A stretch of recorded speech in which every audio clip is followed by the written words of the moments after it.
In her previous life, the protagonist, Yu Sui-Sui, was sold by her family for 2 packets of instant noodles to feed fish. Yet, she is reborn on the eve of the apocalypse, filled with immense bitterness. The world is besieged by chaotic natural disasters. Yesterday's ice has turned into today's lava, and just as floods recede, earthquakes strike anew. However, this time, she possesses a spatial island brimming with supplies and a bank account holding 5 million. As the torrential rain heralds the onset of the end times, witness her as she exacts revenge on the elite, hoards resources, and emerges as the ultimate victor in a crumbling world. Chapter 1.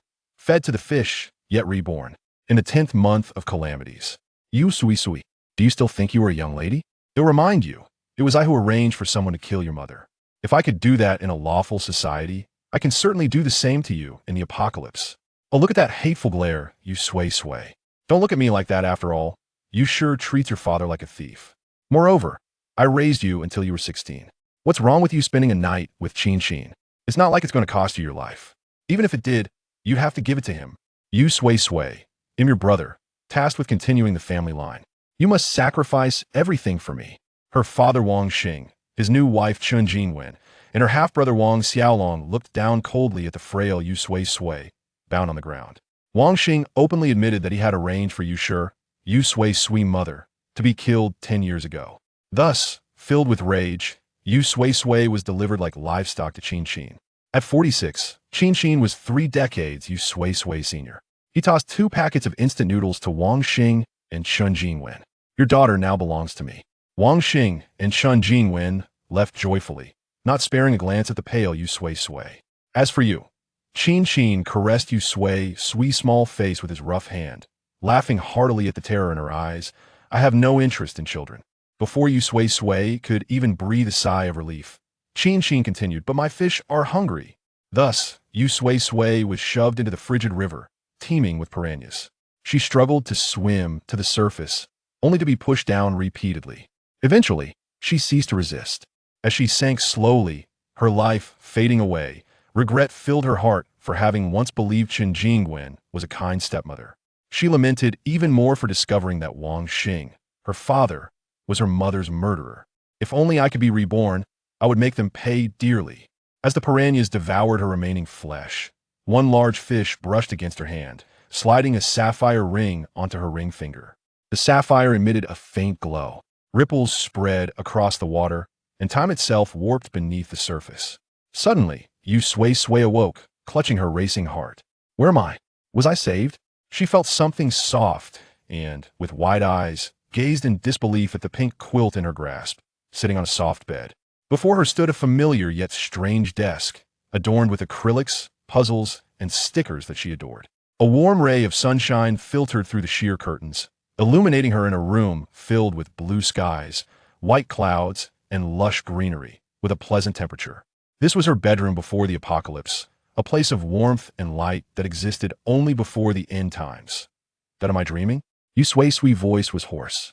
As she absent-mindedly touched her fingers, she discovered the sapphire ring on her ring finger. This sapphire ring resembled the one she had seen before her demise, and she was certain she would never wear a ring in her previous life, let alone on her ring finger. She suddenly retrieved her phone from beneath the pillow, confirming that it was June 30th, 2034. Yu Sui-Sui rubbed her eyes. The date remained the same. Her hands trembled. She had been reborn, back to the moment before the apocalypse. At 15, just a short time after her exams, she recalled that tomorrow, July 1st, torrential rains would begin globally, initially dismissed as a curiosity until the 6th day when the deluge submerged the 2nd floor, prompting widespread panic. On the 7th, 8th, and 9th days, the rain continued unabated. Yu Sui-Sui remembered that it rained for a full month, followed by severe cold, earthquakes, scorching heat, acid rain, and ultimately, her death. I have been reborn, back to before it all began. Once again, Yu Sui-Sui absent-mindedly pressed the sapphire. A flash of white light enveloped her, as she found herself standing before a villa perched atop the highest point of an island, with a long blue coastline barely visible through the mist. Where is this? She was certain it was an unfamiliar place. A cold voice echoed in the air. Island space has been bound to host Yu Sui-Sui. The island spans 600 acres, featuring 1 villa, 1 library, a 10,000 square meter warehouse, and 100 acres of arable land. current daily stay time on the island, 2 hours. An indescribable connection linked the island space to Yu Sui-Sui, granting her the ability to enter and exit at will, with a daily allowance of 2 hours. She also realized that the sapphire ring was a key to reverse time, awakened by her intense resentment, bringing her back to the past. Yu Sui-Sui widened. Even if she had never encountered such a phenomenon, she was not ignorant of spatial realms. The apocalypse loomed ahead, and she had acquired a space. While it may not be accessible around the clock, it was enough to leave her in awe of this unexpected boon. She entered the villa, furnished simply, with running water and electricity. The water was fresh, and electricity was unlimited. The library contained only empty shelves, waiting for Yu Sui-Sui to fill them. The 10,000 square meter warehouse held nothing, but time would stand still for items stored within. They would retain their state upon removal.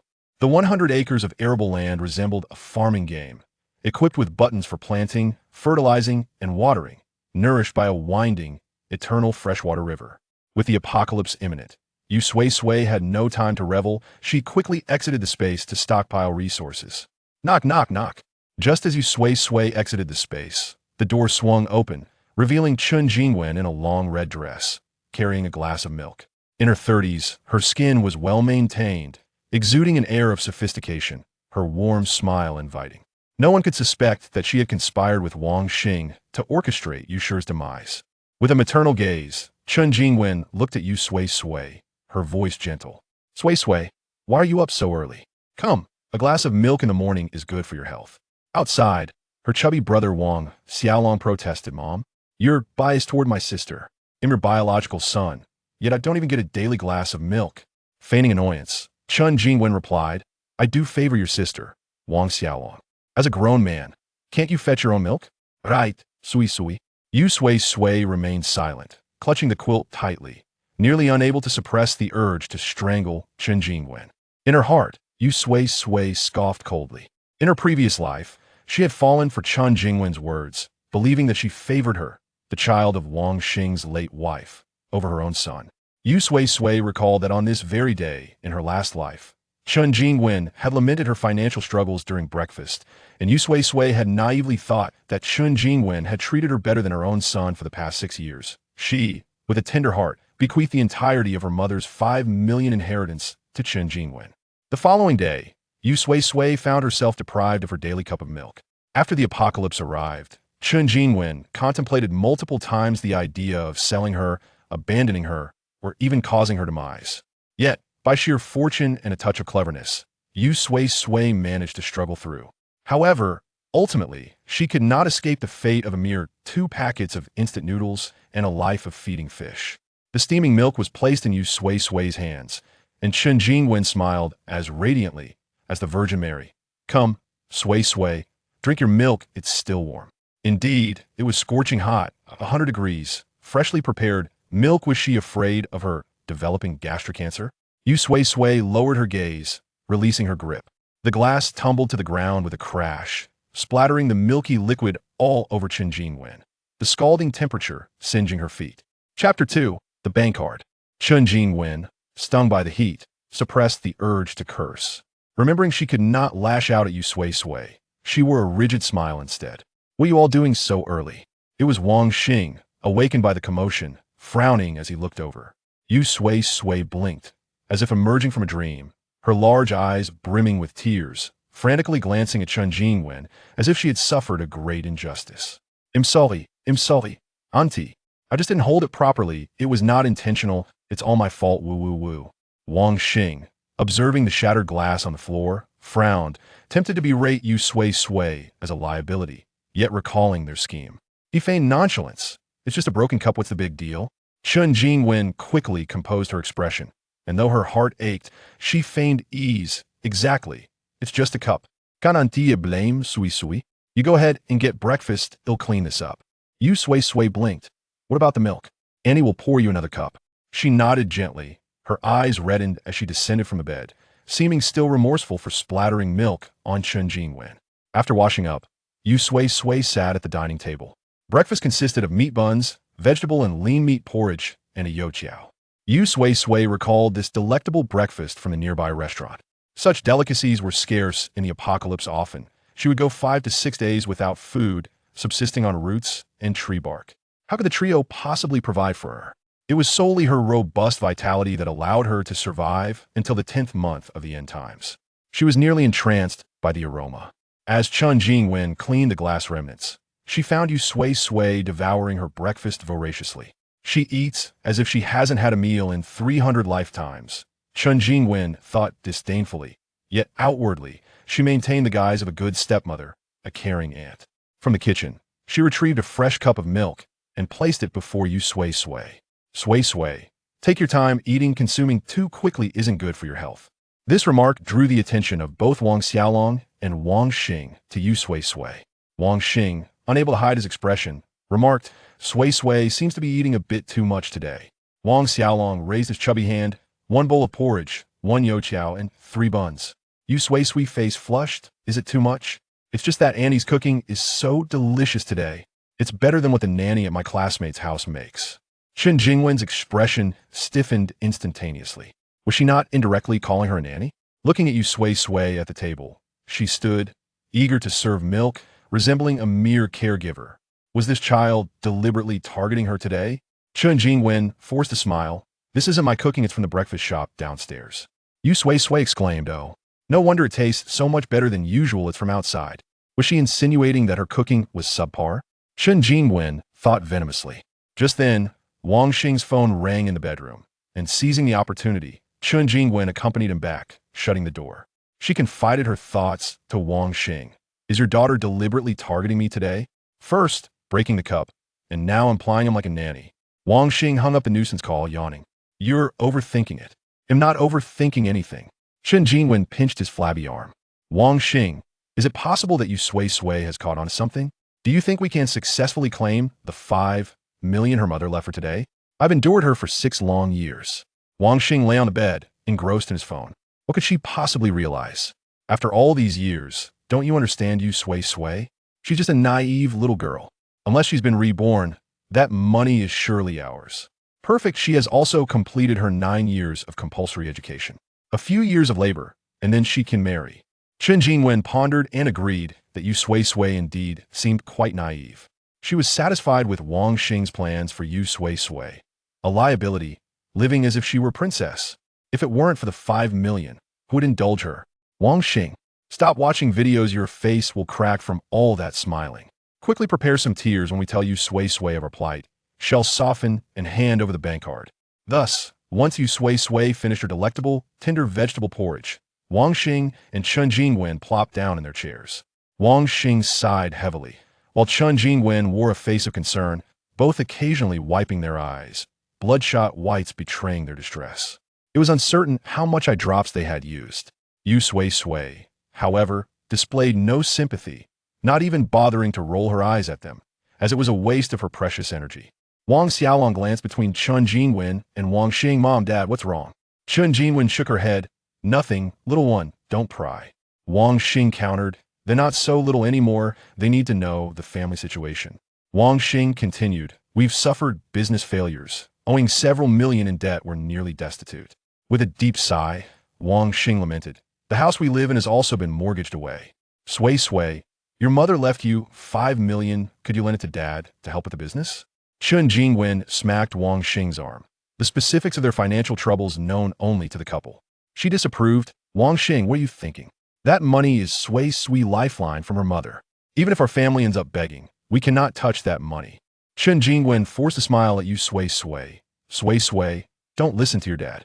Though we owe millions, no matter how tough it gets, we will take good care of you, and Xiaolong will never touch the money your mother left you.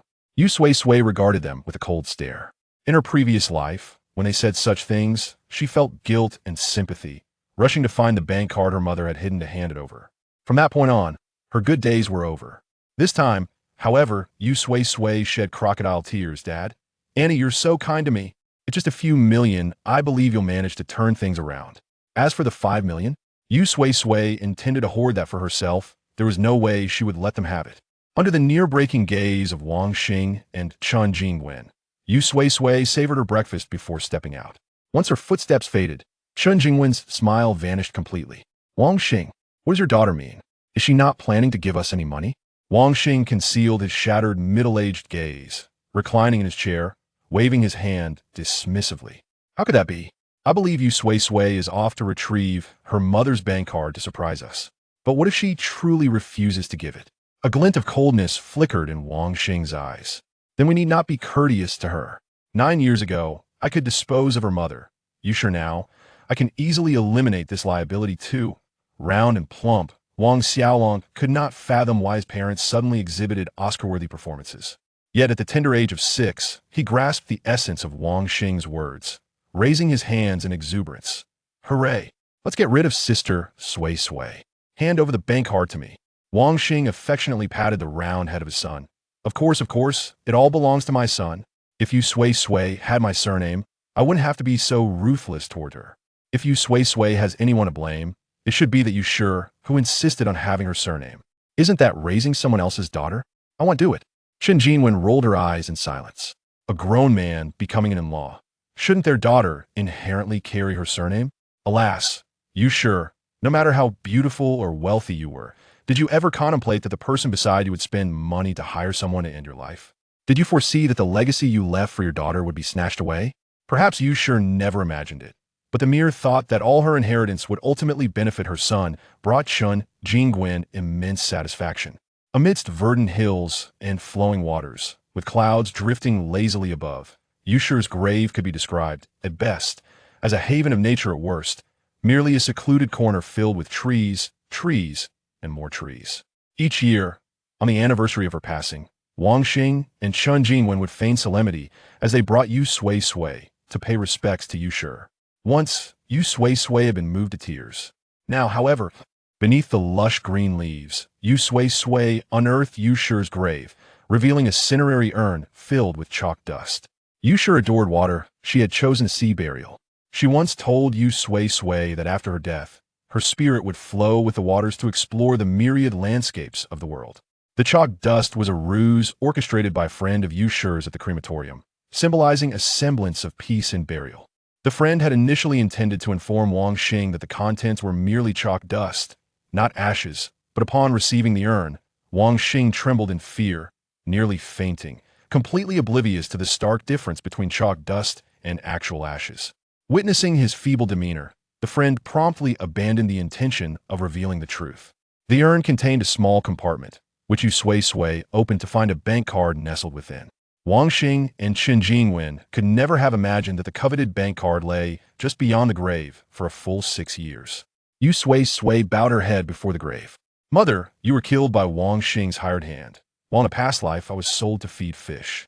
In this life, my daughter shall ensure they pay a harrowing price for their deeds. As for how to make them pay the ultimate price, Yu Sui-Sui gazed intently at the bank card in her hand. In this apocalyptic world, as long as there was a morsel of food, thousands would be willing to fight for you. She, Yu Sui-Sui, even if destined to be fish bait, would ensure Wang Xing, Chen Jinwen, and Wang Xiaolong met their demise. Chapter 3. Stockpiling tomorrow, July 1st. The rain is set to begin, and Yu Sui-Sui vividly recalls that societal order would remain stable until July 12th. She still has time. Yu Sui-Sui immediately binds her bank card to her phone. She hails a taxi back to the city, first purchasing an outfit suitable for middle-aged individuals, followed by a set of cosmetics. The attendant assumes Yu Sui-Sui is buying for an elder in her family, praising her for her filial piety. Turning away, Yu Sui-Sui rushes into the restroom to apply a makeup look that ages her significantly, transforming the youthful visage of a 15-year-old girl into that of a 50-year-old woman. The middle-aged version of Yu Sui-Sui heads straight to the farmer's market, ordering 20 tons of rice, equivalent to 800 bags of 50 pounds each. This purchase costs her a staggering 60,000 yuan. She had read online that a person requires approximately 7 tons of rice to sustain themselves until the age of 80. Yu Sui-Sui does not believe she will live to 80, thus concluding that this 20 tons of rice is sufficient to last her a lifetime. The delivery is made to the front of the Xinglong community at the Foodwa supermarket. Yu Sui-Sui hoarsely announces an address, which is a shop that Yu Shi had purchased outright for her during his lifetime. Within the Xinglong community, there is also a house that Yu Shi had bought for her in full. This constitutes the assets beyond the cash that Yu Shi had prepared for her. If Wang Xing and the others were aware that Yu Shi had left these possessions to Yu Sui-Sui, they might have treated her better for a while. Unfortunately, they only know of the 5 million yuan he left her. The owner, a middle-aged man, acknowledges the large order. Yu Sui-Sui, with her raspy voice, states her intention to open a supermarket. An old steed in the stable aspires to gallop 1,000 miles. The owner praises, pouring her a glass of water. Sister, have a drink. It will help ease your throat. He remains oblivious to the fact that Yu Sui-Sui is merely disguised with aging makeup, and due to her prompt payment, he swiftly arranges the goods for her. Yu Sui-Sui mentally commends her makeup skills as she darts to a noodle shop. Wide noodles, thin noodles, hanging noodles, rice noodles, vermicelli. She discovers an astonishing variety of noodles, buying 100 pounds of each. Even cheaper than noodles is flour, which can be used to make buns, steamed bread, noodles, wontons, dumpling wrappers, and more. Flour also has a long shelf life, prompting her to purchase an additional 100 pounds. Next, she acquires sweet potato flour and wood flour.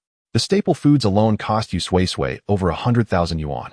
While each item may not seem like much when examined closely, the total is indeed staggering. She arranges for all these items to be delivered to the Foodwa supermarket at the entrance of the Xinglan community, which, although vacant for years, is spacious enough to accommodate the influx of food. The farmer's market offers a rich assortment of vegetables and meats: cabbages, bok choy, lettuce, asparagus, bamboo shoots, mung beans, red beans. 500 pounds of each. 100 pounds of rabbit meat, 10,000 pounds of pork, 10,000 pounds of beef, 10,000 pounds of lamb, and 20,000 pounds of poultry combined, along with 10,000 pounds of fish. Although the quantities appear substantial, a single pig typically weighs around 200 to 300 pounds. Thus, 10,000 pounds only equates to about 50 pigs, not to mention the heavier weight of cattle. The quantities of poultry and fish are indeed significant. But the daily consumption in Yuhai City is astronomical, rendering mere thousands of pounds inconsequential. Yu Sui-Sui also discovers venison, kangaroo meat, frog legs, crocodile meat, and turtle meat. She decides to buy 100 pounds of venison and kangaroo meat to try. As for the frog legs, crocodile meat, and turtle meat, the mere names make her hesitant. With the various types of meat combined, Yu Sui-Sui feels assured that her future meat supply is secured. Upon leaving the farmer's market, she notices a shop surrounded by children, while adults attempt to pull their kids away, who keep glancing back with reluctance. Intrigued, Yu Sui-Sui looks over to see fluffy chicks, ducklings, and bunnies confined in iron cages. Nearby, there are pools with grass carp fry, bighead carp fry, Crucian carp fry, and various other small fish fry. There are even several soft-shelled turtles. The fluffy chicks, ducklings, and bunnies, with their soft fur, provide a warm comfort to Yu Sui-Sui's soul, recently returned from the apocalypse. She cannot help but approach, gently stroking the chicks, ducklings, and bunnies, while admiring the small fish swimming freely in the water. They're all adorable. And the little fish swimming freely bring immense joy. However, after some thought, Yu Sui-Sui chooses not to purchase any, though her space permits the entry of living beings. It lacks a designated feeding area and cannot facilitate one-click feeding or cleaning. Yu Sui-Sui is somewhat superficial, preferring only the outwardly beautiful. The responsibility of caring for these small creatures is not something she wishes to take on, so she politely declines.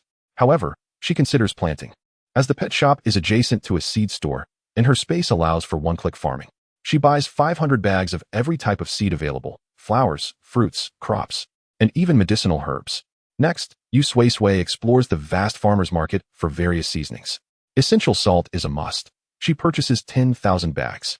Additionally, she acquires chicken essence, monosodium glutamate, pepper, cooking wine, and her favorite, Sichuan pepper, ginger, garlic, onions, scallions, cilantro, chili peppers, and more, though not all to her taste.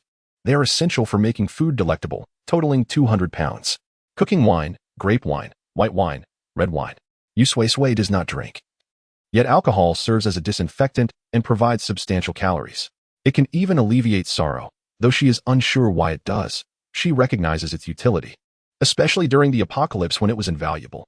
Then there is oil, the most crucial ingredient.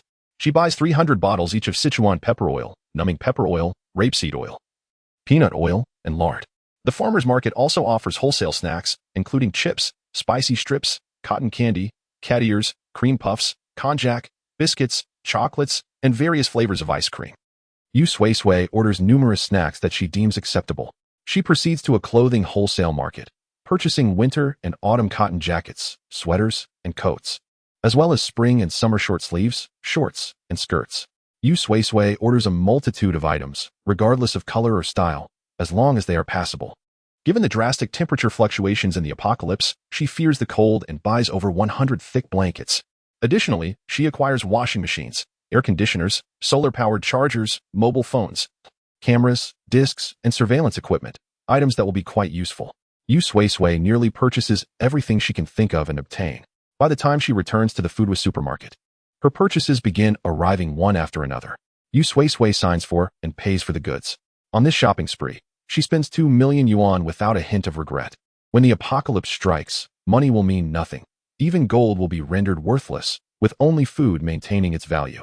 After the delivery personnel depart, Yu Sui-Sui carefully stores all the abundant goods in her space's warehouse, categorizing them meticulously. The items she purchased for over 2 million yuan occupy merely 1/10 of the warehouse's capacity, yet are sufficient to sustain 100 versions of herself. As she gazes at the towering pile of goods in her island space, she feels an immense sense of security. With 9/10 of the space still empty, Yu Sui-Sui has no intention of stockpiling further. Firstly, the goods she has can be justified as supplies for her supermarket. Acquiring more would invite scrutiny from those with ulterior motives. Secondly, since her space allows for cultivation, Yu Sui-Sui believes that with even a modicum of farming talent, she can achieve self-sufficiency. Lastly, leaving behind so much that she does not need may potentially enable a few others to survive. Yu Sui-Sui does not harbor resentment towards the world. In fact, she exhibits considerable kindness. She simply wished for the demise of Wang Xing, Chen Jinwen, and Wang Xiaolong. If a few more lives could be spared, Yu Sui-Sui would find great satisfaction in that. The phone rang, revealing a call from Chen Jinwen. With a knife in hand, Chen spoke softly over the line. Sui-Sui, it's 7 o'clock in the evening. It's time to come home. Annie has prepared some braised ribs for you. The sound of the knife striking the ribs echoed, as if it were striking Yu Sui-Sui herself. Chapter 4. How to infuriate them by not going home. Of course, I must return home. How else could I possibly enrage them? All right, Auntie. As Yu Sui-Sui playfully gathered a few small white flowers from the grass to fashion a makeshift bouquet, she chirped back in response. I'll return home with a surprise for you. Can you guess what it is? Without waiting for Chen Jingwen on the other end to reply, Yu Sui-Sui abruptly hung up the phone. Chen Jingwen was not angered. Upon hearing the word surprise, her heart swelled with joy. A surprise? What could it possibly be? Surely, it must be a bank card worth 5 million. Chen Jingwen chuckled, feeling even more motivated as she chopped the ribs. When Wang Xing entered the kitchen to inquire about dinner, Chen Jingwen's eyes sparkled with delight. Wang Xing, can you guess what Yu Sui-Sui just told me? A bank card? Yes, I never would have guessed you understood Yu Sui-Sui so well. Of course, with her temperament, I can easily predict what she intends to do. What could possibly escape my notice? Wang Xing boasted, having not even seasoned the ribs with salt as he discussed plans with a friend to secure a position for Yu Sui-Sui. Finally, I will no longer have to see her. Wang Xing lamented, expressing relief, noting how much she resembled her mother. It was utterly irksome. Humph. Then why did you marry, you sure? Wang Xing embraced Chen Jinwen, attempting to soothe her. Wasn't it because I was too poor in college? That's why I thought of marrying a wealthy beauty. Look, I've succeeded. Our son's future is secured. Just admit that I made the right choice. Chen Jingwen responded affirmatively, insisting that he should keep Yu Sui-Sui at a distance, as she no longer wished to see her. Wang Xing reassured her about a black factory across provinces. Don't worry, as long as you don't want her to. She won't even be able to step outside. You must know how dark my friend's factory is. Wang Xiaolong, peeking from the doorway, listened intently to Wang Xing and Chen Jingwen's conversation. In this 21st century, children are remarkably mature, and 6-year-old Wang Xiaolong was no exception. He vaguely understood that his parents had arranged a bleak future for his sister, though he did not grasp why their parents, who favored daughters over sons, would impose such a fate on their cherished sister. However, the thought of Yu Sui-Sui facing a grim future brought him joy. Wang Xiaolong had long been annoyed by Yu Sui-Sui, the bothersome sister who stole all of their mother's affection and received whatever she desired from their father. This family was excessively biased towards daughters. As a boy, Wang Xiaolong felt utterly wronged. Upon hearing the doorbell, Wang Xiaolong reluctantly opened the door for Yu Sui-Sui, announcing with bravado, Yu Sui-Sui, you're finished. Dad is sending you to a black factory. Your future is over. Yu Sui-Sui chuckled softly. In her past life, Wang Xiaolong had said the same, but Wang Xing popped his head from the kitchen, glancing at Wang Xiaolong and then at Yu Sui-Sui. Before grabbing Wang Xiaolong by the collar, scolding him, what do you mean by a black factory? Are you cursing your sister? I should be the one sending you to a black factory. Wang Xiaolong, with his round eyes, was perplexed by his father's sudden denial of his previous words. He turned to Chen Jingwen. Chen Jingwen, carrying a platter of fruit, remarked, we were discussing how your cousin was deceived into a black factory. Your brother, too, will misinterpret the meaning. I believe girls should study more, unlike your cousin, who didn't even complete 9 years of mandatory education before going to work. I predict she'll be showing soon. But Wang Xiaolong began, but under Chen Jingwen's piercing gaze, he could say no more. Enough of this nonsense. Come, Sui-Sui. Let us eat some fruit. The rib soup is still simmering. Chen Jingwen's eyes sparkled with anticipation. After being away for so long, what surprise had Sui-Sui prepared for them? Yu Sui-Sui blinked. Of course, it's a surprise that will bring you immense joy. Chen Jingwen and Wang Xing gazed at her with fervent eyes, but Yu Sui-Sui seemed oblivious, facing their intense, penetrating stares. She produced 2 bunches of flowers, bundles devoid of wrapping, simply bound with rubber bands, and still muddy from being freshly picked. Wang Xing and Chen Jingwen's faces suddenly froze. For a fleeting moment, Wang Xing felt an impulse to tear the flowers from Yu Sui-Sui's hands. Chen Jingwen nearly crushed the ceramic fruit platter in her grasp. Her voice inadvertently laced with coldness. Flowers? Is this truly Sui-Sui's surprise? The odious stepdaughter, beaming with a radiant smile, presented the unremarkable wildflowers she had gathered from who knows where, shoving them into Chen Jingwen's arms. Dad, Auntie, can you guess where these flowers came from? The youthful girl, clad in a white dress, bore resemblance to her late mother, you sure, in her beauty. Chen Jingwen gritted her teeth, forcing a smile. Momentarily convinced her acting was superior to many celebrities. Fresh flowers still bearing dirt must have cost Sui-Sui a fortune, right? Wang Xing, look at this child. She went to such lengths to make us happy. Ah no, I got them for free, Yu Sui-Sui replied, pushing the remaining bouquet into Wang Xing's embrace. These beautiful little flowers bloomed on my mother's grave. I picked them from there. Upon hearing several key phrases, Wang Xing's pupils dilated. He wanted to question Yu Sui-Sui about why she would pick flowers from Yushi's grave and bring them back. He looked down to find Yu Sui-Sui with her hands clasped together, gazing at him with eyes strikingly similar to Yushi's, filled with an icy intensity as if the deceased Yushi were staring back at him. Yu Sui-Sui continued, I believe these flowers, nourished by my mother's ashes, will surely bless our family to overcome this financial crisis, don't you think, Dad? Dad? Why are you in a daze? Wang Xing snapped back to reality, meeting Yu Sui-Sui's gaze, but he found no chill there, only a child's affection for her father. He felt utterly untouched, merely perceiving the bouquet in his hands as a harbinger of misfortune. Yu Sui-Sui, is this your surprise for Dad? Wang Xing's voice was strained and cold, and anyone could discern his displeasure. Yet, Yu Sui-Sui seemed utterly unaware. Yes, Dad, are you moved? Auntie, are you moved? Chen Jingwen, trying to maintain her composure in front of the nearly unmasked anger of Wang Xing, replied to Yu Sui-Sui, moved. Auntie and Dad both adore your gift. Your mother must be watching over our family from above. Yu Sui-Sui nodded. I think so too. So you must take good care of these flowers. Place them in your bedroom, facing the window, so you can see them every day upon waking. Change their water daily and sing to them. As Yu Sui-Sui listed her demands, Chen Jingwen acquiesced to each one. Once they returned to the room, Wang Xing erupted in fury. Chen Jingwen, you agreed to these outrageous requests? Let me go. I'm throwing these flowers from the dead away. What a ghastly surprise. Wang Xing, keep your voice down. Chen Jingwen replied, equally distressed. But they are just a few flowers. Can't we just leave them be in front of you, Sui-Sui? Once she hands over the bank card, we won't have to endure this anymore. Afterward, she recounted the day's events, growing increasingly convinced that something was amiss with Yu Sui-Sui, yet she could not pinpoint what it was. Chen Jingwen could only comfort herself and reassure Wang Xing. Perhaps we were too subtle in our words today. Yu Sui-Sui's walnut-sized brain couldn't grasp it. We shall be more direct tomorrow. Chapter 5. Changing Family Circumstances. Yet fractured in an effort to uplift Yu Sui-Sui's spirits, Wang Xing and Chen Jingwen, despite their aversion to the small bouquet of white flowers, placed it upon the bedside. That night, Wang Xing was plagued by a dreadful nightmare. Before a stretch of sandy beach, where the azure waves danced and fish swam, stood Yu Sui-Sui, whose hair had turned a parched yellow, her frame gaunt and draped in a gray long garment, almost unrecognizable. When she turned, Wang Xing was drenched in cold sweat, for her eyes glowed a sinister crimson. In the dream, Yu Sui-Sui kicked the defenseless Wang Xing into the ocean, where he soon discerned that the fish were not mere fish but piranhas, their teeth bared as they swam toward him. Aghast, Chen Jingwen slapped Wang Xing awake, irked by the commotion so early in the morning. What on earth are you doing? Wang Xing, in a fit of frustration, hurled the bouquet aside. These wretched flowers must be the cause of my nightmare. Haunted by the dream, he muttered. Let us stop appeasing Yu Sui-Sui and simply confront her for her bank card. Chen Jingwen chuckled. Do you even know the password? Force it out of her. Who are you two planning to beat? My brother? What has he done to anger you?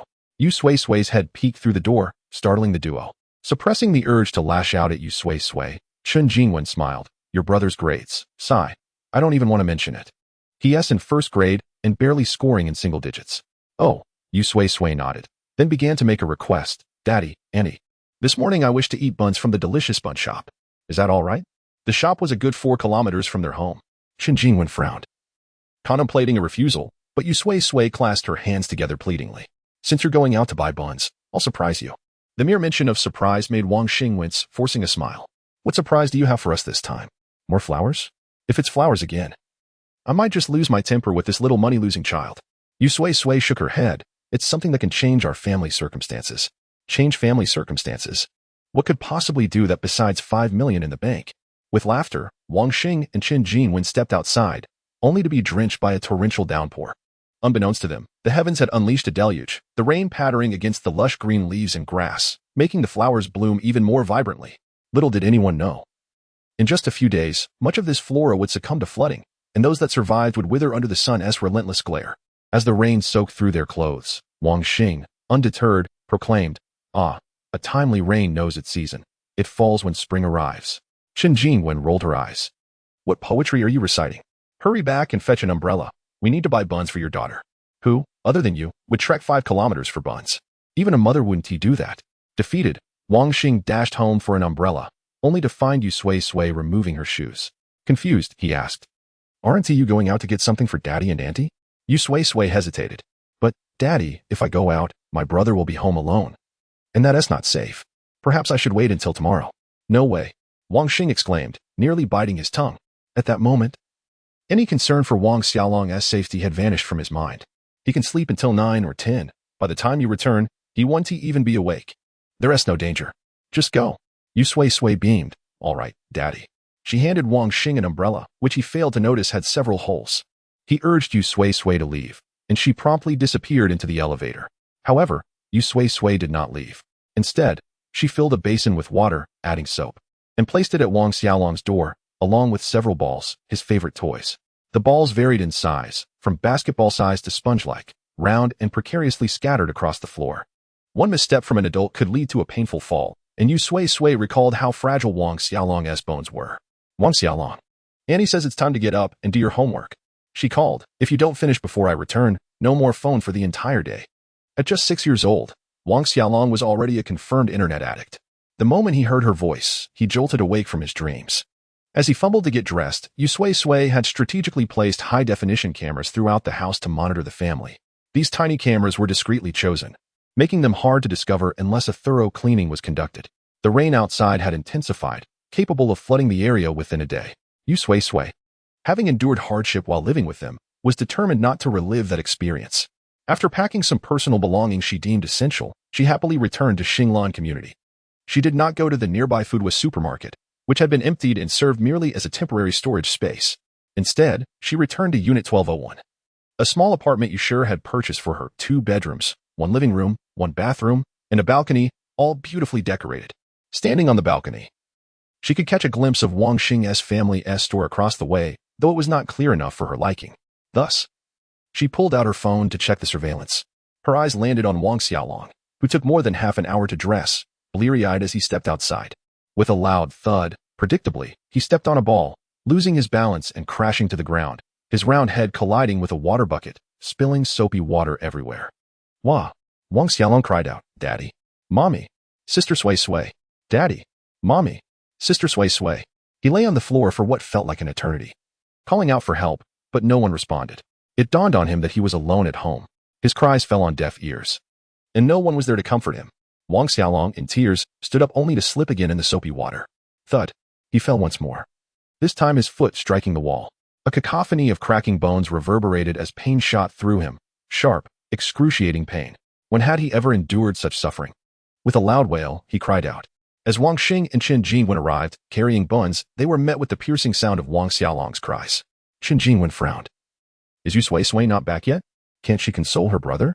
Wang Xing opened the door, and with the bank card in hand, he instructed Yu Sui-Sui to care for Wang Xiaolong during the day and work night shifts at the factory. Chen Jingwen found his plan agreeable. However, upon entering, she was taken aback by the sight of scattered balls, water, soap bubbles, and Wang Xiaolong curled up on the floor, clutching his legs. Wang Xiaolong, have you been mischief-making again? Your sister is always getting on my nerves, and now you too? Playing with water? Look at this mess. You are driving me insane. A torrent of scolding ensued, leaving Wang Xiaolong feeling unjustly accused. No, it was Timmy. Mommy, I fell. I think I broke my bones. It hurts so much. It's killing me. Chapter 6. Had I known, Qin Jingwen hurriedly scooped up Wang Xiaolong to examine him, and indeed, his leg was fractured. Looking at the foamy water and scattered balls on the ground, she understood all too well. Wang Xiaolong, what were you thinking? Playing with water and balls so early in the morning? If you don't break a bone, who will? Just wait until I get my hands on you. Wang Xiaolong, suddenly struck, was utterly bewildered. It wasn't Timmy, Mom. They were already here when I stepped outside. Oh, please don't hit me. I swear it's not my fault. Either you and Dad left the balls and water at the door, or it was you Sui-Sui. A sudden realization dawned on him. It had to be you Sui-Sui's doing. However, Qin Jingwen and Wang Xing did not believe him in the slightest. After all, Wang Xiaolong was no stranger to trouble. 2 years prior, he had also been playing with water and balls and slipped, resulting in a fracture that had him hospitalized for 10 to 15 days. It was during that incident that the doctor discovered his bones were considerably more fragile than those of an average person, making him more susceptible to fractures. After enduring a beating, Qin Jingwen felt a pang of heartache. With their precious son fractured, neither of them had the mind to think about using their bank card. They rushed Wang Xiaolong to the hospital instead. His injury was severe, requiring a cast and medication, but Wang Xiaolong was reluctant to stay in the hospital. His reluctance was a blessing in disguise for Qin Jingwen, who was relieved to save on hospitalization expenses. In a place where money seemed to flow like water, their dwindling balance was rapidly depleted. On the 12th day of the natural disaster, it seemed unlikely they had enough left even to buy instant noodles. A true gift that altered their family circumstances. Surely Wang Xing and the others were overjoyed. Yu Sui-Sui gazed at her reflection in the mirror, a radiant smile gracing her lips. She had moved all the furniture from her house into the villa within her spatial realm and arranged her frequently used items, enriching the space with a more vibrant atmosphere. Testing her phone, she was delighted to find it could charge, but there was no internet. In pursuit of her intellectual nourishment, Yu Sui-Sui began downloading a plethora of novels online, and to safeguard her eyesight, she also bought numerous physical books to establish a library within her space. As the downloads completed, an unseen entity within the void began to absorb the knowledge contained within. It slowly opened its eyes. With their beloved son injured, they hurriedly transported Wang Xiaolong to the hospital, undergoing various examinations amidst a whirlwind of worries. They even forgot about the substantial sum of 5 million that Yu Sui-Sui had promised them. Wang Xing and Qin Jingwen finally brought Wang Xiaolong home at 3 in the afternoon.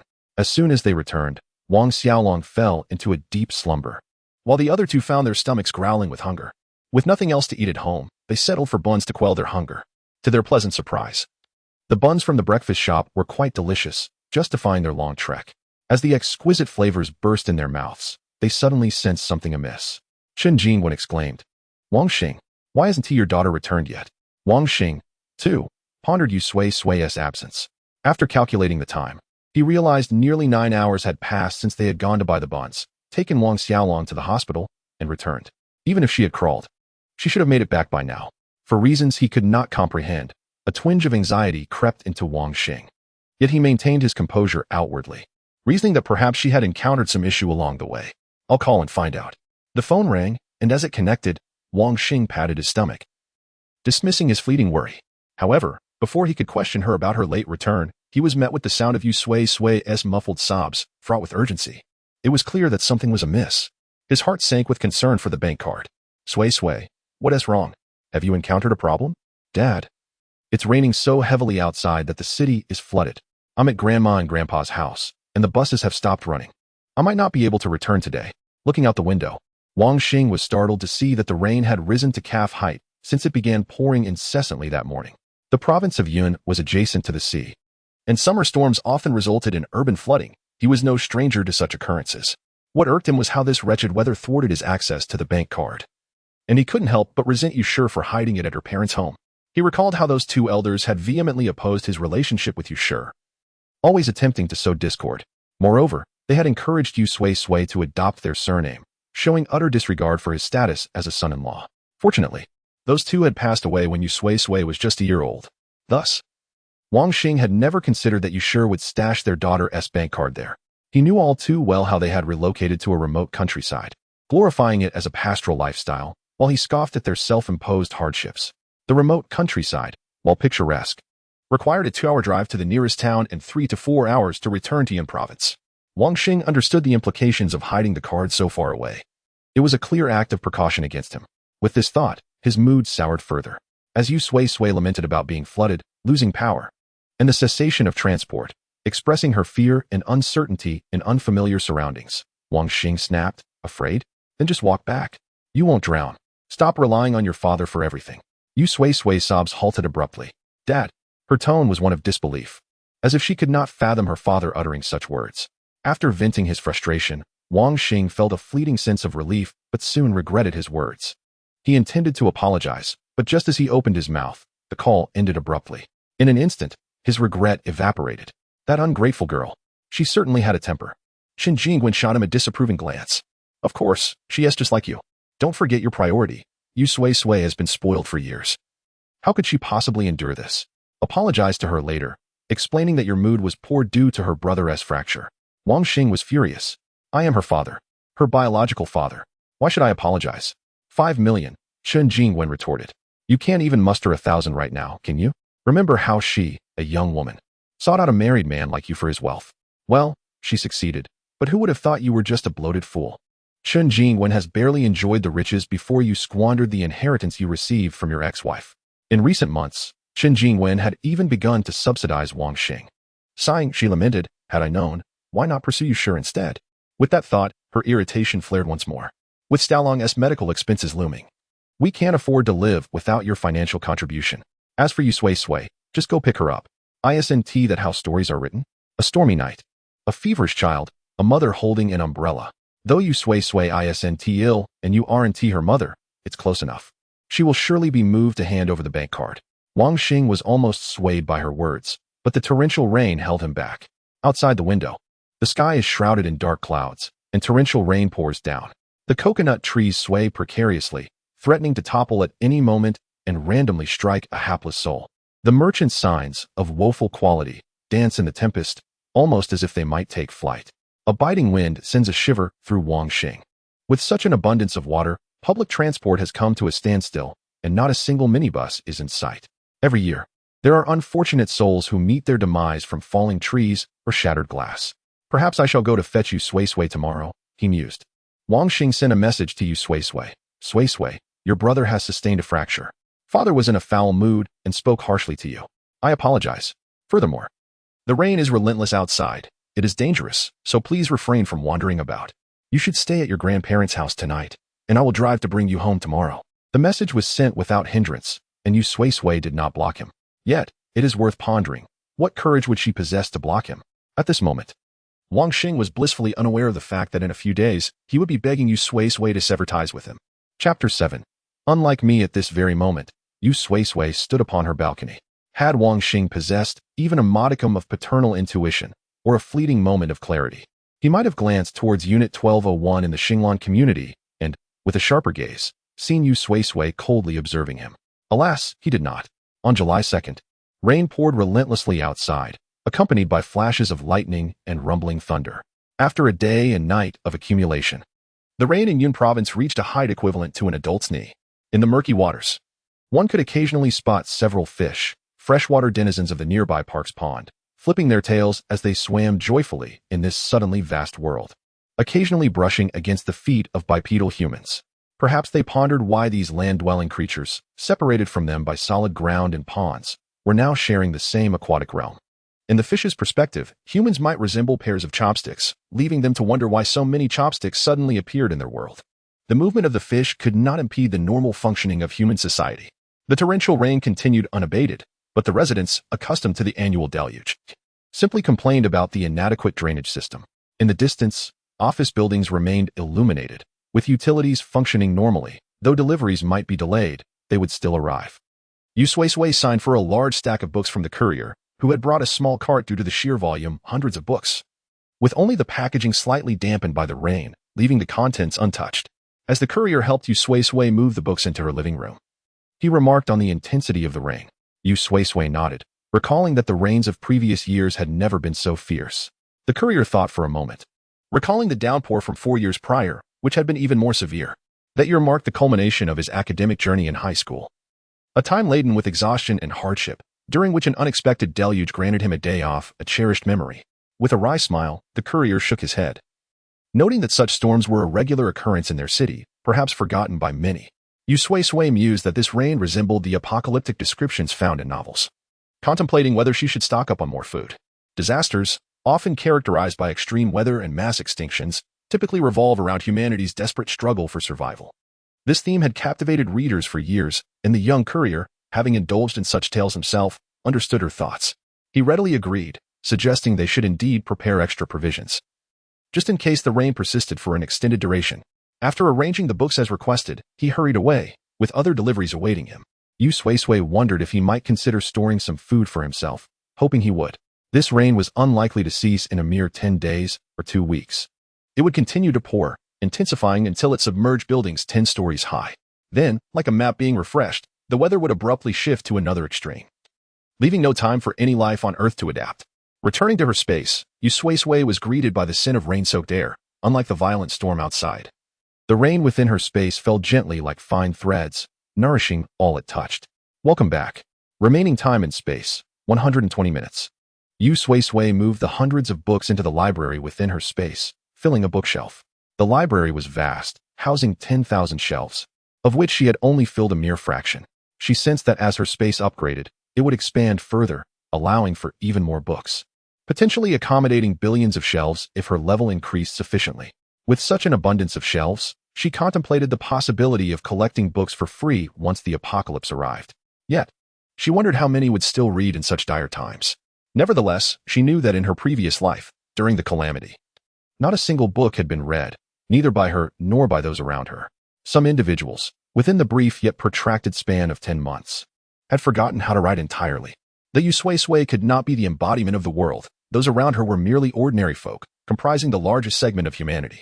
The sheer number of individuals who did not read suggested that obtaining books for free might indeed be a straightforward endeavor. She moved to the warehouse, where supplies sufficient for dozens of Yu Sui-Suis were stacked, providing her with a sense of security. Her gaze fell upon the frozen meats and vegetables. With society still functioning normally, she felt torn about whether to prepare some ready-made meals for storage. After some deliberation, she decided against it, reasoning that her cooking was merely edible. Whether prepared early or late, the outcome would be the same, better to postpone the effort. As she boiled frozen dumplings for breakfast, her phone rang. It was Wang Xing, calling at 11 o'clock. His groggy voice suggested he had just awoken. Sui-Sui, the rain here is truly torrential. I might not be able to come pick you up. Have the buses started running on your end? If so, could you take one back by yourself? Yu Sui-Sui stood on the balcony of Unit 1201, observing the water that had risen to her knees, then glanced across to the opposite building, where Wang Xing stood on his balcony, on the phone. She found it perplexing that he perceived the flooding in his area, sufficient to submerge a small child, while believing that transportation could still operate normally at her grandparents' home. Who had instilled such confidence in him? Perhaps Chen Jingwen was mediating. What nonsense are you talking about? Sui-Sui, the rain outside is so heavy that it's unsafe to return home. Stay at your grandparents' a little longer. Once the rain subsides, we will come get you. The water is almost up to people's thighs. On July 3rd, the downpour intensified further. As Chen Jingwen had stated, the water indeed reached thigh level. This rainfall surpassed the records of the storm from 4 years ago, yet showed no signs of abating. It fell incessantly, making one question the origin of such abundant rainwater. In Yun Province, where summer storms were customary, residential buildings often featured elevated steps to prevent flooding on the first floor. However, when the waters rose to thigh height, many ground floors inevitably succumbed to inundation, and the Xinglan community was no exception. Throughout the day, Yu Sui-Sui heard the sounds of frantic rescue efforts from the first floor. That evening, Chen Jingwen called to check on her well-being, prompting Yu Sui-Sui to feign concern about Wang Xiaolong's leg. Mentioning this made Chen Jingwen agitated. It was indeed a fortunate time for Wang Xiaolong to suffer a fracture during such a deluge. With the herbal medicine shops closed due to the storm, where could one procure remedies for him? As for Western medicine, Chen Jingwen believed in the curative powers of traditional herbs, rarely allowing Wang Xiaolong to resort to pharmaceuticals. This is not the most critical aspect. The crux of the matter lies in the fact that, due to the torrential downpour, the prices of vegetables in the supermarkets have skyrocketed, leaving Chen Jingwen momentarily dizzy. Having just attended to Wang Xiaolong's medical needs, Chen Jingwen's family is impoverished. They are nearly unable to afford a meal. Despite her grievances, Chun Jingwen remains resolute. Even if she can only provide them with the discarded leaves from the market, her aunt will continue to care for her father and younger brother. After the call, Yu Sui-Sui chuckled softly. Indeed, Chun Jingwen sent her a picture of the rejected leaves. This photograph was undoubtedly meticulously curated by Chun Jingwen, showcasing a piece with a hole and another with rot, and Yu Sui-Sui even spotted maggots upon closer inspection. After some contemplation, Yu Sui-Sui replied with a photo of vibrant, glistening greens, skillfully edited to appear flawless, akin to jade, utterly tantalizing. Dear father, aunt, and younger brother, how unfortunate you are, unlike me, who can savor freshly picked vegetables from the countryside, entirely natural and additive-free. Chapter 8. Rain, rain, rain. I am about to transform into a fish. Chun Jingwen gnawed at the decayed vegetable leaves in frustration, uncertain whether Yu Sui-Sui's words were to be taken literally or if they held a deeper meaning. As she gazed at the vibrant green greens, her mind drifted to the tasteless and regrettably wasted few leaves she had consumed that evening. Chun Jingwen cursed Yu Sui-Sui, exclaiming, "All you do is eat. Beware of landslides burying you on that mountain." Meanwhile, Yu Sui-Sui, observing the surveillance on her phone, recorded the moment with a cold smile. July 4th. The relentless downpour that had lasted 3 days showed no signs of abating. The raindrops danced upon the surface of the accumulating water like strands of silver necklaces, creating ripples. From the balcony, the world outside appeared shrouded in a gray haze, with fine raindrops cascading down, transforming the ground into an endless expanse of water. The air was thick with humidity, evoking a surreal sense of being transported back to the cataclysmic flood event of the Carnian period, 233 million years ago. The water had risen to thigh level for humans, forcing those on the first floor to either relocate to friends' homes or take refuge in the second-floor corridors.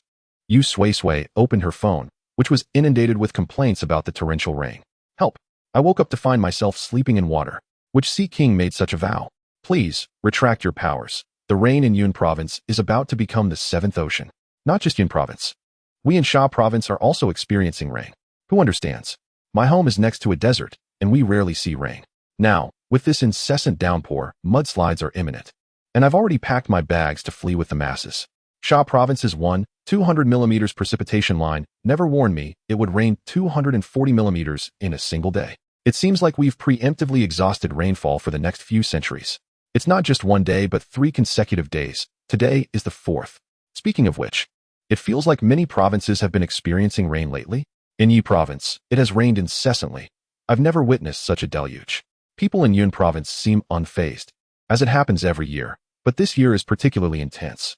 I checked the weather forecast, and it seems like Yun Province, Tian Province, Yi Province, Hua Province, Lu Province, Sha Province by province.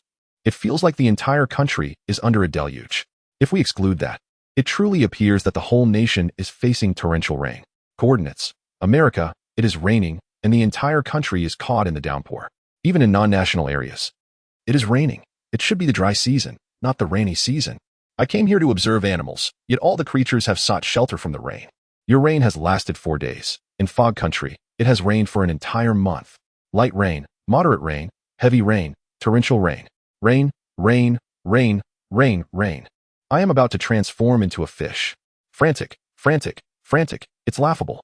Coordinates. A small island nation in the Pacific. The island is so tiny that this torrential downpour has raised the sea level. Dear family, will I not witness it being submerged? Amen.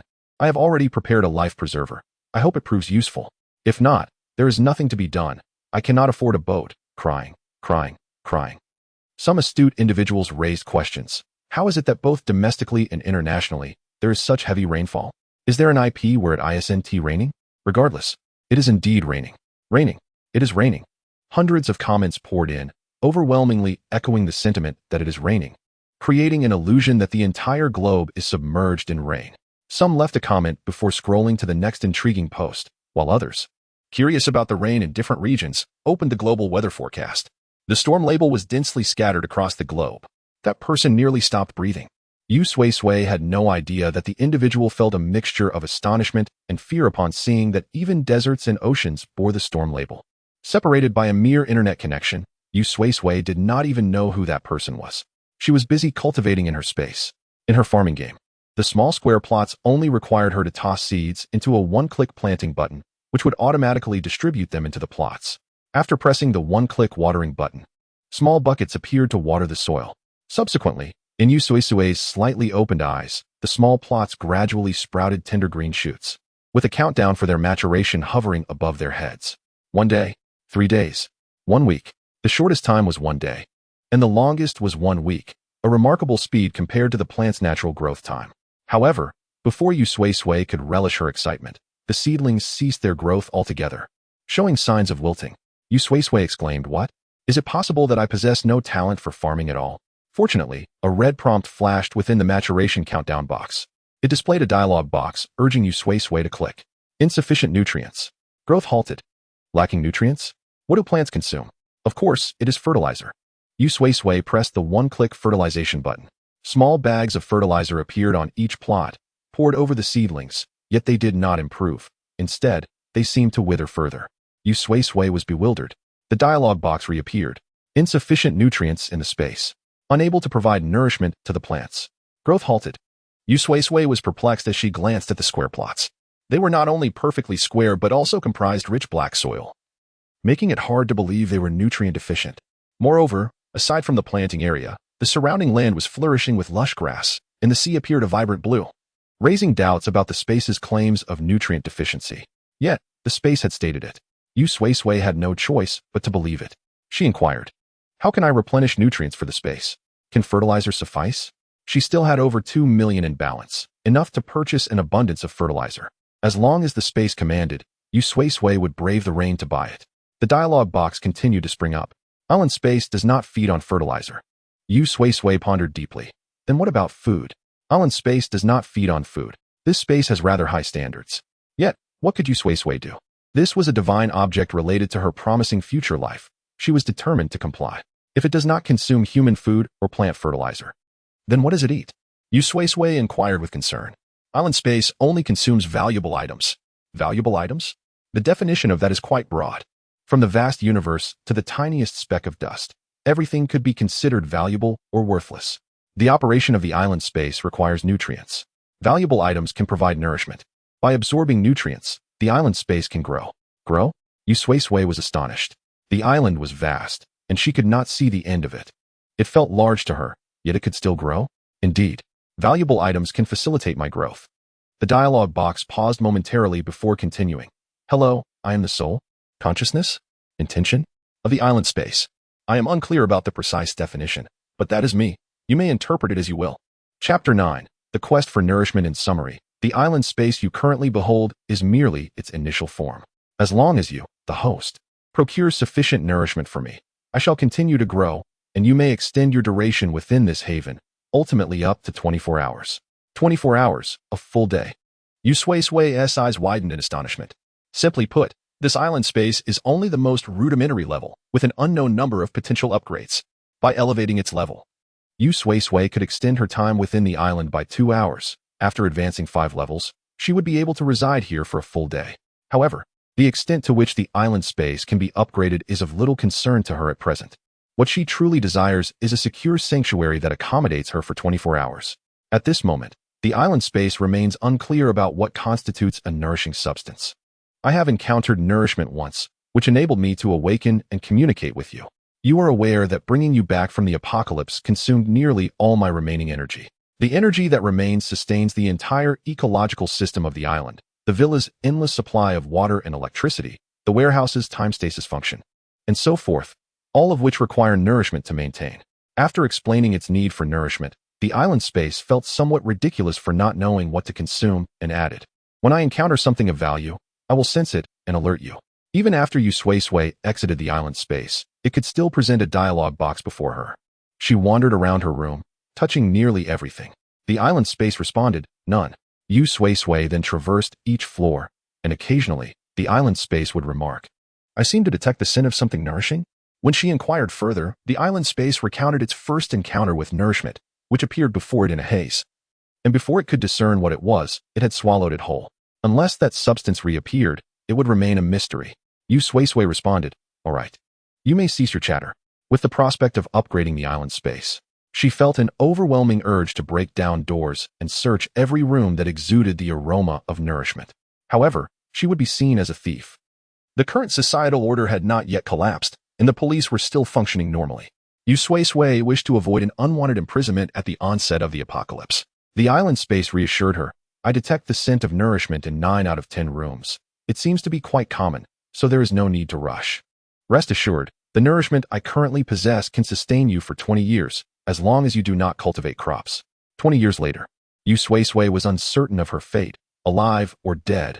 Thus, her urgency dissipated. She reclined comfortably on her bed, engrossed in a novel she had recently downloaded. On July 5th, Yu Sui-Sui was awakened by the sound of people downstairs cursing and moving belongings. Peeking out the window, she observed that after just one night, the first floor had been flooded halfway. Given that the building was approximately 3 meters high, this indicated that the water level had risen at least 1.5 meters, a height sufficient to drown many shorter individuals. Furthermore, Xinglong community was relatively elevated, with numerous other communities in Yun province situated at even lower altitudes. In Unit 1202 next door, a family had sought refuge with relatives, a couple accompanied by their children and an array of belongings, which filled the entire corridor. Their host was an elderly woman, likely in her 60s. The man addressed her as sixth aunt, and through the peephole, Yu Sui-Sui noticed a hint of embarrassment on his face. Sixth aunt, the first floor is flooded. May I bring my wife and children to stay with you for a while? The elderly woman, who bore a resemblance to the family, welcomed them joyfully. Chu Xing, come in. I've been wanting you to visit. It's raining, perfect timing to keep me company. Chu Xing smiled at the elderly woman and was about to retrieve the belongings salvaged from the downpour when she stopped him. Just bring in the small valuable items.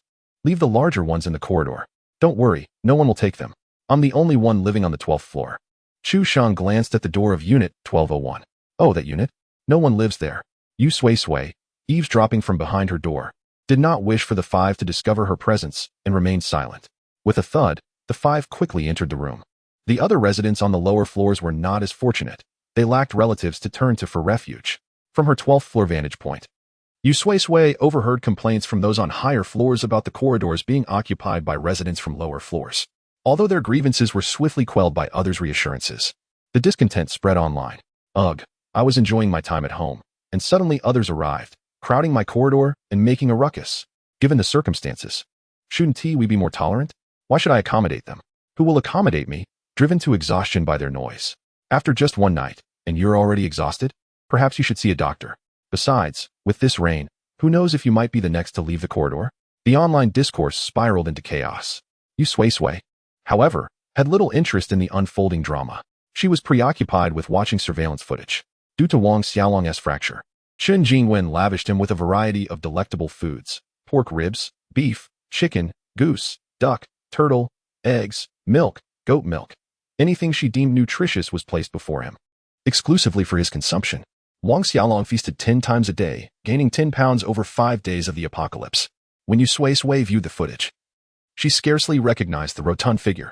It was only when Wang Xiaolong, while enjoying breakfast, questioned Chen Jingwen about the absence of his desired dishes, that Yu Sui-Sui could confirm the plump child was indeed her half-brother. Mom, is this all I get for breakfast? Where are the ribs? The chicken? The beef? I want those, not this bland boiled egg. With a furrowed brow, Chen Jingwen tugged at Wang Xiaolong's ear. Eat it or starve. Wang Xiaolong huffed, awaiting her next move. He observed as Chen Jingwen served herself a bowl of overcooked vegetables and plain noodles, seemingly indifferent to his hunger, making no effort to prepare something more appetizing for him. Wang Xiaolong's eyes widened in disbelief. What are you staring at? I'm telling you, if you don't eat, you really won't get anything.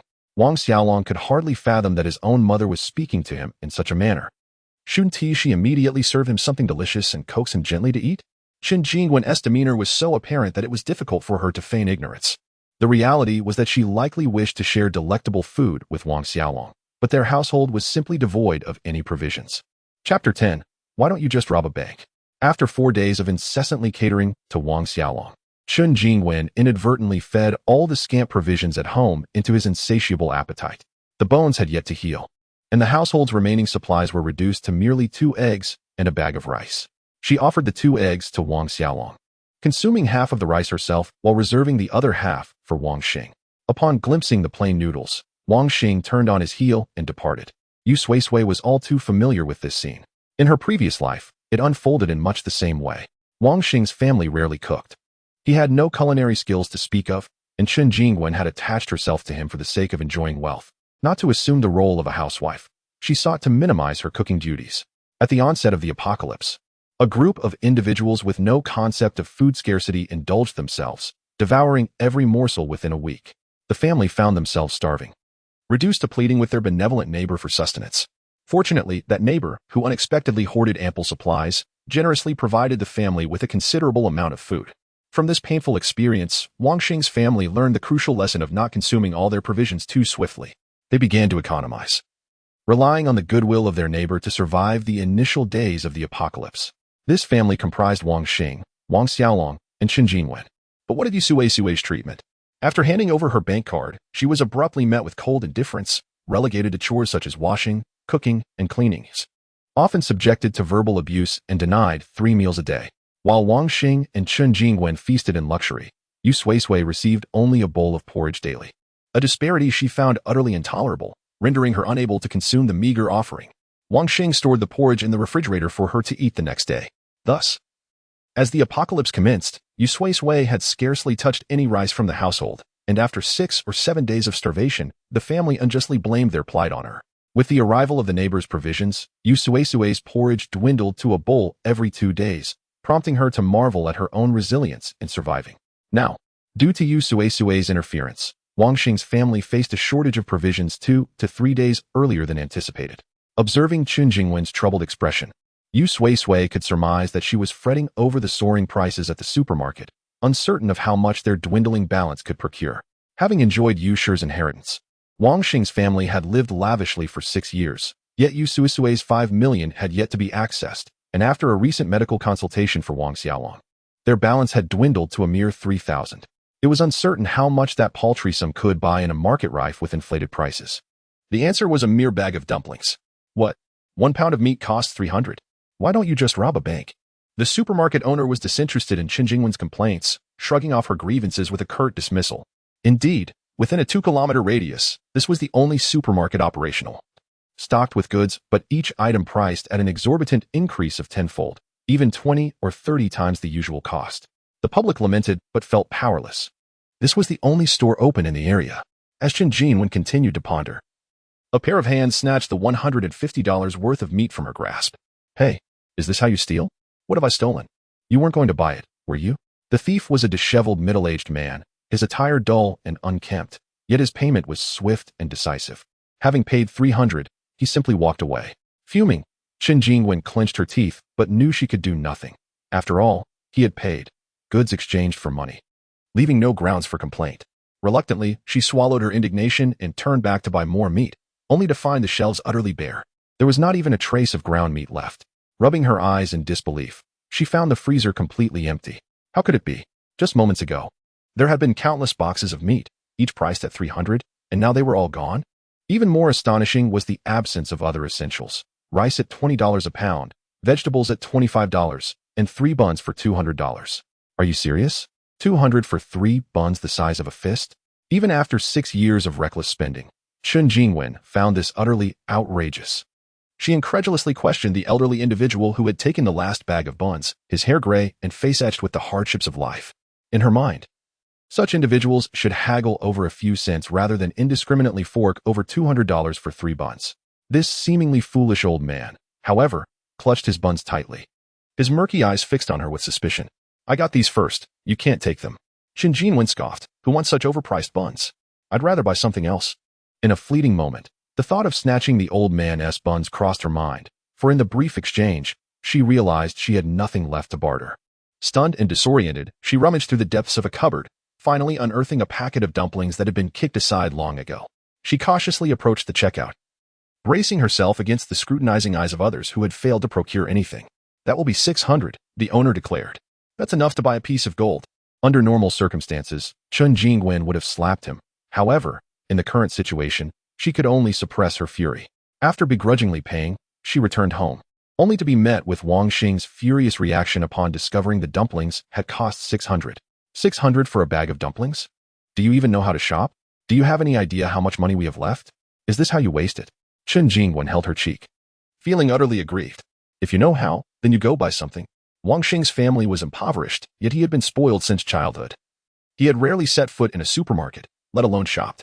Just then, a commotion erupted downstairs, with discussions swirling about the outrageous prices in the midst of the rainstorm. $20 for an egg, $30 for a jelly, $40 for a chocolate bar. Wang Xing listened, realizing he had unjustly blamed Chen Jingwen. Yet he could never bring himself to acknowledge it as his fault. He pulled out his phone, preparing to report the supermarket, when he noticed a message from Yu Sui-Sui. Let me see what this loser has messaged. Is she struggling to find food? Is she starving? Chapter 11. Who would eat dumplings from 20 years ago?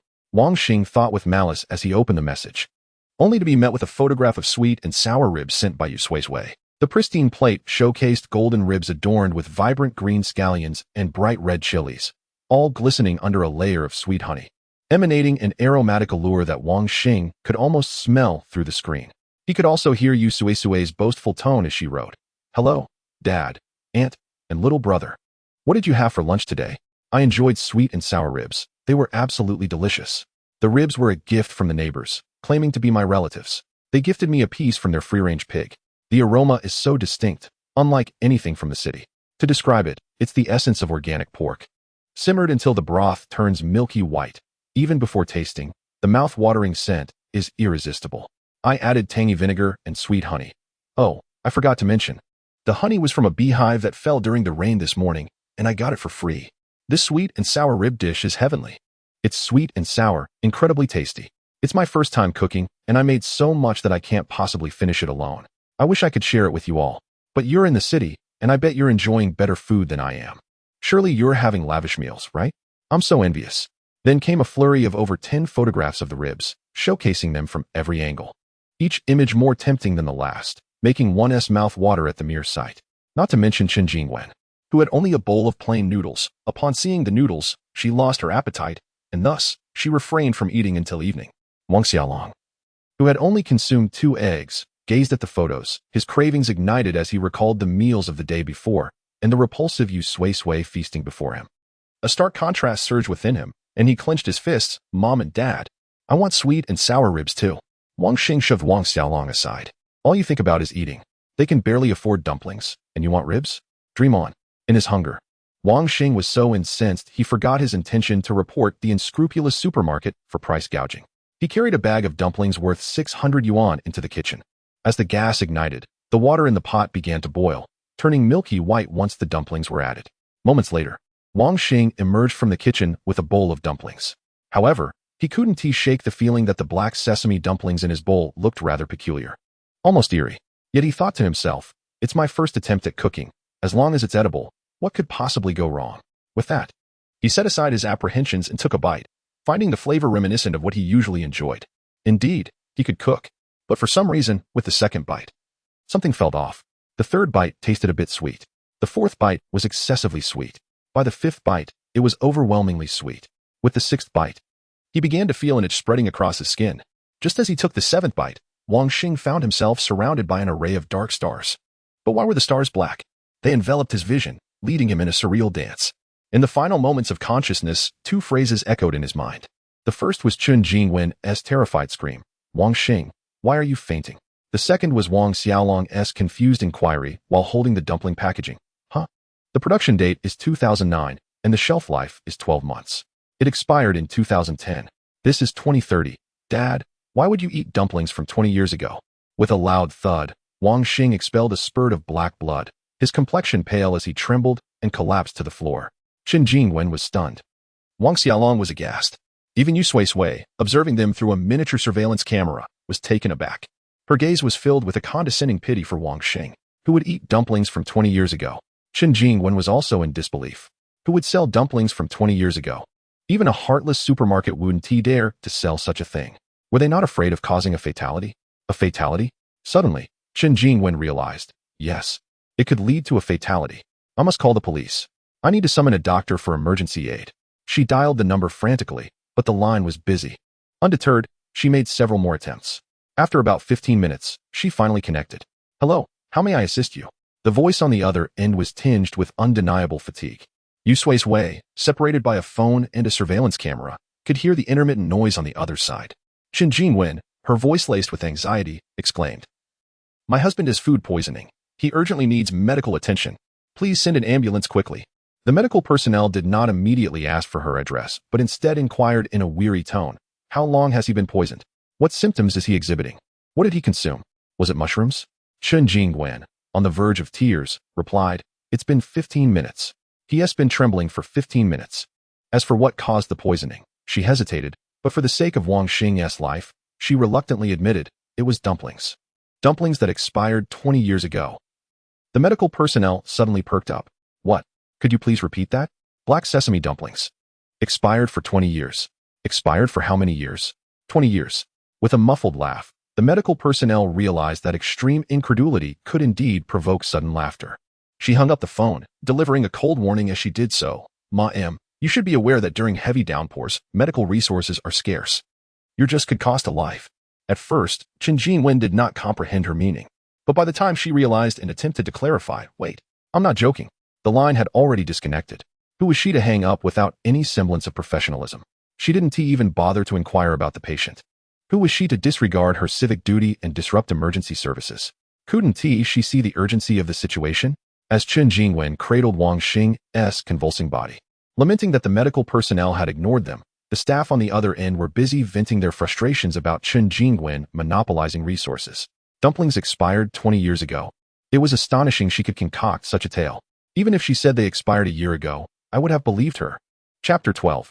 Hospitals and Medications. The newly appointed healthcare worker, Xiao Chun, began as an ordinary receptionist. However, an unexpected torrential downpour led to a sudden influx of accident victims at the hospital. Most of these patients were unfortunate souls who ventured outside during the rain, only to be struck by falling debris such as glass, flower pots, and even brooms, leaving them injured and bloodied. Additionally, many were suffering from colds and fevers exacerbated by the weather. The surge in patients rendered the already busy hospital even more overwhelmed, leaving the doctors and nurses severely understaffed. Consequently, Xiao Chun was conscripted into service.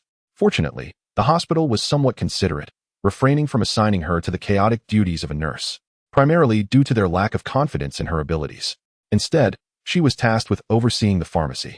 At that moment, Xiao Chun juggled dispensing medications to patients while answering emergency calls and coordinating rescues based on urgency. The rain continued to rise alarmingly, reaching heights of around 1.6 meters, compelling Xiao Chun to switch her means of transportation to a boat for her commute. The first floor of the hospital was flooded, but thankfully, the pharmacy was situated on the second floor. As she gazed at the staircase, it was evident that many steps were submerged in water. This flooding severely hampered emergency services. Just before Chen Jingwen's call, a frantic family member had contacted the hospital, sobbing for an ambulance for a relative suffering from a sudden illness. Tragically, before the call could be concluded, the patient succumbed. Had that individual been able to endure a few more minutes, a rescue boat could have been dispatched. Yes, a rescue boat, as the water outside was capable of submerging an entire vehicle. Driving through such conditions would be tantamount to sending a driver to the underworld. The hospital had resorted to inflatable boats for emergency rescues. Colleagues were aware of Xiao Chun's lingering distress over the earlier death, and one offered consolation. "Xiao Chun, take it easy. Life and death are beyond our control." As the clock struck 10 in the evening, the volume of emergency calls finally diminished. Xiao Chun took out a few steamed buns to serve as her supper, savoring each bite delicately. A nearby colleague glanced at another who was devouring their meal voraciously. Then back at Xiao Chun, noting the stark contrast. She always ate slowly and thoughtfully. Out of the corner of her eye, Xiao Chun regarded the plain, unappetizing white buns, feeling a twinge of regret at their blandness. In truth, she wished to devour them quickly. However, the thought that her grandmother had spent 200 yuan for 3 buns made her heart ache. That equated to approximately 67 yuan each. Xiao Chun had never encountered such expensive buns before, and thus felt compelled to savor the essence of the money spent. After sharing her reasoning with her colleague, the latter's expression towards the humble buns shifted. "Isn't it said that the elderly are frugal? How could your grandmother have been so taken advantage of?" Xiao Chun felt helpless. It was her grandmother's belief in some apocalyptic theory that led her to stockpile supplies, believing humanity was on the brink of collapse. Xiao Chun sighed, reflecting that it wasn't just the 200 yuan buns. She had also purchased a significant amount of meat for 300 yuan per 2 kilograms. As she gazed at the overflowing refrigerator, what could she do but swallow her tears? Her grandmother had bought the food with her pension, and Xiao Chun could not intervene, particularly with the rain being so relentless, having fallen for days and accumulating to 1.6 meters without showing signs of receding. Just then, Xiao Chun noticed a young girl navigating the flooded staircase with an umbrella. The girl's dark hair had inevitably become slightly damp, and pearls of rainwater streamed down her fair face. Her bright, almond-shaped eyes radiated clarity and beauty. Wearing a blue mask, she spoke in a hoarse voice, "Sister, I need cold medicine, fever reducers, iodine, bandages, and disinfectant." This girl was Yu Sui-Sui. After Wang Xing's poisoning incident, she realized she had forgotten to purchase any medication. Not a single pill. This oversight was hardly surprising, as Yu Sui-Sui had not seen such precious items in 10 months. In the post-apocalyptic world, only the physically resilient had survived, while those who couldn't cope had perished, leaving no opportunity to procure medication. Thus, it was understandable that Yu Sui-Sui had long forgotten about such necessities. The nurse, with her round face and charming demeanor, perceived Yu Sui-Sui's seemingly unrelated requests as a desire to stock up on medicines at home. Such behavior was not commonplace, but during these days of torrential rain, anyone visiting the hospital would likely have similar thoughts. Xiaoqin promptly gathered the requested medications for Yu Sui-Sui. After completing the transaction, she kindly advised, "Be sure to avoid getting caught in the rain if you're feeling under the weather." Yu Sui-Sui paused, sensing that the nurse's voice was eerily familiar, as if she had heard it somewhere before. A vague image flickered in her mind, but before she could grasp it, it vanished. Thus, Yu Sui-Sui chose not to dwell on it. She halted at the landing between the first and second floors, where the rainwater had spread. The hospital's first floor was submerged to around 1.6 meters, and at 15 years old, Yu Sui-Sui stood at a similar height. How had she managed to ascend? By boat. In the aftermath of the downpour, the people of Yun province discovered an abundance of boats, wooden vessels, bamboo rafts, motorboats, and hovercraft scattered throughout their homes. Once the rain reached heights of 1.6 meters, these boats became the prevalent mode of transportation in the province. Currently, Yu Sui-Sui needed to board a hovercraft, which was docked at the staircase's junction, a striking yellow vessel. A few passengers occupied the craft, and upon seeing Yu Sui-Sui return, the boatman inquired, "Where to?" The industrious boatman had not forsaken any opportunity to earn during the storm. A year prior, he had intended to open a water park and purchase the hovercraft for that purpose. Unfortunately, his plans had fallen through, but he had preserved the hovercraft, never expecting it would prove useful once more. "All right, young lady, we've arrived at your stop," he said as he dropped her off at the stairs before departing. Yu Sui-Sui gazed longingly at the hovercraft. "You have one too. There's no need to envy." The voice from her spatial dimension chimed in. Yu Sui-Sui shook her head. She did not envy the hovercraft. She had considered purchasing a boat during her bulk shopping spree, but acquiring a vessel required various permits, leading her to settle for a hovercraft instead. The hovercraft stored in her spatial warehouse was even larger and sturdier than the boatman's. Yet, Yu Sui-Sui still yearned for a proper boat, ideally one equipped with wheels for mobility. This way, during floods, she could avoid drowning, and in the face of other natural disasters, she would possess a means of transportation. Though Xinglong community was delightful, after the 12th, Yun province commenced a mass exodus of its population. If given a choice, Yu Sui-Sui would prefer to stay, yet she could remain while Yun province could not. She placed the few medications she had purchased into her spatial storage, planning to acquire more from pharmacies and hospitals in the coming days. And once the world descended into chaos, she would make her purchases at no cost. Yu Sui-Sui activated her surveillance, monitoring the recent amateur broadcasts featuring Wang Xing and his family of 3. To her dismay, Wang Xing had not perished. Chapter 13. The Incident Cough. "Cough water, I need water. Give me water." In the surveillance footage, Wang Xing appeared pallid, as though he had lost half his life. He ordered Qin Jinwen to fetch him some water. Qin Jinwen brought him a cup of hot water. "Cough, cough, I want cold water, cold water. I just boiled this water. Where am I to find cold water for you? Wait for it to cool." Ignoring Wang Xing, Qin Jinwen was busy dialing the police, a smile illuminating her face. "I have captured all the evidence.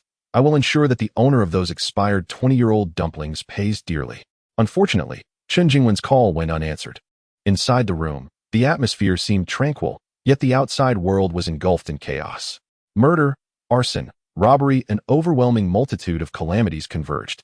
Each attempt to dial out met with a busy signal. In Qin Jingwen's increasingly distorted gaze, Yu Sui-Sui happily drifted into slumber. July 6th. Yu Sui-Sui shared her culinary creations, made according to the textbook. With the food poison Wang Xing infuriated, he nearly fainted. Yet he still managed to commend her for her growth and newfound cooking skills. July 7th. A minor altercation erupted in Xinglong community. In the morning, the number of residents in the corridor swelled. A family without food seized someone else's provisions.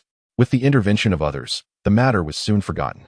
In the evening, a man, in a state of frenzy, rushed to the rooftop, intent on leaping off. The reason? Rainwater had accumulated to the 3rd floor, inundating his hard-earned home. People urged him that the rain would cease, and his house would return. The man laughed mournfully amidst the stormy night. Would the rain ever stop? 3 stories. 6 meters. When had anyone witnessed such a deluge? Someone murmured, if you live long enough, you've seen much. Is 6 meters of rain truly impossible? Yet, even as he spoke, he lacked conviction. The man resolutely jumped. July 8th. Yu Sui-Sui began to discern what the island space truly required. This revelation stemmed from the household in 1202 next door. A wife, seeking refuge with relatives, was sternly chastising her 2 children. You too, why aren't you studying? It has been 8 days since the rain began, and not one book has been opened. Do you wish to score 0 on the upcoming exams? One child protested, but, Mom, will this rain ever stop? The other echoed, Mom, the rain won't stop, so we don't need to take the exams. Yu Sui-Sui thought that this mother must have been terrified upon hearing her children's words, her voice trembling.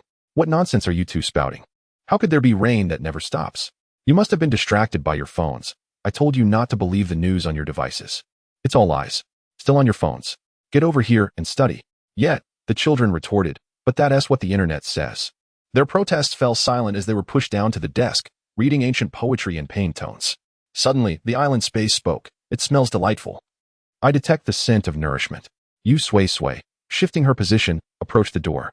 The children's reading did not last long. The mother declared, I am stepping out for a moment. Before I return, you 2 must memorize this poem. She hurriedly exited, her footsteps echoing with urgency. And the children's recitation abruptly ceased. Meanwhile, the island space commented, the flavor has vanished. Yu Sui-Sui comprehended that so-called nourishment was undoubtedly books. Books, intellectual sustenance. How earnest. She suddenly felt a bit dazed. How convenient for my zero-cost acquisition. In the aftermath of the apocalypse, books had become the least valuable items within every human structure. Individuals scoured for remnants of food, leaving chaos in their wake. Only libraries remained orderly and pristine. No one would dare lay claim to them. For everyone knew that libraries held no food. Yu Sui-Sui stroked her chin. If it's merely books, I read so many daily. Why haven't you absorbed any? This question rendered the island space silent. After a prolonged pause, it finally spoke in a somber tone. I have a vague sense that not every book contains nourishment. Yu Sui-Sui understood. It was insinuating that none of the materials she typically read possessed any nutritional value. To validate this theory, she first browsed some novels online, to which the island space showed no reaction. She then downloaded numerous textbooks on mathematics, physics, biology, and astronomy, hardcore knowledge. Before she had even finished downloading, the island space proclaimed it detected a pleasant aroma. Once Yu Sui-Sui completed the downloads, the island space had already absorbed all this nourishment into its realm. The sapphire ring upon her ring finger radiated a warm glow, enveloping her. In her eyes, visions of the island space materialized, a vast island trembling as it gradually birthed new soil, akin to a person growing taller. After this spectacle faded, the island space congratulated her. You may now remain in the space for 4 hours. Yu Sui-Sui rejoiced at her fortune. She had swiftly elevated the island space to a new level. By the arrival of July 9th, she felt even more fortunate. On the 11th floor, there was also a couple seeking refuge in another's home. Mirroring the scenario in 1202, an elderly person had taken in a pair of spouses. Yet the sole distinction was that the couple on the 11th floor bore no blood relation to their benefactor.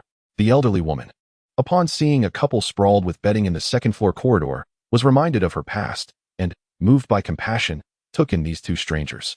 However, the elderly woman's kindness yielded no emotional reward. Rather, the couple drove her out. The elderly woman sat weeping at the staircase, her sorrowful cries attracting the attention of residents above and below. Yu Sui-Sui leaned out to the window, eager to discern the unfolding drama. The elderly woman lamented, "This is my home. By what right do you expel me?" The couple responded coldly, "The food is nearly gone. Why shouldn't I remove you? Moreover, you're so old. Don't waste food." The onlookers, including Yu Sui-Sui, trembled at these words, utterly astonished at such a rationale. Faced with the crowd's condemnation, the couple merely crossed their arms and retorted, "You kind-hearted souls, why don't you take her back with you and feed her? Let us see how much food you have left for yourselves." This statement caused many onlookers to disperse. They were willing to witness the spectacle, but had no desire to take in an elderly woman. Shelter was secondary. The primary concern was the relentless rain, which had shuttered supermarkets, leaving everyone with scant provisions. In such dire straits, how could one possibly care for an unrelated individual?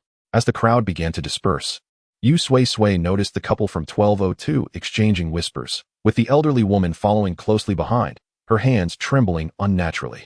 In the early hours, calamity struck. Chapter 14. Chu Shanhai. In the depths of the night, Yu Sui-Sui was jolted by the heart-wrenching cries of a child, accompanied by a pungent scent of blood. Get away! Get away! Murderer! Help! Help! Help! The child's piercing screams shattered the stillness of the night. Peering through the peephole, Yu Sui-Sui glimpsed room 1202, where a girl from a family seeking refuge with relatives was being cornered step by step by an elderly man wielding a bloodied kitchen knife. The girl frequently glanced toward the staircase, seemingly yearning for an escape from that direction. Yet, paralyzed by fear, she lacked the strength to flee. Most alarming of all, her grandmother, Chu Lu, brandished a sharp knife still stained with the blood of her parents and younger brother. The souls of the wronged cried out through the crimson liquid, urging their surviving daughter, revenge, revenge, revenge. The girl's eyes flickered with terror and fury as she was pushed backward until her back hit the cold door of room 1201. Just as Chu Lu raised a smile that was anything but reassuring, Chu Shanhai clenched her teeth, sensing that her life might come to a tragic end at that moment. In the final countdown of her existence, fear transformed into an unyielding resolve. Chu Shanhai locked her gaze onto her grandmother's frail neck. Chu Lu was a diminutive old woman, her emaciated frame exposing the blood vessels in her neck like roots laid bare to the air. Chu Shanhai felt her teeth could easily sink into that neck. With no weapons at her disposal, Chu Shanhai recalled the most formidable tool she possessed, her teeth, often deemed humanity's sharpest weapon. As the knife, reeking of blood, approached her, she prepared to lunge at Chu Lu's throat. Just as she was about to leap, the door behind her creaked open, and a pair of warm hands grasped her wrist. Chu Shanhai caught a glimpse of Chu Lu's astonished expression, mirroring her own shock. Her eyes reflected the terrifying visage of Chu Lu, akin to a sorceress in the depths of night, while Chu Lu's gaze mirrored her own despair and the chilling eyes peering through the crack of the door. Chu Shanhai was abruptly pulled inside, the door slamming shut behind her. The lights flickered on, and instead of encountering specters or demons, she found a girl merely 5 years her senior, who quickly locked the door and barricaded it with a sofa. Outside, Chu Lu pounded on the door. Chu Shanhai remained momentarily dazed until Yu Sui-Sui urged, "If you wish to survive, shout for help to awaken the others." Realizing the urgency, Chu Shanhai rushed to the window, crying out desperately, "Help! Help! Chu Lu is killed!" The stillness of the early morning was shattered. Her cries soon roused several light sleepers, who, before they could express their irritation at the noise, comprehended the gravity of her words. At that moment, the remnants of humanity had yet to be extinguished by the recent storms, and the law still resided within their hearts. The girl's tearful pleas, intertwined with the horrific content, instantly extinguished any lingering drowsiness. They hurriedly awakened their family members, and as Chu Shanhai's anguished cries echoed, Yu Sui-Sui continued to brace the door with heavy objects when she heard footsteps approaching the staircase. Chu Auntie. The first to ascend was a resident from room 1103, who, unable to believe his eyes, stared at the kitchen knife in Chu Lu's hand, stained ominously red. "Is that tomato sauce? Haraha. It must be tomato sauce, right?" Even he doubted his own words, clutching a drying rack as a makeshift weapon. "Auntie Chu, what are you doing? Put down the knife. Let us talk this through." Chu Lu regarded him with a chilling glare, remaining silent. The blood pooling on the floor, the overwhelming stench of blood from room 1202, and her icy gaze, which seemed capable of dismembering him, filled Qin Shu with dread. Yet, the growing number of footsteps from behind lent him a semblance of courage. "Where are the people staying at your home? I recall your nephew, Chu Sheng, and his wife and children. Where are they?" Hidden behind the door, Chu Shanhai, upon hearing her father's familiar name, was overtaken by sorrow, tears streaming down her face as she sobbed, "She has killed my father, my mother too, and my brother."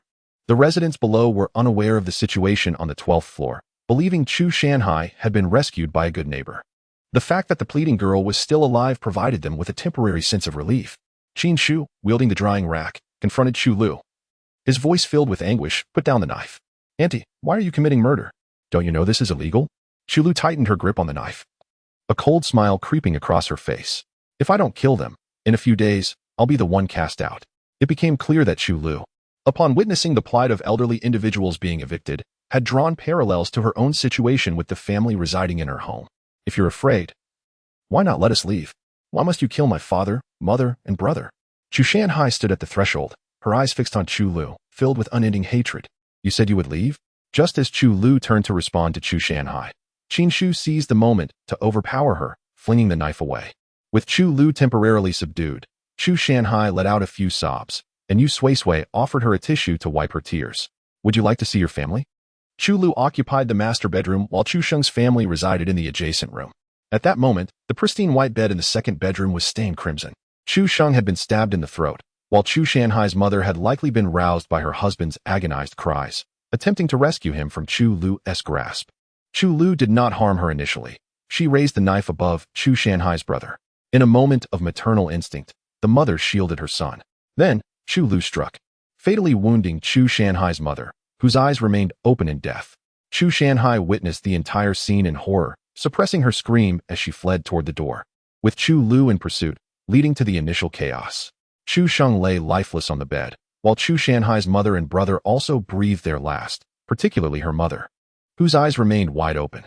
Chu Shanhai gently closed her mother's eyes and whispered to Yu Sui-Sui, "How many years will Chu Lu spend in prison?" Ignoring the duration, Yu Sui-Sui believed that the first step, imprisonment, seemed rather uncertain. Chapter 15. The Great Foolish Fish. As today marks July 10th. Let us momentarily set aside the question of whether the police possess the time, capability, or willingness to manage this situation, especially concerning the transfer of an aged criminal to prison. The relentless downpour has inundated 3 stories, reaching a height of at least 9 meters, roughly equivalent to 5 individuals of 1.6 meters stacked atop one another. Even now, the rain shows no signs of abating. The sky is perpetually shrouded in a dense fog, laden with dark clouds that resemble painted strokes. No matter how long the rain has persisted, those clouds remain in ominous black, refusing to lighten. The cold, damp wind howls, gradually unraveling the fabric of social order. In a civilized society where food is typically abundant, the notion of a family being murdered due to a shortage of sustenance is nearly inconceivable, particularly when the victims are related to the perpetrator. This scenario transcends mere incomprehensibility, bordering on the enigmatic, a situation that, under ordinary circumstances, could dominate national headlines for at least a week. Yet, in this apocalyptic world, the ordeal of Grandma Chu Lu is neither the first nor will it be the last. The residents of Xinglan community initially contacted the police. Although the call connected, the officers merely instructed them to confine the individuals involved, citing the torrential rain that impeded their operations. The police boats were insufficient, and even the prison was flooded, forcing the inmates to be relocated to safer facilities. They had no place to accommodate Grandma Chu Lu and promised to address the matter once the rain subsided. The residents exchanged hesitant glances, unsure of where to confine Grandma Chu Lu. No household was willing to relinquish space for a potentially dangerous criminal, and the available rooms had been allocated to those in lower floors whose homes were submerged. Some families even resorted to living in the corridors. The suggestion of placing Grandma Chu Lu in the corridor was met with resistance, as both corridor dwellers and room occupants objected. Isn't that akin to releasing a tiger back into the mountains?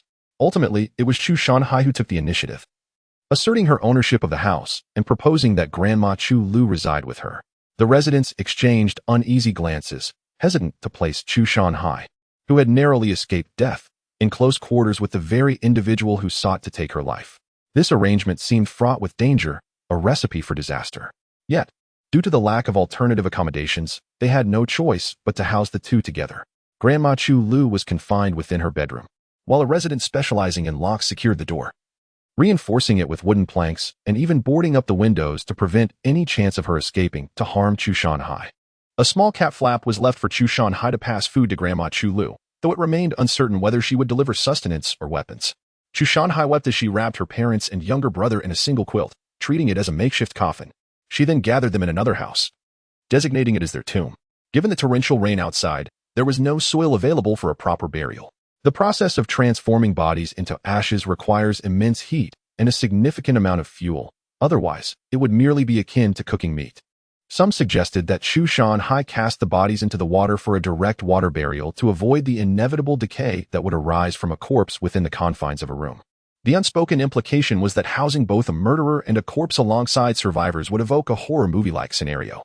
As the young people of today are largely indifferent to posthumous matters, whether it be burial, water burial, or cremation, they see little distinction, as all eventually become ashes. Some even aspire to send ashes into space or transform them into art pieces. However, Chu Shanhai firmly rejected the notion of discarding her family's remains into the water to feed fish. If they are buried in the room, who would dare consume the fish from those waters? Question to Seoul. Throughout these 10 days, many households intermittently faced food shortages. Those with spare provisions remained uncertain about how long the rain would persist and were reluctant to share with others, even at exorbitant prices. After all, The premise of a high price is that the money must retain future value. Otherwise, it becomes mere scraps of paper. The hungry, desperate for sustenance, spotted fish swimming in the water and retrieved fishing rods. One individual led the charge, and soon others followed suit, casting their lines in hopes of a meal. The waters teemed with fish, either from ponds where they had been fed or from the sea, venturing onto land in search of new territories. They were easily deceived, falling for mere breadcrumbs borrowed from neighbors. These large, foolish fish became the sole source of nourishment for the residents of Xinglan community and many others affected by the flooding. The thought of Chu Xing and the others becoming fish food while consuming fish that had fed on human flesh sent shivers through many, causing them to pale. They realized that others may have already resorted to such actions, prompting a wave of nausea that silenced any further suggestions of water burial for Chu Shanhai. Chu Shanhai inquired whether Yu Sui-Sui would mind having her parents' remains in her home. Given that Yu Sui-Sui was merely a corridor away, a neighbor's opinion held significant weight. In a world ravaged by chaos, those who had huddled together for warmth the night before could easily become corpses by morning, or worse, become mere flesh for others. The sight of corpses had become a grim norm. Thus, Yu Sui-Sui naturally advised against it. Grateful for Yu Sui-Sui's life-saving intervention and her willingness to allow Chu Shanhai to keep her family at home, Chu Shanhai expressed her commitment to assist Yu Sui-Sui should she need anything. However, Yu Sui-Sui had no use for the help of someone younger than herself. After sending Chu Shanhai back to her room, she returned to her own home. Yu Sui-Sui habitually retrieved the surveillance monitor, but upon activation, she was met with a blank screen. Silence permeated the air. She remained unfazed, unsure whether the device had malfunctioned or if the family had discovered and dismantled it. Though unable to witness the activities of the Wang family, her memories from a previous life allowed her to surmise that they were likely consuming the generous offerings of a kind neighbor. Unbeknownst to Yu Sui-Sui, this time the kind neighbor had not provided the Wang family with any food.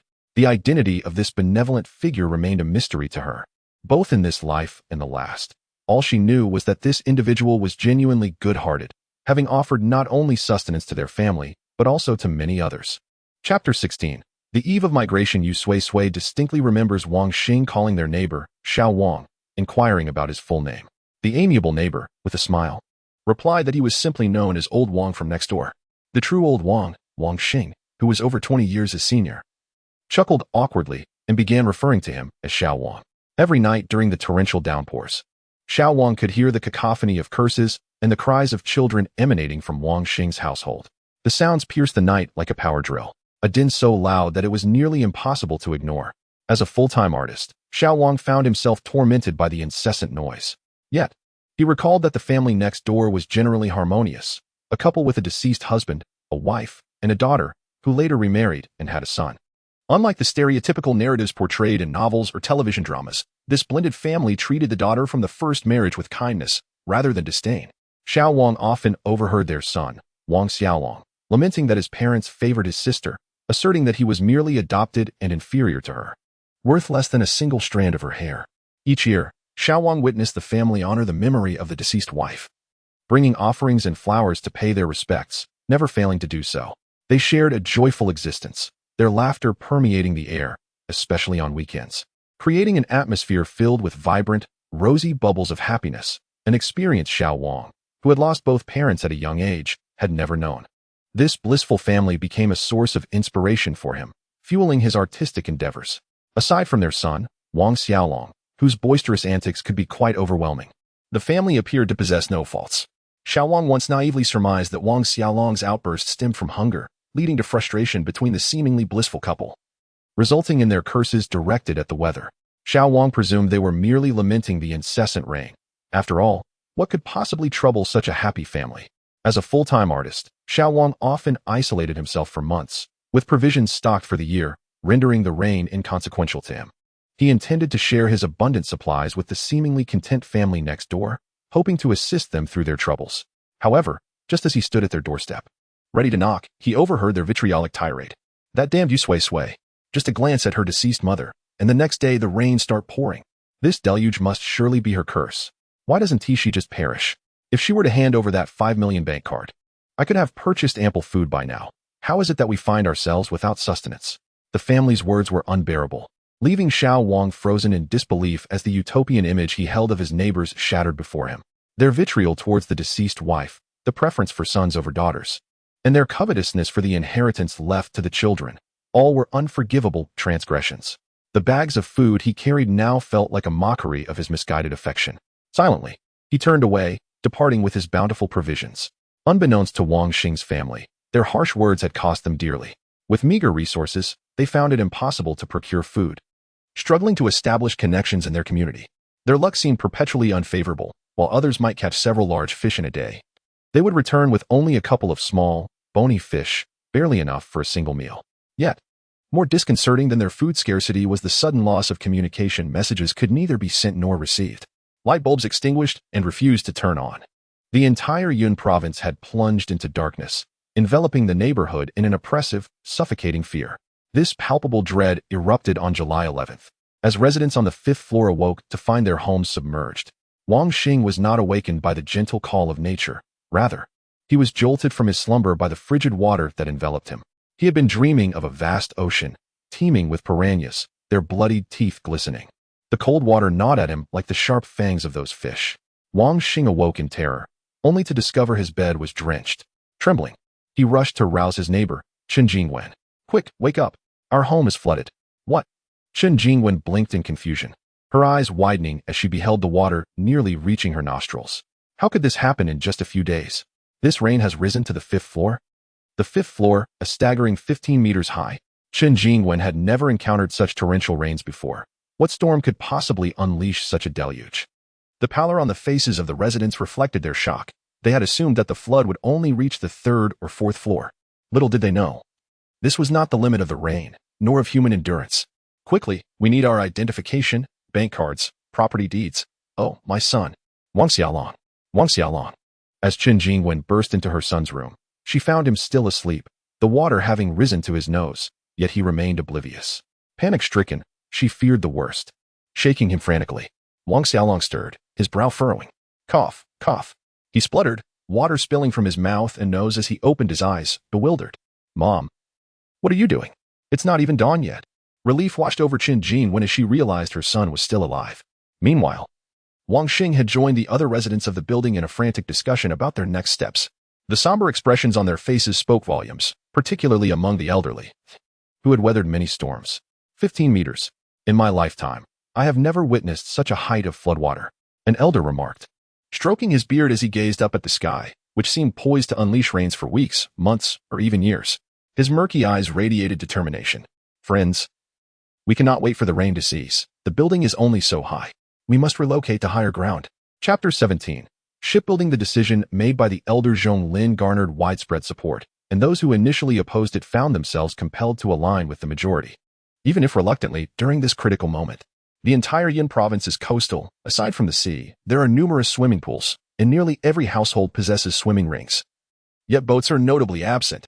Such profound accumulation of water cannot simply serve as a swimming pool, and ordinary individuals would not venture into the depths of 15 meters for a swim. They resorted to dismantling furniture and sketching a rudimentary design for a boat, a task made urgent by the intensifying rain and rising waters that left them with precious little time. The construction of the boat took place on the rooftops, the most spacious area available, where a complete vessel could fit. People busily repurposed their furniture, the noise of their efforts inevitably attracting attention from neighboring communities. Zhong Lin shared his intentions with them, emphasizing the uncertainty of when the rain might cease. They needed to ascend to higher ground. After a brief moment of silence, many of those listening raised their wooden furniture, joining in the boat-building endeavor. Before long, the community where Zhong Lin and Wang Xing resided successfully crafted a vessel. It was remarkably simple, resembling a wooden raft adrift upon the vast ocean, yet capable of accommodating a number of people. Other neighborhoods, including the Xinglan community where Yu Sui-Sui resided, followed suit, collaborating to construct a boat. Some communities had ample materials and manpower, opting to build their own vessels rather than join forces with others. Downstairs, Qin Shu invited Yu Sui-Sui and Chu Shanhai, perceived as mere children by the adults, to join their efforts. Yu Sui-Sui declined, while Chu Shanhai took his furniture and joined them. By July 12th, the rain had inundated the 5th floor. Without delving into the anguish experienced by Wang Xing's family as they watched their meticulously maintained home succumb to the rising waters, it is sufficient to note that on that date, Zhong Lin, along with those involved in the boat construction and their scant personal belongings, boarded the vessel and set sail into the unknown. In addition to their larger boat, several smaller ones, primarily constructed by individuals from various families, floated nearby. Though these smaller vessels were less spacious, they boasted greater speed. The boat from the Xinglan community, constructed as a collective effort, was not yet complete. With at least 2 or 3 days of work remaining, the leader of that group maintained strict standards regarding the vessel's quality. She believed that Zhang Lin's group was overly eager to finish, fearing that their haste might lead to complications. While the waters rose rapidly, the 24-story Xinglan community would not be submerged in the short term. Thus, ensuring the safety of those aboard remained paramount. Yu Sui-Sui reflected on her previous life. In her past existence, the leadership of the Xinglan community had proven to be correct in their approach to boat building. Driven by a desire for vengeance, she felt compelled to stay close to Wang Xing and the others, fearing that losing their company would cost her dearly. This fear loomed over her like a specter, for losing them might mean a lifetime of regret. The island space was oblivious to Yu Sui-Sui's motivations, a tranquil realm. It only engaged with her when she sought it out, otherwise, it remained virtually non-existent. Its quietude often led Yu Sui-Sui to dream that she had never gained access to the island space, nor had she prepared the abundant supplies she believed she possessed. Everything felt like mere figments of her imagination, and she remained determined to survive amid the apocalypse. On this day, the island space reached out to Yu Sui-Sui with its queries. It argued that acting independently would be more efficient. She could travel anywhere, utilize any resources within the space, seek out nourishing books for upgrades, and return for 4 hours daily without fear of detection. It insisted that she need not pursue revenge for past grievances. Furthermore, without her, they would still struggle in this world, facing a grim fate of hardship, with luck determining whether they survived another day or merely lingered for a year or two. Aware of these truths, Yu Sui-Sui still felt that her desire for revenge differed fundamentally from nature's indifference. She yearned for personal retribution against Wang Xing and his companions. Recognizing her resolute determination, the island space fell silent, adhering to its customary tranquility and refraining from mentioning the matter again. As Zhang Lin and the others prepared to set sail, Yu Sui-Sui adorned herself with a striking new look and donned attire she would have never worn at 15. She piloted a hovercraft, trailing behind the main group. The heavy clouds cast a gray pall over the world, and aside from the last few boats, no one noticed her presence. Even if they had, the dimness obscured her identity, leaving them unable to discern her age or gender. In the Xinglan community, only Chu Shanhai, who collided with Yu Sui-Sui while she was departing, was aware of her departure with Zhang Lin and the others. He was momentarily taken aback by her hovercraft and the transformation of her appearance but quickly dismissed it, choosing to act as if he had never seen her. As the rain continued to pour, the boat accumulated water, necessitating someone to bail it out, lest it soon be overwhelmed. Life adrift on the water was far from pleasant. Eyes open, water. Eyes closed, water. Yu Sui-Sui felt as if she were about to transform into a fish, echoing the sentiments of a comment from a netizen she had encountered not long ago. She consumed fish caught from the sea, a variety whose name she did not know but was quite delectable when steamed, its flesh tender and succulent. As she savored her meal, Yu Sui-Sui pondered whether it constituted a form of cannibalism. She was situated 800 meters from the nearest boat and over 1,000 meters from the vessel constructed collectively by Zhong Lin, Wang Xing, and the other residents of the cloud community. This distance rendered it impossible for her to detect any sense of food from the nearby boat, and she remained oblivious to the happenings aboard Zhong Lin's vessel. In her previous life, they had also built boats and migrated in this manner. Reflecting on it now, it was not a pleasant memory. In her past existence, Yu Sui-Sui's rations had dwindled from a bowl of porridge to a single small fish per day, transitioning from rice to meat, yet she felt no joy. The fish, devoid of seasoning, was overwhelmingly fishy and utterly unpalatable. In this life, however, she enjoyed flavorful fish seasoned with ginger, scallions, sesame oil, and soy sauce. Within the cloud community's vessel, Wang Xing, Chen Jingwen, and Wang Xiaolong were engaged in fishing, just as they had been in her previous life. Should they catch fish, they would feast that evening. If not, they would go hungry. In her former life, Yu Sui-Sui had been among those fishing, and if she failed to catch anything, Wang Xing would berate her as a jinx, attributing their bad luck to her laziness and lack of effort. In this life, the fishing crew consisted solely of the three of them, a husband and a son. If Wang Xing failed to catch fish, he had no one to blame but himself, and he had to endure complaints from Wang Xiaolong, who lamented, "Daddy, Daddy, I don't want to eat fish. I want hamburgers, chicken, duck, beef." Wang Xiaolong salivated at the thought, his leg still bound with a bandage from a fracture that had yet to heal completely. Chapter 18. Fever. Wang Xing struck him with a slap. Per Wang Xiaolong, with his leg encased in plaster, could only wield a branch, scavenged from who knows where, as a makeshift cane. Hopping about, and utterly unable to evade the speed of the slap, Chen Jingwen, dissatisfied with Wang Xing's demeanor, had transformed from an elegant lady into a drab figure. Her face devoid of luster as she embraced Wang Xiaolong. "Darling, bear with it. Once we reach higher ground, there will be food," she consoled him. Without the guiding function of their phones, they managed to procure a detailed map, navigating their vessel steadily toward the mountainous province closest to Yun Province. True to its name, the mountain province was replete with elevations, surpassing Yun Province in altitude. Everyone believed that the torrential rain could not inundate it, at least not to the extent of fully submerging the province in water as it had in Yun Province. Yet, before they reached the mountain province, unforeseen circumstances arose once more. After a 3-hour nap in her space, Yu Sui-Sui emerged to hear an uproar aboard the cloud ship, 1,000 meters away. The voices were loud enough for her to discern clearly from over a kilometer distance. The fascination with gossip is a universal trait among humanity. Observing many around her straining to listen, she hastily returned to her space, retrieving a telescope to spy on the happenings aboard the cloud ship. To her dismay, she spotted Wang Xiaolong, his cheeks flushed and feverish. It was evident that his condition was severe, as Qin Jinwen wept profusely while holding him. In a state of indignation, Wang Xing shouted at a single mother, "Was it not just a fever-reducing pill I borrowed? What is the big deal? No one at your home is ill. Is it a crime to borrow it when a child's life is at stake?"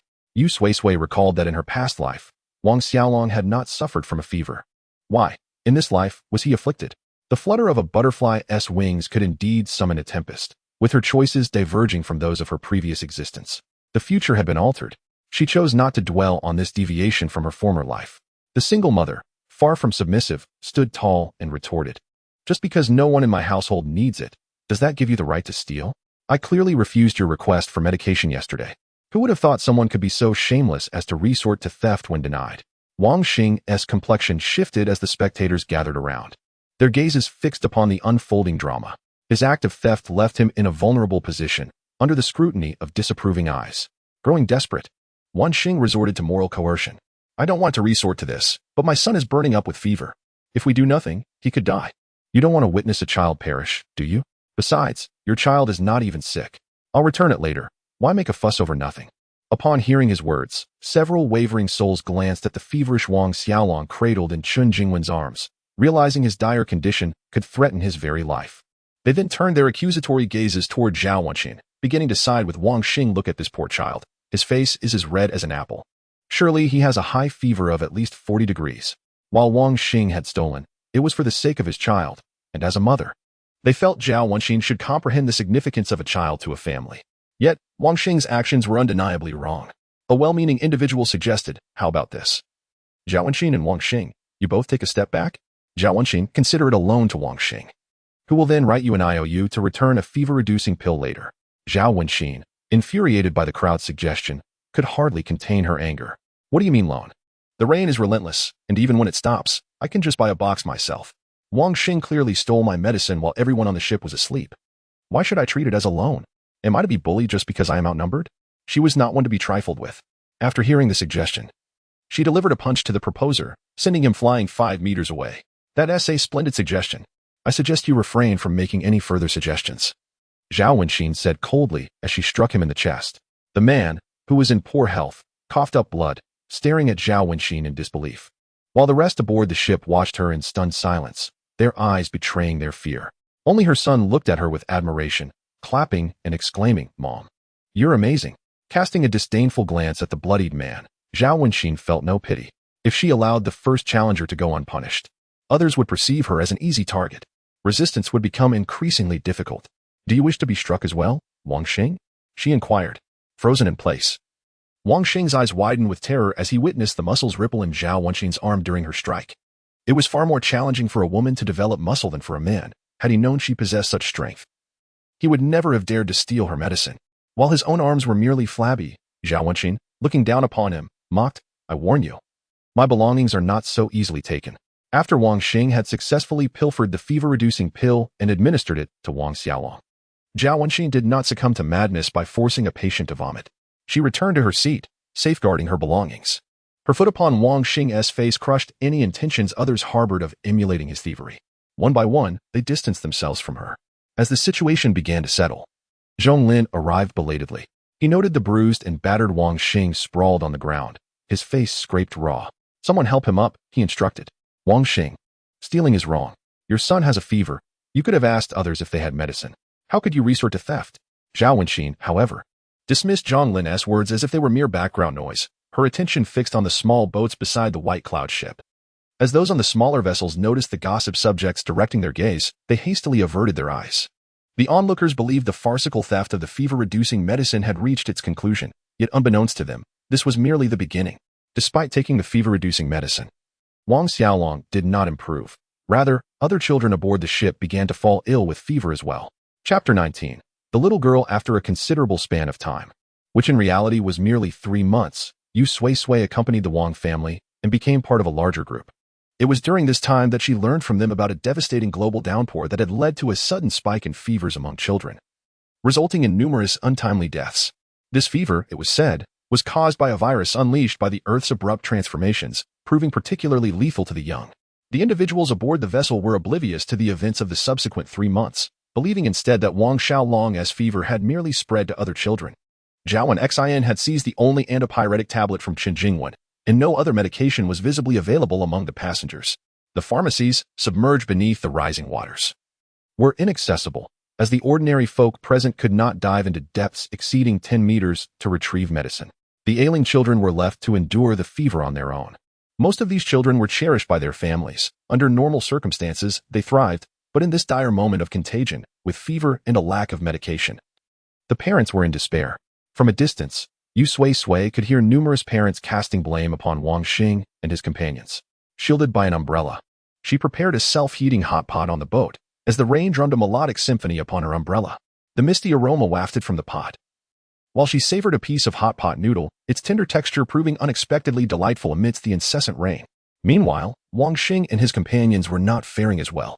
His son lay on a wooden plank, his forehead flushed, mumbling incomprehensible words, drenched in sweat. Chen Jingwen wished fervently that she could suffer in his stead. Other parents of feverish children whispered loudly in her ear, lamenting, "Why can't they just keep their child in check instead of running around and infecting my daughter?" And he even took an antipyretic tablet, yet it seems as ineffective as if he hadn't taken it at all. If only he had given it to my son, it would have worked wonders. These murmurs, directed at her, irked Chen Jingwen. She shot a glare at the unperturbed Wang Xing, urging him to take action. Wang Xing, equally vexed, pondered that if he had succeeded in besting Zhao and Xin the day before, their words would not have been so brazen. Rising from his seat, he cast a menacing glance at the whisperers. Though they grumbled, the sight of the burly Wang Xing, weighing over 160 pounds, silenced them. For no one wished to provoke a confrontation with someone capable of overpowering them.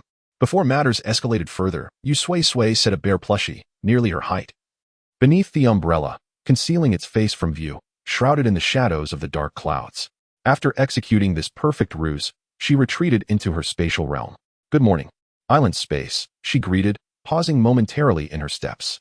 "Good morning," the space responded. In truth, the distinction between morning, afternoon, and evening had vanished outside. Most people's phones had long since died, rendering them incapable of discerning the accurate time. When the clouds were particularly dark, it was night. When they were slightly illuminated enough to see those around, it was morning. Sleeping signified night, while awakening marked the day. Today the spatial realm basked in brilliant sunshine, with fluffy clouds drifting lazily, and a small stream joyfully meandering through the brown, unplanted patches of land. The nutrients from the books had all been absorbed by the island space to sustain its operations and extend the duration of her stay within. The prolongation of her time there was imperative, as Yu Sui-Sui recalled the sweltering month of heat that followed the torrential rains. With temperatures soaring between 50 to 70 degrees Celsius, capable of scorching a person to their demise if no refuge was found. Her purpose for returning was to locate a map. Yu Sui-Sui had procured numerous detailed maps, and upon unfolding one, she indeed found the location of the provincial library. They would be within a mere 10,000 meters from it, and the trajectory of the cloud ship had not diverged from its previous course. They were still en route to the vicinity of the provincial library. The library was quite tall, and during their last visit, the rain had reached a height of 20 meters, yet over 10 stories of the library remained above the floodwaters. It was spacious, replete with a multitude of food stalls and shops. Passengers aboard the cloud ship had previously clashed over the resources within. As for the books housed in the library, they were largely neglected. This time, Yu Sui-Sui's objective was the books within the provincial library. She believed that any book worthy of being archived there would possess significant value. She recalled her previous visits to the provincial library, where the first floor housed cultural products while the second, third, and fourth floors were filled with various reference materials, textbooks, novels, and the like. Most individuals typically lingered on these floors. The floors above contained magazines, periodicals, original English texts, and specialized literature, which posed greater challenges. Such literature could hardly be devoid of worth. Yu Sui-Sui began to dream of advancing to the next level. After absorbing the resources from the provincial library, she would not be far from the Mountain Province Library, followed by the Lin Province and Hua Province. One by one, she believed she would soon elevate her time spent in the space to 24 hours. Although the path of the cloud ship was unlikely to be disrupted, she nevertheless brought forth a map and compass from her spatial realm, along with several bags of chips and cola. Just as she opened a bag of chips and began to munch, a significant commotion erupted aboard the cloud ship. Having discreetly followed the cloud ship for days without detection, and with an increasing number of people joining them, Yu Sui-Sui's floating vessel blended seamlessly into the background. To better observe the movements of Wang Xing and his companions, she boldly drew nearer. Now, she could discern the happenings aboard the vessel with the naked eye. As the largest ship currently afloat, the cloud ship was undeniably eye-catching. Almost simultaneously with the onset of their commotion, several passengers from nearby smaller family boats remarked, "Are they causing a ruckus again?" The cloud ship was far from united, engaging in at least 2 or 3 disputes daily, albeit minor squabbles. With over 100 individuals aboard, such trivial conflicts were to be expected. Everyone regarded these disagreements as a source of amusement, yet this time, it was no trivial matter. As a reclusive individual, Xiao Wang had boarded the ship with an entire box brimming with provisions. Due to the sheer volume of food, many cast covetous glances at his box. As of yet, no one aboard the cloud ship had stooped to the depths of outright theft. However, Xiao Wang remained vigilant, sleeping each night with his box clutched tightly, containing not only food but also several sketchbooks. A passionate artist who relied on his craft for a living, Xiao Wang had not neglected to hone his skills even amidst this seemingly endless downpour. He was currently sketching a little girl dozing before him. The feverish child lay there, her father beside her catching up on sleep. For rowing the grand vessel required manpower, and it was her father's turn to row the previous day. The girl's mother was not far off, preoccupied with fishing for their next meal. This family possessed only 2 umbrellas, one for the mother while fishing, and the other for the father while resting. The feverish girl had no umbrella, which rendered her mother unable to concentrate on fishing. Seeing Xiao Wang's ample umbrella and his gentle demeanor, she decided to entrust her daughter to him for safekeeping, reasoning that since he was already engrossed in drawing, he might as well sketch her daughter. As Xiao Wang continued to draw, the little girl's complexion appeared less flushed. He assumed she was beginning to recover from her fever. However, as he pressed on, her visage began to take on a pallid hue. Xiao Wang's complexion began to take on a pallid hue. Chapter 20. Into the water, Xiao Wang trembled as he extended his fingers towards the little girl's nostrils. A faint breath brushed against his fingertips, then it grew fainter and fainter. Xiao Wang's complexion turned as pale as hers. He shuddered and roused the sleeping father of the little girl beside him. As the father opened his eyes, he was met with the sight of the young artist, pale as his sketch paper, and heard the frantic words, "Quick, look at your daughter. She's in trouble." Upon hearing this, the father's heart plummeted into an abyss of despair.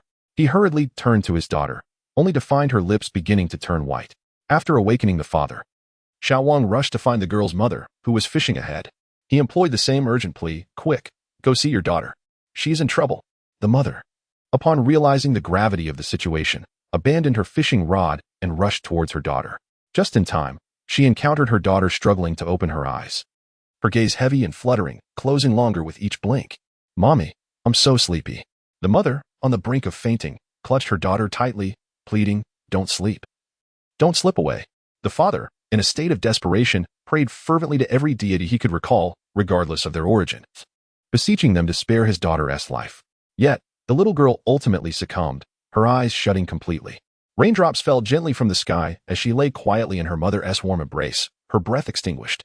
The parents stood in disbelief, initially frozen in place, before they erupted in inconsolable tears. Xiao Wang gazed at the serene and sweet visage of the girl depicted in his sketchbook. Although he had not known her long and felt no strong attachment, witnessing the death of a living child stirred a deep sorrow within him. As he tore out the page of his drawing to present it to the parents, he looked up to find that they had already departed, carrying their daughter's lifeless body to confront Wang Xing. At that moment, Wang Xiaolong had just awakened, his face less flushed than before, being fed fish soup by Chen Jingwen. He appeared to be on the mend, while their daughter could never be restored. The girl's mother, with swollen eyes, began to weep anew, her disheveled black hair framing her face, her red-rimmed eyes appearing particularly haunting. She resembled a terrifying witch or a demon, one that devours children. When she approached Wang Xiaolong, he fell to the ground in fright, pointing at her and crying, "Demon! Demon! Mommy, kill this demon!" "What demon, you child?" Qin Jingwen turned, intending to apologize to the one labeled a demon, only to find those bloodshot eyes fixed intently on Wang Xiaolong. The crimson veins stained the whites of her eyes, and behind her stood a man equally disturbed. Both appeared weak and unsteady, as if walking on water. A familiar figure behind them was urgently blinking, and though Qin Jingwen thought she recognized him as a former neighbor, she failed to grasp that Xiao Wang was urging them to leave quickly. "Hey, what do you want to do to my son?"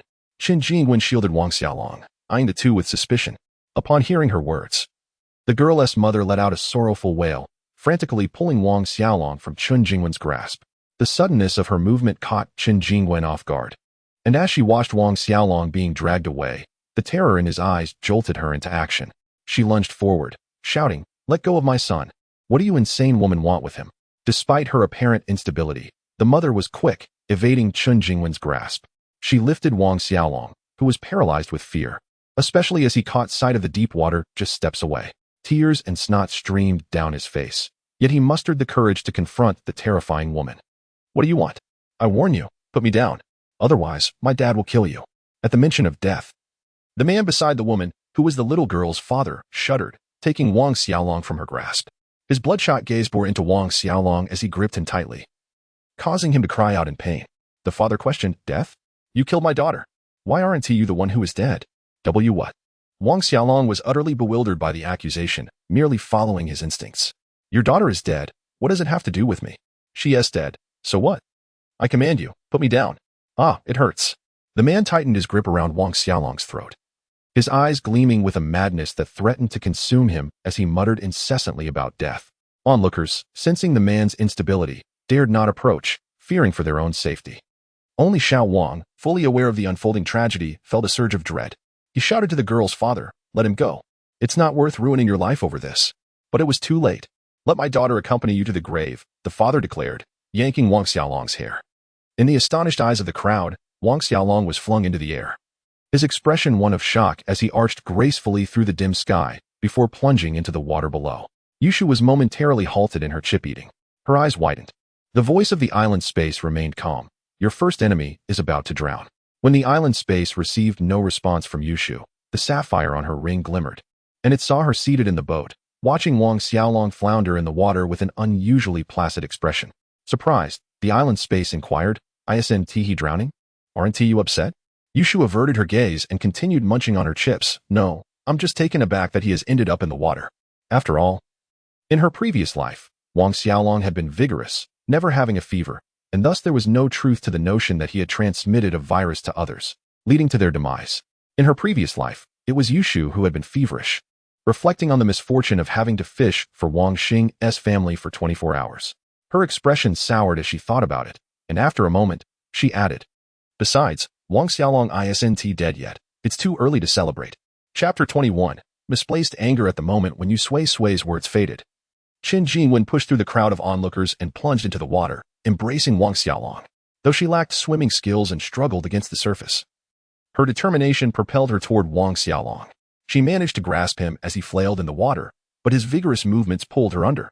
She choked on several mouthfuls of water, her head nearly submerged. Fortunately, the spectators did not turn a blind eye to their plight. A nearby small boat came to their rescue, bringing both of them aboard the Yun duo. Meanwhile, Yu Sui-Sui continued munching on her delectable potato chips, barely glancing in their direction. Unfazed, she mimicked her previous behavior, arranging a teddy bear on the bed to represent herself while she retreated to her space to snuggle under a blanket for a nap. Upon awakening, Yu Sui-Sui rubbed her sleepy eyes and froze, her fingers stiffening in disbelief at the sight of a newly arrived vessel a mere 100 meters from her own. Dubbed a small boat, it consisted of little more than a few planks of wood assembled into a makeshift enclosure, barely buoyant on the water's surface. Such rudimentary boats floated around, many even more rudimentary, consisting solely of a single plank. Thankfully, the rain was the only peril they faced, devoid of storms. Otherwise, it was uncertain how many lives would be claimed by a single wave. On this newly arrived boat were 3 individuals, Wang Xing, Wang Xiaolong, and Qin Jingwen. Yu Sui-Sui was astonished by their presence, while the small boat trailing behind her echoed the loud discussions about the commotion aboard the Yun duo. It turned out that after being rescued, Wang Xiaolong and Chen Jingwen faced further calamity when another child fell ill with a fever. Regardless of Wang Xiaolong's innocence, as the first to exhibit symptoms, the child's parents inevitably directed their ire toward him. A confrontation ensued between that parent and Wang Xing, leading to heated words laced with curses, resulting in a collective rejection of their family by those on board, particularly from those with sick children.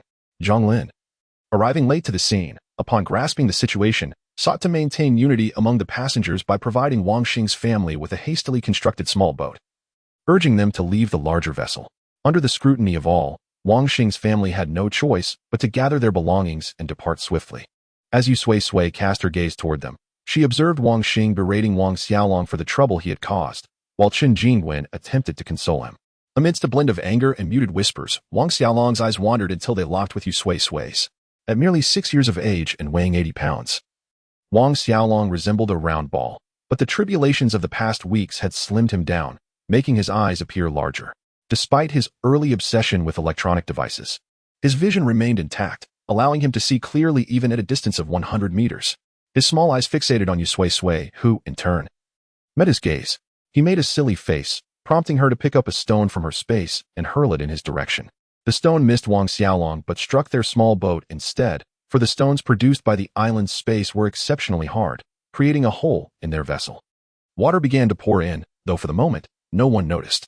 Wang Xiaolong turned to Chen Jingwen, pointing toward Yu Sui-Sui, exclaiming, "Mom, that person looks like Sister Sui-Sui." Sister Sui-Sui? Chen Jingwen momentarily struggled to recall who that was, having not seen Yu Sui-Sui for over 10 days. Initially, they had believed her to be trapped in her grandparents' remote countryside, as floodwaters engulfed the city and people were displaced. Both Wang Xing and Chen Jingwen resigned themselves to the notion that they would never encounter Yu Sui-Sui again, effectively regarding her as deceased, someone unworthy of remembrance. Now, upon hearing that name, Chen Jingwen took a while to dig it out from her memory. She turned to where Wang Xiaolong was pointing, and he was indicating a hovering boat far superior to their makeshift craft.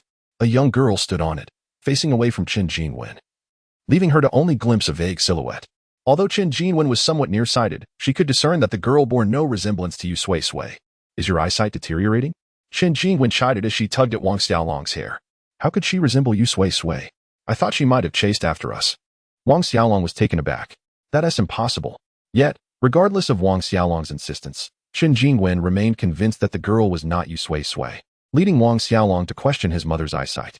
However, expressing his doubts would only provoke Chen Jingwen's ire, and not wishing to be scolded, he resigned himself to silent frustration. Before long, Wang Xiaolong could no longer remain silently frustrated. The hole created by the stone from the island's space began to widen under the pressure of the incoming water, and the small boat quickly began to fill, the water rising several centimeters. Wang Xing, who had been resting with his eyes closed, mistook the sound of rushing water for intensifying rain. As he opened his eyes, he was alarmed to find the water level rising rapidly, nearly submerging his feet, prompting a shriek from him. Realizing the boat was taking on water, Chen Jingwen and Wang Xiaolong exchanged glances filled with despair as they clung to one another, fearing for their lives. Wang Xiaolong, however, noticed the expanding hole in the boat. Initially no larger than a fingernail, it had now grown to the size of a finger. He quickly reached out to plug the hole, successfully halting the influx of water. Wang Xing glanced over, brow furrowed and expression darkening. "Where did that hole come from?" "Wang Xiaolong, did you do this?" Chen Jingwen, using a cloth to seal the breach, glared at Wang Xing. "Don't take your frustrations out on our son. It's obviously the fault of Zhong Lin for providing us with such shoddy craftsmanship." The more she pondered, the more plausible it seemed. She even wickedly speculated. "I knew he was being too kind by giving us a boat. They must want us to drown." Wang Xing, initially prepared to defend Zhong Lin's intentions, found himself unable to dismiss the subtle ostracism his family had faced aboard the Yun duo in recent days. He had no understanding of why his family had been marginalized. Chapter 22. Rising tides. Wang Xing viewed his family through a lens of affection, a sentiment not shared by Yu Sui-Sui. His thunderous snores and intolerable petulance were sufficiently aggravating, and the ill-mannered brat, Wang Xiaolong, only compounded her irritation. Chen Jingwen was somewhat tolerable, yet her unyielding indulgence of the duo's antics left much to be desired. The incessant rain was already vexatious, and encountering such individuals only heightened her annoyance. Of course, Wang Xing's family was not the only detestable presence aboard the vessel. They merely stood out conspicuously. Today marked the 20th of July, Each ship's voyage relied on manual navigation, devoid of mechanical assistance, resulting in a sluggish pace. However, Yu Sui-Sui could already discern the distant silhouette of the provincial library, miraculously untouched by the rising waters. Yet, the rain fell with a swiftness that surpassed their progress.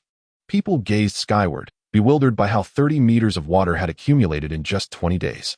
This was no mere flooding. The fresh water mingled with seawater, producing a faint briny taste when sampled. Although Yun Province was well developed, most buildings were not particularly tall, rendering them largely submerged beneath the 30-meter deluge. Drifting upon the vast ocean, the only visible expanse was the mirror-like surface of the water. With the rising population and an increasing number of vessels, large and small, wooden and metallic, even luxury cruise ships, people ceased to inquire when the rain would abate. All ships, without exception, were navigating towards higher ground. Among the multitude, the Yun duo, once a leader, had now been relegated to the status of an ordinary vessel, overshadowed by the massive cruise ship that accommodated thousands. Yet, no one aboard the Yun duo lamented their lost prominence. Rather, they gazed enviously at the grand cruise ship, wishing fervently to be aboard. Who would not desire to indulge in the abundant food and drink that surely awaited them? A larger vessel promised greater safety in the face of demise. It was preferable to perish among a crowd than to face solitude. Little Wang, seated 3 meters away from Yu Sui-Sui on a cramped dormitory-sized boat, clutched his arms tightly. Shivering. The water's temperature was frigid, a stark contrast to the sweltering summer months of June and July before the apocalypse. Yun Province was typically blessed with 11 months of summer and merely 1 month of winter. Most aboard were ill-prepared, lacking warm clothing, and they struggled to survive by huddling with companions or relying on their stored body fat. Others sought to forage clothing and blankets from homes that had yet to be inundated. However, fortune dictated their success. If the household still contained inhabitants, the fortunate might receive assistance, while the unfortunate faced the wrath of a robust homeowner, branded as a thief. Little Wang, a recluse accustomed to the shadows of his room, was neither strong nor possessed of a generous layer of fat, leaving him vulnerable in this dire situation. He could only rely on sheer willpower to endure the cold. Though his resilience was regrettably limited, presently, his face had taken on a ghastly hue. Observing his plight, Yu Sui-Sui compassionately tossed him a blanket. "Are you still going to leave the Yun duo?" With no hesitation, Little Wang gratefully accepted the blanket, wrapping it around himself as he continued to tremble. His golden-tinted hair quivered with each shiver, and he sighed, "I wish I could, but the number of eccentrics aboard the Yun duo is simply overwhelming." He had initially thought that the Wang family, who had pilfered medication while others slept, were the epitome of madness. Yet he was astounded to learn of parents who had discarded a suspected virus carrier, their daughter, into the water following her death. These incidents, which would typically warrant a feature on a legal channel, left Little Wang in awe of the human condition. Yet, this was merely the beginning. Perhaps it was the incessant dreariness that had unleashed the primal instincts of many aboard the Yun duo. Some awoke in the early hours, singing loudly, while others exhibited erratic behavior reminiscent of monkeys. There were those who silently brandished kitchen knives, threatening to chop off heads while calling them watermelons. Little Wang found himself tormented to the brink of despair. At that moment, a figure from the adjacent boat, originally the owner of the vessel beneath Little Wang's feet, leaped into the water. Little Wang could not recall the individual's appearance, nor could he discern their gender. They may have succumbed to a breakdown, unable to withstand the torrential downpour or envision a hopeful future. In a manner akin to a fish, the individual plunged into the depths, leaving behind only a fleeting image in a white short-sleeved shirt, quickly submerged without a trace. Little Wang observed a moment of silence for the lost soul before seizing the opportunity to salvage his belongings and leap onto the now unoccupied small boat. His rowing was sluggish, and he soon found himself trailing behind the Yun duo, now becoming Yu Sui-Sui's neighbor. However, he failed to recognize that Yu Sui-Sui was the very neighbor who had lived beside him before the rains commenced. This was hardly surprising, as Little Wang seldom ventured outside, and when he did, it was usually in the dead of night, while Yu Sui-Sui, a diligent student, adhered to a more structured schedule, resulting in their paths rarely crossing.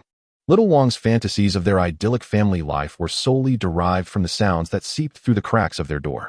Ironically, he had often delivered food to the Wang family, oblivious to the fact that among the four, only one consumed the rice he provided. "Achu." Little Wang curled into a ball, tentatively extending his hands.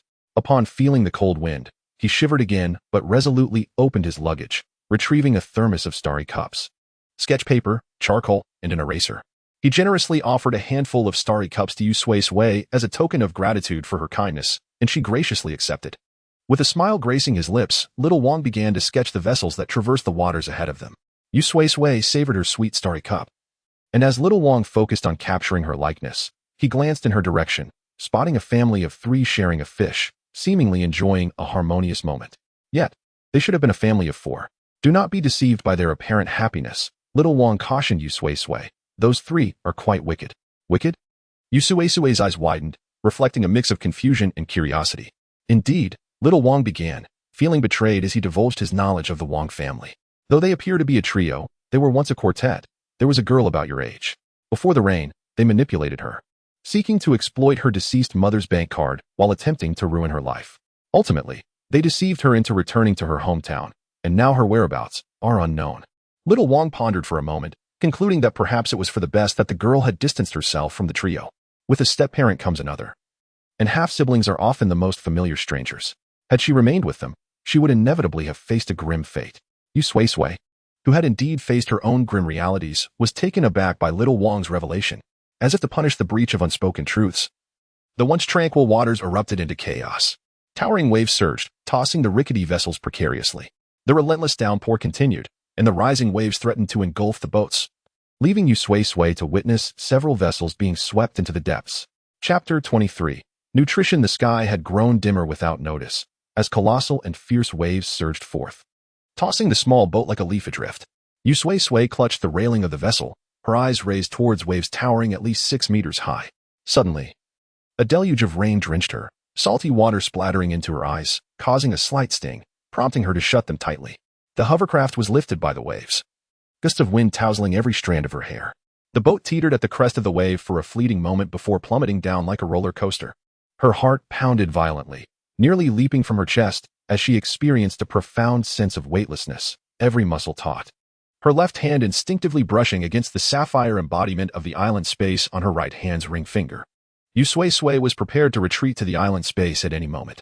Amidst the wind, rain, and tumultuous waves, she discerned a cacophony of screams mingled with the storm. With her eyes barely open, she caught sight of a figure being submerged, a person with golden hair. Xiao Wang. The thought struck her first. The waves surged again, the raindrops intensified, and before she could dwell on her sorrow, she resolutely closed her eyes, silently awaiting the passage of the waves, praying for the favor of fortune. The darkness behind her eyelids extended the sensation, swirling like clothes in a washing machine, akin to plunging into an eternal, lensless black hole where time stood still. In this closed-eyed world of darkness, she perceived flashes of red squares, red figures, red liquids. Hello? Are you still alive? Yu Sui-Sui suddenly opened her eyes. Before her lay a sea of red. Yet, the world above the water was blue. A deep azure, rendering the underwater realm nearly invisible, obscuring all traces of red. The red she beheld was Xiao Wang, who was tapping a book against her head from across the boat. At such close proximity, it was no wonder that the first thing she noticed was red. Her gaze fell upon the book in Xiao Wang's hands, its bright red and gold cover strikingly prominent, the letters evoking a sense of nostalgia within her. How wonderful. You're still alive. Xiao Wang exhaled in relief, giving her a thumbs up. Surviving such monstrous waves surely promises good fortune. I thought we were doomed. Yet here we are, alive. Nevertheless, there was no trace of joy in Yu Sui-Sui's eyes. Following her somber gaze, Xiao Wang's attention landed on the book's cover, which bore the glittering golden letters, 5 years of college entrance examination, 3 years of simulation. Xiao Wang burst into laughter. What is this? Are you reminiscing about the agonies of the college entrance exam? He glanced at her. The girl kneeling on the boat had jet black hair, a fair complexion, and a youthful visage, her bright red dress making her resemble a doll, appearing far from 18 years of age. Xiao Wang's tone turned uncertain. By the way, have you taken the college entrance exam? You look so young.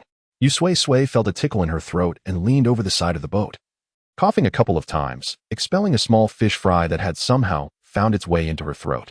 The fry happily returned to its home, the beautiful ocean, while Yu Sui-Sui weakly leaned back against the boat, replying to Xiao Wang, I just finished my middle school exams. Xiao Wang was taken aback, surprised by her youth. I didn't expect you to be so young. But if you've just completed your middle school exams, you wouldn't harbor such deep resentment towards the 5-year simulation. Right? Haha, are you a study prodigy? Already diving into high school material right after middle school? Yu Sui-Sui shook her head.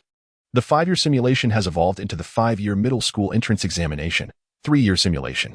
Xiao Wang shivered, utterly unaware of this change. He reassured her.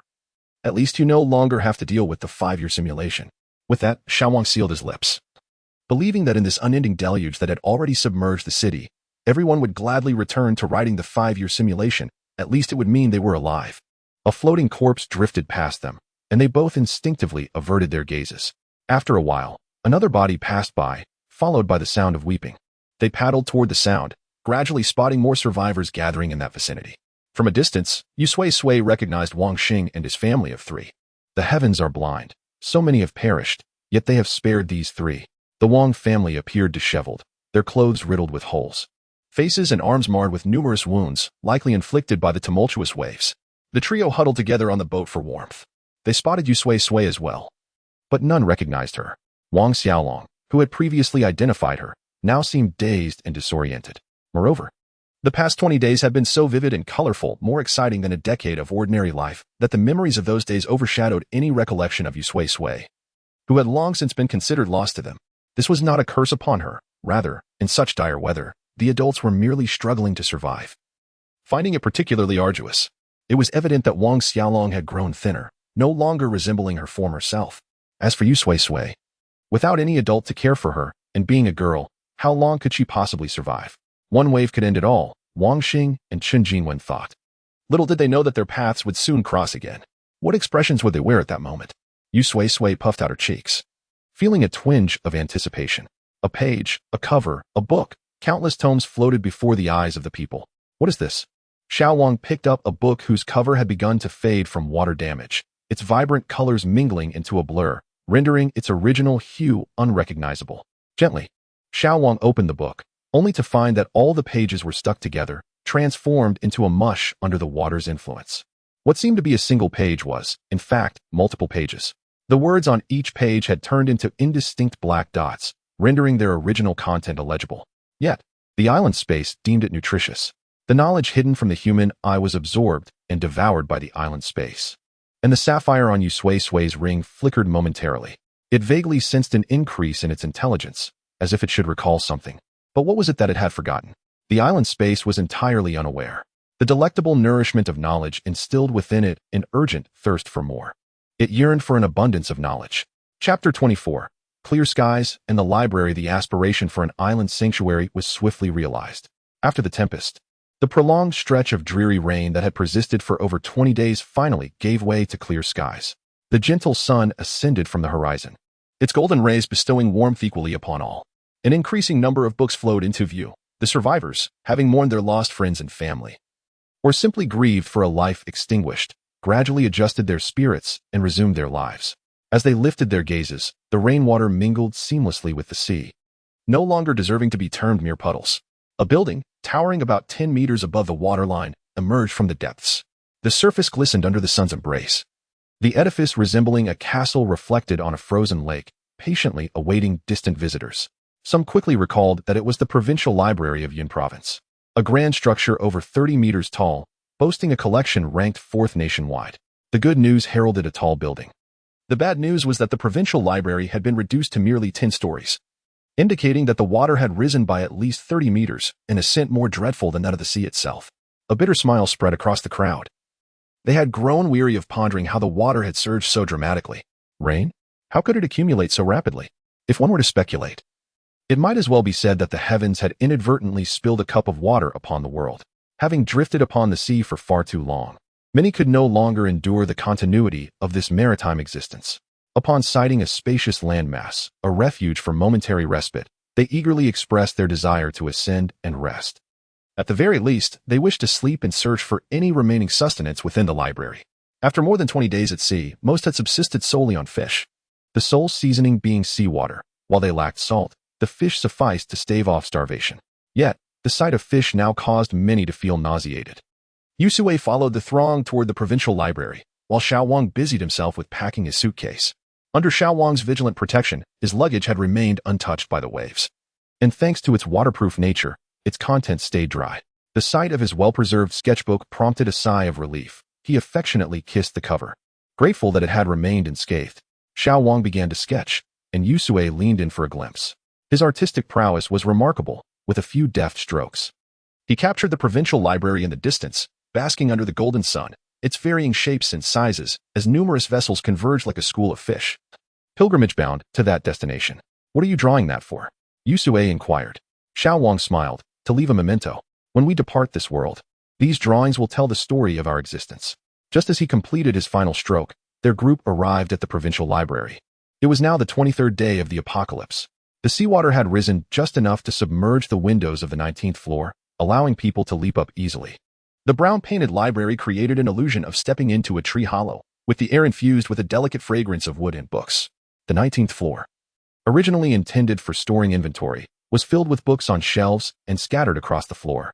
As Yusui stepped into the library, the island's sanctuary voraciously absorbed the nourishment from every book, whether submerged or dry. The manifestation of this was evident as Yusui observed the island's space, encapsulated within her sapphire ring, expanding continuously. The mist enveloping the island's space receded, allowing it to grow in concentric circles. 1, 2, 3. Villas, warehouses, and grid-like fields transformed into mere specks. Just when Yusui believed it would cease, its expansion continued until it reached a size comparable to the entire Yin province, at which point it finally slowed. Yet, the island space still felt unsatisfied, yearning for more. This is far too small. I sense I could grow larger, it mused. However, even if it is not as vast as I imagined, you can now remain within this space for 12 hours. Yusui was not particularly concerned about the potential size of the island space. Her primary interest lay in how long she could linger there. Hearing the duration was a mere 12 hours, she felt a twinge of disappointment. She casually picked up a book, its text foreign and incomprehensible, and tossed it aside, reaching for another. This time, she found one in Chinese, which she recognized. I thought this nourishment would suffice for you to extend to 24 hours. The island space shook its head. The nutrition here is abundant, but it is far from sufficient for such an extension. Yusui closed the book, accepting the 12-hour limit without much regret. Others were fortunate to have even that. After all, 12 hours, half a day, was ample time to evade 99 of dangers. With so many books in the world, she believed she could surely nourish the island space adequately. Yet, the island space remarked, it is not solely the nourishment from books. There are many other sources of sustenance. Curious, Yusui asked what else could provide nourishment. The island space revealed it had evolved, faintly aware that something existed in this world, possessing greater nourishment than books, something worth 100 tomes. However, like the knowledge from books that had yet to materialize before it, the island space remained oblivious to what this superior source of sustenance was. How vexing, it lamented. But I know it exists. I have simply forgotten much, so very much. Yusui comforted it, assuring, everything you have forgotten, you will reclaim. Meanwhile, as Yusui fed the island space with knowledge, countless survivors who had weathered the storm hurried toward the 36th, 37th, 38th, and 39th floors of the library. The 39th floor, the highest, had once been a favored spot for many to enjoy a cup of coffee and peruse a book before the apocalypse. This floor housed a restaurant, a shopping mall, and creative products, a veritable superstore. They were not the first to arrive. The ground lay in disarray, remnants of supplies taken by earlier visitors, leaving what remained exceedingly precious. Wang Xing found himself in a tussle with a disheveled young girl over provisions. Within the restaurant, a refrigerator contained a sealed package of meat, preserved despite the melting ice due to the power outage. Wang Xing had his eyes set on it, but just as he reached for it, a pair of small hands swiftly snatched it away from him. Chapter 25. A reunion between father and daughter. Who dares to seize my possessions? Wang Xing turned around to find a disheveled child, around 12 years of age, with raven black eyes that glimmered with a fearless light, fixating intently on him. Upon noticing his gaze, the child bared her sharp teeth, hissing at him like a cat. Startled by her unearthly demeanor, Wang Xiaolong took a step back. Suddenly, the child darted away. Wang Xing pursued her, but she slipped away like a slippery eel. After several minutes of fruitless chasing, he found himself the subject of murmurs, with onlookers whispering about his disgrace and being outwitted by a mere child. Infuriated, Wang Xing shouted that she had stolen from him, but no one believed his claims. He could only watch the child's monkey-like retreat and shout, "Wait, I shall not let you escape." Eventually, he resigned to his fate. Upon returning to the refrigerator, he discovered that the space had been overtaken by a group of burly men, their muscular arms adorned with dragon tattoos, their gazes burning with intensity. They did not appear welcoming. Sensing a gang-like atmosphere, Wang Xing dared not provoke them. He forced a smile and quickly fled. Wang Xing scoured for another source of food, but every location seemed to be claimed by others. They either appeared capable of overpowering him tenfold or were simply too numerous for him to confront. He ran again, cursing his misfortune. Having found nothing, he hesitated to return to Qinjingguan, instead wandering aimlessly through the library. Suddenly, he spotted a familiar figure. The child stood with unkempt hair and tattered clothing, appearing no older than 12. Was this not the very girl who had stolen his meat? Just from her silhouette, Wang Xing was certain it was her. Chuckling to himself, he prepared to reclaim what was rightfully his. As he approached, he noticed the girl conversing with another person behind a bookshelf, her voice hoarse from disuse. The other figure was obscured, and fearing it might be a burly individual, he halted his advance to eavesdrop. The girl's tone was laced with delight as she expressed her astonishment at seeing this person. I can't believe it's you. After we parted that day, I never expected to encounter you here. I didn't think I would see you here either, replied the other girl, her voice bright and youthful. Instantly, Wang Xing thought, another girl. How easy it would be to take from her. This piece of meat surely belonged to him. As he envisioned savoring the fragrant roasted meat, he suddenly recognized the familiarity of the second girl's voice, as if he had heard it somewhere before. Their conversation continued, with the girl who had pilfered his meat sharing her harrowing tale of survival. After I left with the others from the community, we were attacked by robbers. We couldn't fend them off and lost our boat. I was fortunate to find a piece of driftwood just as I was about to drown. I drifted for ages before being blown here by the winds. Wang Xing realized that this girl was Chu Shanhai from Xinglan community, and she appeared significantly thinner than before. Her once vibrant voice now bore the weight of silence, having spoken little in recent times.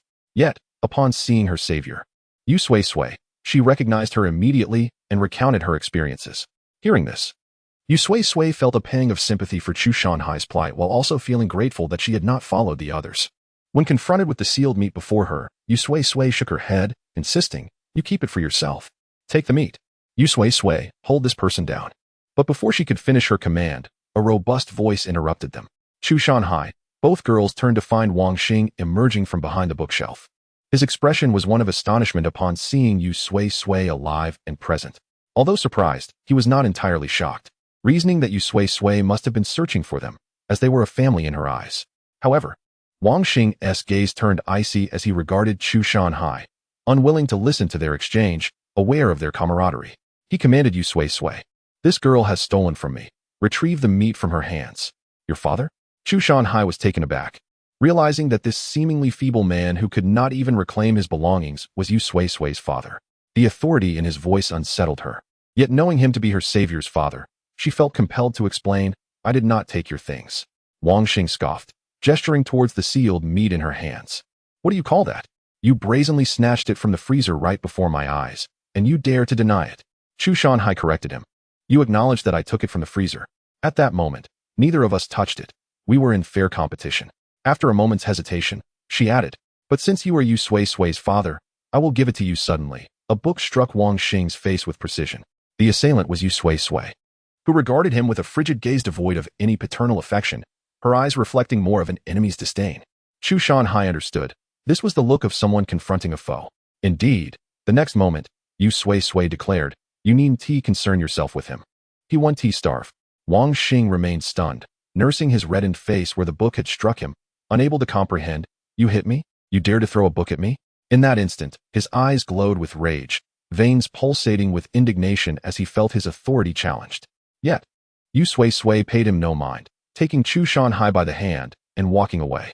Chapter 26. Why Su-Su was well aware that this library had only 5 floors, making it easy to encounter familiar faces. However, she did not anticipate that on the very first day, she would come face to face with Xing. In that fleeting moment when Xing issued his command, Why Su-Su felt an intense desire to inflict 1,000 cuts upon him. Yet, she restrained herself and simply took Qshnhi's hand, choosing to leave. Her decision was not born from weakness. Rather, it was the onset of a grand apocalypse. And this torrential downpour was but a minor inconvenience, a means to wear down Xing both physically and mentally, perhaps leaving him a tad hungry. He was not left starving to the point of gnawing at thin air, nor was he tortured to the brink of death. Why Su-Su wished for Xing to continue living, to endure all the suffering she had experienced, and ultimately, to die a miserable death. Who is that? Qshnhi astutely refrained from mentioning that Xing was her father. The mention of a benefactor drew a frown. He was a detestable man. After Why Su-Su hurled a book at his face, Xing, shocked and enraged, returned to the small corner occupied by his family, empty-handed. While he returned without any spoils, and managed to acquire several bags of bread. She even traded her and Ing Shi-Ol-Ing's outfits for new clothes, adorning herself with cosmetics from a luxury store. The transformation in CHNJNGW's appearance failed to pique Ing Xing's interest. With a scoff, she expressed her displeasure at him. What irked her even more was, Ing Xing, how could you return empty-handed? You promised to bring us something delicious. Not even a single loaf of bread? CHNJNGW's anger escalated as she noticed the numerous signs of a beating on his face, bruises of varying shades. Her fury intensified as she recalled how she, a solitary figure, had managed to secure bread from those much taller and stronger than her, while Ing Xing, a towering man, had returned with nothing. Faced with CHNJNGW's ire and Ing Shi-Ol-Ing's pitiful gaze, Ing Xing felt both wronged and infuriated. He recounted his tale honestly. I had managed to seize a large piece of meat. And where is it? CHNJNGWN demanded, arms crossed. It was taken by Yusui-Sui. That worthless thing. After a moment of disbelief, she stared at Ing Xing and inquired, who took it from you? Yusui-Sui. CHNJNGWN's voice rose sharply. Is she still alive? Ing Xing nodded. And where is she? Did she not return with you? How dare she steal from you? Ing Xing shared her sentiment. How could she have dared to take his belongings? What shocked him further was that Yusui-Sui had even dared to strike him. The pain from the bruises on his face lingered, a testament to the force of the dictionary-sized book she had thrown at him. Rubbing his cheek, he winced. It still hurts. Not only did she steal our things, but she also had the audacity to hit me. That little rascal has grown bold. I'll bring her back and teach her a lesson. CHNJNGWN was not pleased. You can hit her, but do not bring her back. Why would you want to do that? This rain may not let up, and her bank card is useless now. Who knows if we can find it after the storm? I will not raise someone else's daughter for free. Ing Xing agreed. He too was unwilling to raise another's child. He completely forgot that Yusui-Sui carried his blood within her. Amid their fragmented conversation, Ing Shi-Ol-Ing, overlooked by the two adults, was gnawing on a dry and tasteless piece of bread. While this bread was a slight improvement over the fish he had been eating for so long, it paled in comparison to the instant noodles, hot pot, and barbecued delicacies he had enjoyed before the storm. The piece of plain bread he held lacked any flavor, and as he battled with its blandness, a tantalizing aroma of grilled meat wafted through the air. In mere seconds, Ing Shi-Ol-Ing discerned the presence of chili, pepper, and meat among the delightful scents. His mouth watered involuntarily. Each breath he took drew the enticing fragrance deeper into his nostrils, and after 20 days without delectable food, he could not resist the urge to sniff eagerly. The more he inhaled, the stronger the aroma became. His stomach growled audibly, and he cast furtive glances at CHNJNGWN and Ing Xing, who were still engrossed in their discussion about Yusui-Sui. Having not seen her for days, Ing Shi-Ol-Ing had completely forgotten about Yusui-Sui. With the adults distracted, he paid little heed to CHNJNGWN's countless warnings not to wander off. Before he knew it, he had stealthily embarked on a quest to discover the source of the delicious scent. Though his fractured leg had yet to heal entirely, the cast had been removed, and CHNJNGWN had used a kitchen knife to carefully cut it away. During the process, Ing Shi-Ol-Ing had almost believed that his mother intended to stew his leg. He limped his way, following the alluring aroma to the 29th floor, where he stumbled upon an elegant restaurant. Strangely, as he entered, everyone passing by hastily departed. When he finally located the source of the enticing scent, he pushed open the restaurant door, his clumsy entrance eliciting laughter from the patrons within. Whose child is this? He walks so amusingly. Surely he must be a cripple. Huh? A cripple could not have survived this long. Someone lowered their head and asked, "Little friend, what brings you here?" All around a round table, the diners were gathered, and beneath it lay a coal-free stove where oil sizzled and large chunks of meat were being grilled, releasing an intoxicating aroma. Ing Shi-Ol-Ing, entranced by the scent, failed to notice the fierce animal tattoos adorning the arms of those around him, who regarded him with disdain, as if he were a dull, dying creature. Driven by instinct, he gazed longingly at the sumptuous food on their table and exclaimed, "So much food. So much grilled meat. I'm here for the grilled meat. Is it delicious? If it is, it's all mine."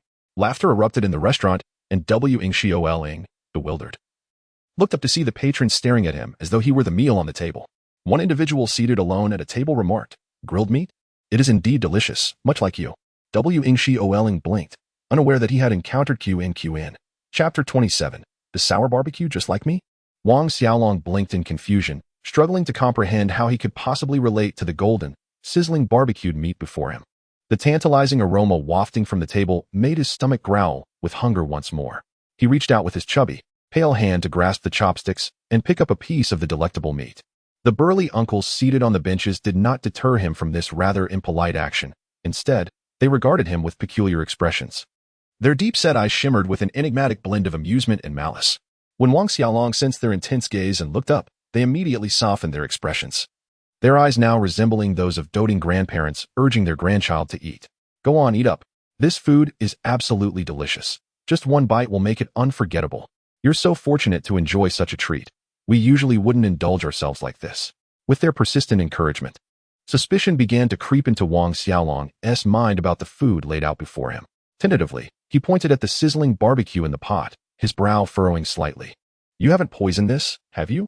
Of course not. Why would we poison our own food? That would be akin to committing suicide. Qin, who had approached from another table, smiled as he took hold of Wang Xiaolong's pudgy little hand. Here, let me serve you a piece of meat that will surely be etched in your memory forever.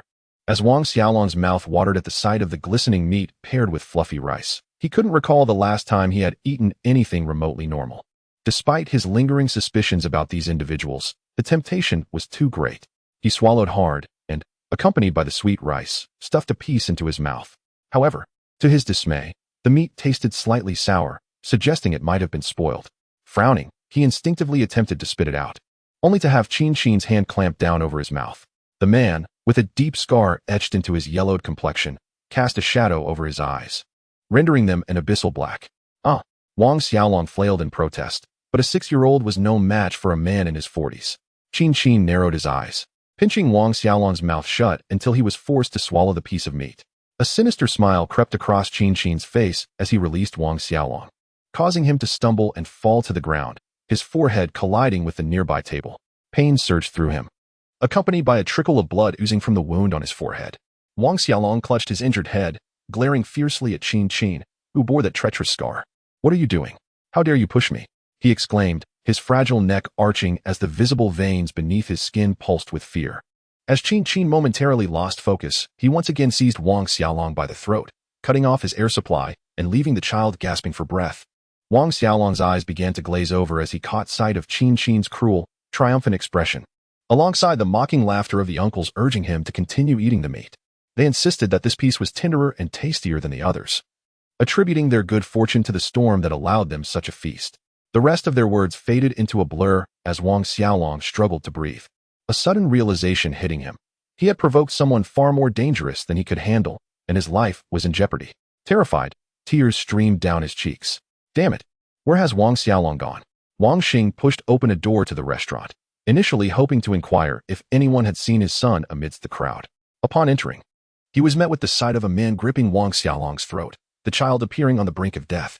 The man's fierce demeanor, accentuated by the prominent scar on his face, sent chills down Wang Xing's spine. His instincts screamed for him to flee. Yet when Wang Xiaolong caught sight of him and shouted, "Dad, save me!" the dozen or so individuals in the restaurant turned their gaze toward him. With no one else around, it was evident that these men were hardly upstanding citizens, and Wang Xing found himself frozen in place, trying to appease the group, particularly Qin, who still held Wang Xiaolong captive. "Gentlemen, has my son done something wrong? Could you please let him go? I can offer you compensation." Compensation? Qin's expression shifted into a grin, releasing his grip just as Wang Xiaolong crumpled to the ground, only to have Qin swiftly stomp on him. Under Wang Xing's furious yet impotent gaze, Qin gestured towards the table laden with meat, his smile widening. "He ate our food." Wang Xing stared at the meat, frustration boiling within him as he lamented Wang Xiaolong's gluttony. Was this meat something that could be freely shared with others? Though he yearned to reprimand his son, he had no choice but to appease the imposing figures surrounding him. "I will certainly replace the meat," he stammered, rubbing his hands together in a conciliatory manner. "I can find it within a couple of days, if that is acceptable." "No need for compensation," Qin replied, his narrowed eyes lacking any warmth, the scar on his face making him appear even more menacing. His words did little to ease Wang Xing's anxiety. In his growing trepidation, Qin continued with an unsettling calm, "You see, I am a kind-hearted person and do not require compensation. All I ask is for you to repay what you owe for your son's actions." His eyes glinted with a malevolent joy, as if he genuinely believed himself to be a benefactor.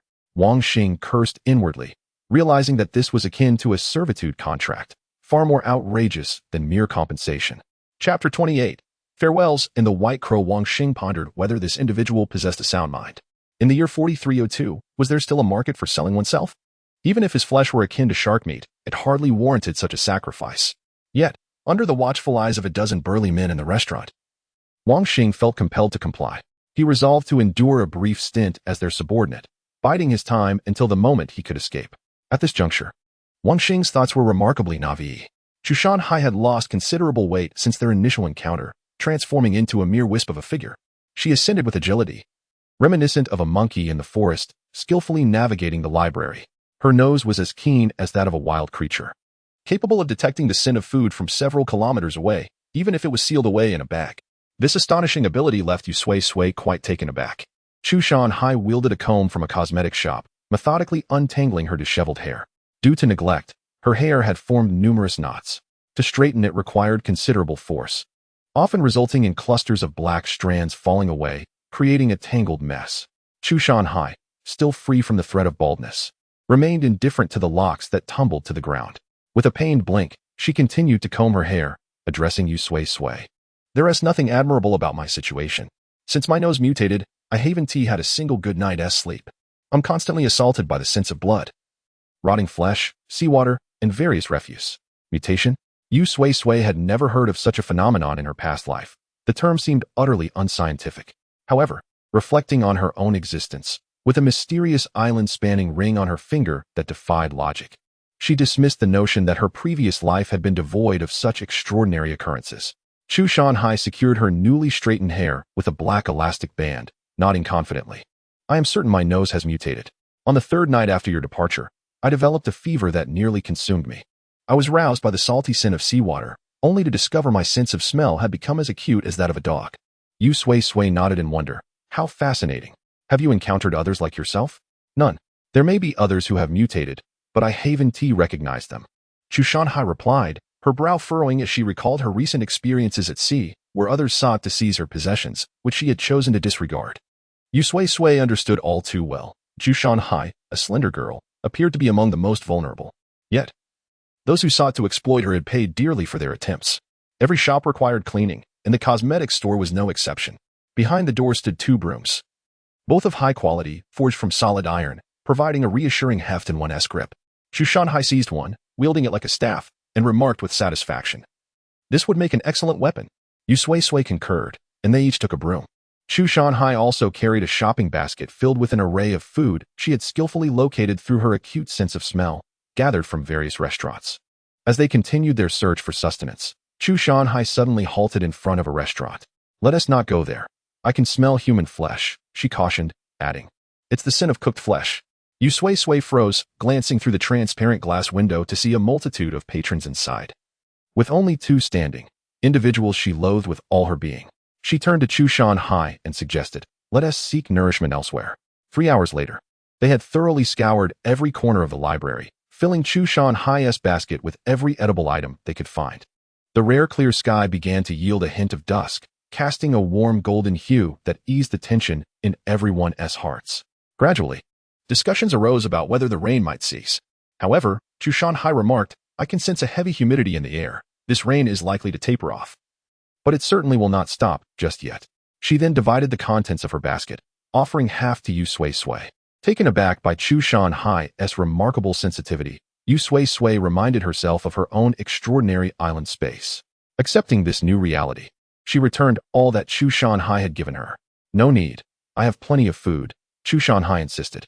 And after confirming Yu Sui-Sui truly lacked for nothing, she stuffed all the food back into her vessel, jumping aboard her boat. Chu Shanhai bid farewell to Yu Sui-Sui. "I hail from Shan Province. I wish to return swiftly to find my grandparents. Farewell. Perhaps fate will reunite us." As she spoke, Chu Shanhai scribbled down an address for Yu Sui-Sui, should she wish to visit her hometown in Shan Province. Chu Shanhai's home lay atop the highest mountain in the province, a remote area. Despite its isolation, the elevation of 3,000 meters meant that even if it rained a meter per day, it would take over 8 years to submerge her home. Abundant trees and grasses meant foraging for wild vegetables and fruits would sustain her. "Farewell," Chu Shanhai called, her radiant smile illuminating the golden hues of the setting sun, which bathed her in a warm glow. After parting ways with Chu Shanhai, Yu Sui-Sui returned to the library. only to hear Chen Jingwen's voice echoing through the space. Wang Xing, Wang Xiaolong, where are you two? It's time for dinner. Where have you gone? Hurry back. Her voice, slightly hoarse, hinted that she had been calling for quite some time, laced with urgency. Yu Sui-Sui sat on a stool, engrossed in her reading, while Xiao Wang had appeared beside her, sketching. She looked up to see him grinning at her, proudly displaying a large-headed portrait he had drawn of her. It was excellently rendered, depicting her likeness with striking accuracy, albeit in monochrome. There was an unsettling resemblance to a posthumous portrait. This is called a sketch, not a death portrait, Xiao Wang emphasized, inscribing his name and the date, Baiya. 2034, 7. 23, in bold letters. The name Baiya stood out prominently, capturing Yu Sui-Sui's attention. Astonished, she exclaimed, aren't you called Xiao Wang? He looked perplexed. I don't share the surname Wang. So of course I'm not called Xiao Wang. I've always wondered why everyone addresses me as such. At that moment, Chen Jingwen's voice carried from upstairs, demanding to know, have any of you seen my husband and son?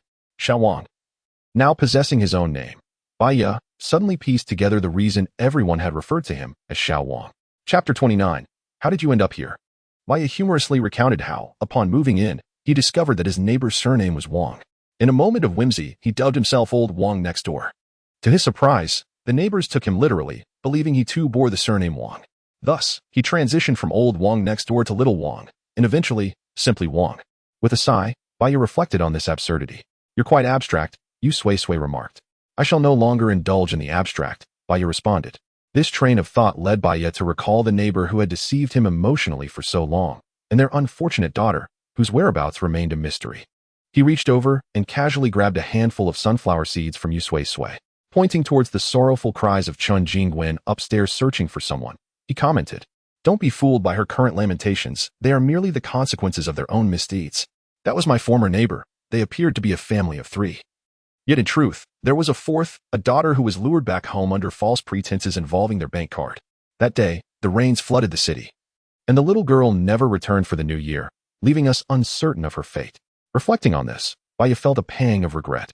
He mused that regardless of the amount in their bank account, it was merely a string of numbers, hardly worth even a handful of sunflower seeds. Hearing about his misfortune left Yu Sui-Sui unaffected, as if she were listening to a stranger's tale. The only surprising revelation was that, despite the time that had passed, Baiya had never realized how strikingly similar he was to the missing girl. Yet, it dawned on her that he had never inquired about her name.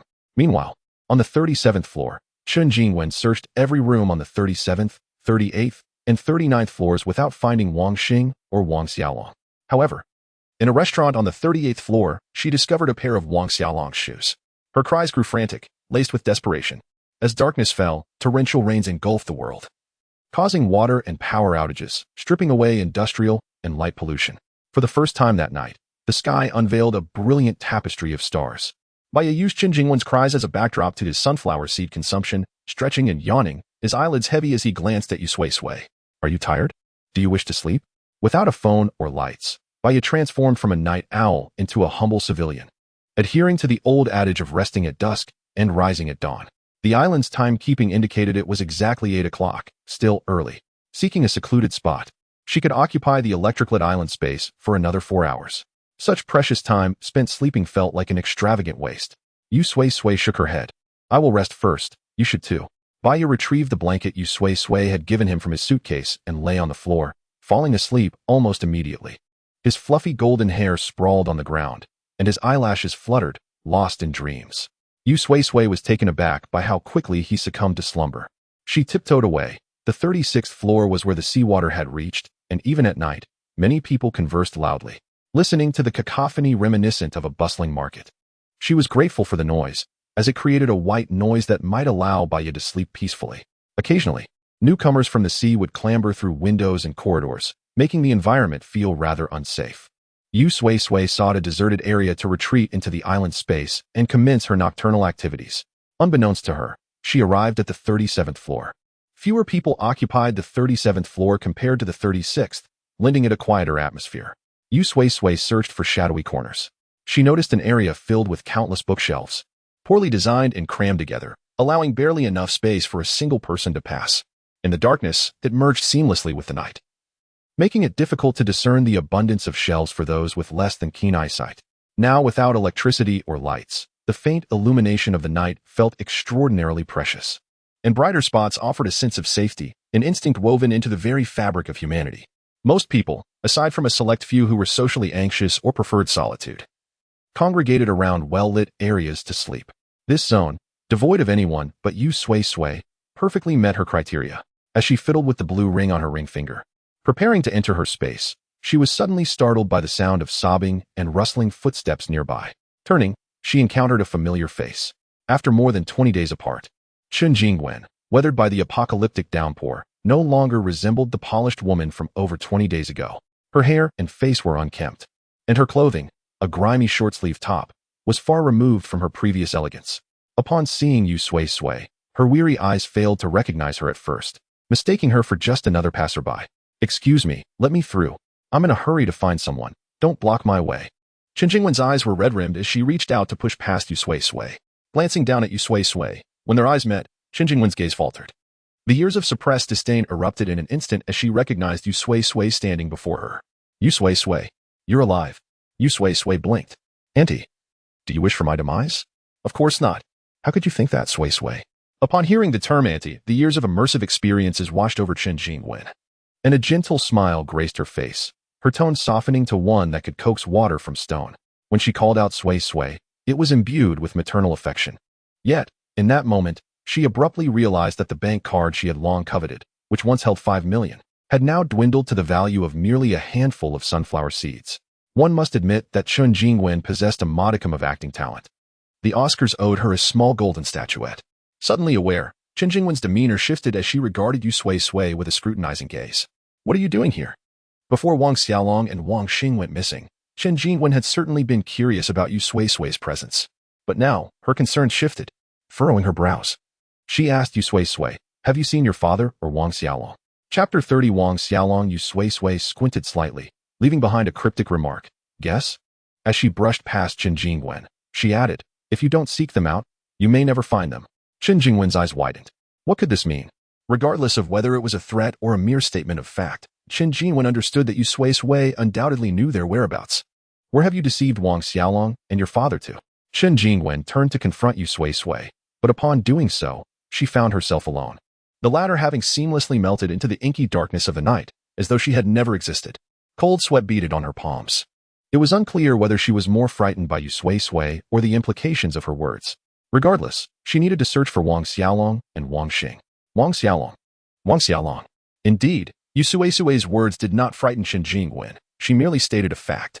Qin, who would use a living person as bait to feed fish, exhibited an extreme indifference to life, perceiving himself as a noble carnivore, while regarding others as mere herbivores.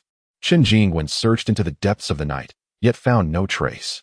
Exhausted, she collapsed onto the ground, falling asleep.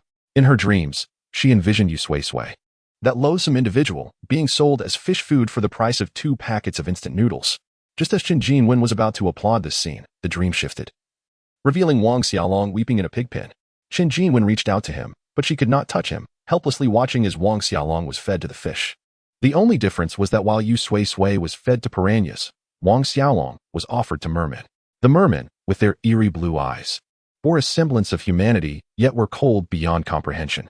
They regarded the dreamlike Chen Jingwen with the gaze of a butcher. Chen Jingwen awoke in terror, drenched in cold sweat, her left eye twitching uncontrollably. She clutched her racing heart, attempting to convince herself that this horrific nightmare was merely a figment of her imagination. Dreams are always the opposite, she repeatedly reassured herself. On the 24th day of the torrential downpour, Chen Jingwen rose, determined to continue her search for her husband and child. Outside, amidst the tumultuous sea, she glimpsed her husband, Wang Xing, struggling in the water. His face was pale, his flailing arms slowing as he sank deeper, appearing on the brink of exhaustion. "Where's Wang Xiaolong?" Chen Jingwen rubbed her eyes multiple times. Yet she could not hear Wang Xiaolong's voice amidst the same waters. Without a moment to ponder, she hastily rowed her boat into the water, rescuing Wang Xing. Cough. Cough. Cough. Wang Xing, once pulled aboard, bent over, expelling torrents of seawater, his complexion ashen as he dared not meet Chen Jingwen's gaze. The sea breeze howled, chilling her to the bone. After what felt like an eternity, Chen Jingwen regained her voice, trembling as she questioned Wang Xing. "Where is Wang Xiaolong?" Wang Xing lowered his head. "He is dead." Those cannibals remarked that his flesh was tender and delicious. Wang Xing could scarcely recall the terror that engulfed him when they had taken him aboard their ship, where he had seen the corpses of his fellow kin, the large cauldron bubbling with oil, and the sight of Wang Xiaolong being butchered. What are you saying? Chen Jingwen felt her consciousness waver. The world around her fading to white noise, all sounds muffled as if separated by a veil. Wang Xing's voice was both near and distant. I said Wang Xiaolong is dead. We encountered a group of cannibals and were powerless to resist. Wang Xiaolong was eaten. Seeing Chen Jingwen's face turn as pale as a corpse adrift at sea, Wang Xing felt a pang of guilt. He murmured softly, Dear, do not grieve too deeply. We are still young. We can have another child. Slap. A resounding blow struck Wang Xing's face. Swat. Another smack silenced a mosquito. Why are there still mosquitoes in this apocalyptic world? Baya expressed his bewilderment. Though still young, Baya did not believe in any notion of an apocalypse. He regarded it merely as an extraordinary downpour. However, after Yu Sui-Sui queried, whose family has a deluge that is global, and uttered the word apocalypse repeatedly, Baya found himself unwittingly adopting that term. Yet, he was still slow to grasp its implications. Many others had already dubbed this relentless downpour an apocalypse after just 3 or 4 days. Of course, none of this mattered at present. What held significance was the incessant buzzing of mosquitoes surrounding him. After dispatching yet another mosquito, Baya cast a resentful glance at Yu Sui-Sui, who remained untouched by the insects. Why do the mosquitoes not bite you? Yu Sui-Sui too was puzzled as to why none approached her. For it had not been this way in her past life. Could her rebirth have altered her essence, rendering her unpalatable? Such trivial conversations held no substance. They were devoid of meaning, with neither speaker nor responder deriving nourishment from them. Yu Sui-Sui casually contributed to the exchange. Perhaps I am simply unappetizing. In truth, the island space diligently employed energy to ward off mosquitoes from its host. The island space deemed such trivial matters unnecessary for the host to comprehend. Baya's gaze grew increasingly forlorn as he inquired, What are you observing through that telescope? Observing Wang Xing and Chen Jingwen, Yu Sui-Sui replied, tossing the telescope to Baya. Would you like to see the scenery? What scenery is there to admire? It's just sea and boats. Baya accepted the telescope and peered in the direction Yu Sui-Sui had been watching. As he noted, the sight was merely an array of boats, large ships, smaller vessels, and skiffs, each bearing a striking resemblance to the others. The sea was far more captivating. Nevertheless, Baya temporarily commandeered her telescope, examining the surroundings with curiosity. Meanwhile, Yu Sui-Sui gazed towards Wang Xing and Chen Jingwen, reflecting on the grim reality. Though she knew Qin Qin was a cannibal, she had not anticipated Wang Xiaolong's fate would be sealed so swiftly. Even more shocking was Wang Xing's utterance of such inhuman words about having another child. Indeed, those devoid of paternal affection remained cold-hearted. A new child would not bring love if it had not been truly encountered. Without any particular sentiment to express, on this fateful 24th day, Yu Sui-Sui resumed her journey towards the mountain province.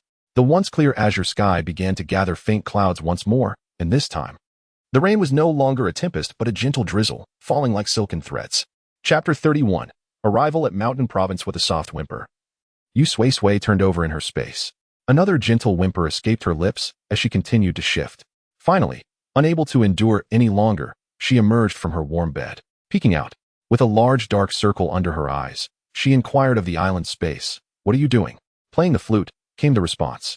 The island space ceased its mournful wailing, which had begun even before dawn, and was taken aback by Yu Sui-Sui's reaction to its cacophonous sound. Can't you tell? Yu Sui-Sui replied. It's not a matter of whether I can tell. The island space, sounding despondent, replied, Is my flute playing really that terrible? Yu Sui-Sui retorted, It's not merely about whether it sounds good or bad. It's an affront to music itself. Kind-hearted Yu Sui-Sui refrained from voicing such harsh words. Instead, she said, You've created an unprecedented musical system. The island space fell silent for a few seconds before softly responding. Thank you for your comforting words. But I am quite aware of my own limitations. Yu Sui-Sui shot at an incredulous look, her clear eyes reflecting a silent accusation. If you know your flute playing is terrible, why disturb my sleep so early? If the island space had hands, it would surely have its fingers pressed together in a gesture of remorse, its face a picture of pitiable innocence. I apologize. I merely wished to play a lullaby to help you sleep better. I never anticipated it would sound so dreadful. I thought I would play beautifully. The island space's voice was filled with an unjust sense of grievance, shock, and doubt. What had given it the audacity to believe it could play the flute beautifully? Yu Sui-Sui found this baffling. To her astonishment, she realized she could no longer sleep, disturbed by the clamor. The island space had been in use for 12 hours. And Yu Sui-Sui had spent 8 of those hours sleeping, leaving her with only 4 remaining. She could remain in the space for a maximum of 9 hours, needing 3 hours to address any unforeseen circumstances. With just an hour left, she decided to step outside the villa to savor the sin of grass and earth.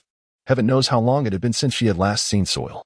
Beyond the grid of farmland lay a variety of plants, tall and short, trees, shrubs, and herbaceous plants of all sorts. Yu Sui-Sui also spotted a grove of bamboo, its origin a mystery. The flute sounds from the island space must have come from this very grove. The bamboo absorbed the island space as nutrients, forming an almost perfect ecological chain in this vast, secluded realm. It was nearly perfect, as the island space lacked any animals. The city had never housed many creatures, and with the heavy rains having flooded the metropolis, Yu Sui-Sui had not seen an animal in ages. The island space chimed in, stating that raising animals would deplete its nutrients significantly. If animals were to be cared for, they would require substantial nourishment, which would slow the space's upgrades considerably. The upgrades were directly tied to the time Yu Sui-Sui spent within the space. Yu Sui-Sui resolved that until she could stay in the space for no more than 25 hours, she would absolutely refrain from keeping any animals. Invisibly, the consciousness of the island space surveyed the land enveloped by its azure ocean. Its gaze swept across the sea towards the horizon, where a persistent mist lingered, obscuring further exploration. The island space had often attempted to breach this fog, only to be gently repelled upon contact. Staring at the mysterious haze, it had no desire to destroy it. Rather, it felt that to obliterate the mist would equate to self-destruction. Yet, it believed that it should not be shrouded in this fog, thinking it ought to perceive everything within its domain. The space should not merely encompass the single province where Yu Sui-Sui resided. It ought to be broader and more expansive, teeming with countless flora and fauna, which would not require its nutrients but instead could sustain themselves and even nourish it in return. Contemplating this notion brought on a headache for the island space. It vaguely recalled that this was connected to its lost memories. To restore those memories, a wealth of knowledge was needed. The island space's gaze fell upon Yu Sui-Sui. Just as she observed ants, the island space regarded her with similar curiosity, the only difference being that ants could not converse with her, while the island space could, and enjoyed doing so. This ant with black hair, upon hearing its request, unfolded a map, her slender, delicate finger pointing to the center of Mountain Province, where a circle marked in red by Yu Sui-Sui indicated the provincial library. Yu Sui-Sui's excitement soared. Mountain Province boasted a rich history, and their library was vast, the second largest in the nation. It could provide ample nourishment. Perhaps they could even discover something there that would prove more enriching than books. Yu Sui-Sui pondered long about what this more nourishing entity could be. If she believed books were enriching, then this must also relate to knowledge. Mountain Province was home to numerous science museums, and in a few days, once the waters receded, they could visit one. Knowledge, after all, was synonymous with technology. Without knowledge, technology could not flourish. Yu Sui-Sui felt her reasoning was entirely sound. The island space concurred, nodding in agreement. Yet, for reasons unknown, it harbored a lingering feeling that this journey would not be a pleasant one. No sooner had Yu Sui-Sui exited the space than she was greeted by excited shouts from the surrounding boats. We have arrived in Mountain Province. There are boats. So many boats. They are coming towards us. Raising her eyes, she beheld countless vessels from Mountain Province anchored at the border between Yun Province and Mountain Province. The people aboard waved at them, seemingly congratulating them for no longer having to drift at sea. The air was filled with the sound of suppressed tears finally escaping. As the boats gradually approached Mountain Province, the water receded, revealing the towering mountains that offered a profound sense of security to those who had been adrift for so long. As they crossed the boundary between Yun Province and Mountain Province, the boats from Mountain Province blared their horns. Line up! Line up! Register your information to enter Mountain Province. Ladies and gentlemen, we understand that after many days at sea, you are eager to enter Mountain Province, but please line up and register your information. Only those who have registered will be allowed to enter. Chapter 32. The rain ceases. Countless vessels from Yun Province lined up in an orderly fashion, each eager to enter Shan Province. Gazing at the mountains, which loomed hundreds, even thousands of meters above the sea, a profound sense of security enveloped the multitude. Humanity inherently prefers the firm ground beneath their feet, as it offers a greater sense of safety. The registration process in Shan Province was remarkably simple. One merely needed to provide their name, date of birth, identification number, and family information. Having an ID in hand was advantageous. The registration was conducted by hand, as despite the presence of land, electricity was conspicuously absent. The cause of this phenomenon remained a mystery. The entire blue star seemed to be devoid of power, resulting in the loss of signal and rendering mobile phones useless. Humanity had, overnight, regressed to the reliance on paper for information registration. Name? Yu Sui-Sui. The registration process required separation by gender, and Yu Sui-Sui stated her name without hesitation. This detail was emphasized due to the absence of Baya by her side. Strangely, the longer she knew him, the less inclined she felt to disclose her name. Once a neighbor, she feared that revealing her name would lead to an awkward encounter. Naturally, Yu Sui-Sui mused that it was Baya who would feel more embarrassed, as she had never discussed their neighbor, Xiao Wang, in his presence. Baya had not only met her, but had also spoken of her family and lamented her plight, failing to recognize her even when standing right before him. The thought was suffocating. Age? 15. Family? I no longer have family. As she spoke these words, Yu Sui-Sui's heart remained unperturbed, as tranquil as still water. The middle-aged woman tasked with registration glanced at her, her eyes reflecting an obvious pity for this child, who was of a similar age to her own daughter, yet had lost her family at such a tender age. It was not difficult for the woman to surmise the cause of such loss. It was likely due to drowning. While her sympathy was evident, it was not overwhelming. Many had lost family, and there were plenty younger than Yu Sui-Sui who shared her fate. With a mere sigh, the woman completed the registration and permitted Yu Sui-Sui to enter Shan Province. Alongside this, she offered her a loaf of bread. This bread, available to all who entered Shan Province, was of a length and thickness comparable to a forearm, although somewhat dry. To many who had subsisted on fish for over 20 days, this free bread was akin to divine nectar. On the shores of Shan Province, many sat on the ground, nibbling on their bread. A number of individuals, upon disembarking, leaped joyfully on the land as if they had not encountered solid ground in lifetimes. Baya was among them, caressing the yellow earth, feeling for the first time how precious land was. He declared, "I never wish to see the sea again." Yu Sui-Sui, however, did not respond. She was fixated on the azure waters that Baya wished to forget. She took a few more glances, bidding farewell, for in a few days, the scorching heat would arrive, and they would have no chance to gaze upon it again. Unbeknownst to Baya, he assumed Yu Sui-Sui was simply overwhelmed by this unfamiliar city. As an elder, he felt a sense of responsibility for her future. As an adult, he believed he could persevere anywhere with determination, but for Yu Sui-Sui, a minor, the situation was more precarious. Do you have any relatives in Shan Province? Are you planning to seek them out? If not, perhaps you might consider accompanying me? The relentless rain, which had persisted for nearly 30 days, had paralyzed the social order of Yun Province, while the lower elevations of Shan Province had also been affected, with vast areas submerged. However, the higher altitudes managed to maintain a semblance of order. The place where they had landed was of moderate elevation and thus had not been completely inundated. Venturing further in, they encountered a city whereby you caught sight of several job postings. In such tumultuous times, the presence of job offers suggested that social order in the city had not entirely collapsed. Yu Sui-Sui felt discomfort by the presence of someone following her on the way to the provincial library, which disrupted her entry into the space.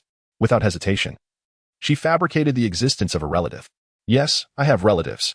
I came to Shan Province to seek them out." Observing Yu Sui-Sui intently, Baya noted that she did not appear to be lying. He nodded with relief.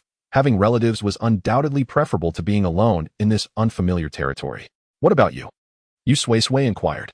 Baya's voice wavered slightly. "I think I'll stay here for now. If it continues to rain, I will move to higher ground." He intended to remain in Shan Province. Their encounter had been serendipitous, and after confirming each other's decisions, they bid each other farewell. As the boats docked, Yu Sui-Sui seized an opportune moment to discreetly store one of the vessels within her space. She kept it for future use, should another storm arise, or even for firewood in cooler weather. With a slightly bulging backpack, which contained only a few items, she had the ability to retrieve anything from her island space warehouse through this bag. After Baya departed, Yu Sui-Sui spotted Xin Jinwen and Wan Xing at the registration desk. She concealed herself, casting a deep glance at the couple, who appeared haggard from the loss of their child. As they wandered aimlessly with the crowd, Yu Sui-Sui donned a black mask, merging into the throng behind them. Yu Sui-Sui recalled how, in her past life, they had meandered about, lacking a fixed home, drifting from place to place, even visiting the city where the Shan Province Library was located. The torrential rain had ceased, and the sweltering heat was imminent. The prelude to the apocalypse gradually unfolded. As society began to unravel, since it was fortuitous, why not follow the crowd? It would lead her to the provincial library while also tormenting the couple. 5 days passed slowly. Amidst the jubilant cheers of the people, the rain in the heavens finally ceased, and the waters receded swiftly. Following the storm, the chilly temperatures gradually rose, with the sun shining warmly, coaxing the nearly rotting grass back to life with its resilient vitality. The inhabitants of Yun Province, along with the migrating crowds, observed the weather, torn between the desire to return to their homes where their lifelong savings and familiar surroundings awaited. Yet, standing atop the mountains and witnessing the vast expanses of Yun province still submerged, they temporarily relinquished their hopes, deciding to wait until the waters had fully receded before returning. This wait extended for 4 or 5 days. While the waters of Shan province receded, those of Yun province showed no signs of abating. It seemed to have established a new horizon, flowing quietly in place, just as the people of Yun province mourned the possibility of never returning. An even graver misfortune emerged: electricity. The modern necessity, which humanity could scarcely live without, had remained elusive. Despite countless individuals in Shan province laboring for 9 days and nights since the rain ceased, power remained unattainable. Chapter 33. The sweltering heat approaches. How could this be possible? It has always been this method of generating electricity. Perhaps we should try this approach? Still, it proves futile. Is there some trace element in the air that hinders our power generation? You might as well claim it is preparing to extinguish us. Despite the diligent research conducted by the scientists in Shan province, they have not managed to generate even the slightest amount of electricity. Conversely, those who fled to Lin province brought back news. The people of Lin province are also unable to produce electricity, and from their interactions with several neighboring provinces, they learned that none of the other provinces are able to generate power either. Just when despair set in, as everyone believed the edifice of science was crumbling, something even more disheartening occurred. On August 9, 2034, the accumulated seawater in Shan province receded entirely, yet the researchers there found no cause for celebration. They fixed their gazes upon the temperature gauge, which had surreptitiously risen from 0.16 during the torrential rains to a staggering 30 to 40 degrees. This was hardly surprising.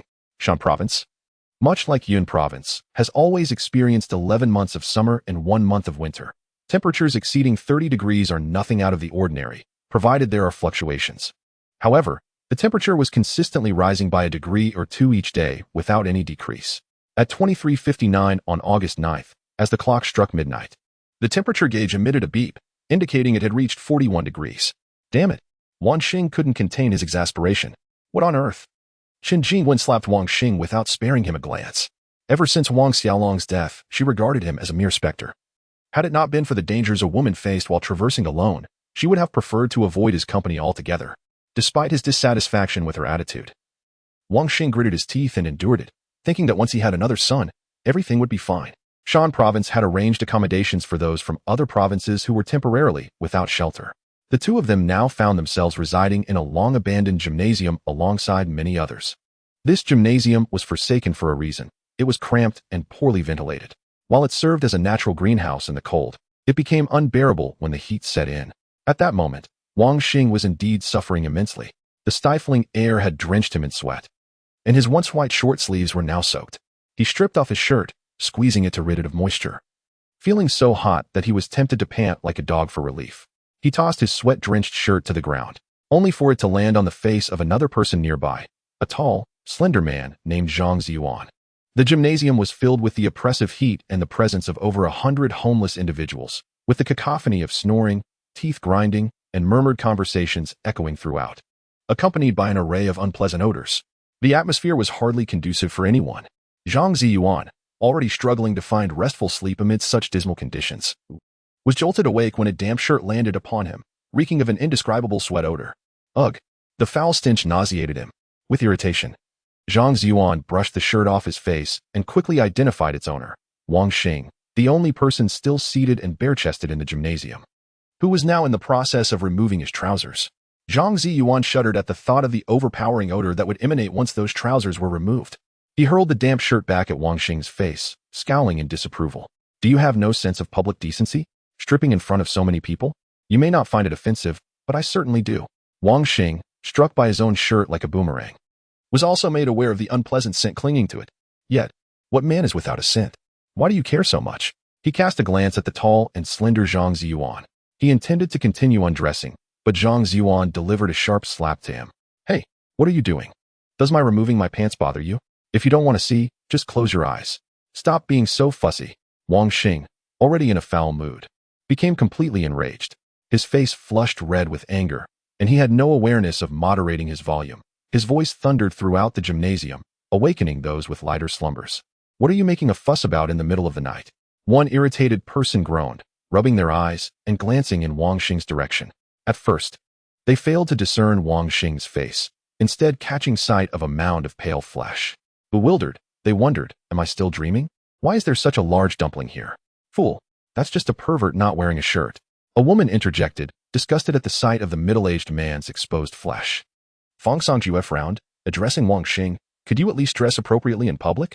There are so many people watching. Upon seeing Wang Xing still attempting to remove his trousers, Fong Songjue screamed, how disgusting can you be? Not only are you undressing in public, but now you're taking off your pants. That's sexual harassment. Her piercing scream roused everyone in the gymnasium. One by one, they turned to look at Wang Xing's exposed, trembling flesh, then at his hands resting upon his trousers. Caught in the glaring spotlight, Wang Xing found himself at an impasse. He was too embarrassed to continue undressing, yet too proud to stop. What are you staring at? What is so interesting about me taking off my pants? Eventually, a formidable-looking middle-aged woman rose to her feet, casting a disdainful gaze upon Wang Xing. Her eyes lingered on his trousers for a few extra moments. In public, you should maintain some decorum. There are so many people watching. Don't you find it embarrassing? We certainly do. The condescending glare wounded Wang Xing's pride deeply, igniting a desire to lash out at everyone present. I'm hot. What is wrong with taking off a piece of clothing? Does it concern you? If you don't want to see, then leave. In a public space. Who are you to dictate my actions? Seeing his non-compliance, Zhang Ziyuan clenched his fists and stood up, advancing slowly toward Wang Xing. Then, with a flurry of punches, 1, 2, 3, he dispatched Wang Xing, rendering him utterly defenseless and crumpling him to the ground like a limp noodle, lifting Wang Xing as one would a pig. Zhang Ziyuan shoved him out of the gymnasium. You're right, in public, who is obliged to accommodate whom? Go feed the mosquitoes. Chapter 34. The search at the moment Chen Jingwen cast him out of the gymnasium, Wang Xing lowered his head, pretending not to recognize her. Unaware of the gravity of the situation, Wang Xing chuckled derisively. Out here? Who's afraid of whom? He lay on the warm floor outside the gym at 3 or 4 in the morning. Even the floor radiated warmth, a testament to the oppressive heat in the air. The outside was slightly cooler than the gym, and with a smirk, Wang Xing taunted, isn't this just tossing me out to enjoy life? This is far more comfortable than that wretched gym. Suddenly, a mosquito buzzed near Wang Xing's ear. He swatted at it. But the insect was far more agile than his clumsy hands, evading his grasp. Buzzing incessantly, the mosquito continued to torment him, and with each futile slap, he only succeeded in bruising his hands, failing to even graze the mosquito. Instead, his loud smacking alerted a swarm of mosquitoes who flocked to him, eager to feast on his sweet blood. Before long, Wang Xing's cries echoed outside the gym, interspersed with desperate pleas from individuals knocking on the door, begging to be let in, lamenting their mistakes. Yet, no one paid him any heed. Meanwhile, in a cozy space maintained at a comfortable 24 degrees, Yu Sui-Sui awoke from a delightful dream. She languidly stretched her limbs and, after a brief moment of contemplation on her bed, slipped into her soft slippers. After freshening up, she headed to the kitchen to prepare a delicious bowl of tomato and egg noodles, savoring every bite.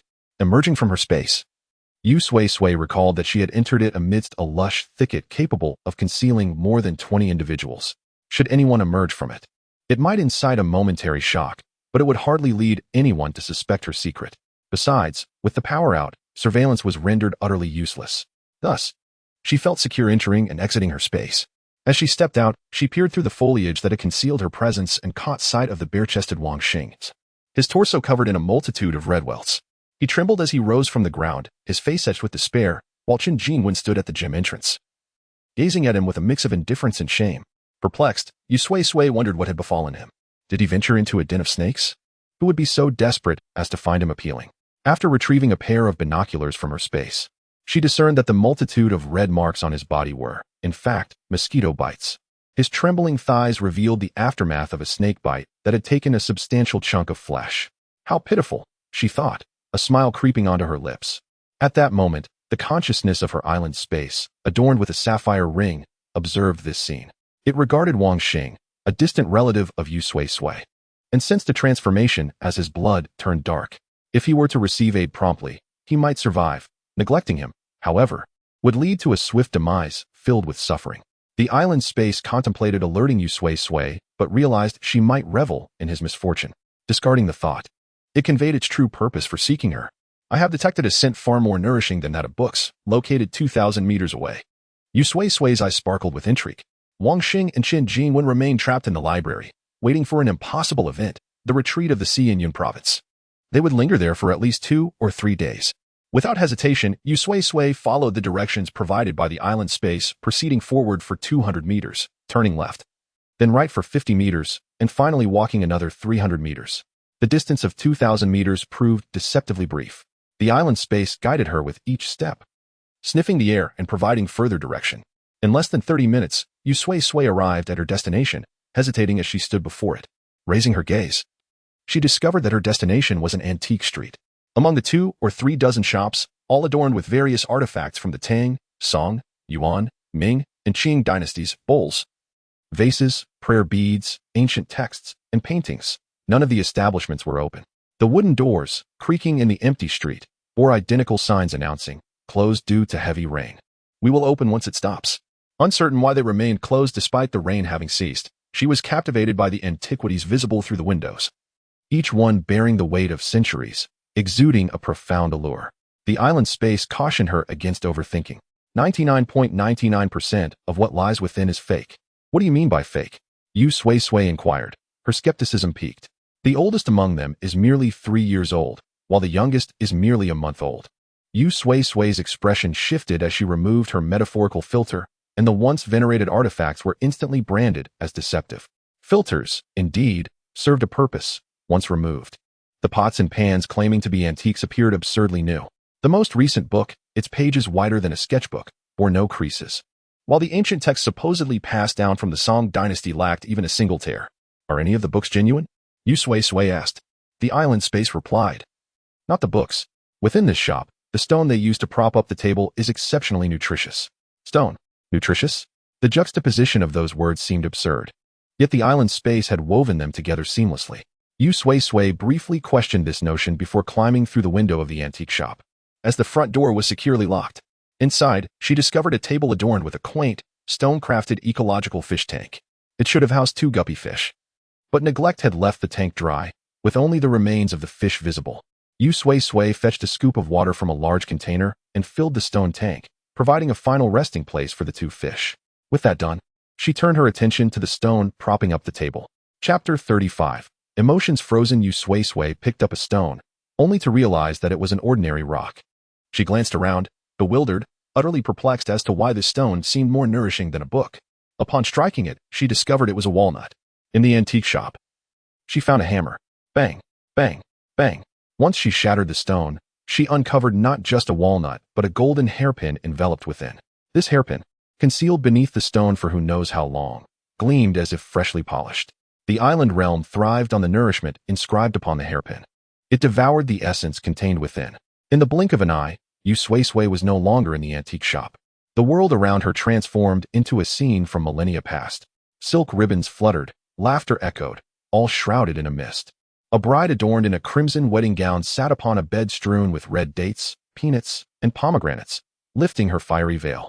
The dim light of a bronze mirror reflected her exquisite features. Dazzling gold and silver ornaments clung to her form, while a sharp golden hairpin rested in her hand, gently caressing her skin.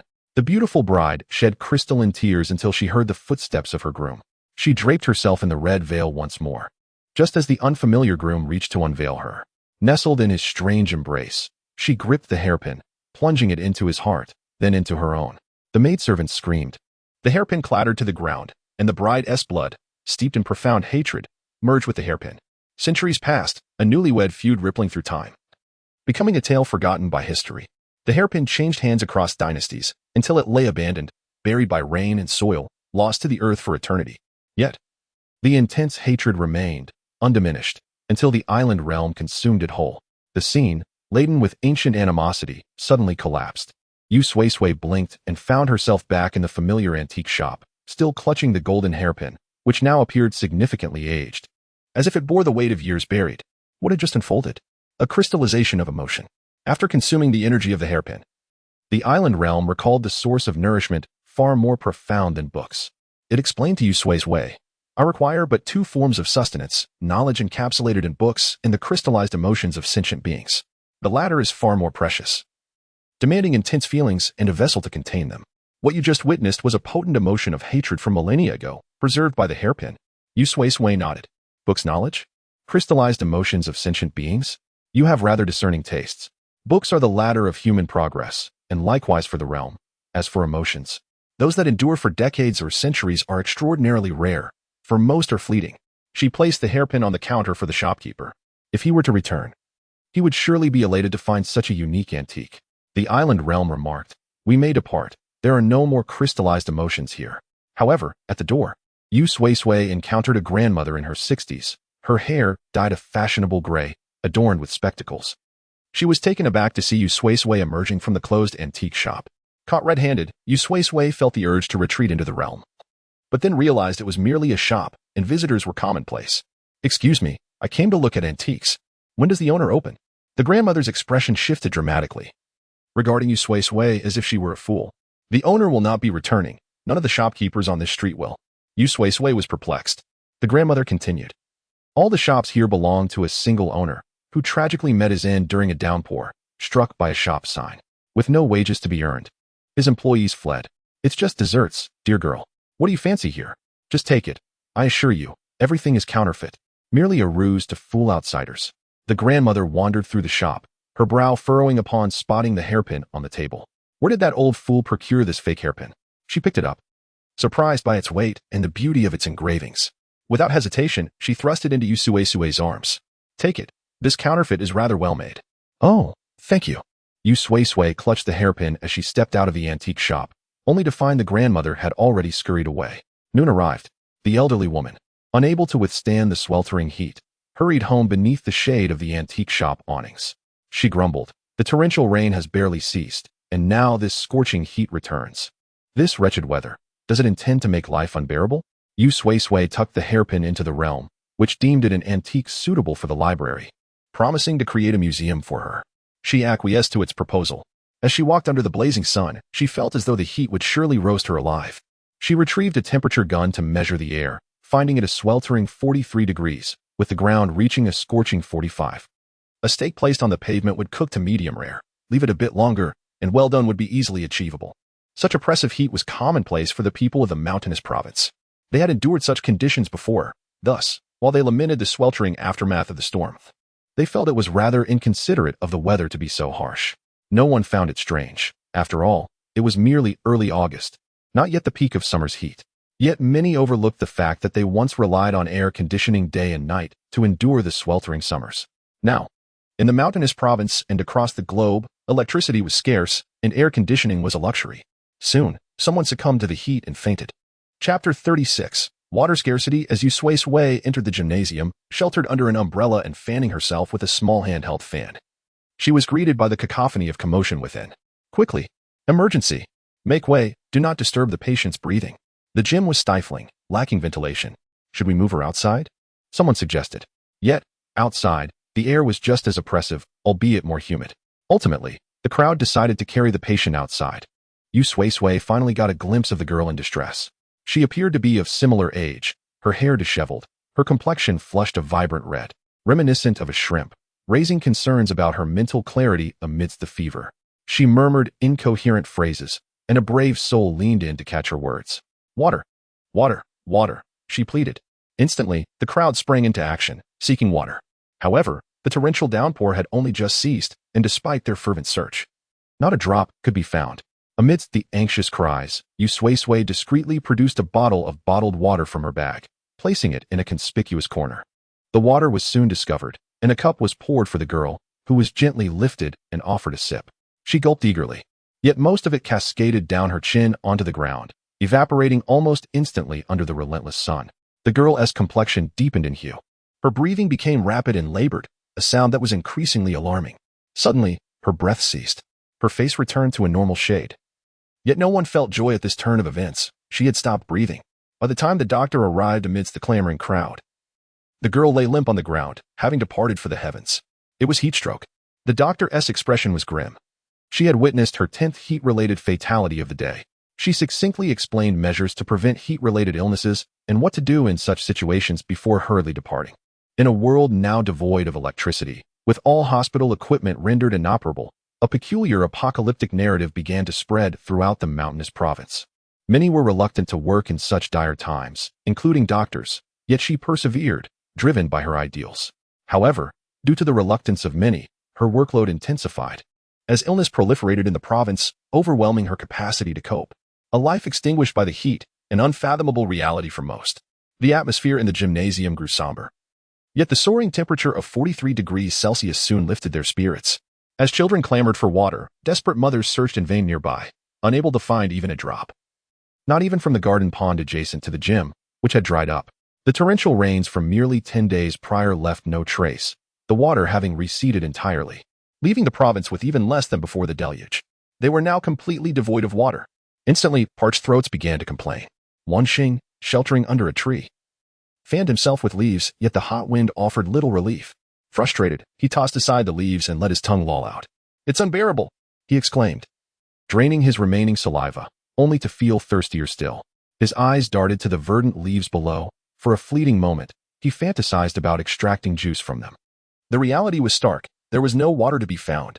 The local residents had access to water, yet as the floodwaters receded and social order began to re-establish, they sought to profit exorbitantly, pricing a bottle of water at 300 yuan. Those who had fled from Yun province had little cash on hand, mostly relying on bank cards, but retrieving funds required electricity, which was non-existent globally. Wang Xing was left to endure his thirst, just as he felt he might wither away. Chun Jingwen appeared, wearing a hat and holding a bucket seemingly scavenged from somewhere, her impatience palpable as she regarded him. "What are you doing here? Lying around? Hurry. Let South go to the park to fetch water." The mention of water sparked a glimmer of hope in Wang Xing's eyes. However, as he stepped out from the shade into the scorching sunlight, his resolve faltered. Yet, the icy glare from Chun Jingwen reminded him that she would not offer him any water, compelling him to join the group heading to the park. The park they aimed for was 3 kilometers from the gym, one of the larger parks nearby, home to a significant lake. They intended to check if any water remained in the lake. They had not considered the possibility of its depletion after merely a few days of heat. How could such a vast body of water vanish? Upon arrival, they found the lake still held water, but it was grotesquely teeming with dead fish, bobbing lifelessly on the surface, their pallid bodies infested with writhing maggots. The sight was horrifying, and the stench was overwhelming, causing many to retch. The realization that they had come for water from this foul, decaying lake filled them with revulsion.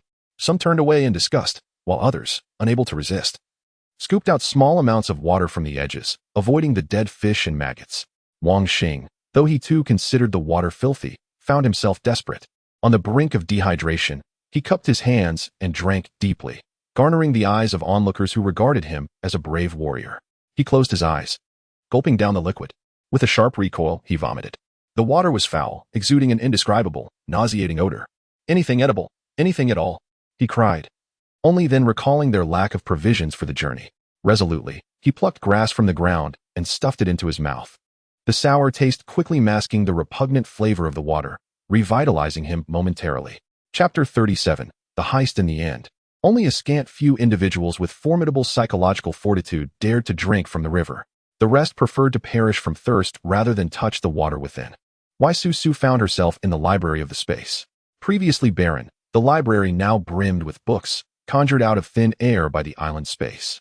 After absorbing sufficient nourishment, the island space had replicated these volumes, filling the once empty library. Wai Su took a sip of the shaved ice beside her, the finely crushed, icy treat melted in her mouth, a delightful experience that made her squint her eyes in pleasure. The island space began to read to her. After this incident, Elhu became a loyal subordinate of Siyu Hu. Siyu Hu killed Tzh, and the dog named Gudn, whom she saved, would even dream of her heroic figure at night, becoming one of Siyu Hu's devoted followers. Gu shouted, "Why should I be the only loyal subordinate of Siyu Hu? What are you two?" Wai Su covered her ears and said, "Change the book." The island space complied, flipping to the next volume. This one was a tale of the apocalypse. Ylngl despised being impulsive with others, but upon seeing his adoring gaze, she considered allowing him to accompany her.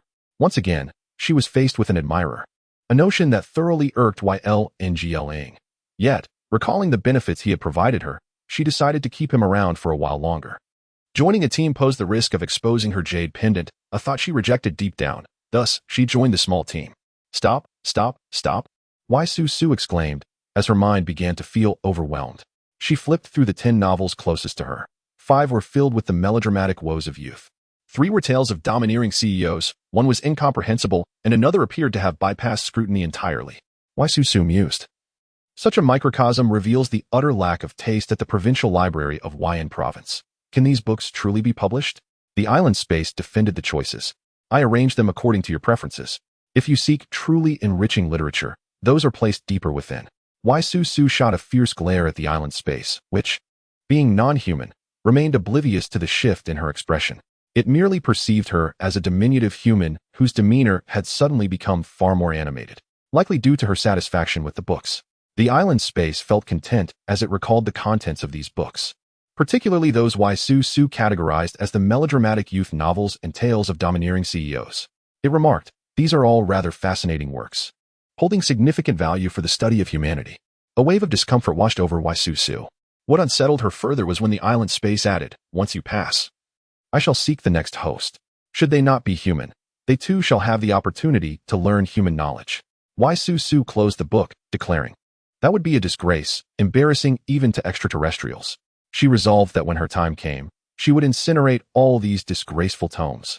No longer wishing to gaze upon the pile of books, Su wandered through the library. As she ventured beyond the initial confines of the space, she found herself surrounded by dense foliage, where trees bore blossoms and fruits irrespective of the season. Occasionally, clusters of adorable mushrooms peeked out from the grass, their plump forms looking exquisite and bouncy. Had it not been for the current threat of mushroom poisoning and the absence of any remedy, she would have been tempted to dig up these chubby fungi for a taste. The forest resembled a primordial wilderness, devoid of any man-made constructs and free from bothersome mosquitoes, insects, and snakes. Su skipped joyfully within, feeling utterly at ease. The island space expressed its regret. Currently, the nourishment is still too scarce, with more sustenance. I could support the growth of animals here. Considering a forest teeming with mosquitoes and other pests made Su shudder. She suddenly hoped that the island space would remain undernourished for the rest of her life. But would it weep upon hearing such a wish? Su closed her mouth. Time passed, and when Su next surveyed her surroundings, she found the trees had grown sparse, leading her to a vast grassland, which culminated in a cliff. Below lay a crystal-clear sea, untainted by human pollution, its azure depths seemingly painted. Alas, not a single fish swam within. Perched upon the cliff, Su gazed out at the ocean and then at the distant white mist. This mist appeared as if etched in place, obscuring the view of what lay beyond. Su inquired, "What lies within the mist?" "You know, I have amnesia," came the response. What could cause an entire space to forget? Despite knowing the island space had indeed lost its memory, this only deepened Su's confusion. How could a space that was unseen and intangible experience amnesia? The island space was equally uncertain about the cause of its forgetfulness, but was aware it was not merely invisible or intangible. "I can transform into a human form." "A human form?" Su's eyes widened in disbelief. "You can become a person?" "Not just human. I can take on the forms of animals and plants as well." Noticing Su's eagerness for a live demonstration, the island space felt inexplicably shy. However, due to insufficient nourishment, it was not feasible. "You know, I have amnesia. Not only that, but I also do not understand why I have regressed to this state." Su reluctantly relinquished her desire for a demonstration. As her time in the space drew to a close, she took a bottle of mineral water and exited. The entry point to the space was a narrow alley behind a row of houses, facing away from all the windows. The alley was cluttered with cardboard boxes, making it unlikely for any sane person to traverse it at night. Thus, when Su emerged, no one noticed her. At night, without electricity, people were resigned to slumber. Su wandered the streets for several rounds, hearing not a single sound, just as she reflected on how unusually quiet it had become. The next moment brought a startling interruption. A voice called out, "Robbery!" Another voice shouted, "You there, stop! Hand over the water you're holding." Su froze, glancing around anxiously. "Quit looking around. I'm talking to you. Hand over that water." She looked down at the mineral water in her grasp, which glimmered with a faint blue hue under the moonlight, the liquid swirling within. Turning back, her keen eyesight easily discerned the two robbers in the darkness, two identical figures with bowl-cut hairstyles, donned in hats and masks, their eyes the only visible feature. Gleaming with greed as they fixated on her mineral water, their gazes ablaze with desire. Each wielded a stick in hand. Chapter 38, Roller Skates Fear Not. "For if you relinquish the water, we shall spare your life." Yu Sui-Sui chuckled. Did they truly believe she was afraid? Yet, indeed, she was terrified. After all, her only sanctuary was a secluded island space. She had never trained in martial arts, nor did she possess the strength of a man. Surrounded as she was by two burly figures, if given a choice, Yu Sui-Sui would rather not enter her island space in front of them. Thus, she turned and fled. In the dark of night, the girl clutching a bottle of mineral water hesitated momentarily, seemingly fearful. before darting away like a rabbit. The two robbers were caught off guard, and before they could react, Yu Sui-Sui had already covered over 100 meters. "Curse it!" Zhang Yi exclaimed in frustration. "This girl runs surprisingly fast. But no matter how swift, she cannot outpace us." Zhang Er squinted, confident in their reputation as the fastest ruffians in the area. Zhang Yi, growing angrier, clenched his fists, ready to strike Zhang Er. "Don't remind me that we must flee from other thugs. Pursue her. If she escapes, I will take it out on you. Right away, brother E." Zhang Er chuckled, unperturbed by Zhang Yi's admonitions, as they were twins bound by blood. And he was used to such reprimands. As for Yu Sui-Sui's escape, she would not get away. Zhang Er was certain of his unrivaled speed. No matter how fast she ran, he would catch her. The warm night air enveloped the city, shrouded in darkness after the power outage, rendering it nearly impossible to see what lay ahead or what obstacles might arise. Yu Sui-Sui's pace began to falter. Observing her diminishing distance, Zhang Er smirked cunningly. As a local, he had navigated these streets for over 20 years and could find his way with his eyes closed. "Little sister, leave the water behind, and we shall let you go. We are not villains. We want to harm you. But should you disobey, the consequences may be dire," Zhang Er threatened. Seeing Yu Sui-Sui's silhouette pause in the distance, he too came to a halt. The perilous chase had not left him breathless. Instead, it invigorated him. He thought to himself that they would soon engage in a game of chase again, but first, he needed that bottle of water. Licking his gums, he realized he was parched. He assumed the compliant Yu Sui-Sui had finally come to her senses and would willingly surrender the water. With his hands behind his head, Zhang Er grinned. "Yes, that's it. Wouldn't it be easier to just give us the water? Running is exhausting. Isn't it? Hand it over. And you can stop running and have some fun with us."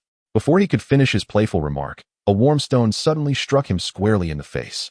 The unsuspecting Zhang Er found himself reeling, his face bruised, and in disbelief, he cradled his right cheek, spitting out a tooth.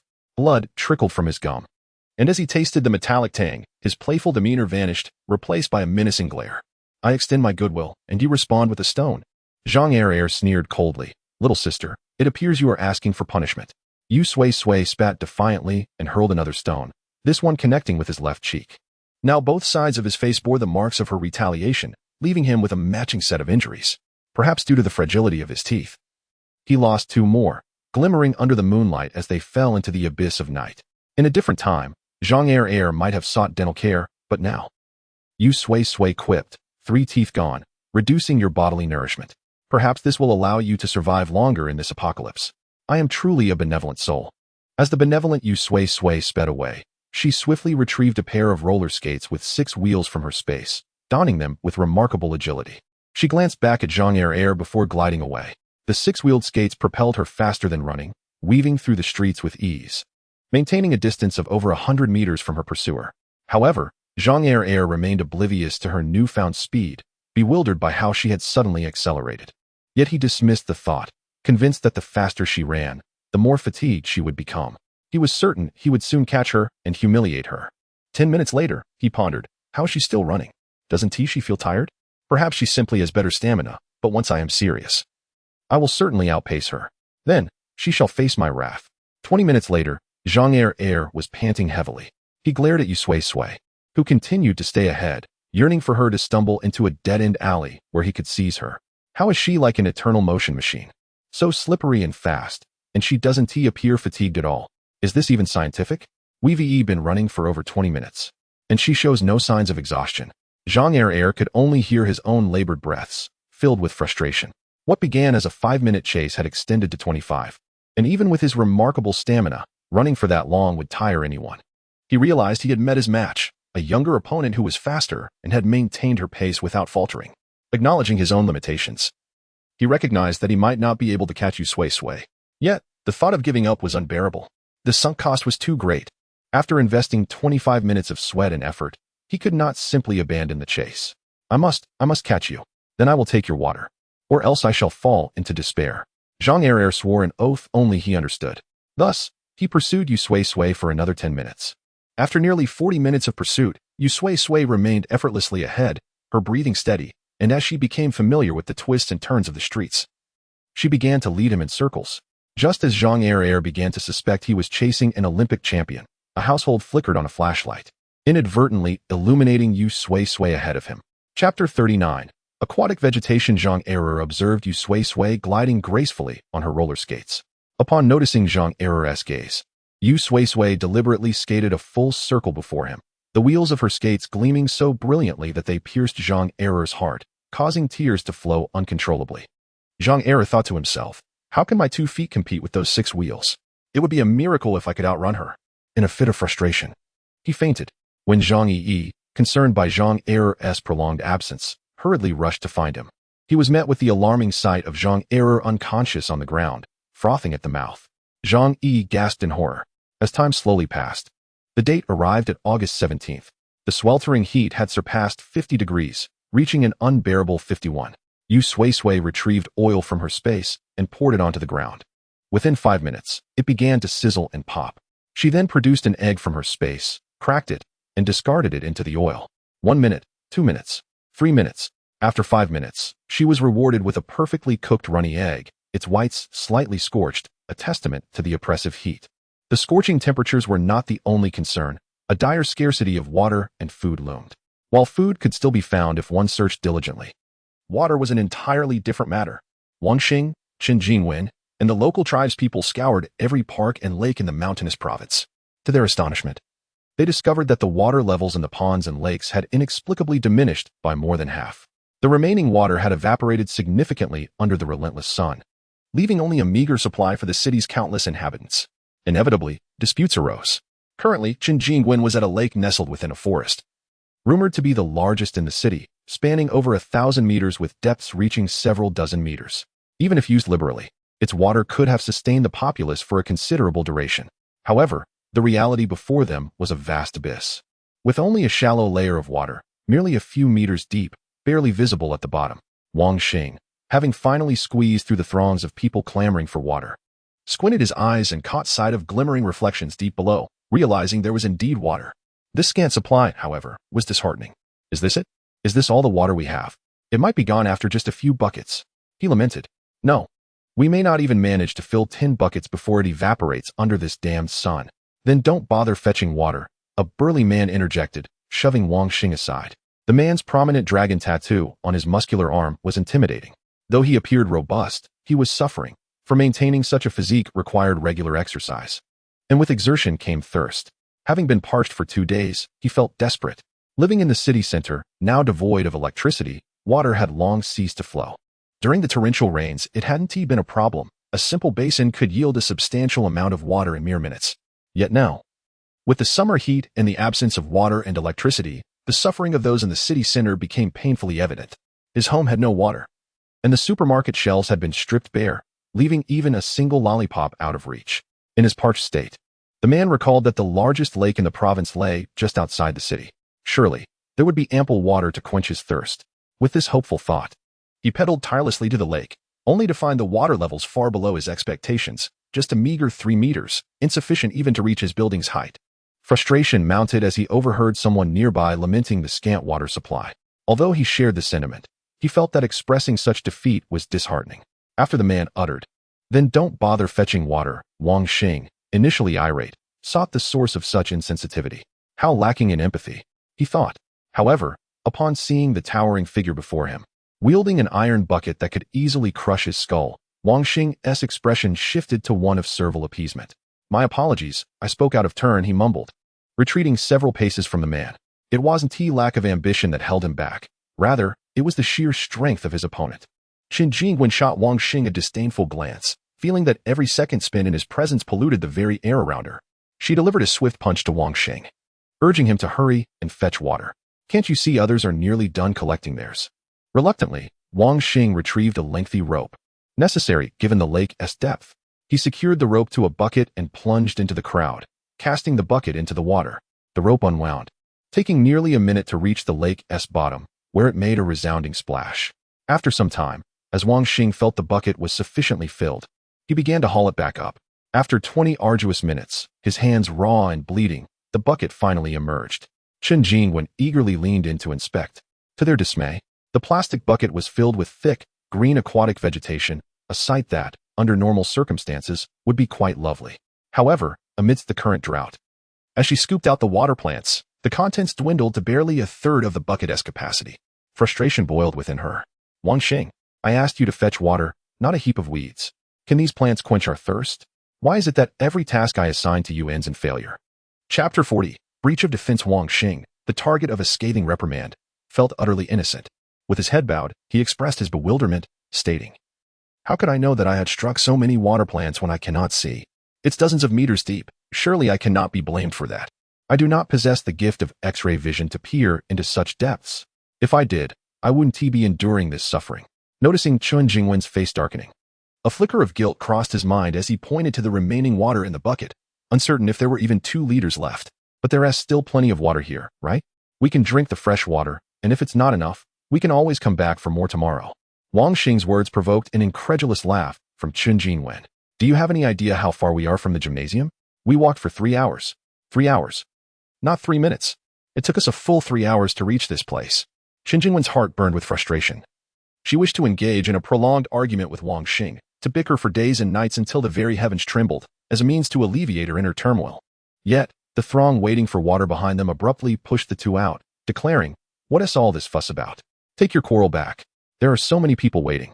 Though she longed to lecture the pushers on the meaning of decorum, Chun Jingwen was met not by a single individual, but by a multitude of eyes keenly observing them, all eager to see them expelled. She fell silent. The pair returned to the gymnasium, dejectedly carrying their water bucket.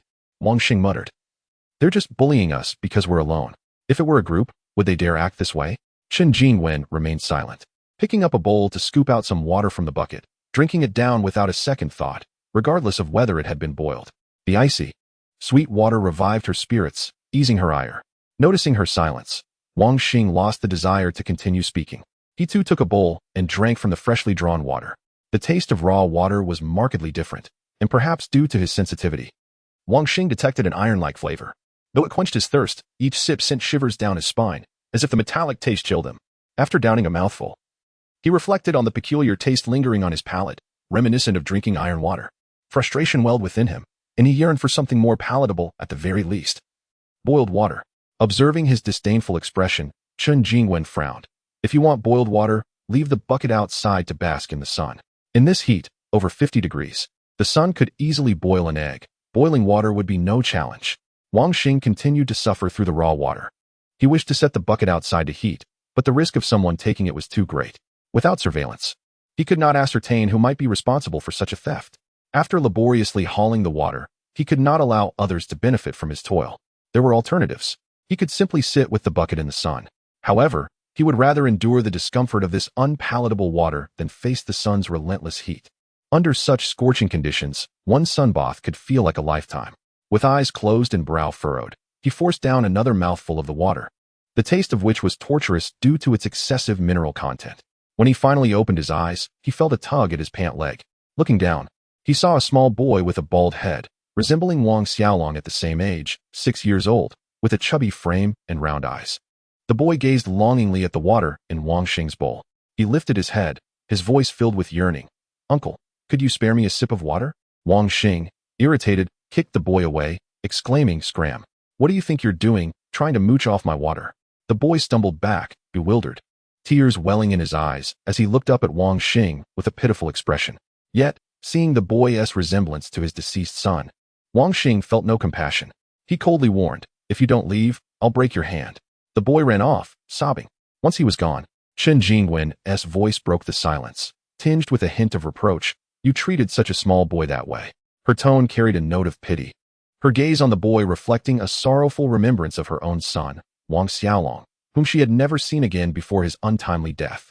Yet, despite her words, she made no move to chase after the boy to offer him even a sip of water. Water was far too precious to waste on others. The chubby little boy reminded Chun Jingwen of her own unfortunate child, but she felt no sympathy for him. After all, no one could compare to her own offspring. Yet, she was aware of the boy's circumstances. His parents had perished in a storm, swept away by the waves, leaving him alive only due to the kindness of strangers. An orphan is like a blade of grass, unnoticed by all. This thought led her to reflect on Wang Xing's ex-wife, Yu Shi-Xing, and their daughter, Yu Sui-Sui. Chun Jingwen recalled encountering her once in the library, but had not seen her since. She wondered how Yu Sui-Sui fared without their protection. Wang Xing interjected. She must be faring terribly. Without our protection, how could that fool survive? It would be a miracle if she wasn't devoured. He even maliciously added, by now, it's likely that her body has been picked clean by maggots. Chen Jingwen refrained from revealing her encounter with Yu Sui-Sui in the library.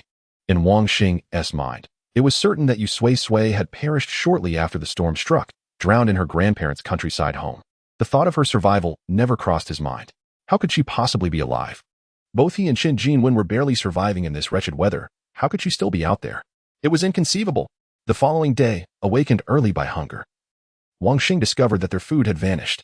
Desperate, he sat at the entrance of the gymnasium, scavenging through the remnants of water plants in the bucket. With a sprinkle of salt, monosodium glutamate, and soy sauce, he concocted a makeshift cold dish. For the sake of survival, he shut his eyes and swallowed the unappetizing cold water plants. Upon opening his eyes, he was startled to see Yu Sui-Sui, whom he assumed had perished in misery, happily devouring a delicious bowl of instant noodles. Wang Xing's defenses crumbled. Chapter 41. Pointing fingers. Yu Sui-Sui lifted her head, glanced at him like a stranger, then lowered it again to continue savoring the delectable instant noodles. Wang Xing was utterly convinced that Yu Sui-Sui had indeed recognized him. Who, while indulging in instant noodles, would steal glances at a stranger, taking a bite, then another glance, then another bite? Wasn't that the behavior of a lunatic? Thus, Yu Sui-Sui must have acknowledged him and was deliberately acting this way. Wang Xing felt his authority being challenged, but more importantly, it was the fact that Yu Sui-Sui was enjoying her noodles without sharing, while he sat there, gazing at his cold, bland watergrass. Was this something a person should do? Absolutely not. Furious, Wang Xing jumped up to confront Yu Sui-Sui. Yu Sui-Sui, you see your father, and yet you don't come to call me? Yu Sui-Sui rolled her eyes and continued to relish her noodles.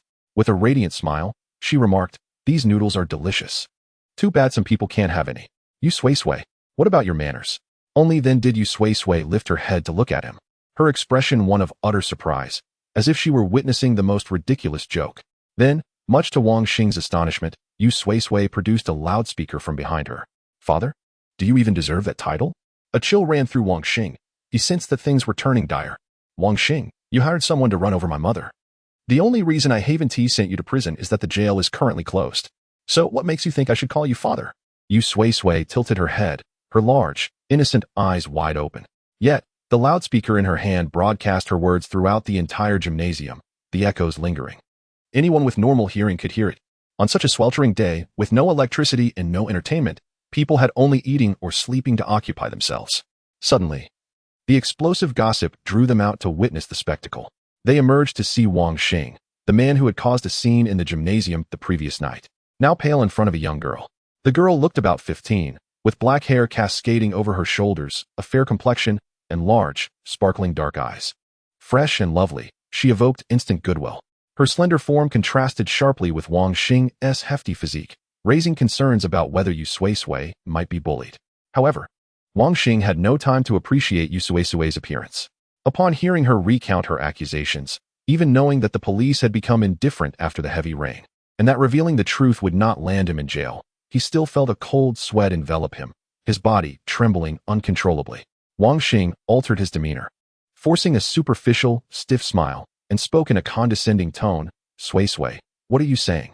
How could your father do such a thing? If you didn't, he do it. Then why did my mother suddenly die in a car accident? And less than a month later, you married again? 7 months later, Chen Jingwen gave birth to a son who was plump and healthy, not resembling a premature baby at all. Yu Sui-Sui gazed at Wang Xing coldly, a smile playing at her lips. Wang Xing, do you not know whether you were involved? To have this exposed in public. Wang Xing's face alternated between green and white, especially when he spotted the derision in Yu Sui-Sui's eyes, which inexplicably reminded him of the days when he was looked down upon for being a son-in-law. Now, his own daughter dared to look down on him.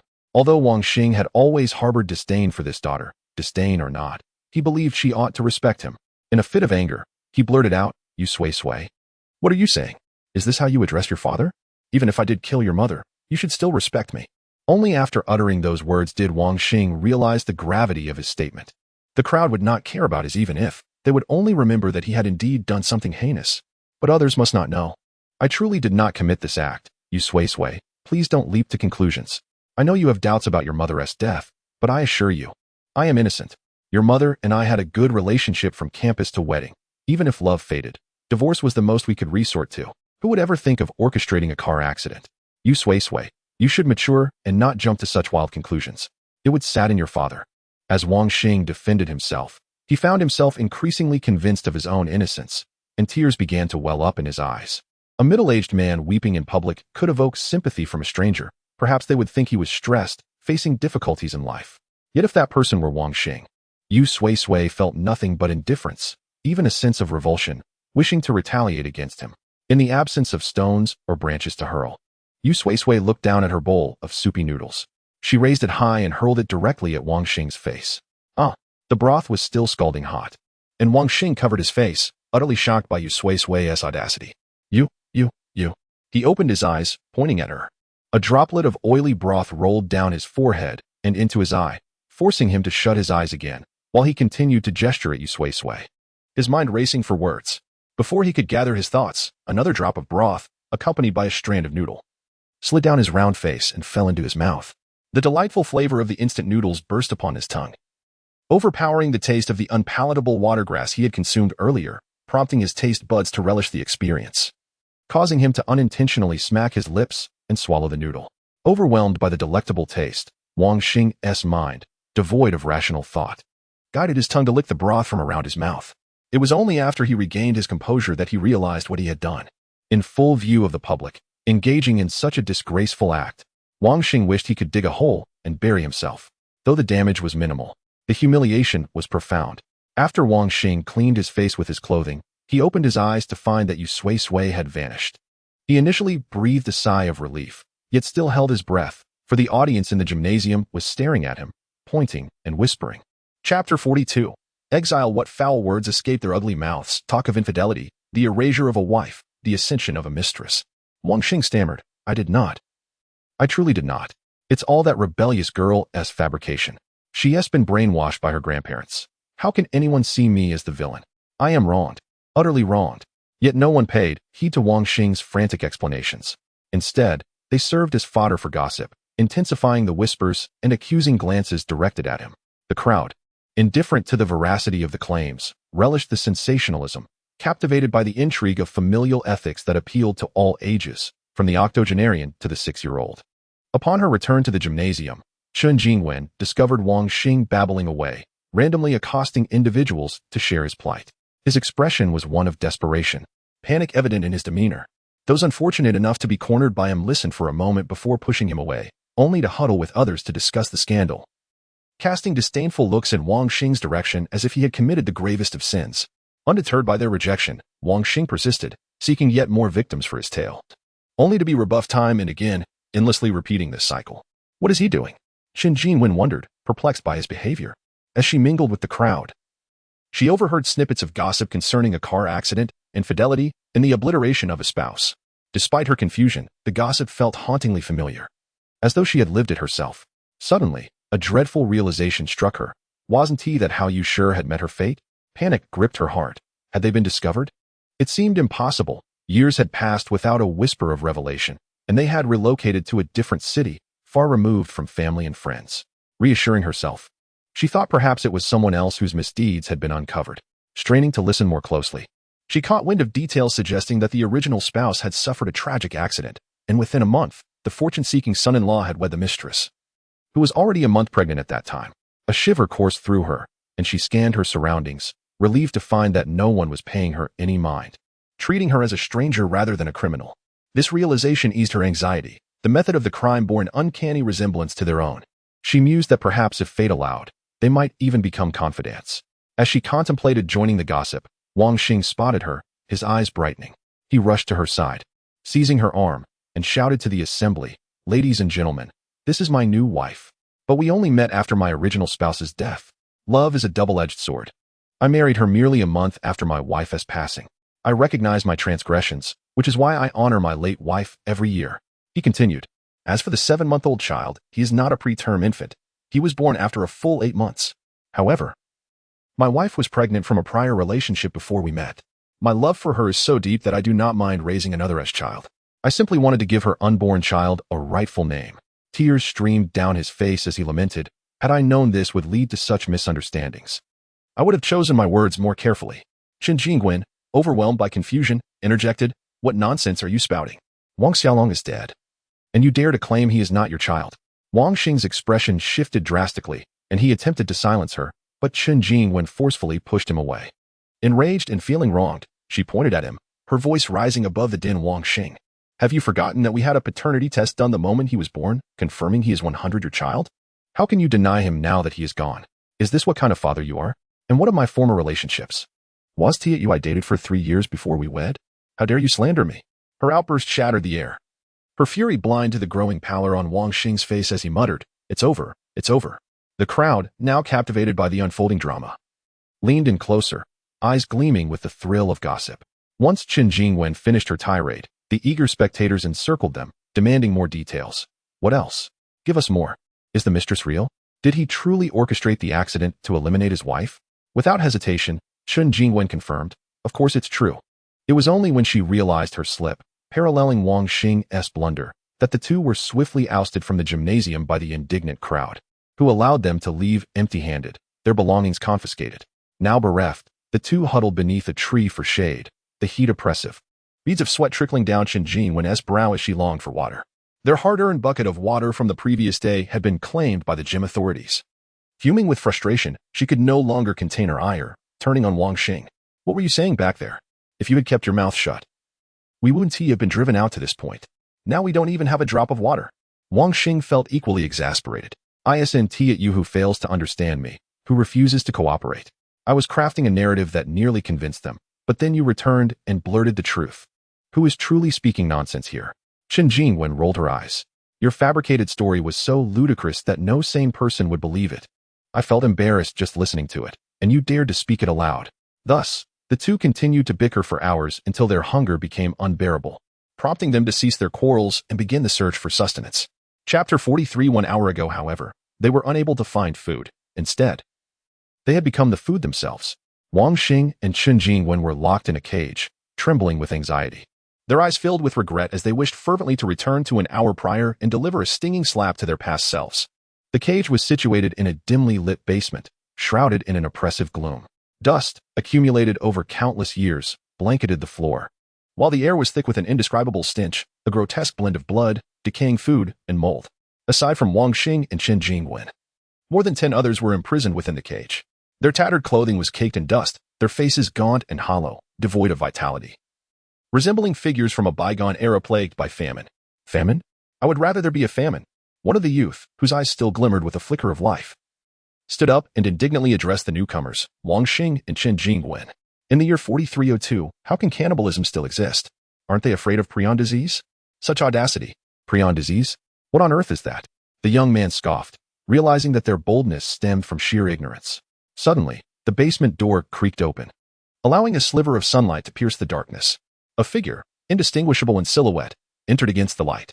As the figure stepped into the gloom, Wang Xing and Chen Jingwen could see that he had sparse hair, an oddly square face riddled with wrinkles, and large eyes marked by a deep scar that cut across one, rendering him sinister and terrifying.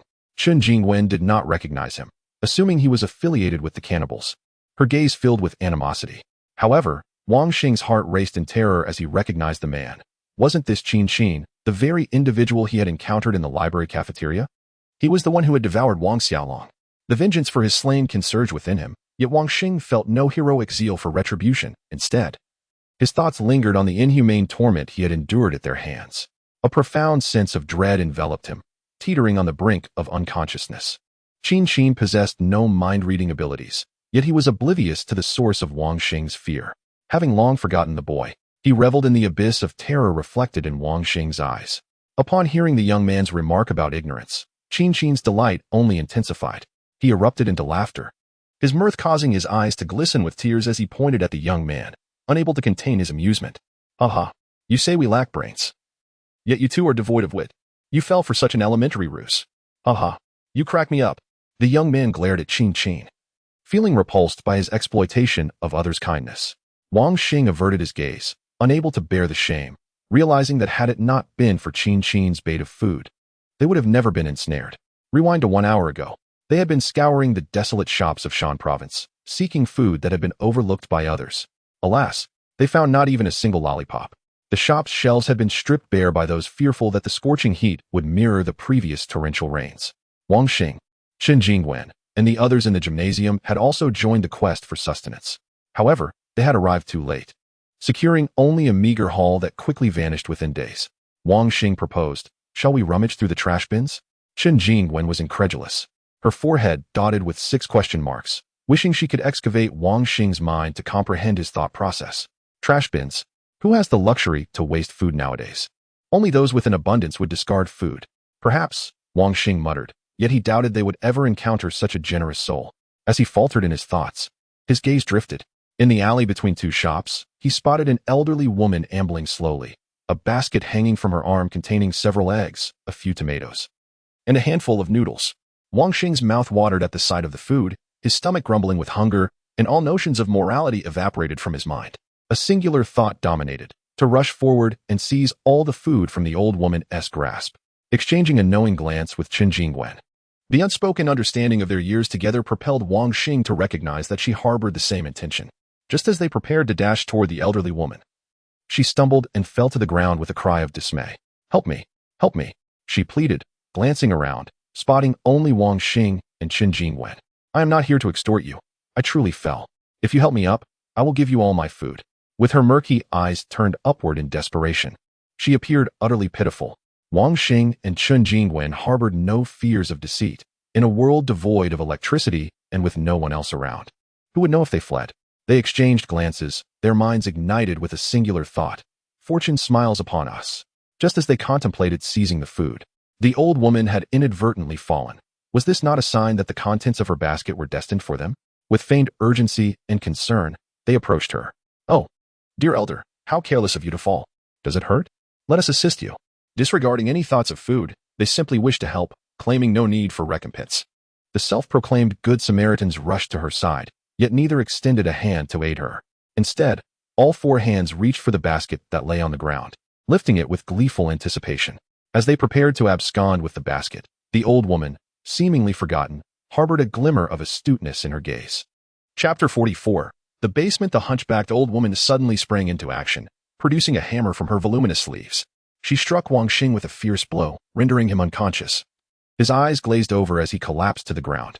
At that moment, Chen Jingwen remained oblivious to the unfolding chaos, initially mistaking Wang Xing's pale and pained expression for a result of heat exhaustion.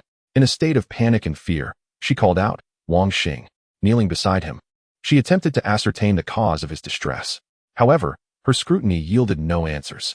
Desperate to help, she endeavored to lift him, aiming to transport him to a cooler area, albeit the temperature hovered around 50 degrees, with no real respite in sight. Yet it was certainly preferable to their current predicament, offering at least a semblance of comfort.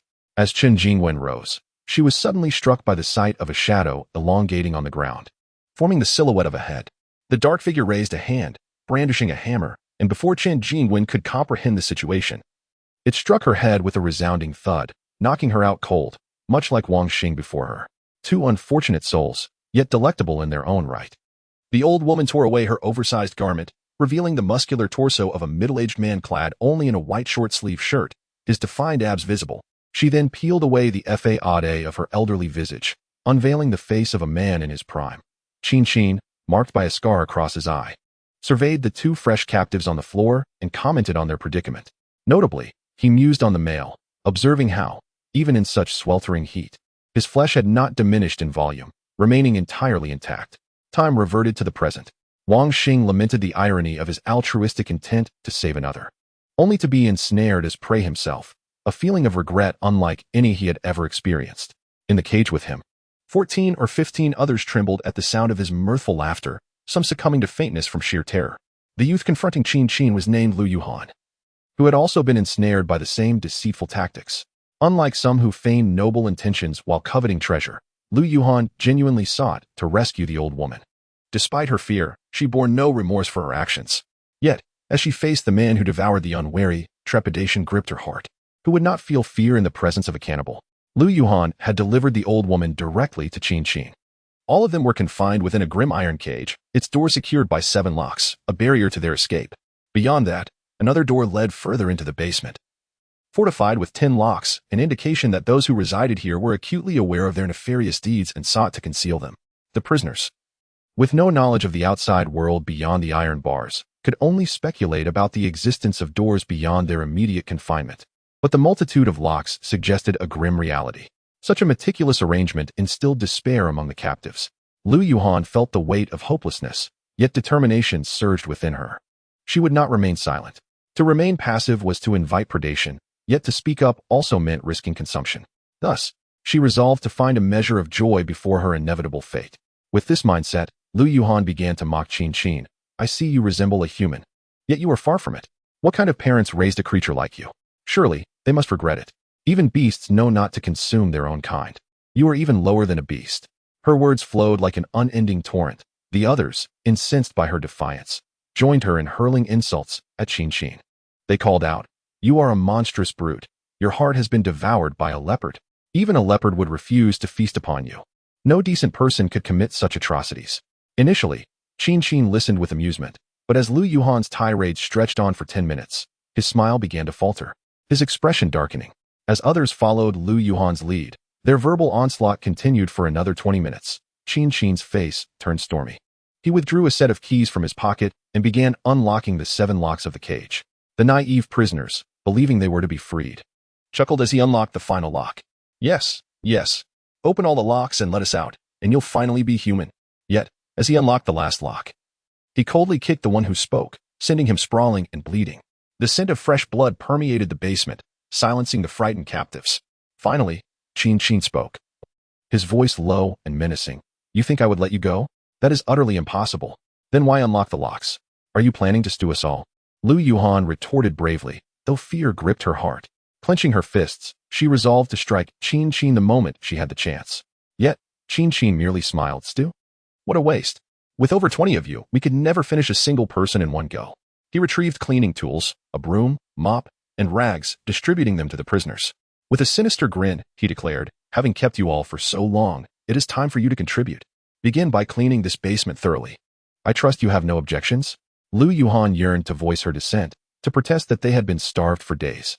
Given only a few sips of water, surviving solely on their accumulated fat reserves, while those lacking sufficient stores had perished and been consumed. However, the words remained lodged in her throat.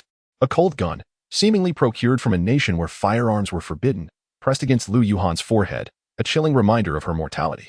In the dim light of the basement, Qin Qin's eyes turned pitch black as he addressed her. Do you have any objections?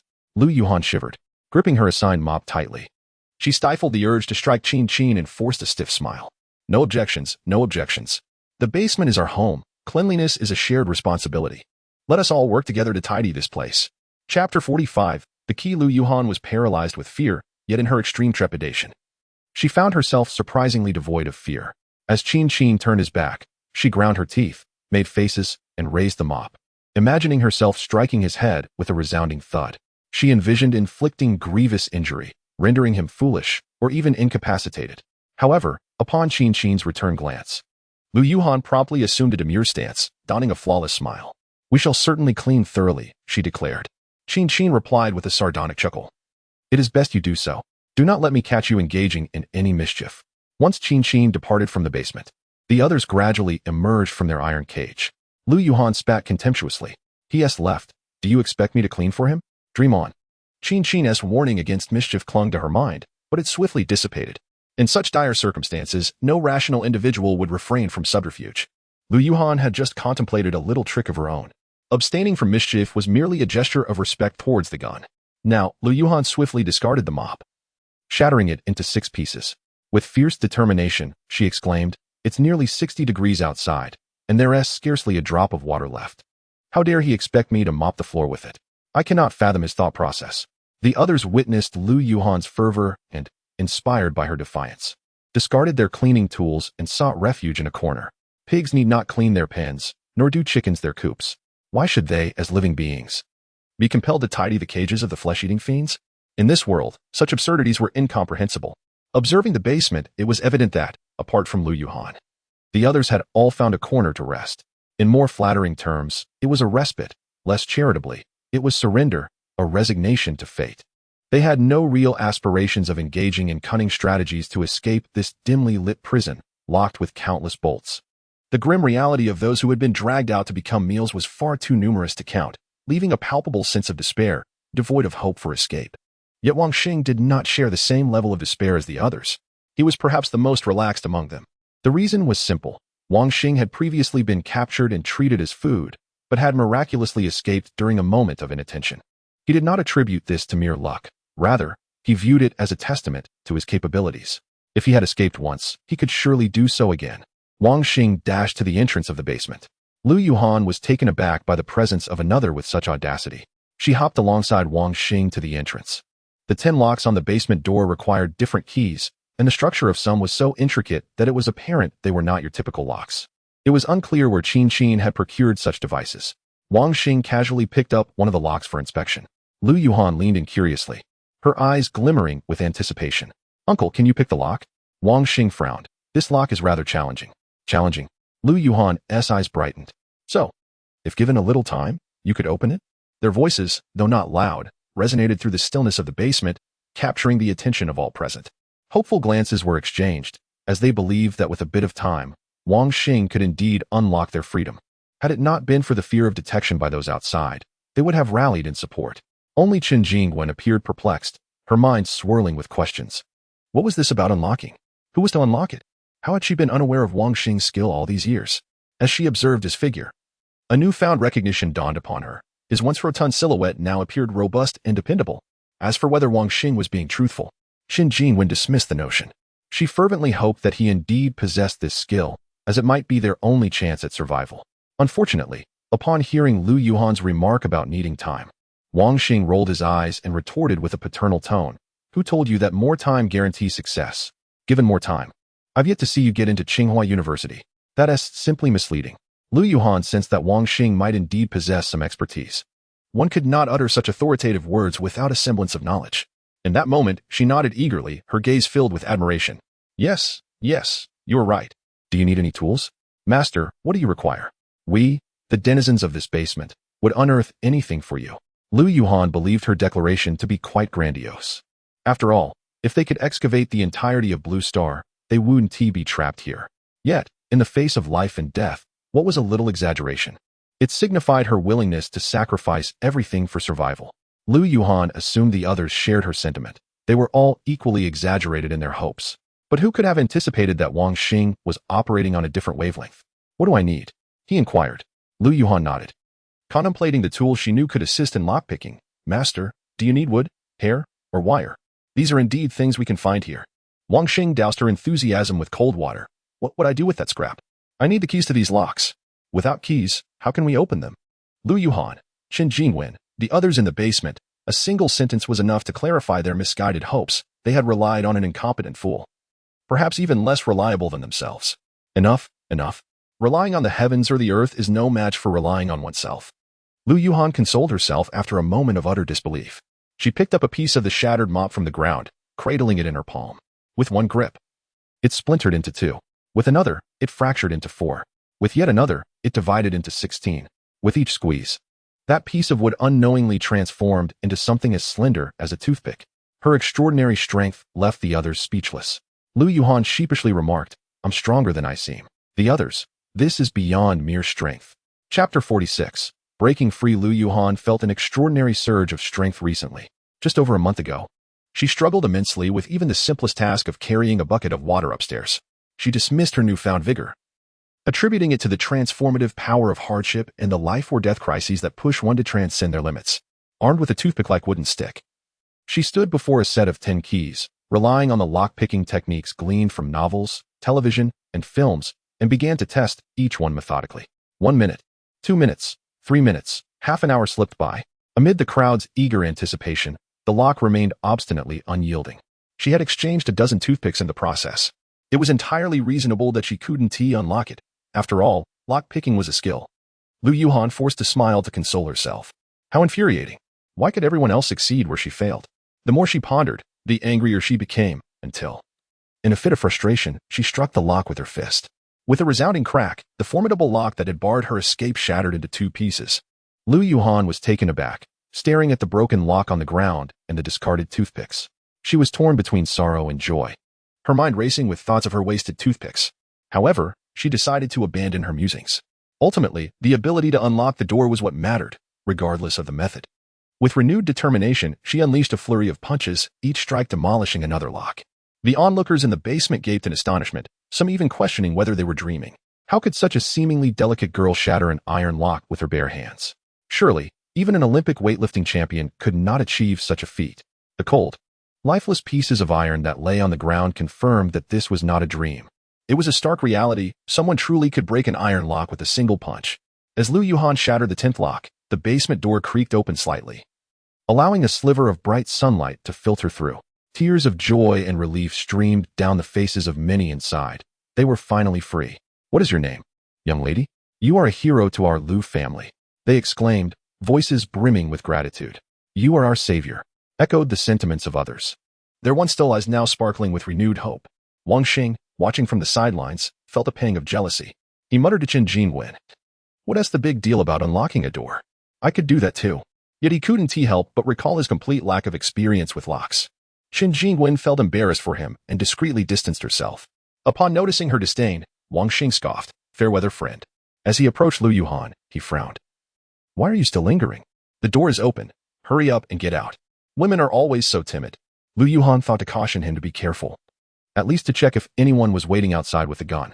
They would be better off cleaning the basement than risking immediate danger. However, Wang Xing was too quick. Before she could utter a word, he had flung the door wide open. "What are you all dawdling for? Hurry up. We need to get out of this hellhole. It's over 50 degrees outside, and there are still mosquitoes buzzing around." He swatted at a mosquito that dared to fly near him, urging the others to follow. Behind him loomed a staircase leading upward. Perhaps the confidence of Qin and his group in the 10 challenging locks had led them to neglect assigning anyone to guard the basement. Regardless of how long they had been confined, the sight of an unguarded exit invigorated everyone, especially Lu Yuhan. After shattering a lock with her bare hands, she felt an overwhelming rush of energy coursing through her. Regret washed over her momentarily as she pondered why she hadn't struck Qin instead. Surely, if she could break a lock, dispatching him would be a matter of mere seconds. Yet she didn't dwell on that thought. She was determined to escape. "Let us go. Let South leave this cursed place," she urged, her spirit buoyed as she led her fellow captives toward the staircase.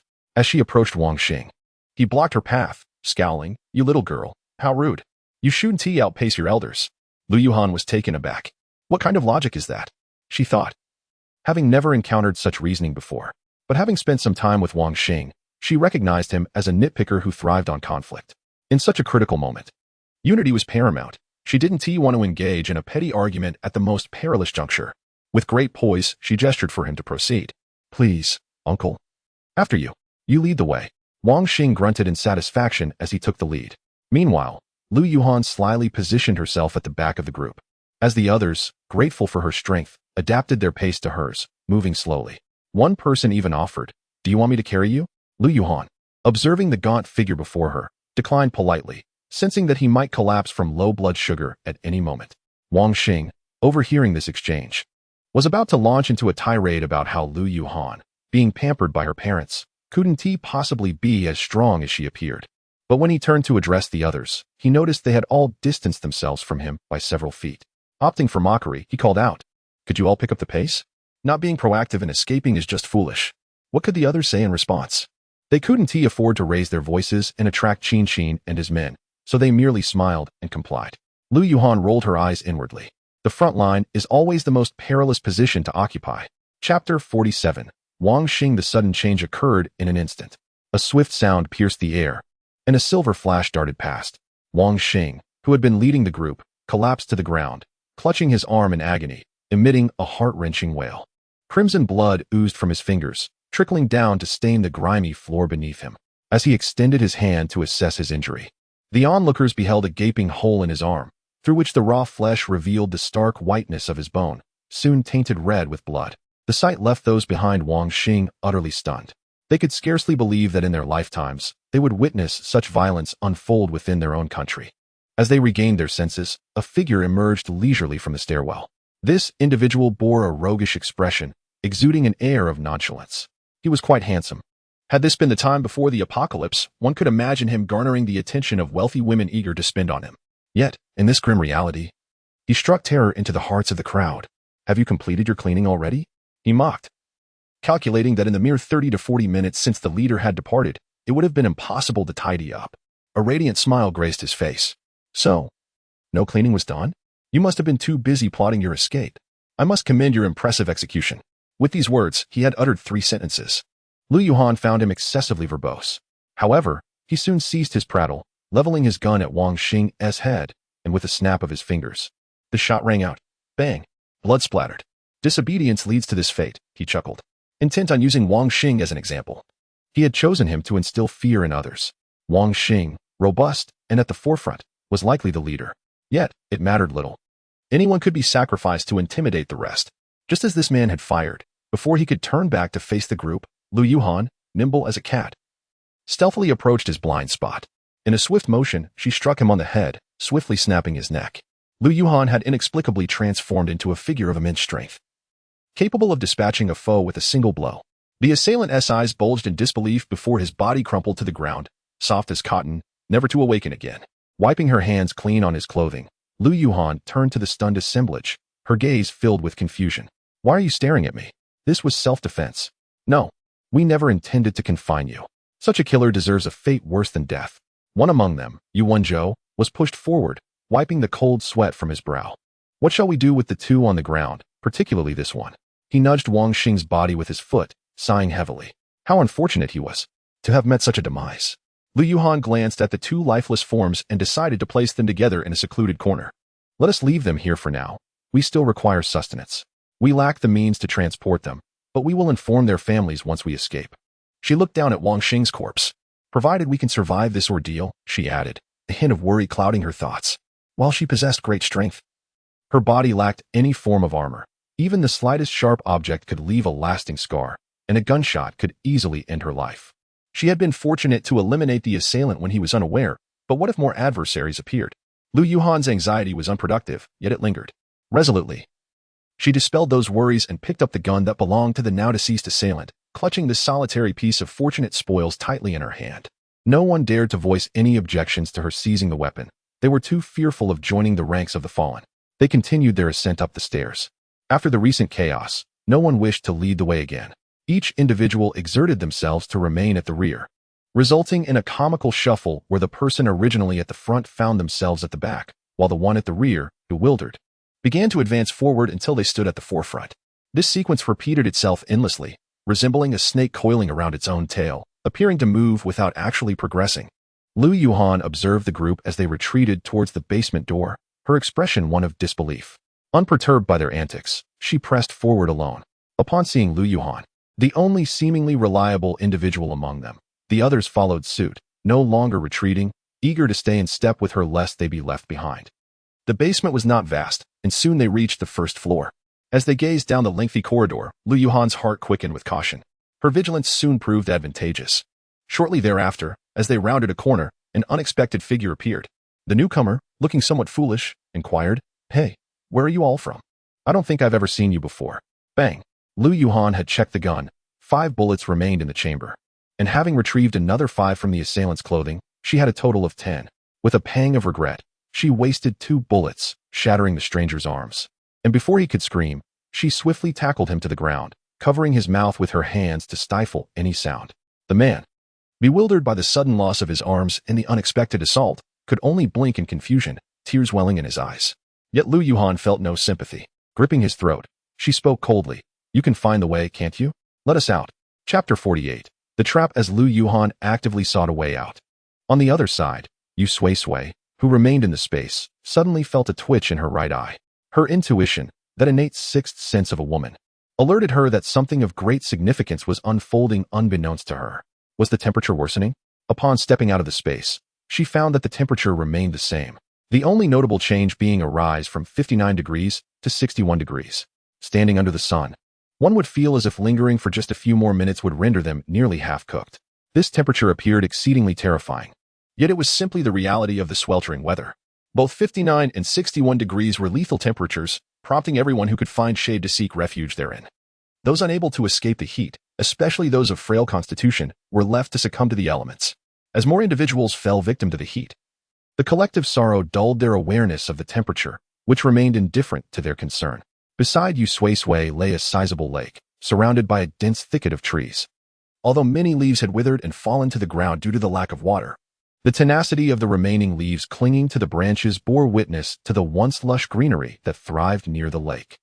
Perhaps it was the abundance of leaves blocking the sun's fierce rays that allowed the water level in the lake to drop only slightly. The lake still held a considerable amount of water, patiently awaiting those in need. Yang Qianqiu was the first to discover this lake. Had she not feared the wild beasts lurking in the woods, she would have gladly remained there, even though she couldn't stay. She was the first to arrive each day, eager to collect a large bucket of water. Typically, she hurriedly filled her bucket and departed, having 2 children to care for, leaving no time for idle gossip.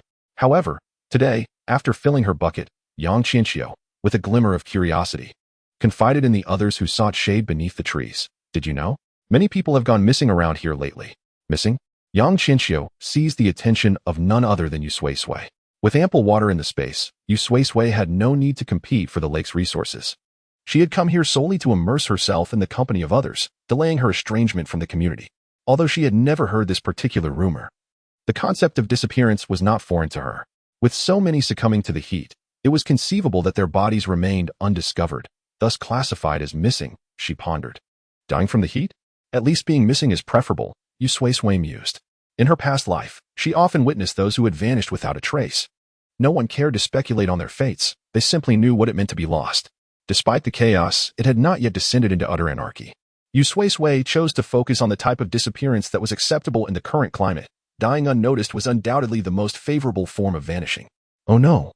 Yang Qianqiu exclaimed, not that kind of missing. I mean, gone without a trace, neither alive nor dead. Leaning closer to Yu Sui-Sui, she whispered conspiratorially. Haven't you noticed that the number of people in our gymnasium is dwindling? While many have likely found better places and left on their own, a portion has inexplicably vanished. I've heard whispers that they weren't just missing, they were eaten. With that, Yang Qianqiu suddenly noticed how young Yu Sui-Sui appeared and regretted her disclosure. What am I telling you this for? Just be careful, she said, departing with her bucket of water. Once Yang Qianqiu left, Yu Sui-Sui pondered, missing? Ever since I used the leftover soup from the instant noodles to humiliate Wang Xing, I haven't seen him around. Not to mention Chen Jingwen, who used to fetch water diligently every day. I haven't caught a glimpse of her either. Yu Sui-Sui had thought herself fortunate to avoid encounters with unsavory characters. But what if they had truly gone missing? Shaking off her errant thoughts, Yu Sui-Sui swiftly resolved to act. She returned to the gymnasium, searching for both individuals. While she could excuse Chen Jingwen's absence, assuming she was preoccupied with important matters, Wang Xing's absence was more troubling. It was decidedly abnormal. What if they hadn't gone in search of water, but rather sought food instead? After all, Wang Xing had previously indulged in the leftover soup she had discarded. Yu Sui-Sui wandered the streets surrounding the gymnasium, places she believed they might venture in search of sustenance. Unfortunately, her efforts yielded no sign of either of them. Instead, she encountered an elderly woman engaged in a deceitful scheme. Dressed in the universal garb of elderly women, adorned in vibrant, oversized clothing, the old lady hunched over. Her face a map of wrinkles, yet her large hands remained smooth and unblemished, reminiscent of youth. In her grasp was a vegetable basket, brimming with fresh greens, 2 ripe tomatoes, and a layer of gleaming white noodles, artfully arranged atop the vibrant tomatoes, as if designed to entice the unwary. The old woman's ruse quickly ensnared a man who, upon spotting her bountiful offering, contemplated robbing her. Just as he prepared to act, the old woman dramatically collapsed to the ground, her vegetables and noodles scattered. And in her frantic attempt to gather her wares, she struggled to rise. With no other recourse, she extended a trembling hand toward the man, pleading, help me, please. I will give you everything in my basket if you assist me. Initially reluctant, the man found himself amused by the turn of events. Here was an elderly woman, ready to barter her food for assistance. How could he pass up such a fortuitous opportunity? With a smile, he approached to help her up, only to be swiftly knocked unconscious by a sudden blow from the old woman. As he crumpled to the ground, she stepped over him, shedding her disguise to reveal the form of a short, middle-aged man. Huh, did you think you could take my belongings? Dream on. From her hidden vantage point, Yu Sui-Sui's eyes widened in recognition as she realized the identity of the person before her. Chapter 49, The White Roadman in a Previous Life. Several months later, Feng Qingyang and Wang Xing serendipitously discovered their kinship, becoming brothers through their shared peculiarities. Feng Qingyang was also among the initial members of Qin Qin's small team. However, due to his lack of utility, he was eventually given the moniker the Outer Circle member after the Liwen base expanded. Despite his peripheral status, he was still a part of the base, allowing him occasional glimpses of Qin Qin. Having joined early on, he had a reasonable understanding of Qin Qin, particularly his fondness for delicate young girls and fish. Although the apocalypse did not provide an abundance of delicate young maidens, there were still some to be found. Wang Xing, driven by insatiable hunger, sought Feng Qingyang's assistance. Reluctant to witness his dear brother perish from starvation, Feng Qingyang recalled Qin Qin's peculiar preferences. Thus, he introduced Wang Xing to Yu Sui-Sui, presenting her directly to Qin Qin. It was no secret that Qin Qin had a taste for human flesh. While he did not openly advertise this, those living in the vicinity of Liwen Base were subtly aware of it. Feng Qingyang presumed that Qin Qin would merely consume Yu Sui-Sui and be done with it, thus ensuring his brother's survival, a win-win scenario. Little did he know, Qin Qin had already dined that day and failed to find a suitable morsel for his carnivorous appetite, indirectly pushing Yu Sui-Sui into the jaws of the beast. Yu Sui-Sui made quite an impression on him. As Feng Qingyang spent his days loitering with Wang Xing, he often regarded Yu Sui-Sui with a frivolous grin. Had Feng Qingyang not been exceedingly impoverished, Wang Xing would have long since sold Yu Sui-Sui to him for a meager meal. In her past life, Yu Sui-Sui would avoid Feng Qingyang at all costs. In this life, upon encountering him and observing the food in the basket on the ground, coupled with the greedy dispositions of Wang Xing and Qin Jingwen, she quickly realized that these two had been abducted as potential sustenance. Once brothers in a former existence, they were now mere fodder. Yu Sui-Sui stifled a laugh, hiding in an alley and peeking out to observe Feng Qingyang's every move. After he had bound a man, Feng Qingyang dragged him forward by the feet, the man's bare flesh scraping against the ground, leaving a trail of blood.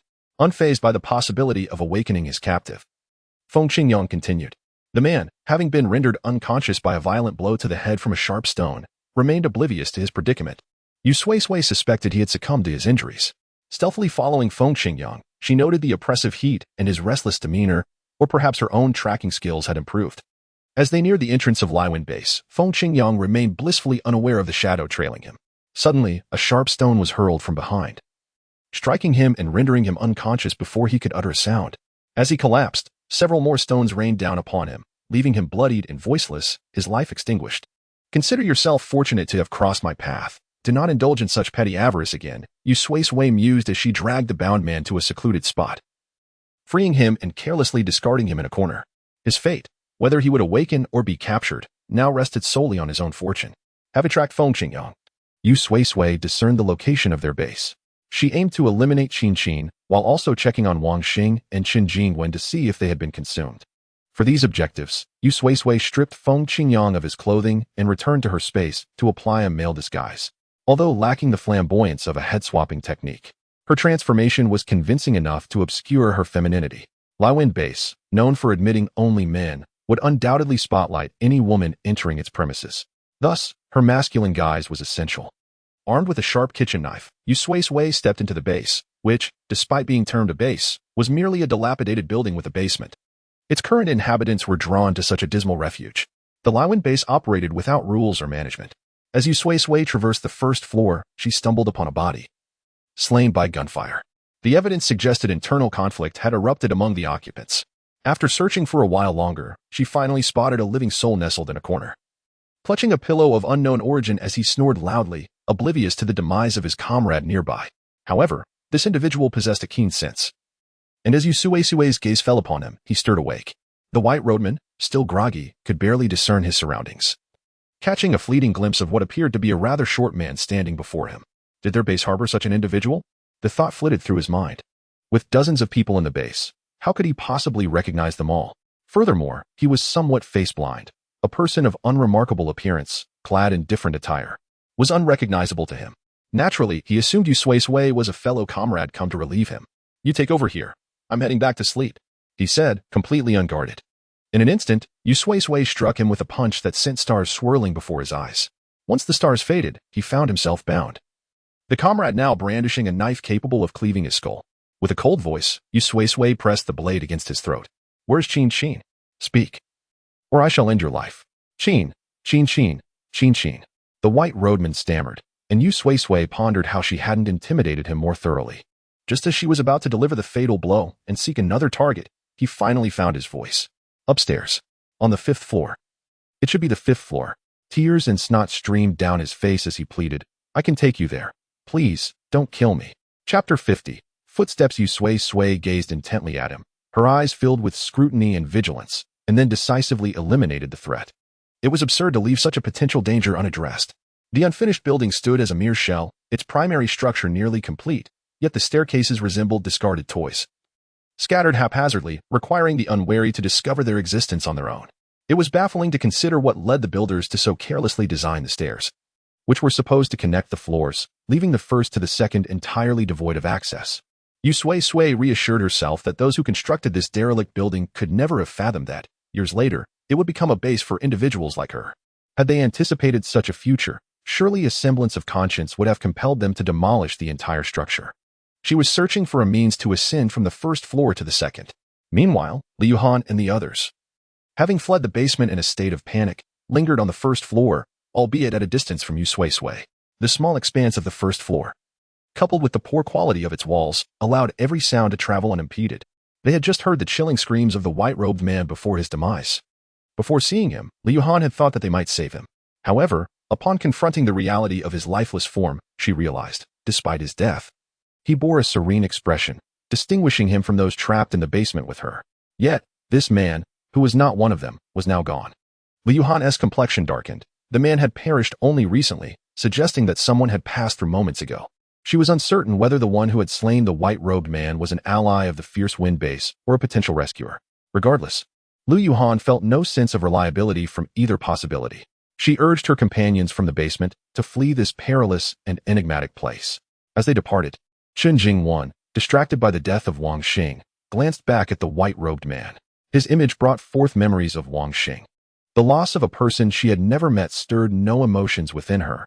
Her fear of dying in this place overshadowed everything. She quickly averted her gaze and pressed into the crowd, seeking a position nearer to the center, where she felt a semblance of safety, as the front and back were the most perilous places to be. Though she successfully maneuvered into the middle, her sense of security was fleeting. Having been unconscious when brought into the labyrinthine structure, they were completely disoriented, like headless flies flitting aimlessly across the expansive first floor. Their frantic movements ceased only upon hearing footsteps echoing from a distance. Tap, tap, tap, tap, tap, tap, tap, tap, tap, as the ominous cadence of footsteps approached. The group's faces drained of color. Accompanying this harbinger of doom were claps of applause in the familiar voice of Qin Qin. It seemed this food was rather clever. Qin Qin emerged from the shadows, strolling leisurely as if in his own garden, his dark eyes glinting with icy admiration. He was not alone. Two imposing henchmen accompanied him, each more robust than Qin Qin himself, raising questions about how he had acquired such loyal followers. Upon closer inspection, Liu Han noted that Qin Qin was armed. A predictable detail considering even the subordinates she had eliminated previously carried firearms. However, the two hulking figures behind him were unarmed, perhaps indicating a lack of trust from Qin Qin toward them. The walls of the first floor offered no soundproofing, and not long after, Yu Sui-Sui overheard their conversation clearly. Although she had yet to meet Qin Qin face to face, the resonance of his voice was etched in her memory. Without hesitation, she retraced her steps, moving cautiously, ensuring her footsteps were nearly inaudible, convinced that neither Qin Qin nor his companions would detect her presence. Liu Han stood at the forefront, facing the predatory Qin Qin, her limbs chilled by fear. Yet, victory seemed tantalizingly close. She boldly confronted him, declaring, "Food? You are the food." Instead of anger, Qin Qin responded with laughter, his amusement palpable. Disobedient food must be punished. Infuriated by his taunt, Liu Han spat defiantly and shouted, "I spit on you?" Qin Qin merely shook his head, still smiling. Unruly food. He gestured for one of his henchmen to deal with her while he remained leisurely, awaiting the outcome with a confident smile, convinced that no unforeseen circumstances would arise. In his mind, Liu Han was destined for defeat, envisioning her face twisted in resentment and pleading for mercy. What Qin Qin could not anticipate was Liu Han's extraordinary strength, able to shatter iron chains with a single blow. As the henchman tightened his fist, preparing to strike her with all his might, she too sprang into action. With her seemingly delicate fist, she delivered a powerful punch, sending the henchman crashing against the wall behind Qin Qin, leaving him sprawled in a comical human shape. Qin Qin's expression froze in disbelief. He stared at Liu Han, unable to comprehend the immense strength she possessed. His henchman had crumbled like cotton under her assault. Applauding her, Qin Qin extended an invitation. "Well done. Would you consider joining us?" Liu Han chuckled. "I regret to inform you that I must decline." Unfazed by the rejection, Qin Qin immediately reassessed her threat level, now perceiving her as a potential danger to his life. He was a man of few words and swiftly commanded another henchman to eliminate Liu Han. Simultaneously, he drew his firearm, aiming it at her. Just as he prepared to pull the trigger, an unexpected presence emerged from behind him. Yu Sui-Sui, who had stealthily procured 2 stones from her surroundings, aimed them at Qin Qin's head and struck decisively. Chapter 51. The enemy unbeknownst to Qin, who was completely unaware of the presence behind him. He was struck by a stone that pierced painfully, leaving 2 gaping wounds on his head. However, his physical constitution was remarkably robust. Unlike those before him who had succumbed to unconsciousness, he merely swayed momentarily before regaining his composure. Turning swiftly, he beheld the figure of Yu Sui-Sui standing behind him. Almost simultaneously, Qin aimed his firearm directly at her. "Who are you? Step away, and I shall spare your life," he stated coldly, scrutinizing the unfamiliar visage of Yu Sui-Sui.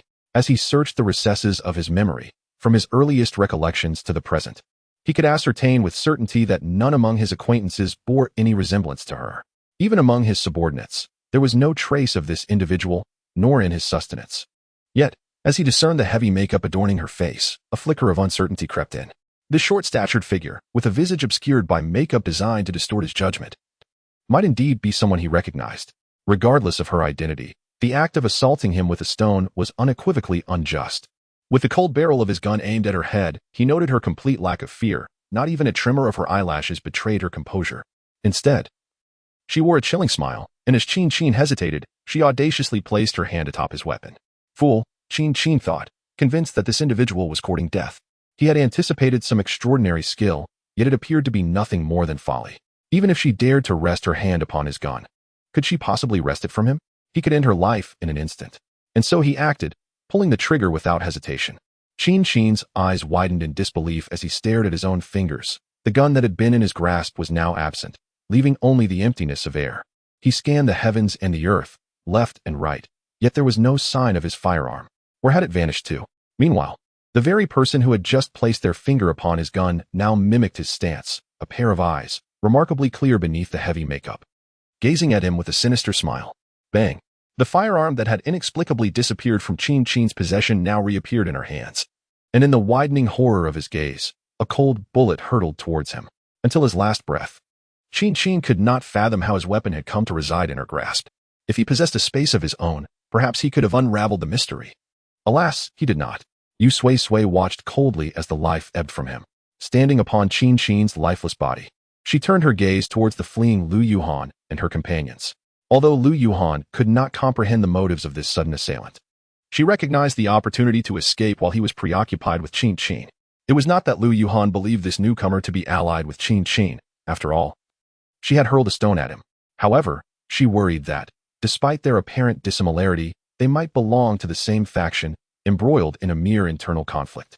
If they were not, then it would be fortuitous. Perhaps this individual was a benevolent soul who would join their flight. If they were indeed aligned, they had already gained sufficient distance to evade capture. Such were Lu Yuhan's thoughts until a sudden sound pierced the air nearby. Turning her head, she beheld a woman sprawled on the ground, seemingly one called Chen Jingwen. Lu Yuhan's recollection was hazy, having only heard Wang Xing call her full name once. Regardless of her name, the fleeing group erupted into shrill screams, terrified of the prospect that the next gunshot might strike them.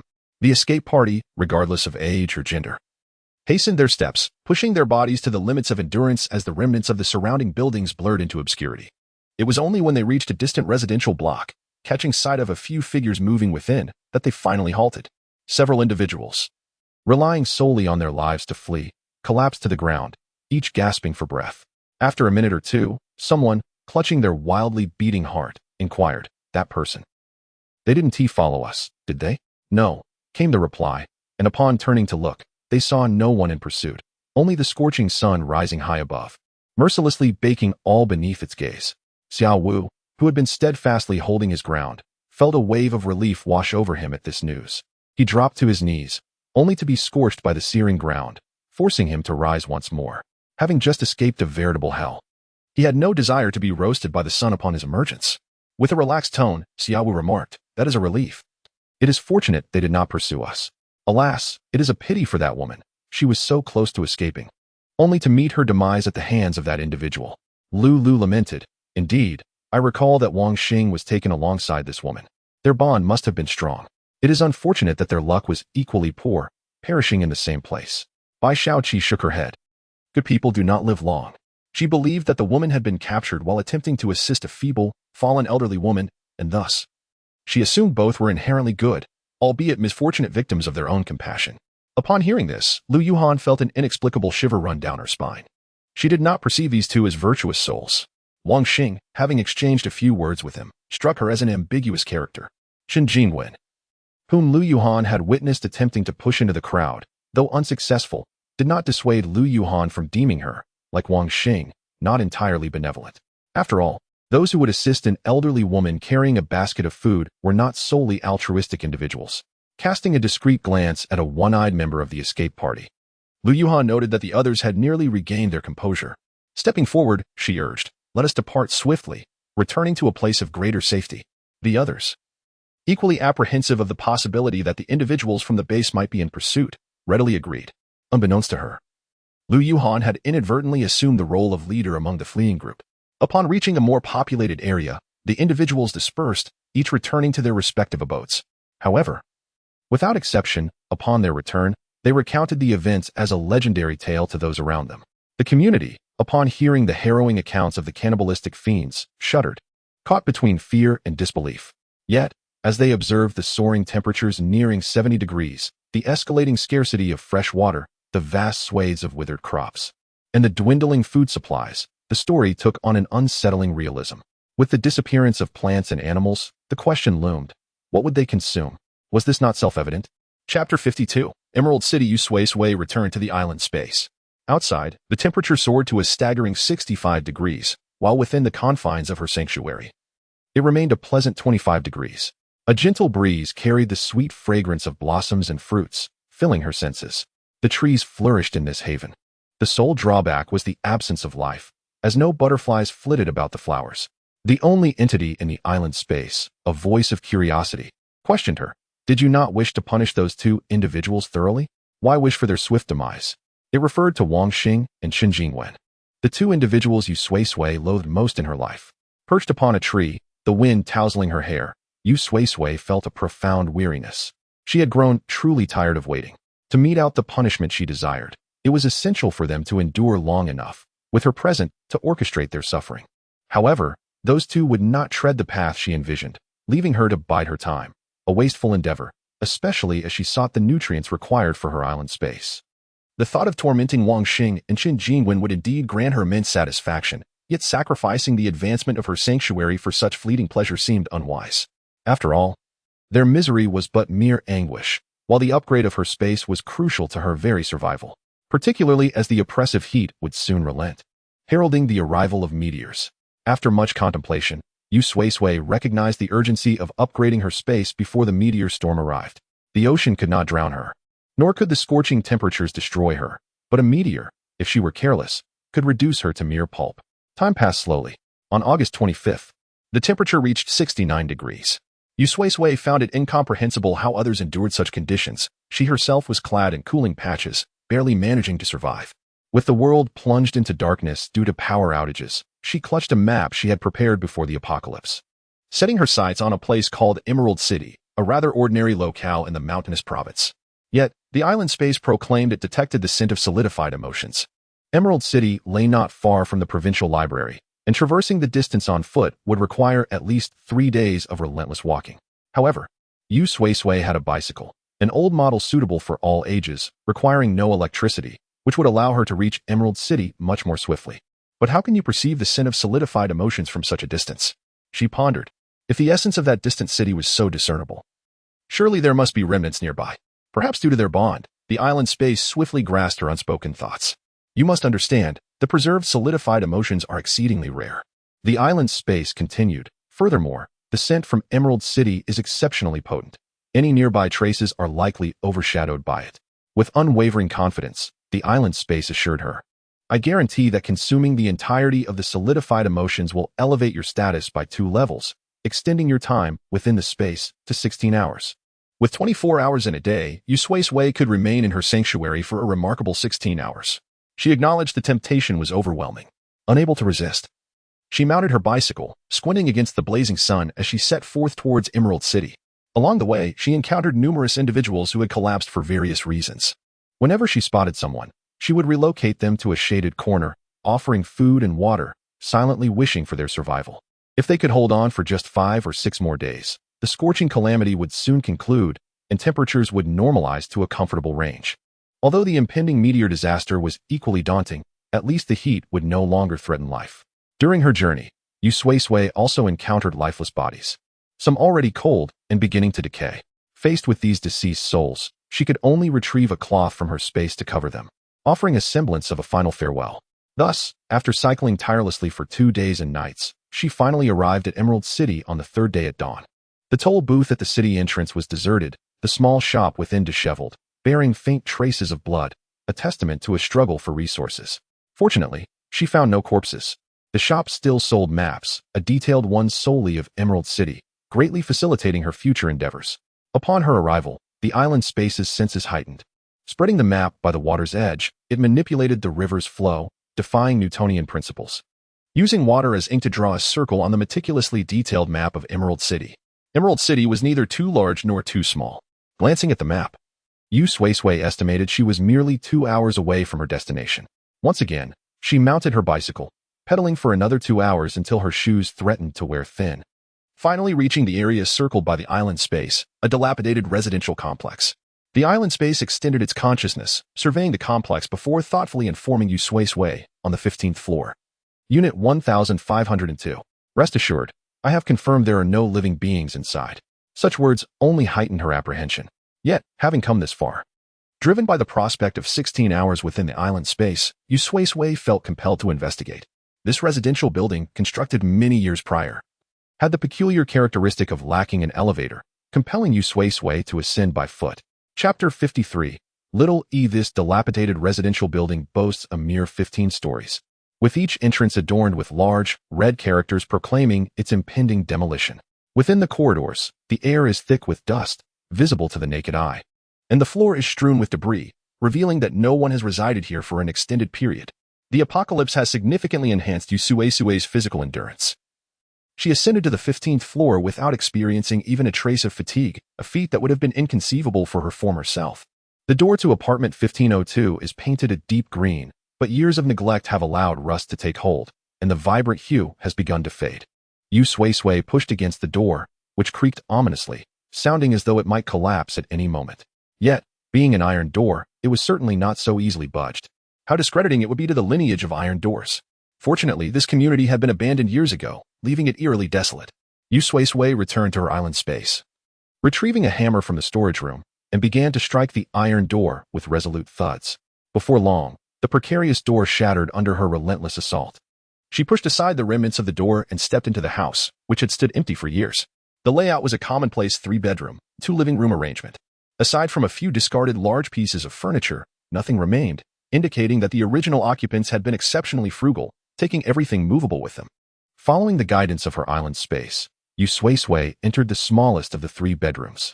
While the walls of the other rooms were painted white, this particular room was adorned in a soft pink, with a plush teddy bear and several fairy tale books featuring princesses and princes strewn across the floor, hinting that this had once been a little girl-ass sanctuary. Behind the door lay a discarded medical file, which Yu Sui-Sui opened to examine. The complex medical terminology eluded her understanding, but one document stood out, a critical condition notice. In her heart, she wished for the little girl to have survived to this day, only to realize that such a thought was less a blessing and more a curse. She placed the medical file back where she found it. The window of the room was closed, presumably to shield against the elements, but a ceramic blue pot sat nearby, housing a round cactus. Yu Sui-Sui could not identify its species, yet despite the long abandonment, the cactus remained vibrantly green, a testament to its resilience.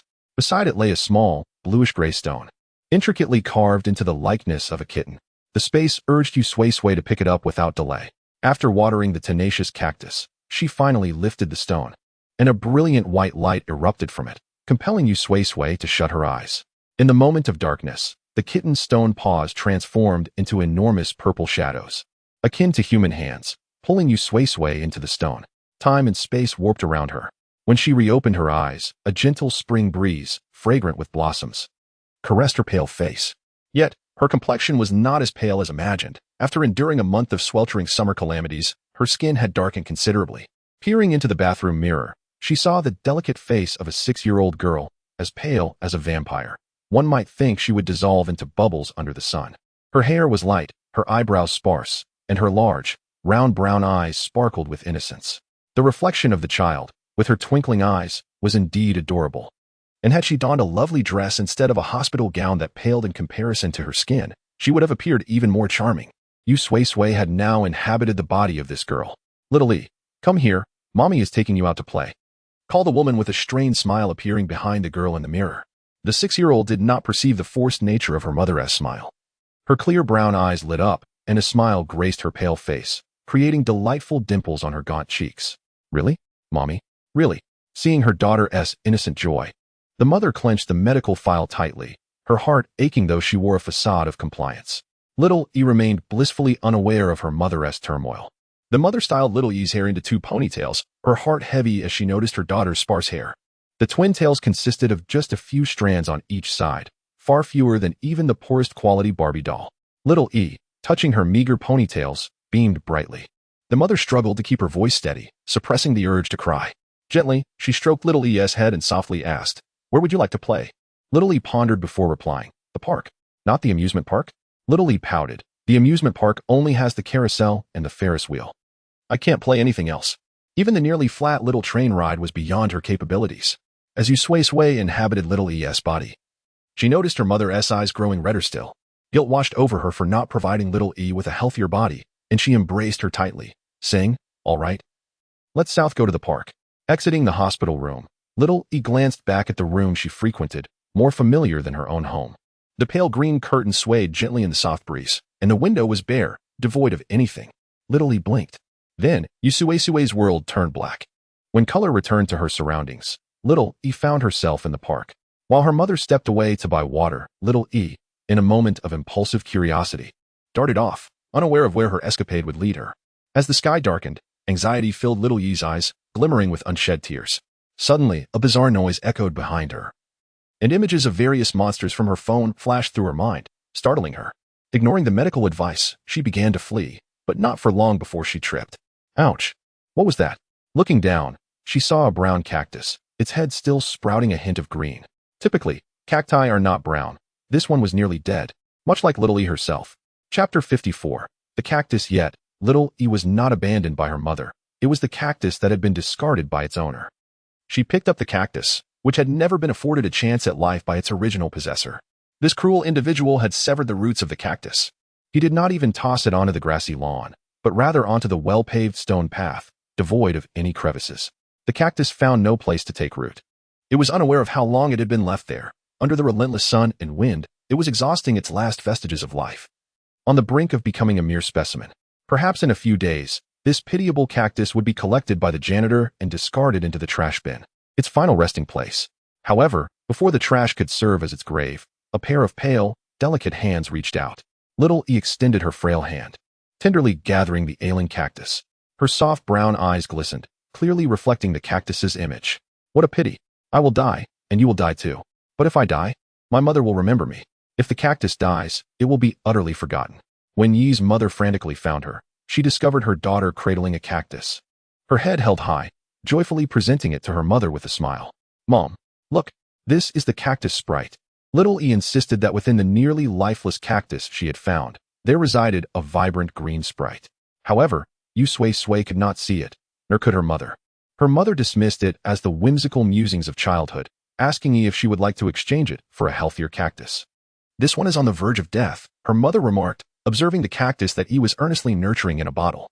It had been soaking in the bottle for 3 days and nights, yet no roots had emerged, showing no signs of life. Every morning, he would place the cactus in the sun, let it take a midday nap under a black cloth, and sing it to sleep at night. Observing her daughter's earnestness, her mother grew increasingly anxious that the cactus might perish, leaving E in a melancholy state, diminishing its expected lifespan. Her mother began to contemplate where to find a similar, living cactus, planning to quietly replace it while he slept.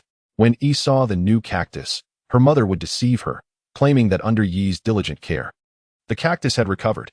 Yet, clever Little E saw through her mother's scheme. She clutched the nearly lifeless cactus earnestly and declared, "No replacing it with another cactus. I will save it." Her mother, filled with sorrow, gazed at the cactus, more desiccated than withered leaves, perplexed by Yi's unwavering confidence. Days passed. Her mother had already selected a new cactus, waiting for the opportune moment to swap it. To everyone's astonishment, the seemingly lifeless cactus miraculously sprouted a tiny root. Delicate and small, it was fragile enough to be crushed by a mere finger. Yet it had come back to life. The root grew longer, and soon additional roots began to emerge.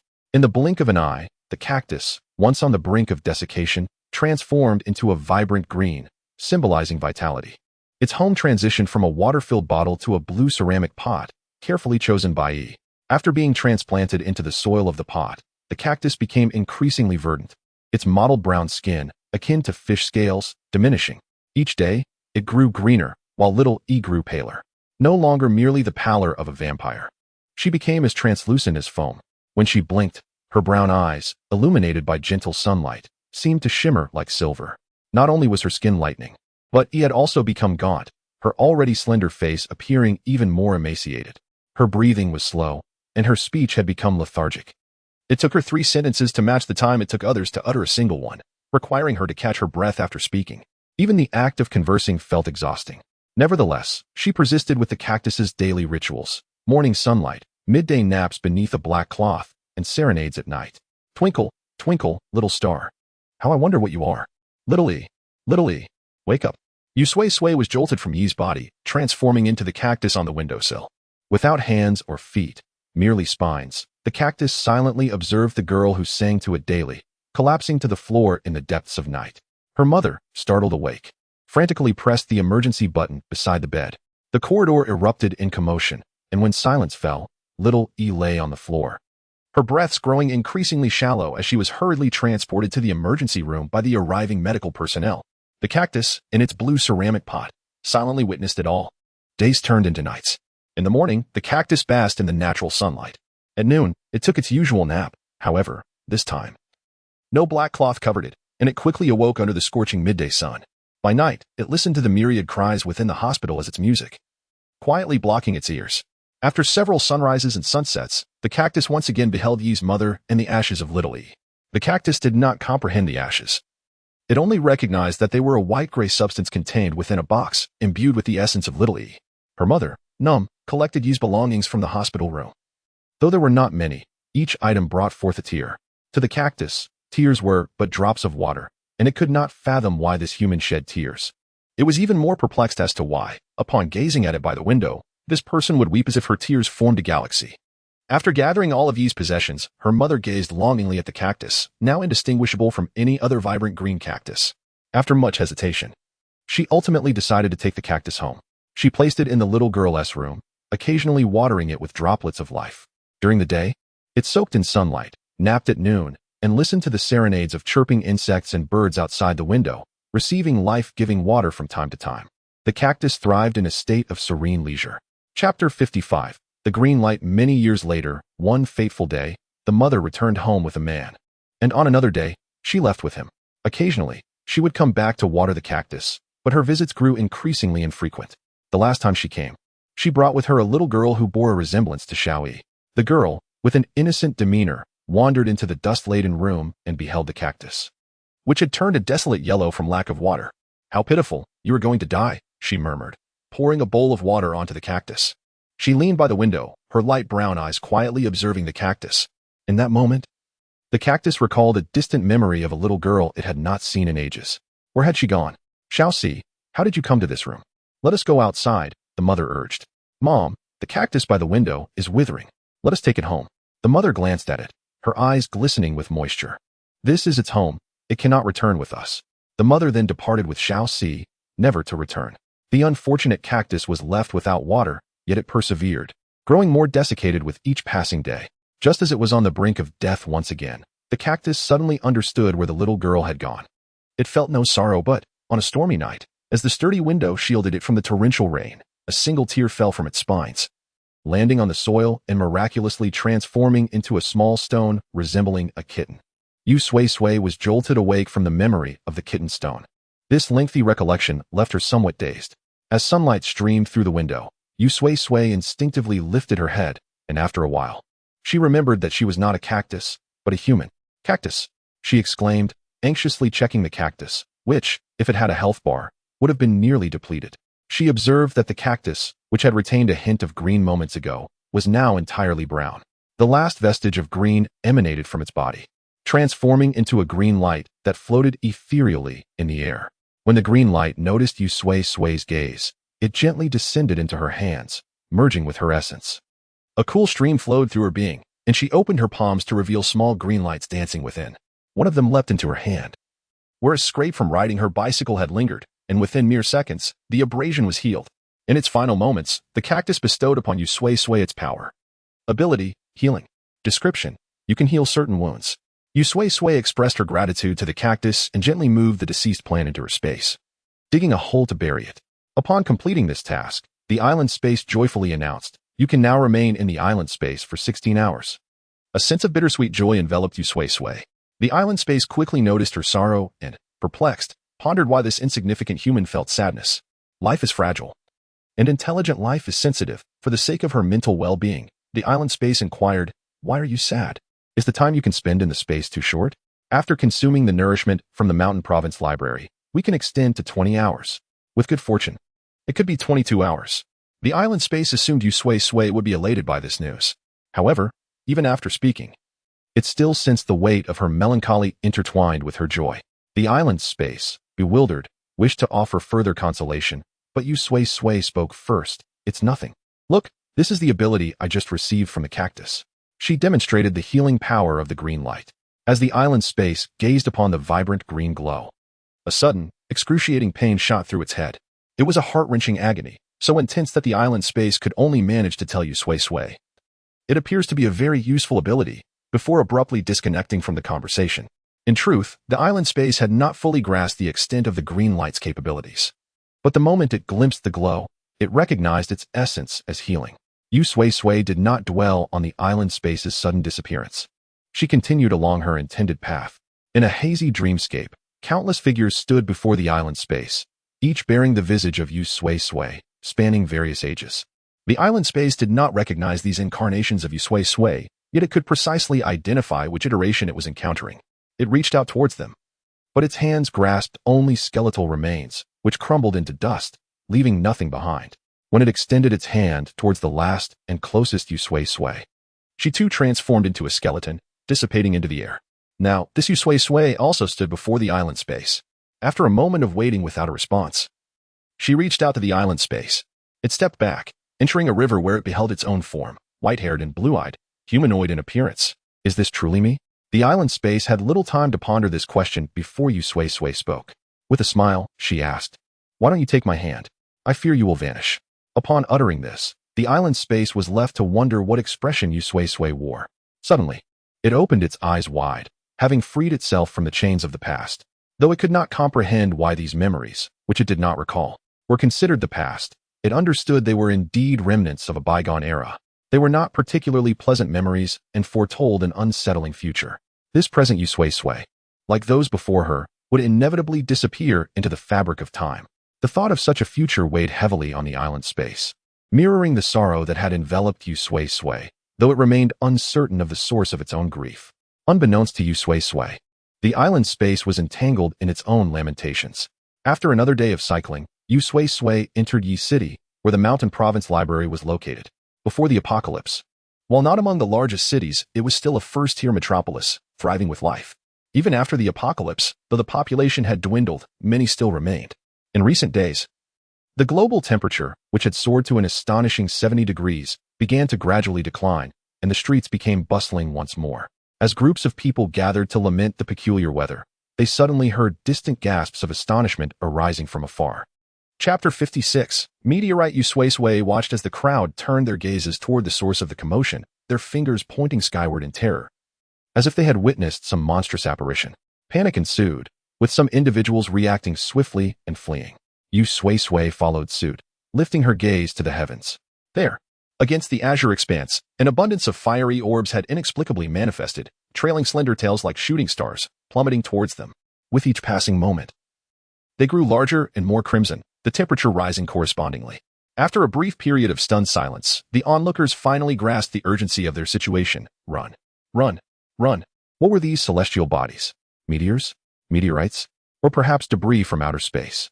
Regardless of their nature, these objects were careening towards them, posing a grave threat to their very existence. In the face of the escalating heat, they felt emboldened, confident in their robust physiques. Yet, when confronted with these starry invaders, even the most audacious and self-assured began to flee. The strong and healthy dashed away, while the weaker souls sprinted with all their might, scattering in every direction toward the safety of sturdy buildings. Chaos reigned in the streets as people darted about in all directions, some stumbling and falling, children becoming separated from their parents, creating a scene of utter disarray. As the fiery orbs descended ever closer, Yu Sui-Sui felt an overwhelming urgency and retreated into her safe haven. Inside her space, she found solace in the tranquility that enveloped her, alone in a serene environment with a refreshing temperature of 20 degrees. A stark contrast to the scorching heat and impending catastrophe outside. With her heart racing, Yu Sui-Sui took a moment to collect herself. The terror of the impending meteor shower slowly subsiding. The oppressive heat had passed, now replaced by the threat of celestial disaster. The fatigue from her recent travels nearly caused her to overlook this impending calamity. She retrieved an ice cream from her storage, consuming it absent-mindedly, her thoughts still preoccupied. Gazing at the landscape within her space, she remained in a state of distraction. Reflecting on her past experiences with meteorite disasters, she felt a profound sense of dread. Rainfall disasters, if classified by severity, would scarcely earn a grade of 2. If one possessed a boat and was fortunate enough to avoid calamity, they could weather the storm. Subsisting on natural rainfall and fish from the sea, heat waves might rate a 3, with a resilient body and a shaded refuge. Survival was merely a matter of finding water, even if it meant chewing on leaves for hydration. However, the threat of meteorites was on an entirely different level, warranting a grade of 4. They arrived without warning, lacking a predictable timetable, and most individuals were ill-equipped to observe them without telescopes. By the time they became visible, it was often too late. Survival was a mere coin toss. Those fortunate enough to escape unscathed would witness the devastation left in the wake of falling meteorites, bodies shattered, limbs crushed. In a pre-apocalyptic world, such injuries pose significant challenges, yet life could still be preserved. In a post-apocalyptic scenario, however, the grim reality awaited companions lying lifeless, succumbing to infection due to a lack of medical intervention. Yu Sui-Sui had witnessed countless individuals grievously injured by meteorites in her previous life, and she had narrowly escaped death on several occasions herself. But this time, she vowed she would not succumb to such fate.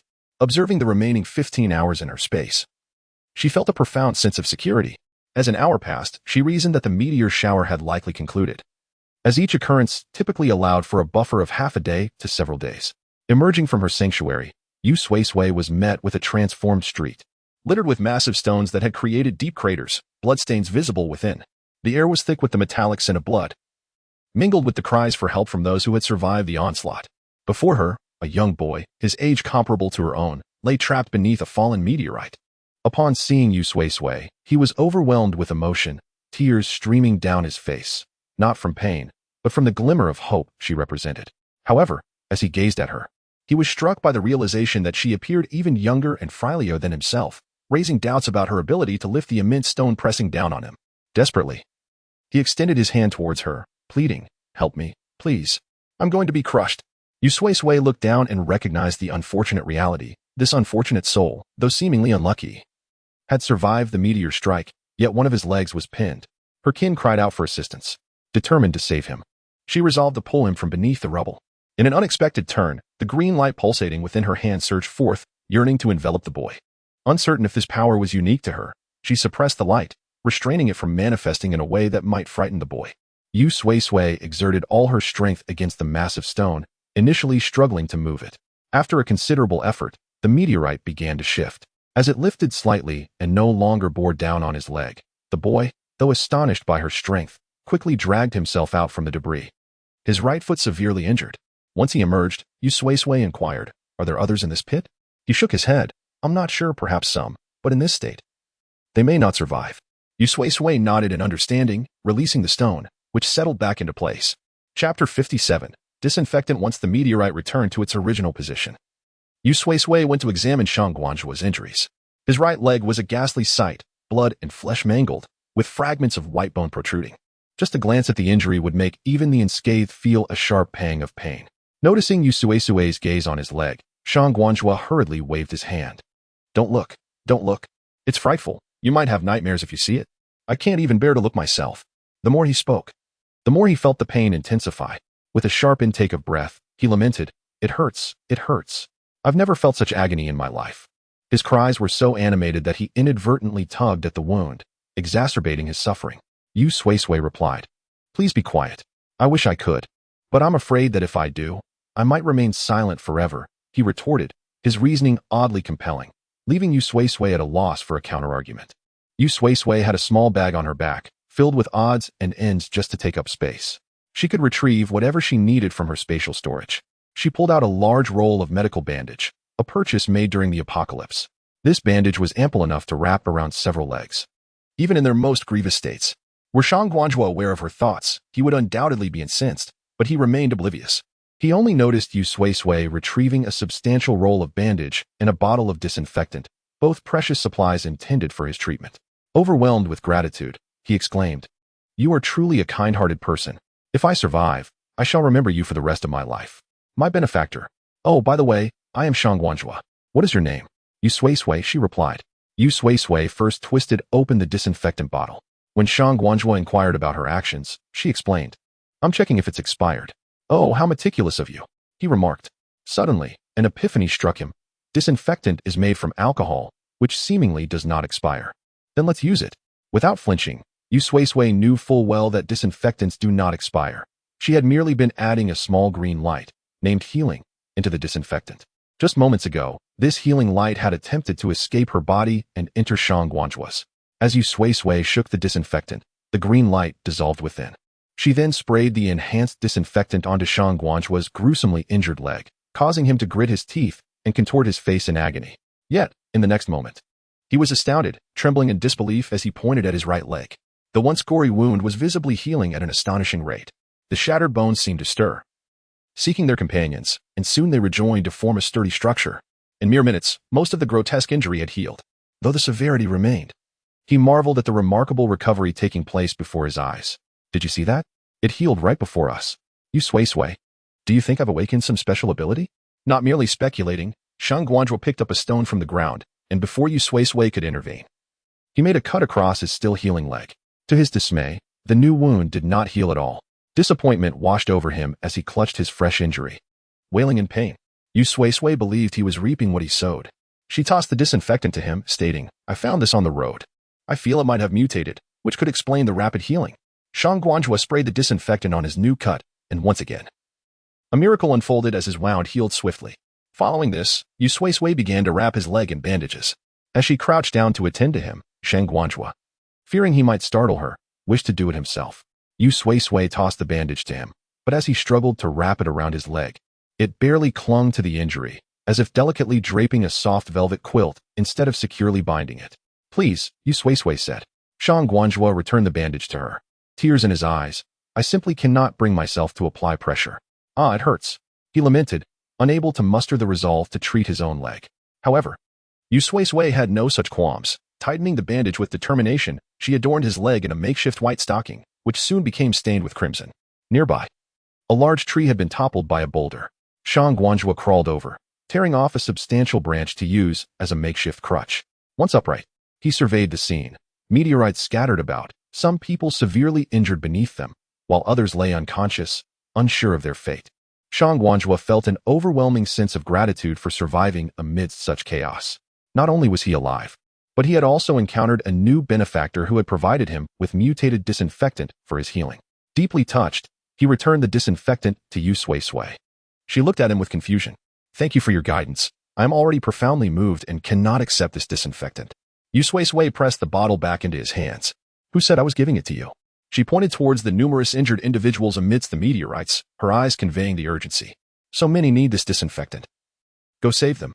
You might be able to save lives." After hearing her words, Shang Guanzhou was even more convinced of Yu Sui-Sui's extraordinary kindness. Without a moment's hesitation, he began to stagger towards those who had been struck down by the meteorites, determined to offer his assistance. Chapter 58. Burns here. Here. Someone come quickly to help. Help has arrived. As soon as one person began to assist, countless others followed suit. Soon, those fortunate enough to have evaded the meteorite and still able to stand began their rescue efforts. In the course of their endeavors, they discovered that the majority of those who perished were hiding within buildings. They had believed that sturdy structures could shield them from the falling meteorites. But those distant celestial bodies did not merely evade their defenses, they became harbingers of death. The colossal meteorites crashed down upon the fragile edifices, collapsing them with ease. While the buildings were weak against the meteorites, they were infinitely more resilient than human beings. The unfortunate souls inside were crushed, and those who were exceptionally lucky to have taken refuge in triangular zones survived unscathed, while others who were less fortunate met a gruesome fate, their bodies reduced to unrecognizable masses. The few who could identify the deceased were left to rely on their clothing for recognition. The number of identified bodies was minimal, as most remained unclaimed, piled together, awaiting burial in a deserted place. No one considered cremation. The amount of firewood and oil required was beyond their reach. Even if they found such resources, many were reluctant to use them for the cremation of numerous individuals, preferring instead to bury them directly. Those who had sheltered within the buildings suffered greatly, while many who had been running in open spaces managed to survive. As long as they avoided the meteorites, they were generally safe from other forms of harm. Regardless of the method of concealment, survival hinged entirely on fortune. The city's luck had been woefully inadequate. Otherwise, the meteorites would not have chosen to descend upon it. In a city of hundreds of thousands, the meteorite strike resulted in tens of thousands dead and over 100,000 injured, with countless others sustaining minor injuries that were too numerous to tally. They joined forces with those exceptionally fortunate individuals who emerged unscathed to commence their rescue operations. One individual, who had taken refuge within a building that tragically was struck, witnessed its collapse, resulting in the deaths of hundreds inside. Only he, positioned at the entrance, spotted the meteorite approaching and fled just in time, thus surviving. He was brought before Shang Guanjua, having sustained severe burns. A woman, having once been a nurse before the apocalypse, presented the fortunate survivor, Zhang Xiaolu, to Shang Guanjua. With a sigh, she gazed down at the man lying on the floor. Zhang Xiaolu, an unremarkable man in his 30s, had experienced a rare stroke of luck by surviving the meteorite's onslaught. Yet, this fleeting fortune was not enough to shield him from grievous injury. The searing heat of the meteorite ignited his clothing as he narrowly escaped. Zhang Xiaolu rolled on the ground in agony, desperately trying to extinguish the flames, until kind passers-by doused him with sand, finally putting out the fire. Though the flames were extinguished, his body bore numerous scars, leaving his face disfigured. In despair, he cried out, my face, it is ruined." The nurse, accustomed to such tragedies, responded calmly, "Yes, your face is disfigured, but you have been granted a second chance at life." Zhang Xiaolu, unable to accept her words, wept bitterly. It would have been better to have been struck down by the meteorite. Hearing this, the woman picked up a discarded garment and stuffed it into his mouth. Many had perished, and countless others were grievously injured. What right did he have to lament over his burns? Furthermore, he might yet recover. Yunren glanced at a large barrel of water beside Shang Guanjua. Numerous individuals brought the injured to the barrel, queuing to have their wounds assessed. Based on the severity of their injuries, they were given varying amounts of water to drink. Miraculously, those on the brink of death, with grievous wounds, unconsciousness, or amputations, began to heal at an astonishing pace. This miraculous water astounded onlookers, drawing a crowd of the uninjured who gathered to witness the healing. Though the healing was rapid, it paled in comparison to Shang Guanjua's own speed in treating injuries. Having witnessed such scenes before, and having experienced it himself, Shang Guanjua focused intently on guarding the barrel of water, ensuring no one wasted it. The healing water had been diluted from the disinfectant given to him by Yu Sui-Sui, and its limited supply meant that after a few uses, it would be depleted. Recognizing its remarkable efficacy, Shang Guanjua sought to dilute the disinfectant in a larger barrel of water. Initially, he allowed the injured to apply the diluted solution to their wounds, but the healing was too slow. Yu Sui-Sui suggested finding someone to drink it. "Are you certain?" Shang Guanjua hesitated, but upon seeing Yu Sui-Sui's unwavering confidence, he decided to trust her, believing she might have insight into its effectiveness. Following this line of thought, he found a willing individual. Upon drinking, the person's wounds healed at an extraordinary rate, illustrating that oral consumption was indeed more efficacious than topical application. This swift recovery encouraged more and more people to seek water from Shang Guanjua, including Zhang Xiaolu, who was determined to partake after hearing of its miraculous properties. Shang Guanjua examined Zhang Xiaolu's horrifying burns, which rendered him almost unrecognizable as a human. "There should be hope. Go ahead and try," he encouraged. Yunren quickly scooped some water for Zhang Xiaolu to drink. As Zhang Xiaolu eagerly consumed the water, he was astonished to find that his fearful burns were indeed healing. The ghastly injuries soon faded to mere faint scars. Zhang Xiaolu yearned for another sip, but was restrained by Yunren. "You've healed enough. Don't drink more. There are many others who still need it, and our supply is dwindling." The barrel now contained only a quarter of its original amount, just enough for a few dozen more people, while countless others awaited their turn. One's life was far more valuable than the restoration of one's appearance. Thus, Zhang Xiaolu reluctantly relinquished his desire for another drink. Chapter 59. Kai Xiaojiu Shangguanzhua gazed contentedly at the person whose wounds had been healed, joyfully departing, while more individuals arrived to fetch water. For the first time, Shangguanzhua felt a profound sense of purpose, yet a shadow of worry crossed her face as she observed the diminishing water supply. The amount was evidently dwindling, far from sufficient for even a handful of people. While Shangguanzhua pondered this troubling situation, Yu Sui-Sui found herself elated by the advancement of her healing green light. Before her lay an unfortunate soul, left with only the upper half of their body after being struck by a meteorite on a desolate stretch of land. Such severe injuries went unnoticed by Yu Sui-Sui as she passed by, mistaking the individual for one of the lifeless bodies claimed by the celestial rockfall. The figure, hearing footsteps approach, inexplicably awakened from their stupor, gently knocking on the ground in a desperate plea for life. This person yearned to survive. Yu Sui-Sui halted, contemplating the tragic state of the individual before her, uncertain whether her healing green light could mend such grievous injuries. Memories flooded back of her earlier attempt to heal Shangguanzhua's leg, which had not fully recovered and still bore scars. The thought of healing someone in a far worse condition felt hopeless. Moreover, Yu Sui-Sui gazed compassionately at the half-body, pondering the futility of healing. Even if she succeeded, in this harsh world, such a form would struggle to survive, unable to flee or compete for resources, a veritable hell to endure. Kai Xiaojiu seemed to sense Yu Sui-Sui's pity, striking the ground once more, as if to assert her will to live. Yu Sui-Sui knelt beside Kai Xiaojiu, stating, "I can attempt to save you, though I cannot promise success." With that, she summoned a healing green light from her palm. Due to the insufficient green light on Shangguanzhua's end, it had been diluted in water for ingestion. However, for Kai Xiaojiu, Yu Sui-Sui directly allowed the healing energy to penetrate her body. To Yu Sui-Sui's astonishment, the green light enveloped Kai Xiaojiu, swiftly seeping into her wounds and mending them with astonishing speed. Realizing that Shangguanzhua's experience in using the green light had significantly upgraded its potency, Yu Sui-Sui was astonished to witness even the most grievous wounds being healed. Even more surprising was Kai Xiaojiu's rapid awakening. Yu Sui-Sui had expected her to require more time to regain consciousness.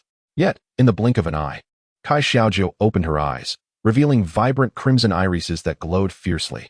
Unaware of what had transpired, Kai Xiaojiu lunged at Yu Sui-Sui, pinning her to the ground with unexpected ferocity, her hands gripping Yu Sui-Sui's neck as her blood-red eyes glared menacingly. It was fortunate that her strength had merely increased. Yu Sui-Sui felt confident she could overpower a recently healed patient. However, in the next moment, a circle of flames erupted on the ground, unexpectedly appearing not only beneath them, but also enveloping the hand that was not constricting Yu Sui-Sui's neck. The searing flames clung to Kai Xiaojiu's hand without causing harm, her icy gaze fixed upon Yu Sui-Sui as she hesitated, contemplating whether to attack. Yu Sui-Sui was taken aback, recognizing for the second time in her life the presence of another capable individual, the first being Chu Shanhai, whose keen senses were subtle and unremarkable. Yet here was Kai Xiaojiu, wielding a fireball. Dumbfounded, Yu Sui-Sui sensed imminent danger approaching her. Should that fireball strike her, she would bid farewell to this world. Determined to evade this fate, she prepared to retreat into her space for safety. Just then, Kai Xiaojiu released her grip on Yu Sui-Sui's neck, her eyes clearing of hatred. With an apologetic expression, Kai Xiaojiu said, "I'm sorry, I lost control. Are you all right?" Yu Sui-Sui shook her head. Kai Xiaojiu helped her to her feet, glancing at the meteorite nearby with gratitude and confusion. "You saved me, didn't you?" "Thank you. But I distinctly remember being struck by a meteorite. How is it that I am now?" Kai Xiaojiu turned in a circle, bewildered by her fully intact body. Had it been an illusion? After all, her boyfriend had just pushed her beneath the meteorite, which could explain the confusion. Yu Sui-Sui, observing the flames still raging on the ground, particularly the one on Kai Xiaojiu's hand, noticed that despite the fire's intensity, she seemed unaffected. Realizing Kai Xiaojiu possessed abilities of her own, Yu Sui-Sui felt reassured enough to reveal her healing green light. "It's healing, a power that just saved you." A green orb of light emerged from Yu Sui-Sui's palm, shattering Kai Xiaojiu's long-held worldview. Witnessing the astonishment on Kai Xiaojiu's face, Yu Sui-Sui pointed to the flames still burning on her hand. "Don't look at me like that. You have abilities too." Kai Xiaojiu glanced at the flames dancing in her palm, feeling no threat from the heat. The fire was akin to a gentle lamb, resting upon her hand. Furthermore, Yu Sui-Sui gestured to the encircling flames on the ground. "There is more down there, and you need to extinguish those flames quickly. They could ignite the forest." Her warning was not unfounded. Surrounding them were trees shattered by meteor impacts, and the recent drought had left everything dry and ripe for ignition. As they spoke, the flames expanded slightly. Only upon Yu Sui-Sui's urging did Kai Xiaojiu realize that she had inadvertently conjured those flames. Yet, how do I contain them? She wondered. Momentarily perplexed, but soon knowledge on how to manage the flames surged into her mind. Chapter 60. Next stop drawing upon the knowledge embedded in her memory. Kai Xiaojiu silently absorbed the flames into her being. With a flick of her hand, a small flame materialized in the palm of her hand. Simultaneously, she comprehended the nature of her fiery power. Ability, flame. Description, you can incinerate all things, upgradable. Kai Xiaojiu pondered. This ability. Yu Sui-Sui candidly remarked, individuals with such abilities are scarce. Thus far, I have only encountered a handful. There was no need for concealment. A mere glance at the crowd revealed the rarity of those endowed with power. Kai Xiaojiu trusted her, for until that day, she had been entirely unaware of the existence of such abilities in the world. Power, formidable power. A chilling image of her ex-boyfriend flickered through her mind. She yearned for greater strength, a power potent enough to incinerate the very person who had pushed her towards despair. But how could she elevate her abilities? Surveying the surrounding mountains, she realized that igniting them was not a viable option. Once ablaze, not only would her ex-boyfriend perish, but she and everyone nearby would surely meet the same fate. After a moment's reflection, Yu Sui-Sui suggested, in the city ahead, many have perished. Perhaps you could try cremation? Cremation? Although Kai Xiaojiu had never engaged in such an act, to her, it represented a divine opportunity for experience enhancement. Together, she followed Yu Sui-Sui into the city. Yu Sui-Sui, wishing to avoid being followed, parted ways with Kai Xiaojiu at the entrance. At the gate, numerous individuals were clearing away corpses, presenting an abundance of experience points. Kai Xiaojiu opted to remain at the entrance, intending to accumulate experience. Meanwhile, Yu Sui-Sui ventured further into the city, conjuring several green lights, which she expertly poured into a few bottles of water. She approached Shangguanzhua, who was preoccupied with the nearly depleted water barrels and the multitude of injured individuals. Oblivious to her arrival, he was consumed with worry. Suddenly, a bundle of water descended from above, landing in his arms. This is a mutated water I recently discovered. It possesses healing properties akin to the previous disinfectant, Yu Sui-Sui informed him. Shangguanzhua, holding 24 bottles of 500 milliliters mineral water, was moved to tears. This miraculous water, capable of healing others, could not have been his own doing. Who could find such a bounty of mutated water so easily? Clearly, Yu Sui-Sui had employed some method to procure it. Shangguanzhua refrained from probing into her secret. He knew that, when diluted, these 24 bottles would suffice for the city's populace. Thank you, he managed to express, though he felt inadequate in his gratitude. As he departed on his bicycle, Yu Sui-Sui kindly cautioned him, meteorites will likely come again. Be cautious. He nodded, suspecting that the meteorites would return. Especially given the prior month of torrential rain and sweltering heat, it was improbable that they would come only once. After watching Yu Sui-Sui ride away, Shangguanzhua continued to dilute the mutated mineral water for healing purposes. He called upon several individuals to assist him, gradually sharing the management of this precious resource. It was not out of desire but necessity. Possessing such a rare and healing water alone would draw too much attention and animosity. He did not wish to be betrayed by those he endeavored to help. As days passed, during a meteorite event, a man's son sustained injuries that even the healing green light could not mend. Convinced it was due to insufficient consumption of the miraculous water, he became infuriated with Shangguanzhua for only allowing his son a sip. Under the cover of night, he plotted to eliminate Shangguanzhua and seize the water for his son. Fortunately, just as the defenseless Shangguanzhua faced dire peril, Kai Xiaojiu, who had been tirelessly cremating the deceased, happened upon the scene while searching for food nearby. She recognized Shangguanzhua, for his extraordinary healing water had made him the most renowned figure in the city. Witnessing the attempt on his life, she intervened and swiftly dispatched the assailant. Of course, these events unfolded later. At present, Yu Sui-Sui remained blissfully unaware that she had saved Kai Xiaojiu, thereby preserving Shangguanzhua's life. She was merrily pedaling her bicycle towards the mountainous provincial library a few kilometers away. Time swiftly passed. Before nightfall, Yu Sui-Sui successfully arrived at the mountain provincial library. After enduring 2 natural disasters, the library appeared less pristine than the one in the Cloud Province during the torrential rains. Inside, chaos reigned. It was evident that it had suffered significant looting, with scavengers taking what they desired, leaving behind a trail of destruction. Yet, akin to the Cloud Province, the books remained mostly untouched, for they could not be consumed as sustenance. Yu Sui-Sui entered, allowing her island space to absorb the library's nutrients. Shortly thereafter, The island space cheerfully informed her. Many books in the Cloud Province library were submerged, but those in this library are remarkably well-preserved and rich in nutrients. The island space uttered the words Yu Sui-Sui adored. You can now remain in the space for 22 hours. A mere 2 hours shy of a full day? Returning to the space, she examined the map, seeking a province nearby rich in literature, to extend her time within the island space by an additional 2 hours. With this, Yu Sui-Sui could dwell in the sanctuary of her space, escaping the relentless calamities of the outside world. The island space guided her gaze to a location on the map, Zhou Province, Hiching, one of the oldest cities in the nation. The island space elucidated her reasoning for manifesting it. It is imbued with profound sentiments of longing. Consuming it will not only extend your time in the space to 24 hours, but will also significantly enlarge the space. Zhou Province lay adjacent to Mountain Province, making it a convenient choice. With the island space's decision made, Yu Sui-Sui felt no inclination to explore other options, promptly settling on this location. Chapter 61. Hot Pot. As Yu Sui-Sui mounted the old bicycle, she felt as though her cycling skills had reached level 100, as if life were a game. In a city brimming with abandoned bikes, finding one to ride was hardly a challenge. However, the cost of fuel weighed heavily on her mind, and she could not guarantee that every gas station would be stocked. Most crucially, she had no intention of traversing every gas station nor sticking to the wide, open roads. Yu Sui-Sui preferred the winding shortcuts, where encounters with others were scarce.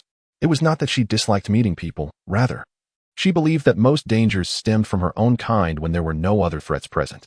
The altitude of Zhou Province surpassed that of Shan Province, and the paths to be ridden were predominantly uphill. As she rode her bicycle, she took in the scenery. The calamities of the scorching summer had passed, making way for the arrival of meteorite disasters. The air temperature gradually returned to normal, resting at a comfortable 30 degrees. A significant improvement from the previous sweltering heat that often soared to 60 or 70 degrees. The gentle breeze, now cooler in comparison, accompanied the intermittent chirping of insects and birds from the forest. Whenever fatigue struck, she would pause to rest, often greeted by the sight of various beautiful flowers lining the roadside. Yu Sui-Sui found this period of her life remarkably pleasant since the apocalypse began. Her long-repressed emotions had found some relief. If only the meteorites could vanish, she mused, her comfort would be greatly enhanced. Without needing to look up, she sensed that a multitude of meteorites had descended from the heavens. The temperature, which had only recently been in the 30s, surged to over 40 degrees due to the heat emitted by these celestial bodies. Glancing upwards, she beheld the sky filled with meteorites, cascading down like raindrops. Yet, while raindrops nourish life, meteorites bring death, transforming human blood into droplets that could nourish nothing but despair. Meteor showers occurred on average twice a day, and today marked the largest meteor shower she had witnessed in recent days. Beneath the deluge of meteorites, Yu Sui-Sui surveyed her surroundings and concluded that there was no place where she could guarantee complete safety from the impending disaster. Thus, she promptly retreated into her space. Inside, the atmosphere remained perpetually spring-like, starkly contrasting with the world outside, ravaged by calamity. The island space greeted her warmly. Welcome back. Are you off to enjoy the scenery today? Ever since the island space had expanded significantly, Yu Sui-Sui relished exploring its beauty. Devoid of other visitors and free from pesky insects, truly an idyllic getaway. Shaking her head, she glanced at her attire. A simple white t-shirt and denim shorts. While comfortable, it had its drawbacks. During her ride, she had inadvertently scraped her leg, leaving an inexplicable scar. After using a healing light to mend her injury, she returned to the warehouse. The stock within was abundant, and despite the passage of 2 months, it showed no signs of depletion. Yu Sui-Sui reflected that since upgrading her space to a 24-hour haven, she had little reason to venture outside. Why would she, when she could lie comfortably within her sanctuary? Unless, of course, she succumbed to boredom or the disasters ceased. Both scenarios seemed unlikely. The end of the apocalypse had been a distant thought for nearly a year, yet there were no signs of its conclusion. Instead, life on Blue Star grew increasingly bleak. For mass extinction events had previously plagued the planet, and Yu Sui-Sui pondered whether the ongoing calamities could be deemed the fifth. Regardless, in just 3 months, numerous species had vanished. Although the sounds of insects and birds still echoed in the air, their numbers had dwindled significantly. Even during the night, the mosquito bites that plagued her were far fewer. If the mosquitoes struggled to survive, what hope remained for other creatures? Determined to cast aside such disquieting thoughts, Yu Sui-Sui searched the warehouse for food. Meatballs, vegetables, shrimp, crab legs, bok choy hot pot noodles, beef balls, ham, pumpkin, lotus root, beef, lamb, She gathered a plethora of her favorite delicacies and set aside a package of hot pot base. Given the magnitude of the meteor shower, she resolved to remain indoors temporarily for her safety. After several exhausting hours of travel, she was weary and had subsisted on mere snacks. To reward herself for her arduous journey, she deemed it time for a sumptuous meal, and hot pot was undoubtedly an excellent choice. With little more than the base simmering in the pot and a medley of her favorite ingredients tossed in, a delightful feast awaited her. Just the thought of it made her mouth water. After preparing the food, she retrieved a pot from her space, set it up in the villa, and plugged it in to begin cooking. The bubbling water danced with steam, and the warm hues of the villa's white and purple decor added a cozy ambience. Returning to the warehouse once more, she found ice and prepared a bowl of shaved ice. The island space watched in silent fascination as Yu Sui-Sui indulged in these delectable treats, which it had never experienced but found visually appealing. Its gaze shifted between the steaming hot pot and the icy dessert, and it slowly formed a question mark. Although I have never been human, I understand that cold and hot foods should not be consumed together. After uttering this, the island space quickly added, "Of course, this is merely my suggestion. I shall not interfere with your choices." For a fleeting moment, Yu Sui-Sui noted the rapidity with which it had added that last remark, as if it had done so many times before, forming a conditioned reflex. However, this thought passed quickly, leaving only a faint trace in her mind, waiting for her to explore later. Paying no heed to the island space's advice, she nonchalantly picked up a slippery hot pot noodle and dipped it into the vibrant red chili, infusing it with a delicious, all-natural spiciness. The noodle, coated in the rich flavors of chili and oil, glided down her throat like an eel before she had even taken a proper bite. Chapter 62. Becoming human after joyfully finishing a bowl of hot pot noodles, Yu Sui-Sui addressed the island space, assuring it, "There's no need to worry. I am in excellent health. This mere ice and fire duality is nothing to fret over." With that declaration, Yu Sui-Sui took a bold bite of a chili pepper, and upon feeling the burn, she hastily bit into a snow cone. The island space, observing the spectacle, was left speechless. While it could not ascertain the true state of her health, it discerned that Yu Sui-Sui possessed remarkable resilience. Moreover, the island space reflected that her physical constitution undoubtedly surpassed that of 99% of humanity. In her previous life, without its intervention, Yu Sui-Sui had survived nearly a year under the harsh care of her despicable father and aunt, enduring hunger, abuse, and countless injuries. Despite such adversity, she had neither succumbed to starvation nor been defeated by illness, a testament to her superior physical prowess. Yu Sui-Sui had been reborn without a change of body, and this realization brought the island space a measure of comfort. If she could thrive in her exceptionally difficult past life, surely she would not falter now, under far better circumstances. However, the island space's sense of security was shattered the following day. Yu Sui-Sui, Yu Sui-Sui, Yu Sui-Sui. The island space gazed with concern at the girl sprawled on the bed, her head the only part visible beneath a pure white blanket, which accentuated the flush on her face. Perhaps sensing the island space's presence, Yu Sui-Sui responded with incoherent murmurs that were impossible to decipher. Her cheeks were as red as ripe apples in the forest, and just by observing this hue, the island space understood that her fever was quite severe. When humans experience a fever, the discomfort without medication can be unbearable. The island space ventured into its storage, sifting through heaps of medications until it spotted a fever reducer. Yet, it realized it had no hands. How could it grasp anything? At that moment, Yu Sui-Sui's complexion grew increasingly flushed, and beads of cold sweat dripped from her forehead, indicating her dire condition. While the island space was not well versed in human anatomy, it recognized that this was not a sign of improvement. Neglecting her condition could lead to dire consequences. Anxiously, the temperature within the island space rose several degrees, causing tremors across the land. Suddenly, it discovered that its field of vision was no longer panoramic. It was limited to a narrow view ahead. Before it lay a box of fever medication. As it reached out, 5 fingers emerged, and through a nearby mirror. The island space was astonished to find that it had inexplicably transformed into a human boy with white hair and green eyes. There was no time to ponder this transformation. The island space felt a surge of relief at its newfound humanity, granting it hands and feet to administer the medication to Yu Sui-Sui. Pouring a glass of warm water, it propped up the feverish girl and cautiously placed a pill in her mouth, followed by the water. Just as it fretted over how to ensure she swallowed it, she seemed to respond to the coolness of the water, swallowing both the pill and the liquid together. The bitterness of the pill caused her to furrow her brow slightly. The island space worried she might spit it out, but thankfully, Yu Sui-Sui lay back down, still unconscious. Though she remained in a state of oblivion, her complexion was no longer as flushed, and the island space felt the heat of her forehead subside. It breathed a sigh of relief. In that fleeting moment, a thought intruded upon the island space's mind. I do not wish to lose again so soon. Lose? What is it that I stand to lose? The island space blinked in confusion, aware only of a lost memory, but unable to recall its nature. It tucked this question away in its mind. As Yu Sui-Sui's fever showed signs of improvement, the island space finally took the time to examine the human form it had inexplicably acquired, perhaps due to the limited human presence around it. Yu Sui-Sui was the only reference it had, and the boy in the mirror bore a striking resemblance to her. He had cloud-like white hair and eyes as green as a forest pool, his features so exquisite they resembled those of a forest sprite. The island space blinked, and the boy in the mirror mirrored the action. As it began to detach from this human form, it was suddenly amazed to find itself regaining a full 360-degree field of vision, yet still limited by the narrow perspective of its new body. This peculiar experience was fascinating to the island space. It had ample time to exist as an island, but its time as a human was fleeting. With this thought, it resolved to return to its human form once more. As the island space turned, a cold blade pressed against its throat. Yu Sui-Sui, having awakened without the island space's knowledge, glared at it with piercing eyes, icy resolve in her voice as she demanded, "Who are you? When did you appear here?" The island space blinked in bewilderment, its green eyes reflecting confusion at this unexpected turn of events. It could not comprehend why Yu Sui-Sui was threatening the human body with a knife.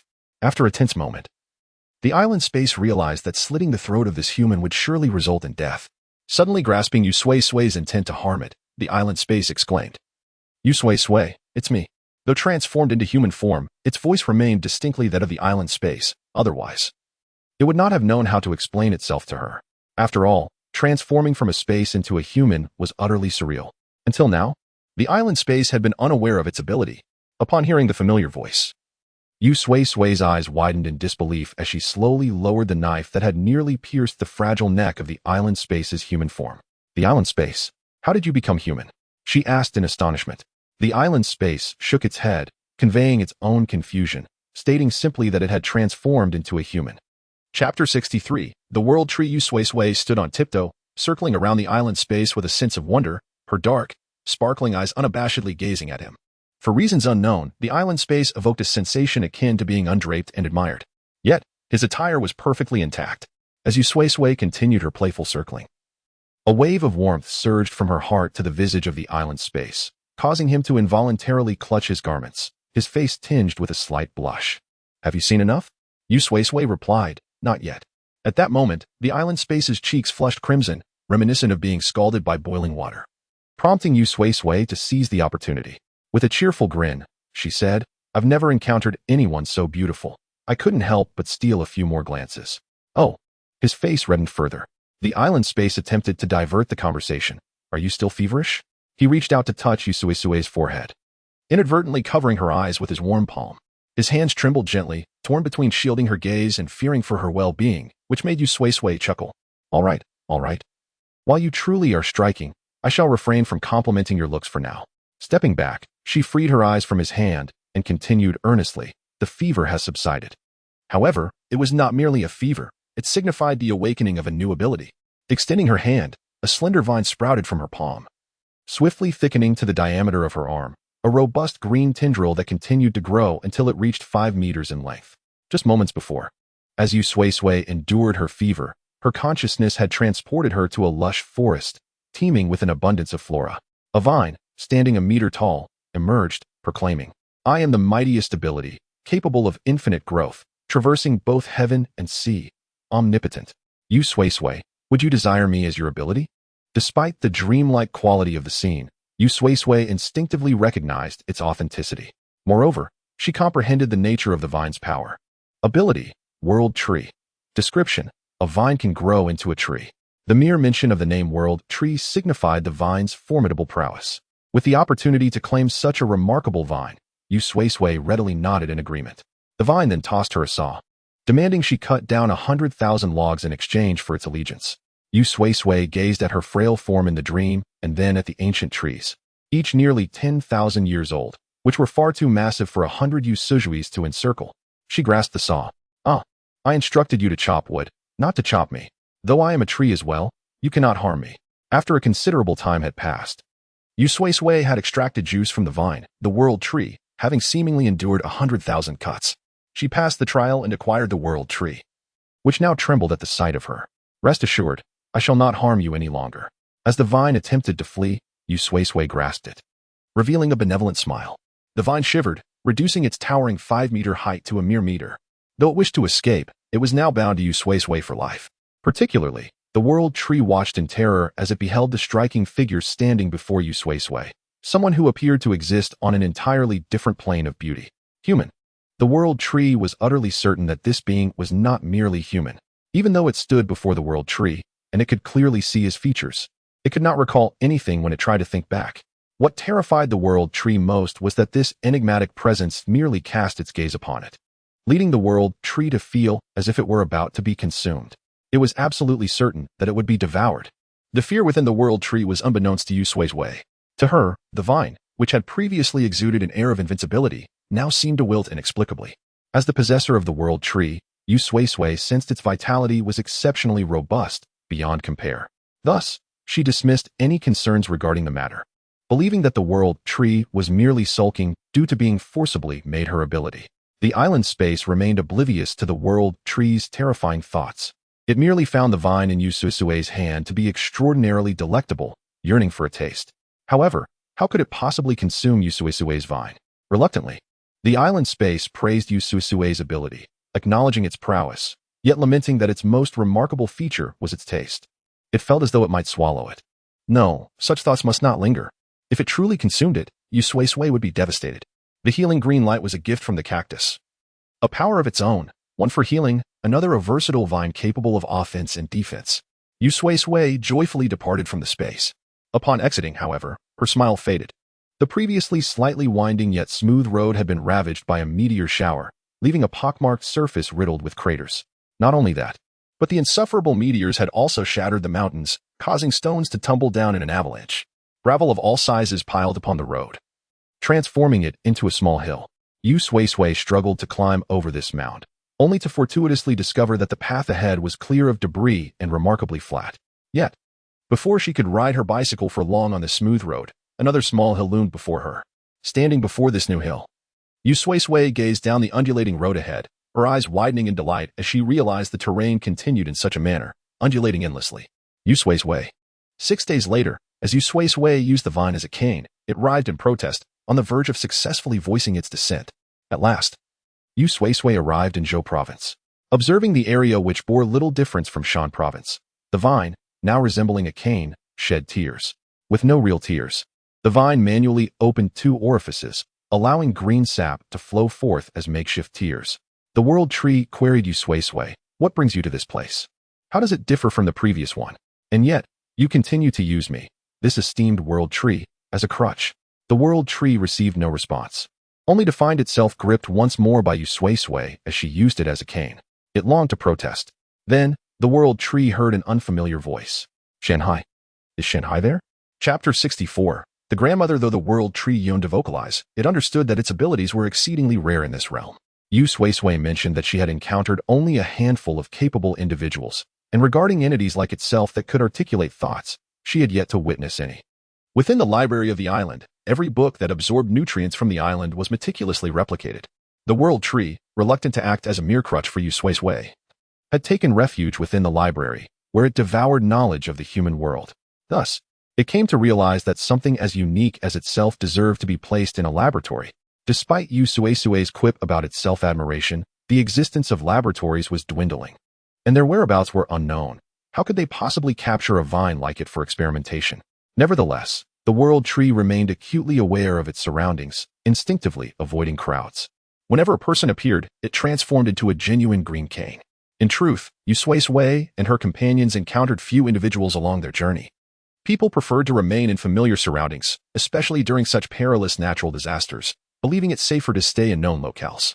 Familiar places allowed for easier evasion from falling meteorites, and familiar faces provided comfort, even if death loomed. The thought of dying alongside known companions diminished their fear. As the world tree diligently masqueraded as a vine, voices calling out for Shanghai gradually approached from a distance. To the astonishment of both the person and the vine, the figure was an elderly woman with white hair, her back hunched, wielding a genuine walking stick. The stick tapped rhythmically ahead of her, guiding her cautious steps. Her eye sockets, devoid of eyeballs, indicated her blindness. Unlike typical blind individuals who might have sightless eyes, this grandmother was a recent victim of blindness, navigating carefully with her stick. The blind often struggle to survive in stable societies, yet in the chaos of disasters, their existence becomes akin to hell on earth. Despite her frail appearance, the grandmother was robust, and her attire was notably clean, suggesting that someone was caring for her. "Shanghai, are you there?" the grandmother called as she approached them. Her gaze filled with anxiety, the kind born from losing a pillar of support. Yu Sui-Sui surmised that she had become separated from her Shanghai amidst the meteorite chaos and had mistaken Yu Sui-Sui's footsteps for those of her kin. As the name Shanghai echoed in her mind, Yu Sui-Sui felt an unsettling familiarity with it. Was it not the name of Chu Shanghai?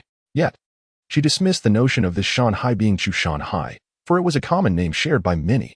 Suddenly, Yu Sui-Sui noticed the grandmother stumbling. Her cane struck a large stone, which appeared stable. However, beneath it lay a smaller stone that could support the larger one and the cane, but certainly not the weight of a person. If the grandmother stood atop it, she would surely fall. "Wait, don't move. There's a pit below." Yu Sui-Sui cried out, her sudden voice startling the grandmother, causing her to instinctively take a step back. Upon comprehending Yu Sui-Sui's warning, she retreated several steps. As the grandmother stepped back, Yu Sui-Sui sprinted towards her with remarkable speed. Gently, she steadied the grandmother and guided her to a safe spot. Once the grandmother's fear subsided, Yu Sui-Sui asked, "I am not Shanghai. Is Shanghai your relative? Is she nearby?" The grandmother trembled slightly, her long absence from human interaction making her acutely aware of her loneliness. She knew she had missed the chance to connect with others who could help find Shanghai. As a blind person, how could she possibly locate her granddaughter? Thus, with a fervent nod, she reached out with her wrinkled, aged hand to grasp Yu Sui-Sui's delicate palm. Her empty eye sockets glistened with tears as she spoke. "Shanghai is my granddaughter, but I haven't seen her for several days. I have searched tirelessly and cannot find her. Young lady, I am blind and cannot see. It's impossible for me to find Shanghai alone. Could you assist me?" Seemingly fearful that Yu Sui-Sui might refuse, the grandmother removed a gold bracelet from her wrist. The bracelet shimmered brilliantly, appearing exquisite. She forcefully placed it in Yu Sui-Sui's hand. The weight of the gold evident, suggesting it was of substantial value. In ordinary circumstances, it would be worth several thousand. Perhaps Shanghai had informed her grandmother of the current plight. The grandmother understood that in these dire times, the bracelet was but an ornament, far less valuable than a loaf of bread. Yet, it was her sole offering, and she timidly pleaded, "I know this is not worth much, but could you please help me find my granddaughter? I can gradually gather more valuable items for you." "No need," Yu Sui-Sui firmly declined, returning the bracelet to the grandmother. "I require none of your possessions. Where's your granddaughter? I will assist you in searching." The grandmother was taken aback by her refusal. She had intended to offer the bracelet to Yu Sui-Sui. However, time was of the essence, and thinking of her granddaughter, the grandmother could not dwell on anything else. She anxiously recounted the last place she had seen her granddaughter, which was 3 days prior, near Yunha village.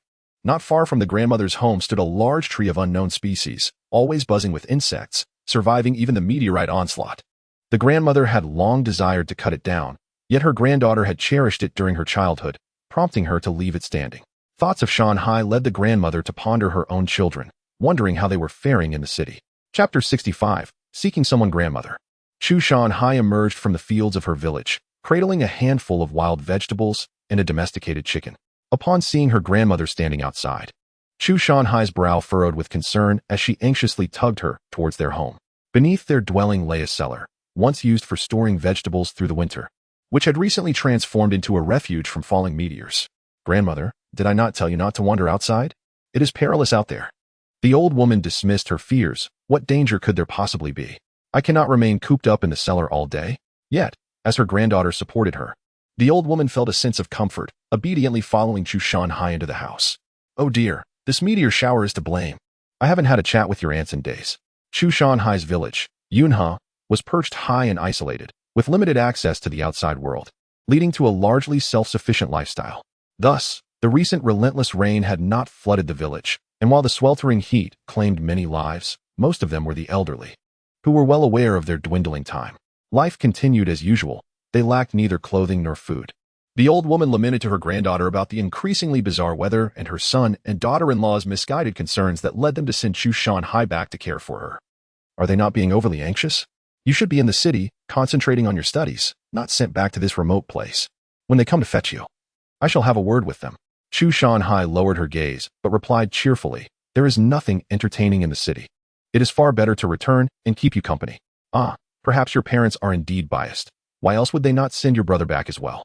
The old woman, having been the recipient of such favoritism in her youth, felt a pang of sensitivity to this remark, not wanting to delve into painful memories. She swiftly shifted the topic, expressing a desire to chat with her old friends. At over 70, Chu Shanhai hesitated to reveal the tragic fate that had befallen her family, the death of her parents and brother, and the loss of several of her grandmother's close companions to the meteors. She carefully supported her grandmother, who remarked, "You are being overly cautious. They are merely stones. I have been confined in this cellar for 6 or 7 days because of them." Chu Shanhai nodded in agreement, assuring her grandmother that once the meteors ceased, she would allow her to come and go freely. Above all, she must not let her grandmother learn of these grim events. The old woman's frailty made Chu Shanhai fearful that such knowledge could be a fatal blow. As they were about to enter the cellar, Chu Shanhai suddenly felt an escalating heat accompanied by howling winds. A sense of dread washed over her as she looked up to see a swarm of meteors descending. The meteor shower was overwhelming, and in an instant, she could not discern how many fell. Instinctively, she grabbed her grandmother to flee, but in a sudden act of desperation, the old woman pushed Chu Shanhai away. A tree, struck by a meteor, crashed down where Chu Shanhai had just been standing. Had her grandmother not intervened, Chu Shanhai would have met a grim fate. One by one, meteors rained down, stirring up dust that clouded their vision. The old woman tilted her head, searching for her granddaughter, but a meteor struck, causing her to lose her sight. In her blindness, she groped in vain for her beloved granddaughter. Fearing that Chu Shanhai had been carried away by the chaos, tears threatened to spill as she pondered her granddaughter's fate. Whether she was fortunate or unfortunate remained unclear. Despite the numerous meteors she encountered, the old woman had miraculously escaped injury. Yet she did not cross paths with any other souls along her journey. As she neared the vicinity of Zhou City, she finally encountered someone. "You Sui-Sui. Please, I beg you, help me find my granddaughter. I shall give you anything you desire," the old woman pleaded. You Sui-Sui, with no ulterior motives, listened to the old woman's description of her granddaughter and deduced that this girl named Shanhai was indeed Chu Shanhai. The connection deepened Yu Sui-Sui's concern for her well-being. In her memories, Chu Shanhai was a remarkably astute girl with keen instincts. How could she possibly be lost amidst the meteor storm? The thought troubled Yu Sui-Sui.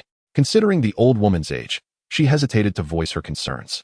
The longing felt within Zhou City lingered, but there was no urgency in that moment. The old woman's well-being took precedence. With this resolve, Yu Sui-Sui accompanied the blind grandmother towards their home, Yunhe village. Though the old woman could no longer find her way, Yu Sui-Sui relied on her meticulously preserved map, which had proven reliable even for the most remote and impoverished locales. Before long, they arrived at the village, only to discover a desolate landscape. Once nestled in the mountains, Yunhe village now lay exposed, its towering peaks reduced to rubble by the meteor strikes. Debris was strewn across the land, and the once hidden village had been laid bare. Throughout the journey, Yu Sui-Sui had yet to encounter any living souls. And given the calamity, it was likely that any survivors had long since fled.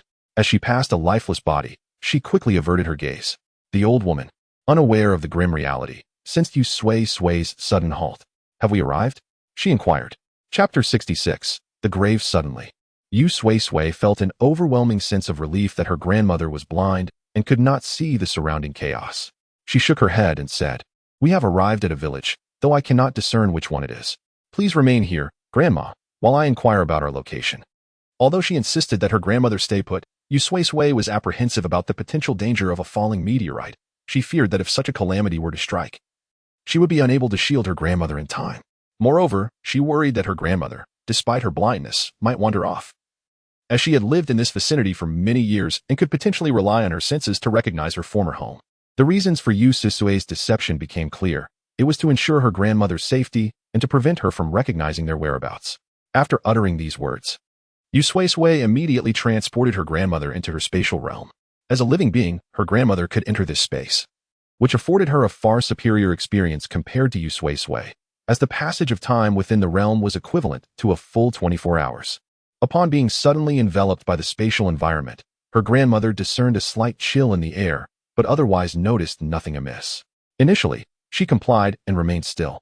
However, as time passed and Yu Sui-Sui did not return, anxiety began to gnaw at her. What if something unfortunate had befallen her granddaughter? The thought that she might suffer the same fate as her own granddaughter, lost to a meteorite, was unbearable. Torn between the desire to seek out Yu Sui-Sui and the fear that her granddaughter might return just as she set out, her grandmother wrestled with her thoughts. After what felt like an eternity, she could no longer wait. Grasping her cane, she cautiously ventured forward. Despite her blindness, her perceptive abilities had remarkably flourished within just a few days. She tapped her cane against the ground, mentally sketching a map of the area, which appeared to be relatively flat. However, Yunha village was anything but flat. The surrounding villages were characterized by undulating terrain, devoid of any level ground. Throughout her exploration, she had not encountered a single stone, large or small, indicating that no meteorite had recently impacted this area. In the brief time since the meteorite's arrival, her grandmother had developed a vivid memory of the sites it had struck, regardless of how many stones had existed prior to the meteorite. The aftermath left a landscape strewn with debris, large and small, haphazardly piled together. Flat terrain was conducive to habitation, and this area, untouched by meteorites, seemed relatively safe, suggesting the presence of many people. Her grandmother came to trust Yu Sui-Sui's assertion that they had entered an unfamiliar village, as her extensive exploration had yielded no similarities to Yuna village. Could she have been taken away for a conversation? Her grandmother pondered. Villagers were often known for their hospitality and fondness for conversation. She, too, was a lover of dialogue, and if someone had approached her seeking directions, she would have been thrilled to engage further. As she imagined the potential encounters with those asking for guidance, her tension began to dissipate. Recalling Yu Sui-Sui's instruction to wait, she resumed her search for a way back. Suddenly, her cane struck against a person's leg. Outside the spatial realm, Yu Sui-Sui surveyed another household. Noting that a meteorite had severely damaged the structure, she ventured into the remaining half of the home, meticulously searching every nook and cranny, yet found no sign of life. Instead, she discovered numerous signs of hasty preparations. Valuable items had been removed, mirroring the circumstances of several other homes she had previously examined. It seemed likely that the villagers had fled together after the meteorite's descent. The evidence of the meteorite's destructive force was undeniable. Surviving the onslaught and witnessing the devastation of homes and the loss of countless lives, yet choosing not to flee, was incomprehensible. Outside this house, a freshly dug grave caught her attention, one that had been hastily constructed.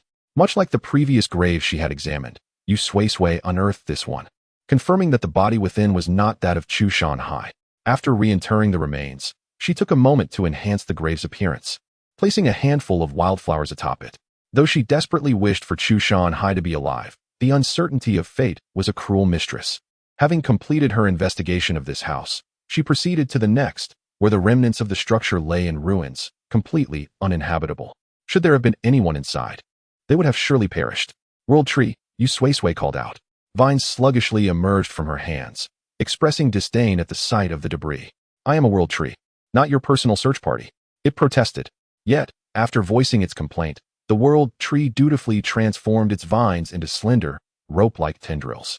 The thicker the vine, the shorter its length, the thinner the vine, the longer it could grow. These tendrils, some stretching over 10 meters, slithered into the wreckage, searching for any signs of life. Yu Sui-Sui lacked the strength to sift through the rubble, so she opted for the simplest solution. She instructed the World Tree to investigate. Before long, the World Tree retracted its tendrils and reported, "There is no one here, neither living nor dead." A sigh of relief escaped Yu Sui-Sui. The absence of the deceased was a small comfort. Having found no trace of Chu Shanhai in the previous homes, she felt a glimmer of hope as she gazed at the two remaining houses in Yuna village. How wonderful, she mused. The likelihood of Chu Shanhai's survival has increased. However, before she could savor this uplifting thought, the World Tree presented her with a photo album, stating, "But I did see a photograph inside that resembles your grandmother. I am not adept at recognizing human faces. You should take a look." Yu Sui-Sui picked up the album, and her heart raced as she beheld an image of a family of 6. In the picture stood Chu Shanhai alongside her brother and parents, with her grandmother and an elderly man seated in front. Is this Chu Shanhai's family? She wondered. The absence of Chu Shanhai's body in her home and the surrounding area suggested she was still alive. Just as Yu Sui-Sui reveled in this joyous revelation, the World Tree interjected, "However, there is a newly dug grave behind the house." Chapter 67, Rebirth in a Fleeting Moment. Yu Sui-Sui swiftly devised a narrative in her mind to deceive her grandmother. She dashed to the back of the house, where the newly constructed grave resembled merely a small mound of earth. The individual responsible for the burial had been hurried and inexperienced, leaving behind nothing but this insignificant heap. Yet, she felt an overwhelming sense of reluctance for the person interred within. Surrounding the mound were a few stones, hastily arranged to impart a semblance of a grave. With a silent apology directed at the occupant, Yu Sui-Sui equipped herself with a shovel and commenced her digging. As she delved deeper, a corner of fabric emerged, deep purple adorned with faint floral patterns. It was the type of garment the elderly favored, though it was not exclusive to them. Perhaps the person who had collected Chu-shan-hai's remains deemed her too bloodied and sought to provide a clean outfit, finding no other suitable one. With a heavy heart, she continued to excavate, unearthing a leg mottled with age spots. Though it was disconcerting, Yu Sui-Sui felt a sense of relief upon realizing that this leg could not possibly belong to a young maiden, confirming that the individual was not Chu-shan-hai. Deciding against further excavation, she intended to refill the grave, contemplating how to refine its appearance as an apology for her intrusion. However, the island space suddenly interjected, Sui-Sui. Continue digging. I wish to ascertain something. Confused, Yu Sui-Sui questioned why the island space urged her to persist with this endeavor. What could possibly require verification through the act of digging? Yet, as the island space rarely made demands, this was its first request, albeit peculiar. After a brief moment of hesitation, she resumed her task. Once she cleared the earth from the elder's feet, legs, abdomen, and chest, Yu Sui-Sui discovered an old woman whose heart had been precisely shattered by a meteorite. Where a heart should have been was merely an empty cavity, the flesh surrounding it seared by the impact. The silence spoke volumes, indicating that the flesh which should have filled that void had been whisked away by the celestial force. A sigh escaped her lips. At this moment, all she could offer was a blessing for the grandmother, wishing that the meteorite had struck swiftly and decisively enough to spare her the agony of awareness. This futile blessing rendered her eyes wide with disbelief. Yu Sui-Sui, pale-faced, let out a shriek and instinctively stepped back. Now, she felt a pressing need for that very blessing she had deemed useless. Time rewound 30 seconds, and while lamenting, she skillfully cleared the dirt from the elder's face, revealing a visage that bore no significant difference from grandmothers across the nation. The face was kind, yet marred by a frown, indicating unease in her final moments. Yu Sui-Sui, too, was engulfed in her own instability. Fear gripped her as she gazed upon the familiar features, for the elderly woman in the grave looked exactly like her grandmother in the island space. Yu Sui-Sui was not face-blind and possessed a good memory. She could affirm that the likeness was uncanny, with not a single detail amiss. The grandmother in her space bore a mole on her nose, and so did the one in the grave. The right cheek of her grandmother had a birthmark, mirrored by the deceased. The realization struck her. Her grandmother's attire in the space was also purple, just like the one adorning the corpse. They even wore identical black floral trousers. Trembling, Yu Sui-Sui queried the island space. Does this world harbor ghosts? Ghosts. The island space blinked, its expression one of confusion, seemingly oblivious to why Yu Sui-Sui equated the delectable cake before her with a spirit. It was neither human nor ghost, but rather the embodiment of a newly born longing, a potent emotion that persisted in a human form. The island space gazed upon the elderly woman, who, though unaware of her true nature, could hear the voice and responded cheerfully, "Young man, which village is this? Do you know where Yunha village is?" The island space remained silent, extending a hand to touch the old woman. The surroundings morphed once more, this time enveloped in complete darkness, where nothing was visible. Yu Sui-Sui, accustomed to such transitions, was unfazed. Yet this time, she was not alone. Beside her stood a humanoid figure of the island space and the grandmother who should have lain in the grave, seemingly oblivious to her state. The elderly woman continued to inquire about her surroundings until the island space addressed her. "Open your eyes. You are not human, merely an emotion, and you can perceive the world around you." Tears welled in the grandmother's eyes, and to Yu Sui-Sui's astonishment, her aging form became transparent, as eyes sprouted within her hollow sockets. As she opened her eyes, the enveloping darkness began to recede. The scene that unfolded was a verdant village, lush with greenery, grass, trees, and even the water reflected shades of green, reminiscent of a tranquil mountain enclave. Though the bizarre weather outside the forest had disturbed this serenity in recent months, it was bound to pass, wasn't it? The grandmother cherished each ordinary day, believing she would continue this life until death. Until one day, her granddaughter returned from the city, exclaiming, "Grandma, the weather has been so strange lately. I'm back to take care of you." The granddaughter, donned in pristine attire, smiled at her, carrying an assortment of items her parents insisted she bring as gifts for her grandmother. Yet, the grandmother behind her could see the countdown ticking away. Chapter 68. Countdown. The countdown for Chu-shan-hai displayed a daunting 38 days. Seeing such an extensive duration, the elderly woman's heart sank. It is rather peculiar for a person's eyes to perceive a countdown, is it not? This countdown had only recently manifested in her vision. The story begins a few days prior, during a period when the weather had become increasingly bizarre. One fateful morning, upon awakening, the elderly woman discovered a countdown etched in her sight. Initially, she presumed that someone had affixed a clock to her wall without her knowledge. However, she soon realized that the clock followed her every movement. When she walked, it walked alongside her, and when she closed her eyes, it displayed its count within her closed eyelids. Her first realization that this was indeed a countdown occurred when she observed a fish. In a verdant pond, numerous fish thrived. And being a lover of fish, she had specifically nurtured them for her consumption. Yet, she often found herself unable to finish them alone, allowing the fish population to proliferate to the extent that one could easily catch a substantial number with a net. Recently, however, the oppressive heat had significantly diminished the water level in the pond, and the rising temperature had caused many fish to perish. After once again clearing the surface of deceased fish, she gazed into the pond, now half empty, and suddenly felt an urge to eat one. Thus, she prepared to catch a fish. Yet, as she readied her net, the ever-present clock in her vision appeared on each fish she observed. 1 month, 2 months, 2.5 months, 3 months, 4 months. Countless fish bore countless durations. Regardless of their time, they all ceased at the 4-month mark. While among those varying from mere days to 4 months, the elderly woman noted the fish with the least remaining time. This particular fish, neither too large nor too small, bore only 30 minutes on its head. It swam joyfully in the water, blissfully unaware of its singular fate. In the next moment, it was scooped up by the elderly woman. Why did this fish possess so little time? Pondering as she placed the fish in a bucket, she prepared to witness what would transpire after the 30 minutes elapsed. 30 minutes, she set her mind to it.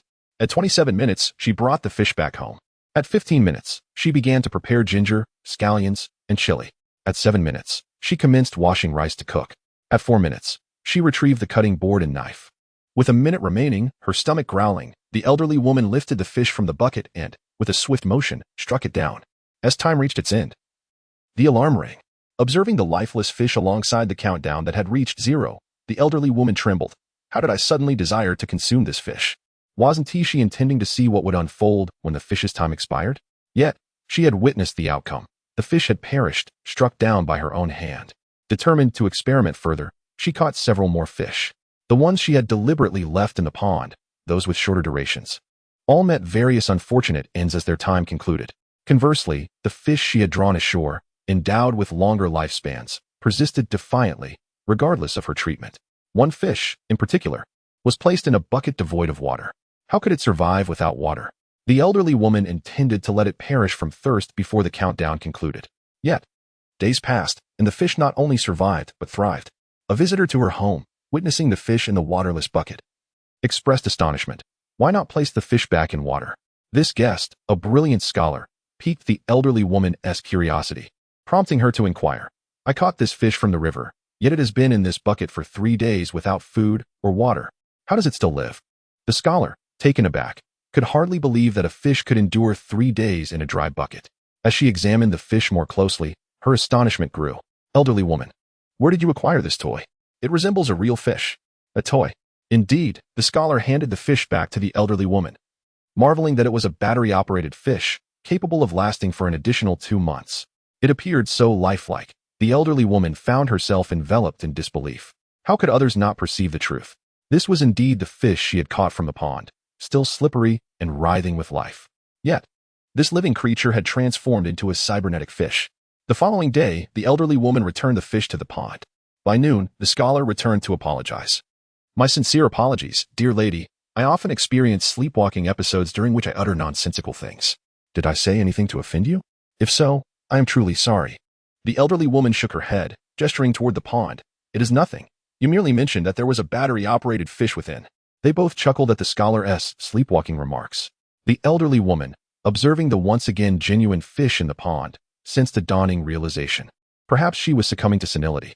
Without the benefit of countless online narratives to stir her emotions, she felt no excitement, believing she had stumbled upon a golden ring that would alter her fate. Yet, her mind was oblivious to what the ring might signify. After all, she was over 70. What fate could she possibly change? Only fear resided in her heart. The fear grew palpable, compelling her to convince herself of her own mental decline. For upon venturing outside, she noticed the countdowns on the heads of her dear friends, all ceasing in 38 days. Not only the time of her cherished companions halted at 38 days, but even the mountain behind her home would meet the same fate. What could bring an end to the life of a mountain? The elderly woman was at a loss. Gazing into the mirror, she beheld her own reflection, a head crowned with white hair, marked by a countdown of 38 years. In that moment, she found the world utterly absurd. Chapter 69, The Barrier Shanghai. Let us relocate to another place, the elderly lady uttered. Hesitant to confide in Chu Shanghai about the ominous countdown she perceived, was it a reflection of her own reality or that of others? The absurdity of the situation weighed heavily on her mind. She feared that anyone outside the matter would deem her delusional. Given her advanced age, Chu Shanghai might even dismiss her as senile. The old woman had no doubt about this. To the neighboring village? No, perhaps to the town? Or the city? Chu Shanghai blinked, finding her grandmother's words puzzling. With concern, she inquired, "Why, Grandma? What troubles you?" Upon hearing this, the elderly lady realized how nonsensical her words sounded. She feared that Chu Shanghai would rush to inform her son, who would then bring her to the hospital, causing her to break into a cold sweat. To mitigate her earlier statement, she added, "You just returned from the city, and we have little to offer here, poor food, uncomfortable living conditions. I fear you may not adjust well." Chu Shanghai simply responded with an "oh," as she gently guided her grandmother back to the bedroom. With a light-hearted tone, she reassured, "Grandma, do not worry. I am quite accustomed to this place. We will remain in our hometown, not venture into the city." Noticing the worry in her grandmother's eyes, Chu Shanghai attributed it to concern over her own comfort. Feeling touched, she resolved even more not to go to the city, indeed, not even to the county town. The outside world was in chaos. A moment's carelessness could cost a life. It was far better to stay in this remote village. Although recent weather had grown peculiar, the presence of mountains, water, and land ensured their survival as long as the conditions did not become excessively bizarre. "Shanghai, let us go to the city?" Chu Shanghai shook her head, fabricating various excuses to dissuade her grandmother. "Shanghai, how about visiting your aunt?" Chu Shanghai's aunt lived across 2 mountains, and even by car, it would take half a day. With the onset of the apocalypse, transportation had ceased, and the thought of traversing countless cities on foot with just the 2 of them was unthinkable. Chu Shanghai persisted in shaking her head, casting a puzzled glance at her grandmother. "Grandma, why are you so eager to go out lately? If you wish to socialize, you could chat with your friends in the village." The elderly lady chose to ignore this remark.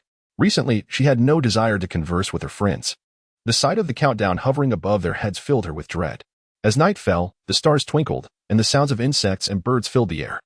The chilly breeze brushed against her, and as the hours grew late, the elderly lady stealthily opened Chu Shanghai's bedroom door. Earlier that day, she had affixed 4 wheels to the corners of Chu Shanghai's bed, covering her granddaughter's ears with cotton. The elderly lady began to push Chu Shanghai's bed out of the village. Chu Shanghai was reluctant to accompany her, but the elderly lady thought to herself, "At this moment, I must be forceful." She envisioned that once they were far from the village, the countdown above Chu Shanghai's head would extend to 70 or 80 years. Her granddaughter deserved a long life, one where she could flourish and grow old gracefully. Perhaps she truly forgot, or perhaps it was intentional. The elderly lady completely disregarded the fact that she was confining a fish in a waterless bucket, one that must endure until the countdown expired, even if it transformed into a cybernetic fish. Yunhe village was indeed remote, yet it boasted a paved concrete road. The bed, now equipped with wheels, swayed unsteadily, but Chu Shanghai felt a sense of security upon returning home, inadvertently relaxing her vigilance. Remarkably, she did not wake up. Thus, the elderly lady successfully pushed Chu Shanghai to the village entrance. "Once we step outside, we shall be safe." However, just as she was about to push both her granddaughter and the bed through the village gate, the bed seemed to hit an invisible barrier. No matter what, the elderly lady could not push Chu Shanghai beyond it. When she attempted to pass through herself, she did so effortlessly. Pale-faced, the elderly lady was taken aback. At that moment, Chu Shanghai rolled over and awoke.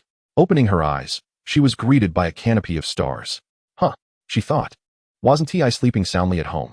Initially, she assumed she was dreaming until she spotted her grandmother at the village gate, hurling stones. Jumping from the bed, Chu Shanghai felt the bed shift slightly.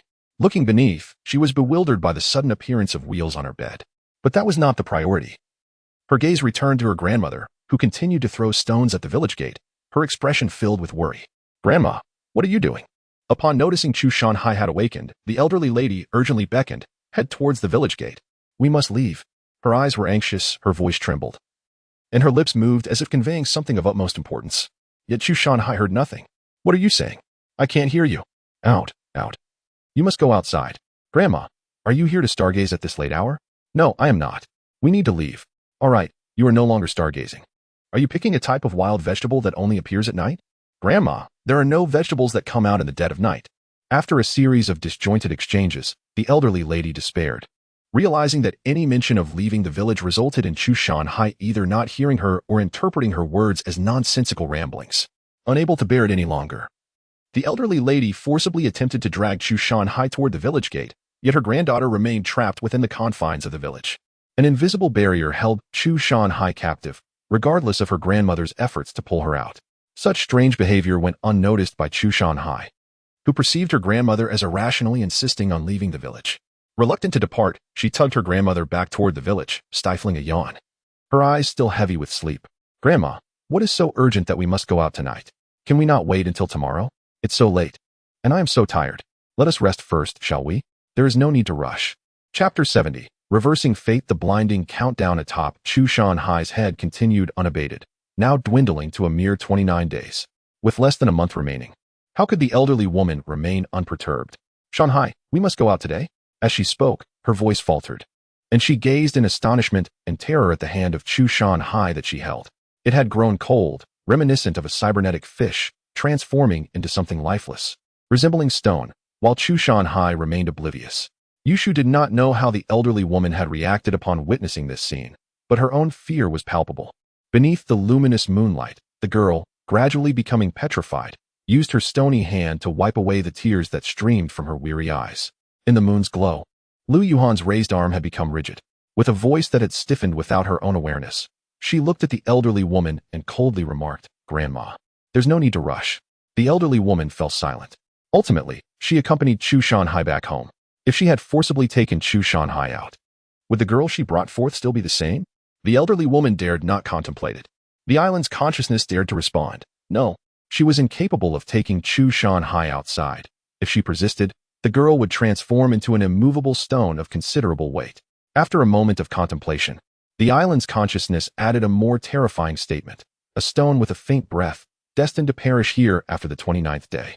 Though it had not witnessed the final outcome, the island's consciousness felt that if the situation continued to unfold, this would be the inevitable conclusion. After all, the world had decreed that Chu Shanhai must meet her end here, regardless of the events leading up to it. As long as the outcome remained unchanged, that sufficed. Yushu shuddered at the thought. No matter how chilling Yushu found this narrative, it had already transpired. Her emotions could not alter the past in the slightest.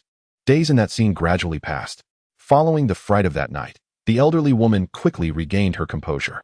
She attempted several times to take Chu Shanhai out, but no matter what she said, the girl either seemed to disregard her entirely or gradually became less like a living being. Eventually, Chu Shanhai ceased to even glance at the village entrance. The elderly woman temporarily abandoned her efforts with Chu Shanhai and enlisted several of her close friends to try. Their responses mirrored that of Chu Shanhai. Despair engulfed the elderly woman. She confronted her reflection in the mirror, questioning the countdown above her head. "Who are you? What are you? Are you a deity? Please cease toying with us. Release Chu Shanhai. She is merely 12. She is still young and cannot perish here." The elderly woman's voice grew hoarse as she cried out for an extended period. Yet, the countdown in the mirror remained unresponsive, faithfully displaying her remaining time. 38 years. The elderly woman, now in her 70s, pondered how to spend the 30-plus years of life she had left. She felt no joy at the prospect of living to 100. The countdown did not alter in response to the whims of mortals. Like an hourglass, it silently diminished minute by minute. The countdown swiftly approached its final hour. During the last 59 minutes, the elderly woman remained glued to Chu Shanhai's side, following her every move. Fearing that an unexpected ailment might befall Chu Shanhai, she carried every remedy she could find. This nearly foolproof protection gave her confidence. She believed that even a mosquito bite would not escape her notice. Countdown? What countdown? She was determined to defy fate. Unbeknownst to her, the air grew increasingly sweltering, and the elderly woman feared further calamities.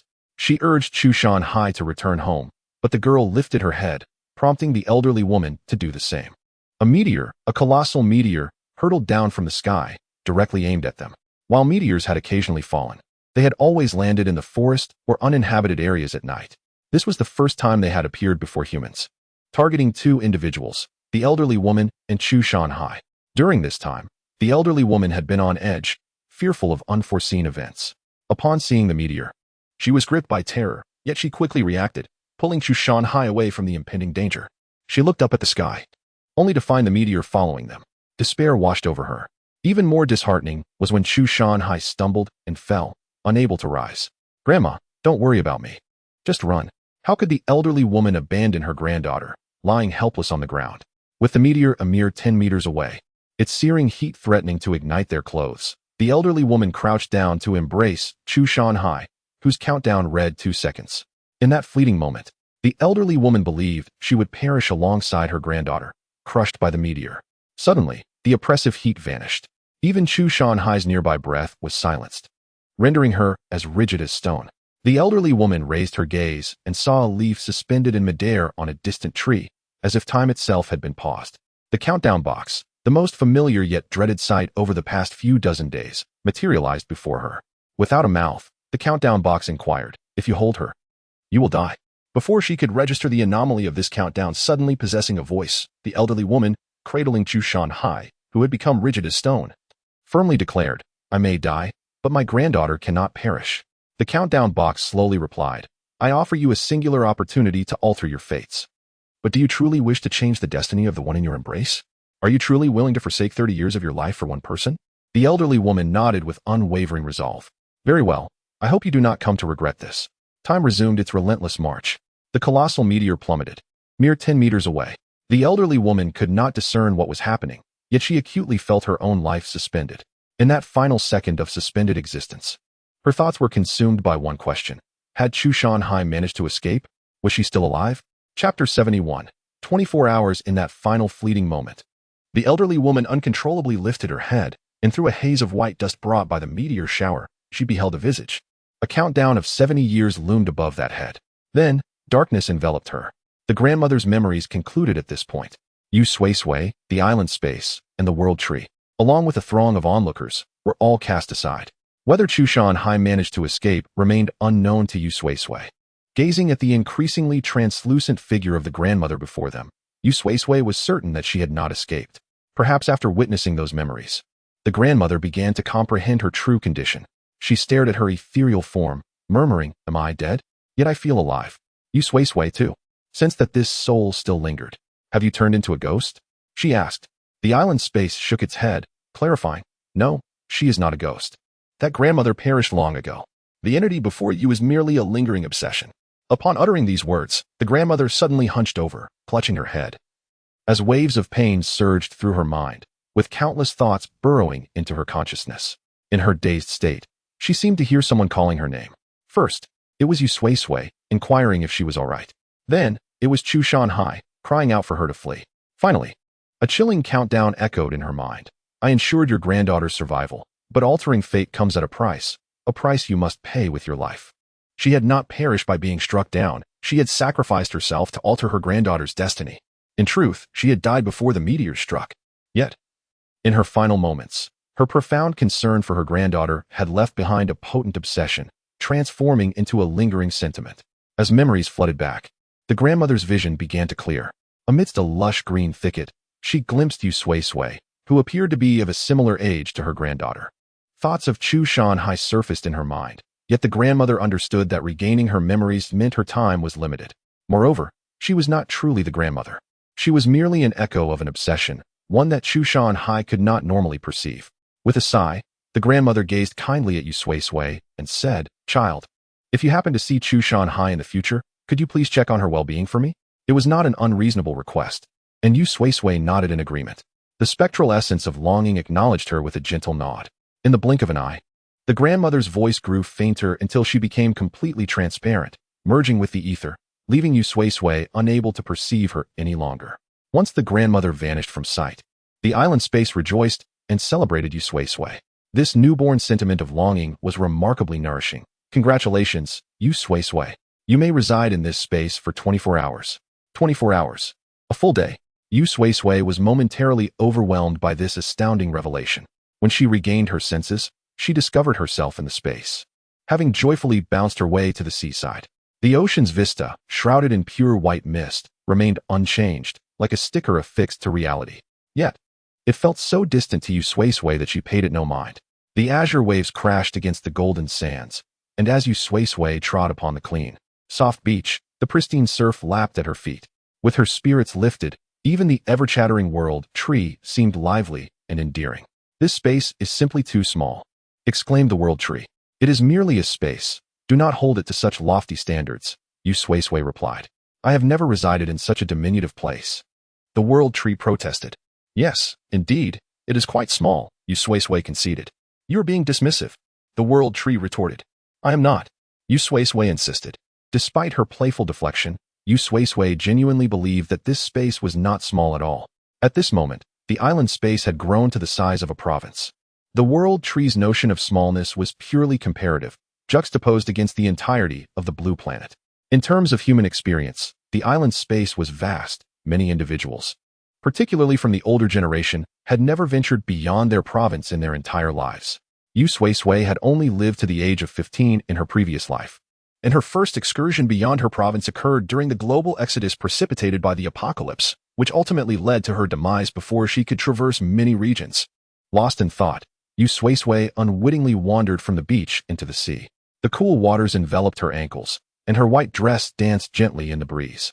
As she looked down, her dark eyes widened in surprise at her reflection in the water. There, within the depths, she saw her image. A countdown hovering above her head. The very same countdown that the grandmother had seen in her memories. Strangely, where life as countdown should have appeared. A series of cryptic symbols were inscribed. A string of garbled text.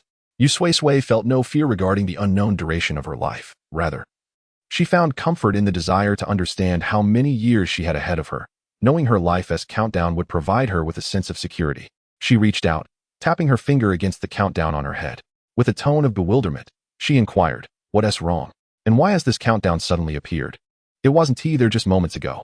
The island space, aware of the sudden emergence of the countdown, explained, after the grandmother passed away, this ability to count down remained. It cannot be consumed, nor does it disappear on its own. I thought it could be quite useful, so I placed it upon you. If you do not wish for it, I can remove it now. Yu Sui-Sui shook her head. No need. The countdown is indeed quite useful. But why is the countdown on my head in such a garbled form? Once the countdown ability was affixed to Yu Sui-Sui, the island space could no longer perceive it, and thus it could not ascertain the nature of the cryptic string above her head. Reasonably speculating, the island space pondered whether the ability had malfunctioned. Yu Sui-Sui shook her head, feeling it possessed both advantages and disadvantages. Upon first glance, she observed the trees surrounding her, each capable of living for 500 to 600, even 1,000 years.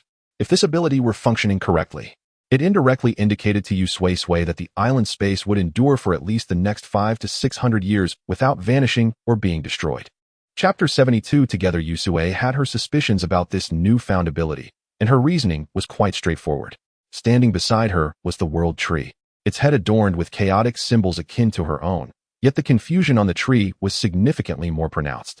Observing the string of symbols, it was exceedingly difficult for Yu Sui not to conclude that this ability was flawed. Upon testing this ability within her space, she discovered it was indeed a mixture of both good and bad. When it was malfunctioning, it merely displayed a long string of symbols. When functioning properly, it exhibited a simple countdown. Aside from some countdowns that remained invisible, everything else seemed adequate. Fortunately, the consciousness of the countdown had fallen into slumber following the grandmother's demise. Otherwise, upon hearing Yu Sui's outlandish misinterpretations, it would have certainly croaked out in a hoarse voice that it was not invisible, merely incapable of displaying anything beyond its own lifespan. Yu Sui soon accepted this new ability that had manifested in her mind. Abilities? Who would complain about having too many? She longed for an abundance of powers, ideally with both offensive and defensive capabilities.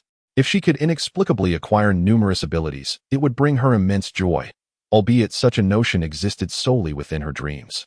After awakening from another delightful slumber, the sky within her space glowed softly, revealing a pale underbelly. Yu Sui stretched her limbs, her body still languid from sleep. With her drowsy form, she ambled to the window and drew back the light blue curtains. Before long, an enticing aroma wafted up from the ground floor. What delectable dish awaited her today? Curiosity piqued, Yu Sui found herself invigorated, quickly changed her attire, and dashed down to the first floor.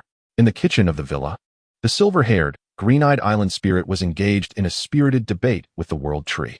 The tree was in a state of utter astonishment. How can you possibly put sugar in tofu pudding? No. How can you add cilantro to dishes? You're polluting the food. The World Tree chirped incessantly, resembling a small bird incessantly chattering, yet its voice lacked the clarity and charm of avian song. Each statement was imbued with the biases gleaned from various factions of the human world. Despite its own lack of intellect, the island spirit felt a headache forming from listening. With a sudden motion, it seized the world tree, its deep green eyes glimmering with intensity. If you continue to speak, even if you are Yusui's ability, I shall consume you. The ominous green ember within its gaze was filled with earnestness as it stared intently at the world tree's form, as if peering through the verdant branches to glimpse its succulent inner essence. Upon hearing this, the world tree immediately fell silent, using its vines to form an X in front of itself, signifying its vow to seal its own mouth. It would absolutely refrain from further reckless chatter. Though it was aware the island spirit would never actually consume it, the tree genuinely feared that one day it might lose its patience and do so. Meanwhile, the island spirit stood quietly to the side, observing with one hand on a cookbook and the other wielding a knife. In mere minutes, it conjured a plethora of dark culinary creations: tofu pudding with sugar, dishes adorned with scallions, and a spicy sugar soup. Particularly alarming were the floating green plant corpses scattered throughout these dishes. The world tree instinctively wrapped its branches around itself, shivering at the thought. Oh heavens! What dreadful dark cuisine is this? How had the island spirit managed to produce such terrifying concoctions from a colorful cookbook? The world tree, being illiterate, was blissfully unaware of the true horror it was missing. Those vibrant patterns on the pages were not mere decorations, but the very essence of its kin awaiting sacrifice. Upon Yusui's arrival, the world tree seemed to see a glimmer of hope and rushed to her, pointing at the various dishes created by the island spirit and lamenting. These are all dark culinary abominations. Consuming them will surely lead to death. Yusui surveyed the table laden with a vibrant array of what appeared to be exquisite food, and for the umpteenth time, she questioned whether the world tree possessed an inadequate sense of taste. She picked up a piece with her chopsticks and tasted it. Juicy and delectable, it was undeniably delicious, if not capable of surpassing 99 of the culinary skills of Yusui herself. Puzzled, she turned to the world tree. Is your sense of taste not quite right? This is undeniably delicious. The island spirit approached, taking a seat at the table, casting a disdainful glance at the world tree. As a plant, my diet consists solely of water and soil. What taste could I possibly have? Yusui found herself in complete agreement. Upon reflection, it was indeed true. Despite the claims of dark cuisine, the world tree had never actually sampled a bite. The reason behind this was quite unfathomable. Initially, Yusui had wished for the world tree to try a morsel, only to be met with sheer terror in its expression, as if she were attempting to murder it. Yusui, I am, after all, your ability. Do you truly wish to scald me to death? It was then that Yusui realized that the world tree, being a plant, could indeed perish from consuming hot food. Absurd, yet oddly reasonable. From that point onward, she refrained from encouraging the world tree to eat. As an ability, while the world tree may have been a bit chatty, it was nonetheless incredibly useful, and Yusui couldn't bear to part with it. Enjoying the delightful dishes created by the island spirit, Yusui's eyes sparkled with joy. Culinary arts had recently become a newfound passion for the island spirit. Now embodied in human form, eager to engage in activities it had previously been unable to pursue. Cooking, a task requiring delicate dexterity, was among them. Most importantly, it consumed considerable time. For a being capable of existing 24 hours a day without rest, this was indeed an excellent way to pass the time. Once the meal was finished, Yusui prepared to exit the space. Having spent an entire week lounging in this realm, she had not grown weary of it. It was not that she could not continue to indulge in relaxation. Rather, there was a pressing matter awaiting her attention. Just as Yusui was ready to leave, the island spirit suddenly grasped her hand. I will accompany you. Chapter 73. 3 months later, Yusui turned to gaze at him. The youth's pair of emerald eyes sparkled with clarity, blinking as she met his glance. The island space appeared somewhat perplexed. Is it not permissible? Yusui shook her head, responding, Of course it is, but can you leave? She had yet to witness anyone exiting the island space. Naturally, one could. Just as they conversed, the surroundings transformed. The familiar sights within the island space faded away, and Yusui found herself alongside the island space. Standing upon a desolate landscape, the sky bore a yellowish hue, as if ravaged by a sandstorm, with all the trees around them lifeless, devoid of any green foliage. And not even the faintest sounds of insects or birds could be heard. As Yusui lowered her gaze to the ground, she discovered that the grass was merely a shallow sprout, with even the tallest blade failing to exceed 5 centimeters. Moreover, the color was a dreary, parched brown. Crouching down to touch the grass, each root felt as if it had endured relentless exposure to the sun for months, rendering them exceedingly dry and prickly to the touch. With each casual step across this seemingly dead expanse, the sound of crunching dry grass echoed beneath her feet, accompanied by the faint rustle of the brittle blades. The place where Yu Sui-Sui entered the space was Yunhe village. She recalled that upon entering, while the village was certainly dry, it had not reached this dire state. The ground had still been verdant then, with wildflowers and grass dotting the landscape. Now, amidst the parched underbrush and dead trees, only the sporadic presence of enormous craters bore witness to the village's former identity. How could such a transformation occur in such a brief span? As this thought crossed her mind, Yu Sui-Sui remembered that she could now remain in the island space for 24 hours. With ample resources available within, she could find nearly anything she desired. If it were absent here, it was unlikely to exist outside. The external world was fraught with danger. And had it not been for the opportunity to stay within the space for an entire day, she would have been reluctant to venture out. Now that she possessed this privilege, Yu Sui-Sui found no compelling reason to leave, and thus she lay contentedly within the island space, allowing time to slip by unnoticed. In a blink, 3 months had elapsed. Over the course of those 90 days, the apocalypse had undoubtedly transformed a once familiar locale into something unrecognizable. The island space cast a concerned glance at Yu Sui-Sui, whose mood seemed less than bright. She shook her head reassuringly to indicate that she was fine. Together, they exited the village, along the way only occasionally spotting remnants of tiles from former structures. The meteoric impacts had likely struck multiple times, leveling the terrain to mere flatland. Yu Sui-Sui retrieved 2 bicycles from the space, one for herself and one for the island space. "Can you ride a bicycle?" she inquired, curiously. The island space examined the mode of transportation frequently employed by Yu Sui-Sui, mimicking her actions as it mounted the bicycle. Initially, it wobbled a bit. But after a few adjustments, it quickly mastered the art of pedaling. Yu Sui-Sui followed suit, and together they rode out of Yunhe village as if traversing a smooth, even surface. As they continued, they passed through numerous other villages. Gradually, signs of human architecture began to emerge with increasing frequency. Standing before these structures, Yu Sui-Sui called out, yet no one responded. She opened the doors, finding them devoid of life. Cobwebs and dust abounded, silently indicating that no one had inhabited these spaces for quite some time. In such desolation, surprisingly, the first creatures Yu Sui-Sui encountered were a nest of cockroaches. The island space was the first to spot them. Through its expansive vision, it perceived the vastness of the world around it, where everything appeared diminutive. Akin to ants, easily overlooked if one did not pay attention. Among these myriad life forms, only Yu Sui-Sui, bound to it, stood out as a distinctive entity, easily noticed. Yet, this clarity was limited. Once it assumed a humanoid form, the island space's previously boundless view became restricted to a mere 180 degrees. It could no longer see the sky above or the ground below, nor what lay behind it, only what was directly within its line of sight. This presented a rather peculiar experience. So, upon encountering the lively cockroaches before it, the island space found these tiny creatures inexplicably fascinating. For reasons unknown, it felt compelled to share this discovery with Yu Sui-Sui. Thus, it called out to her, who was still searching the house for signs of life, "Sui-Sui, there's a rather adorable little creature here." The island space extended its hand, eager to catch one for Yu Sui-Sui to see. However, before its hand could reach the lively cockroach, Yu Sui-Sui, startled by the noise, quickly grasped its hand. Her face expressed terror as she glanced between it and the cockroach on the ground, her confusion palpable. "Adorable little creature?" she echoed, pointing at the trembling cockroach cowering in the corner. The cockroach, known for its tenacity and survival, appeared to have grown quite large in this post-apocalyptic world, cowering with a hint of pity in its demeanor. Naturally, this was the island space's perspective. The island space nodded, perplexed, and inquired, "Do you not find it so?" Seeing the island space eager to touch the cockroach, Yu Sui-Sui immediately pulled it away, sternly warning, "No, I do not find it cute, nor should you. You must stay away from it." Cockroaches were an abhorrent thought to her. In her previous life, even when starving and on the brink of death, she had never contemplated consuming such a creature. Recognizing Yu Sui-Sui's aversion to the cockroach, the island space reluctantly abandoned the notion of keeping this little creature in the space. It sensed that showing it to Yu Sui-Sui might lead to dire consequences. As the cockroach narrowly escaped a world of danger, Yu Sui-Sui remained blissfully unaware of her fortunate narrow escape.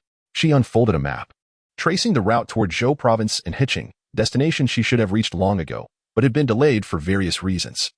Chapter 74. The frigid cold. If all went as planned, they would reach the neighboring province within 2 or 3 days of cycling. However, unforeseen circumstances arose. They rode throughout the daylight hours, and just as dusk began to settle, a sudden gust of cold wind swept through the air. This chilling breeze lowered the temperature by several degrees. As the wind howled, the drop in temperature became palpable, particularly as they cycled forward, with the wind blowing behind them, amplifying the sense of cold. Before long, Yu Sui-Sui shivered uncontrollably and sneezed. Riding alongside her was the island space, which, despite possessing a human-like form, remained utterly indifferent to the cold, unaffected by the frigid air. Observing the island space's nonchalant demeanor, Yu Sui-Sui felt that even in temperatures plummeting to -80 degrees, the island space would remain unperturbed. Yet, she was not so fortunate. After another shiver and sneeze, a sense of dread crept in, fearing that such trivial matters might lead to a cold or fever. Although she had ample supplies of medicine stored within the space and possessed healing abilities herself, she preferred to avoid illness altogether. Yu Sui-Sui halted her bicycle, and the island space followed suit. As she stepped onto the ground, she lost her footing and fell. The fabric of her clothes quickly became damp against the cold earth. Surprised, she looked down, realizing that frost had unexpectedly formed on the ground. Tiny crystals resembling grains of salt had appeared among the low grass, glistening beautifully in the fading light. However, the sight of the frost did little to lift her spirits. The presence of frost reminded Yu Sui-Sui of the calamity they were enduring, an extreme cold disaster, reminiscent of the longest apocalypse she had faced in her previous life. Previous disasters, regardless of their severity, typically lasted around a month. Thus, the survivors had come to expect that each calamity would only persist for a similar duration. Despite the hardships, the brief interludes between disasters offered a semblance of normalcy, granting them a moment to breathe. Many survivors, bundled in whatever warm items they could find and huddled together for warmth, endured the biting cold day by day. As they reached the 1-month mark, anticipation built for the next calamity, hoping for a brief respite. Yet, as they waited, the extreme cold disaster showed no signs of abating. Instead, it grew increasingly frigid. Yu Sui-Sui, a member of the desperate crowd, vividly recalled those days. Spotting the frost hidden among the grass, she quickly retrieved several thick, warm blankets from her space, draping them over herself in the island space. Despite the latter's insistence that it was immune to the cold and required no covering, Yu Sui-Sui firmly tucked the blankets around it, intending to seek warmth by pressing against its body. Though the island space lacked human perception, it still possessed a human-like warmth. However, the cold was not yet severe enough, leaving a slight gap between them. Observing herself bundled in layers, the island space inquired, "If you're cold, why not return to the space? Why remain outside?" Yu Sui-Sui fanned herself with her hand. "I wish to ascertain the current time and how low the temperature might drop." As the clock struck 5, she noticed an increase in frost on the ground, yet the air remained relatively mild. Wrapped as she was, Yu Sui-Sui felt a moderate warmth. As she continued to fan herself, the cool breeze intensified, and she sensed a chill creeping in, prompting her to withdraw her hand from under the blanket. A pure white snowflake descended from the heavens, gently landing in the palm of her hand. This crisp, pristine flake quickly melted into a small pool of water against her warmth. Then, countless similar snowflakes began to fall from the sky. The island space murmured softly, "It is snowing." Indeed, the snowflakes fell thicker, soon accumulating around Yu Sui-Sui and the island space to a depth of 1 centimeter. The temperature, which had only recently felt akin to autumn or even summer, plummeted to below -10 degrees. The blankets that had seemed ample moments before now felt perfectly suited for the frigid air. Cocooned within the blankets, Yu Sui-Sui felt an overwhelming sense of comfort. Observing her snugness, the island space mimicked her actions, wrapping itself in the blankets. In the midst of the cold snow, they lay on the open grass, basking in warmth for over an hour.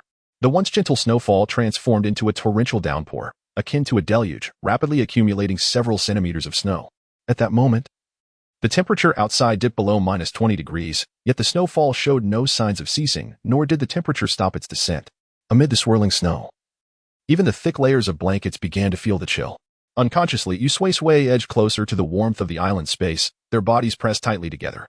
The island space gazed down at her dark hair, fair skin, and beautiful eyes, features it had observed countless times. Yet, for reasons unknown at that moment, amidst the stormy snow on this frigid night, it felt an inexplicable sense of tranquility and warmth, as if wishing time could remain suspended in that instant, never moving forward, never approaching separation. Shaking its head, the island space cast aside the errant thoughts that had suddenly surfaced. It was at this moment that the temperature plummeted to -45 degrees. The chill continued its relentless assault, rendering even the thick blankets as insubstantial as mere paper against the encroaching cold. Yu Sui-Sui could endure no longer. Chapter 75, Dreamscape. She returned to her sanctuary, enveloped in the warmth of her blankets, and succumbed to slumber. It was a dream. While her body rested peacefully, her soul awakened. Was she experiencing sleep paralysis? As Yu Sui-Sui became lucid in her dream, she observed herself plummeting into an abyss of unending darkness. Amidst this void, The sole hue that graced her surroundings was a series of ethereal, azure crystal orbs that brushed past her. They resembled antiquated films, each playing snippets of video, their sounds echoing as though traversing through the corridors of time. Yet, this distant resonance struck a familiar chord within Yu Sui-Sui's ears. A flicker of curiosity ignited within her. She lifted her gaze. What she beheld startled her. In astonishment, she discovered that within these crystal spheres, each individual was none other than herself. The Yu Sui-Sui crouched in the corner, weeping silently. The Yu Sui-Sui among the crowd, enveloped in silence. The solitary Yu Sui-Sui. The injured Yu Sui-Sui, bleeding. The resilient Yu Sui-Sui, smiling faintly at the heavens. Each figure within the orbs bore her visage. And observing their expressions and body language, Yu Sui-Sui was convinced that these were indeed reflections of her own self. What perplexed her greatly was that the majority of the scenes within these crystal spheres, almost 99%, were experiences she had never lived through, and the majority of the individuals depicted were strangers to her. Yet, they emerged within these orbs, interacting with her. As Yu Sui-Sui observed more, she discerned that this was not merely a series of dynamic photographs of her life. The perspective of the crystal spheres was evidently that of others viewing her. Among the familiar figures was the world tree. Yu Sui-Sui could surmise its identity, as several crystal spheres prominently featured strands of white hair in the foreground. In one particular orb, a version of Yu Sui-Sui, injured at the knee, sat on the ground while the owner of the white hair extended a hand toward her. This incarnation of Yu Sui-Sui appeared to trust the world tree, reaching out in return. Through the crystal orb, Yu Sui-Sui's dark, clear eyes reflected the world tree. It mirrored the one in reality, indistinguishable in demeanor and movement. Yu Sui-Sui pondered, is this not a mere observation? Dreams stem from reality, naturally. The figures I embody in this dream are those of myself and it. Yu Sui-Sui was baffled by the oddity of her dream, yearning for sleep. Yet the scenes within the crystal spheres, reminiscent of parallel worlds, lingered stubbornly. They unfolded one after another, portraying alternate possibilities of her existence. Each narrative commenced with her being fed to fish and subsequently reborn through the world tree's manipulation of time. Yet the subsequent developments diverged due to the slightest choice made by each Yu Sui-Sui. However, the singular constant remained the conclusion. Yu Sui-Sui gazed into one of the crystal orbs. The ending depicted within was akin to those in the others. She lived to 1,000 years, only to meet a swift demise on an unremarkable day. Whether it was the countdown ability that infiltrated her dreams, or simply a product of her imagination, Yu Sui-Sui observed that each incarnation of herself within the crystal spheres bore a lifespan of 10,000 years, a remarkably ancient number, unmistakably a figment of dreams. In these spheres, the Yu Sui-Sui who had lived for 10 millennia had scarcely aged, remaining eternally youthful until death. It was evident that this was a fabrication. Upon her passing, the world tree, too, perished alongside her, followed by its sorrowful embrace of her.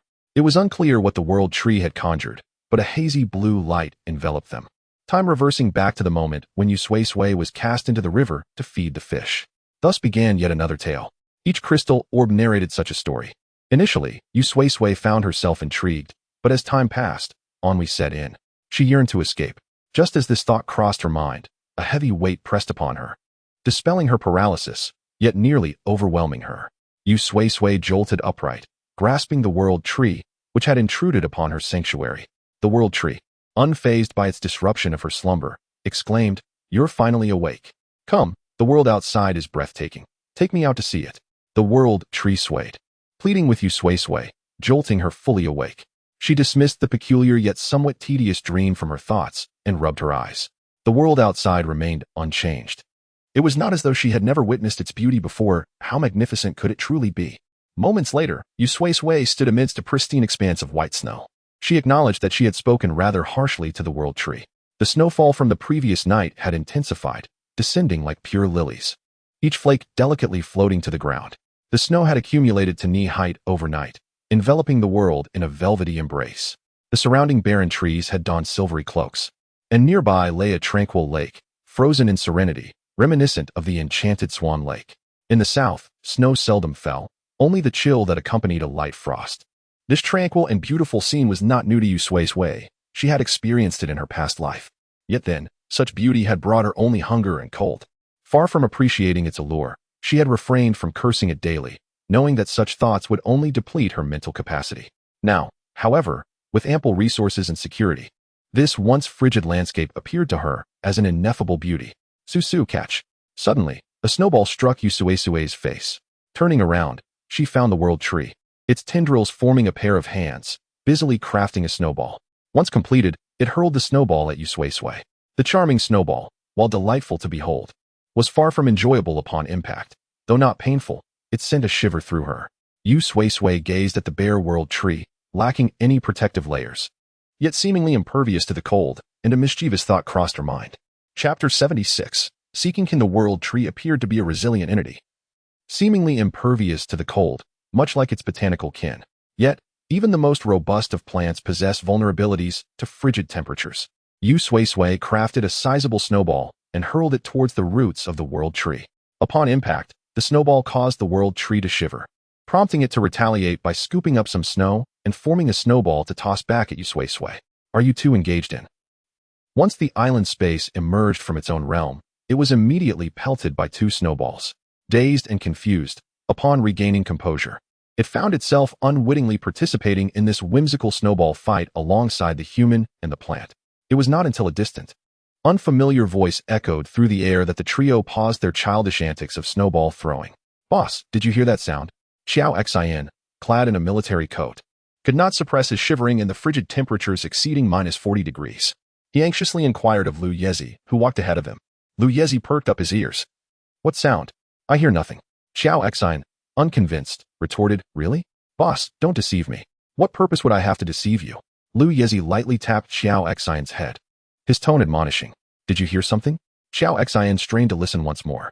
This time, apart from the sound of their footsteps crunching in the snow, there was no other noise to be heard. He appeared perplexed. "But I thought I heard a woman laughing just now?" Lu Yezi surveyed their surroundings. All that lay before them were barren trees and snow. In this desolate landscape, there was nothing else to be seen. Not even a mosquito would survive in such bitter cold. Lu Yezi tapped Xiao Xin's head again, making a dull thud. "Focus on walking properly and stop overthinking. We have important matters to attend to." Xiao Xin cradled his head, feeling somewhat pitiful. All right, I must have misheard. I'll stop thinking about it." "Boss, please don't hit my head anymore. One might truly become daft from such blows. You're already foolish enough. A little more one tea make a difference. I too am foolish for trudging through this frigid wasteland to fulfill someone else's quest." Xiao Xin nodded, but then realized that his agreement inadvertently acknowledged Lu Yezi's folly. A competent subordinate should refrain from such remarks. He quickly added, "The boss has a kind heart." Lu Yezi, silence. Xiao Xin obediently closed his mouth. They continued their journey for several kilometers, during which Xiao Xin remained silent, leaving Lu Yezi feeling somewhat uneasy. Lu Yezi glanced back at Xiao Xin multiple times, each time finding him mute, but making exaggerated expressions, attempting to convey the same message. "Look, I'm not saying a word." Lu Yezi was quite put off by this, and he contemplated telling him to close his eyes. However, he quickly realized that such a command would only prompt Xiao Xin to comply, unlike others who might simply cease their antics. Lu Yezi, forget it. Lu Yezi raised his gaze to the sky, not truly observing the heavens, but rather measuring time. Since the inexplicable cataclysm had befallen Blue Star, causing humanity to lose access to electricity, aside from solar-powered devices, most people had bid farewell to any creations reliant on electrical power. Clocks, which required batteries, were among those forsaken. Without the ability to tell time, they relied on their innate skills to gauge the hour. Lu Yezi discerned that it was approximately 11 in the morning. This hour was neither too early nor too late, perfectly suited for a midday meal. He patted his somewhat hungry stomach and turned back to prompt Xiao Xin to catch up. "It's almost noon. Let us have something to eat and rest for an hour before continuing." Xiao Xin heartily agreed with this proposition. They had set off at 6 in the morning, and after 4 hours of travel, he was thoroughly exhausted and eager for a break. However, without Lu Yezi's permission, he dared not stop, fearing that Lu Yezi might find him inadequate and replace him with another subordinate. Not that Xiao Xin had any fervent desire to remain Lu Yezi's subordinate.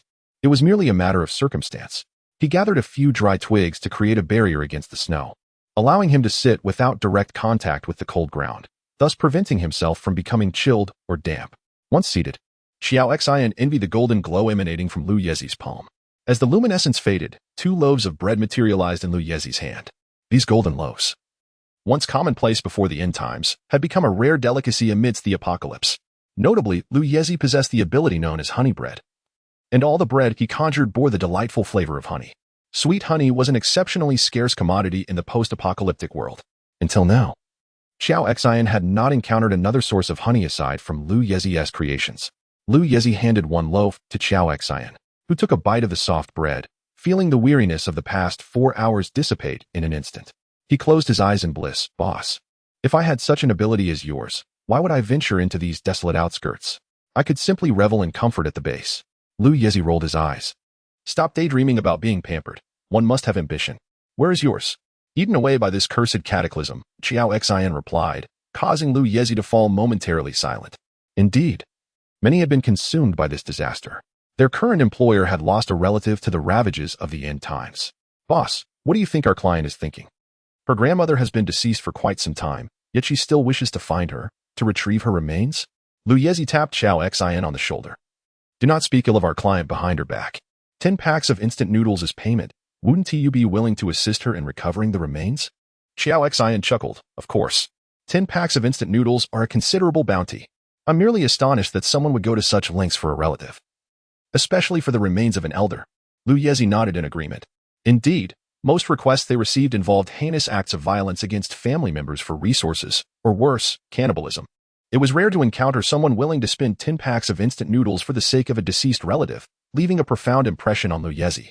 He recalled that 2 days prior, Chu Shanhai had unexpectedly come to seek him out. Chapter 77, The Agency in the 7th Month of the Apocalypse. This world is devoid of flesh-eating zombies or monstrous threats to human life. Instead, it is plagued by unpredictable natural disasters, leading the survivors to label it the catastrophe apocalypse. The absence of zombies and monsters does not render humanity's plight any easier. Extreme calamities have utterly dismantled societal order within a mere few months. The old societal structure is crumbling, while a new one is being forged.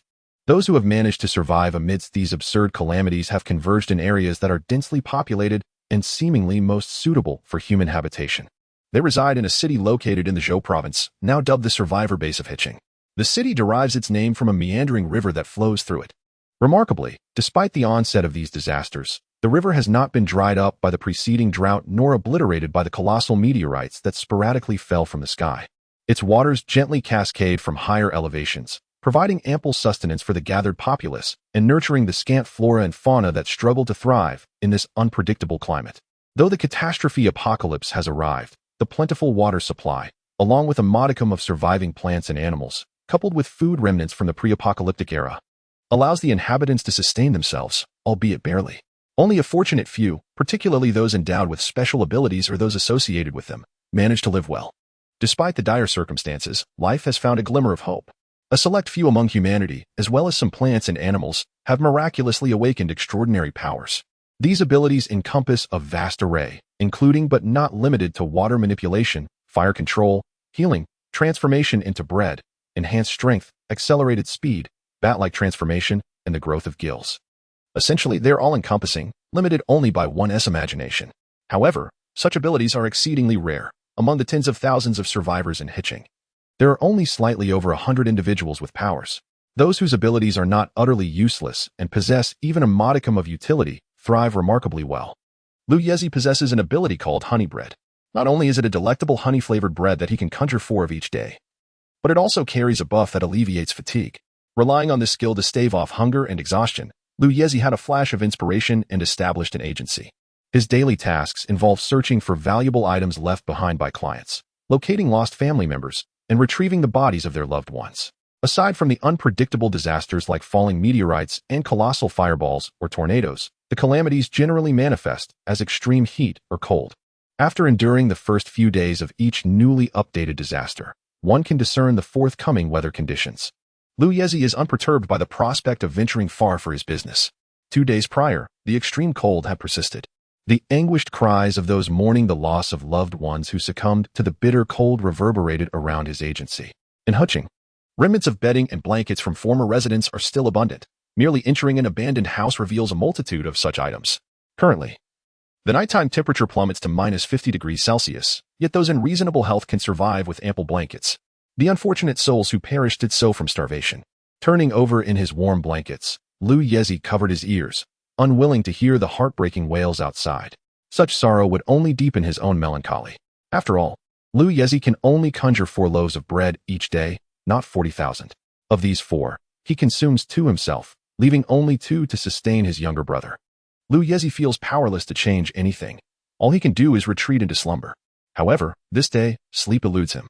Suddenly, a loud knocking resounded at the agency's door. The sound jolted Xiao Xian awake, who exclaimed, "Boss, we have a guest."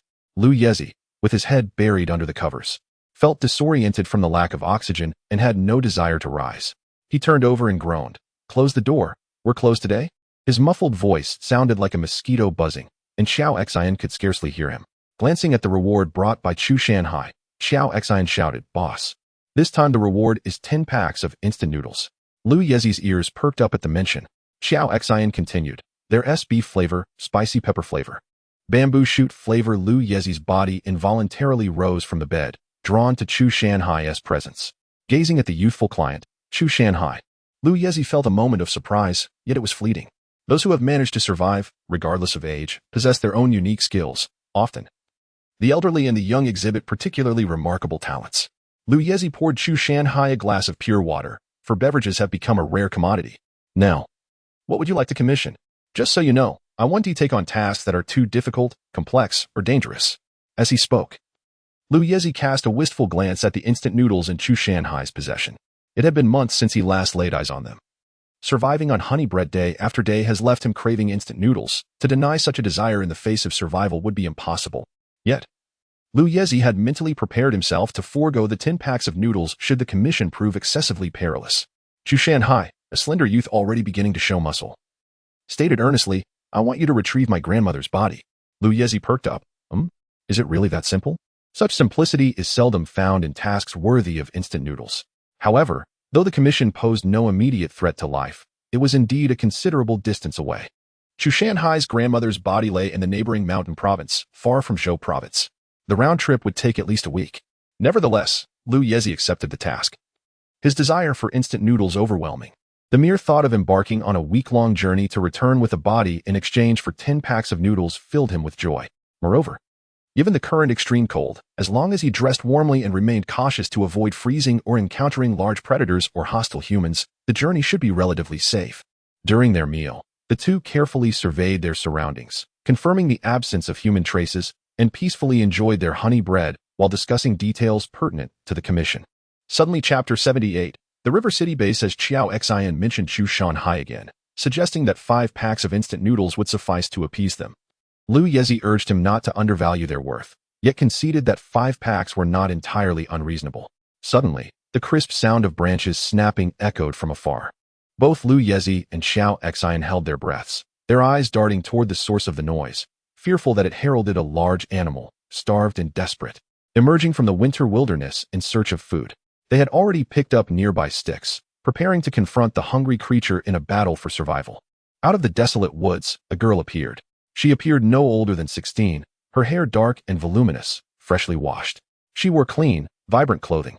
Her fair skin concealed beneath layers of heavy garments, rendering her figure indiscernible. Yet, her pristine and unblemished face betrayed no threat. She resembled an ordinary girl from the world before the apocalypse. However, Lu Yezi and Xiao Xian remained on high alert. Xiao Xian's grip on the sturdy stick began to tremble. This unfamiliar figure resembled a girl from the pre-apocalyptic era, but the present was far from that time. Girls in this harsh reality did not resemble her. In this world, one could either possess remarkable abilities or be backed by powerful allies. Either way, such individuals were far beyond the reach of Lu Yezi, who could only make honey bread, and the ineffectual Xiao Xian. As the girl, Yu Sui-Sui, drew closer, her calm gaze fixed upon them, Lu Yezi felt increasingly intimidated by her presence. He pondered the possibility of begging for mercy, contemplating how likely it was that he could remain and make honey bread for her daily. Yu Sui-Sui halted 50 meters away, observing their weapons with a bemused expression, as if to suggest that such vigilance was unnecessary. Without waiting for a response from Lu Yezi and Xiao Xian, Yu Sui-Sui straightforwardly inquired about her purpose for approaching them. "You were just speaking of your client, Chu Shanhai, a frail girl who appears to be around 12 or 13 years old, correct?" Lu Yezi exhaled a sigh of relief. Thankfully, the newcomer did not seem to possess formidable powers and was not a threat to humanity, intent on consuming human flesh. Recalling Chu Shanhai's appearance, he nodded in affirmation. Yu Sui-Sui intended to emerge from her space to seek Chu Shanhai, wishing to check on her well-being for the sake of her deceased grandmother. Just then, a clue regarding Chu Shanhai materialized before her. Joyfully, she asked, "I am her friend. Can you tell me where she is now?" Lu Yezi hesitated, knowing he was not supposed to divulge his client's information. Yu Sui-Sui promptly retrieved a large bag of noodles and a hefty packet of spicy strips from her bag.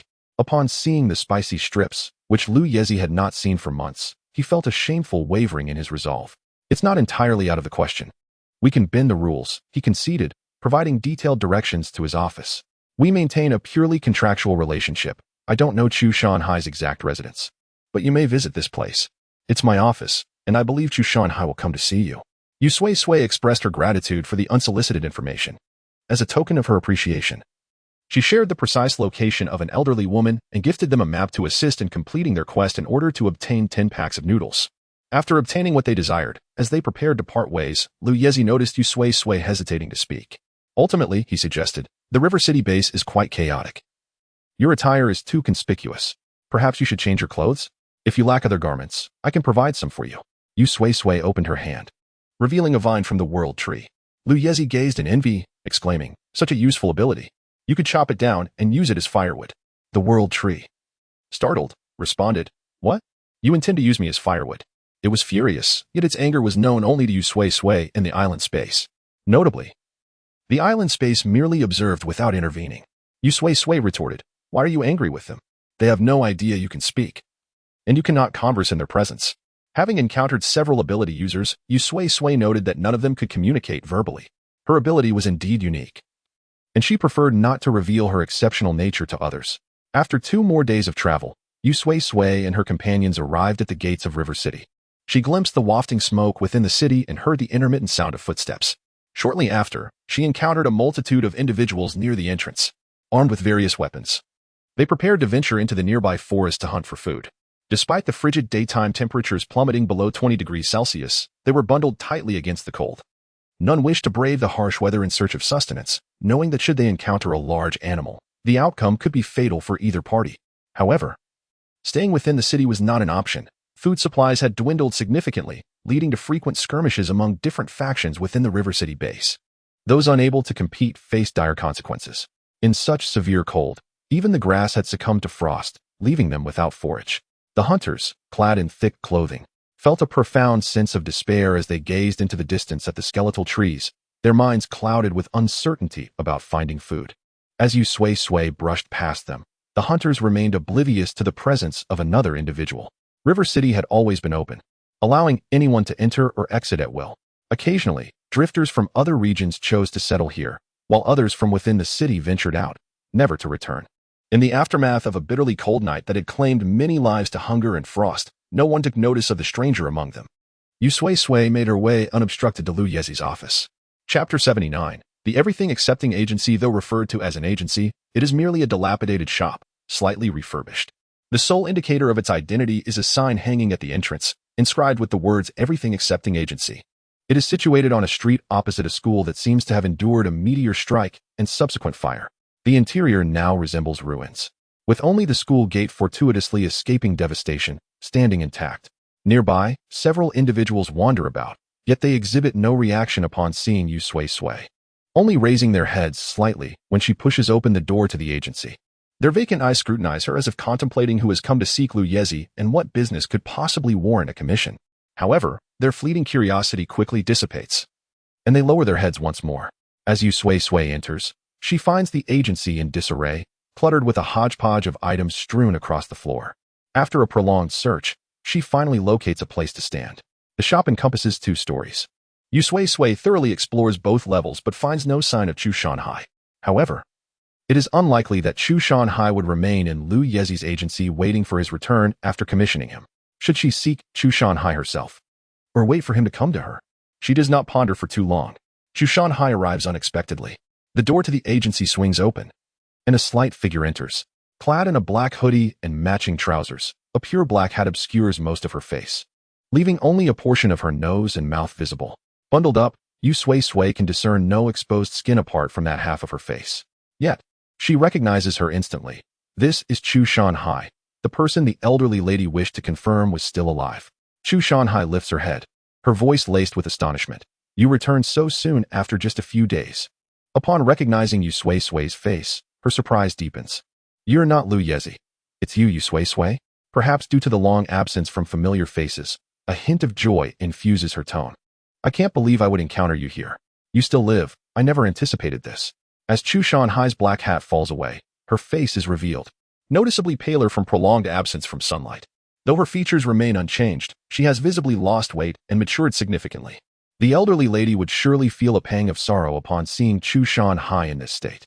Despite her emaciation and newfound maturity, she bears no scars or signs of malnutrition. Her slender arms still possess muscle. This silent testament suggests Chu Shanhai has fared well, at least not suffering the same fate as others who have perished from hunger.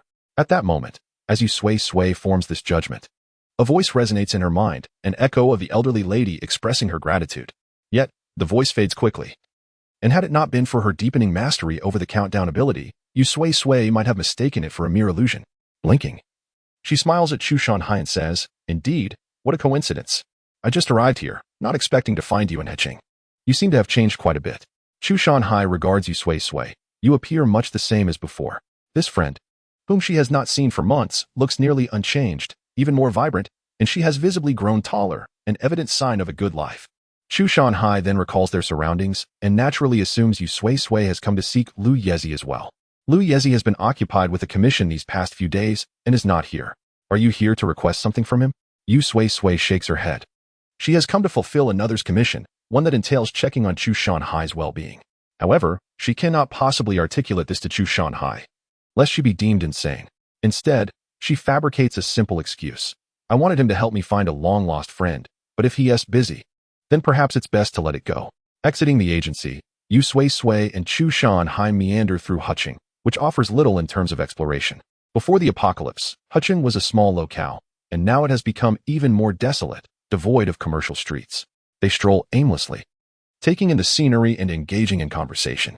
The only unexpected moment arises when they reach a residential building, prompting Chu Shanhai to twitch her nose and swiftly pull Yu Sui-Sui away. Moments later, a cacophony of shouts and curses erupts behind them. As they flee, Yu Sui-Sui glances back, witnessing two factions embroiled in a struggle over some item. Among them are several individuals exhibiting abilities as water bubbles, fireballs, and wooden fragments flit through the air. Soon enough, someone is struck, blood spilling forth. It is not until they have distanced themselves from the skirmish that Chu Shanhai finally halts. She explains to the bewildered Yu Sui-Sui. "These are the two largest gangs within the Heqing base. They often clash over trivial matters. If you ever witness a confrontation, make sure to flee quickly. They tend to involve innocents." "Huh. You wonder why we ran before they even started fighting?" "That's because I caught a whiff of their scent and knew the two factions were approaching." Chu Shanhai chuckles. "You know, my sense of smell is quite acute." Indeed, Chu Shanhai's olfactory senses surpass even those of a dog. After a few more moments, she leads Yu Sui-Sui into an empty shop, thoroughly searched by others, leaving nothing behind. From a corner, Chu Shanhai retrieves a large bag of chocolates. The corner is discreet, unnoticed by the average person, yet Chu Shanhai, with her keen sense of smell, detected the presence of something and pinpointed its location with precision. "Your nose is truly remarkable," Yu Sui-Sui exclaims in admiration. Chu Shanhai divines the chocolate, offering half to Yu Sui-Sui, shaking her head in modesty. "It's just average."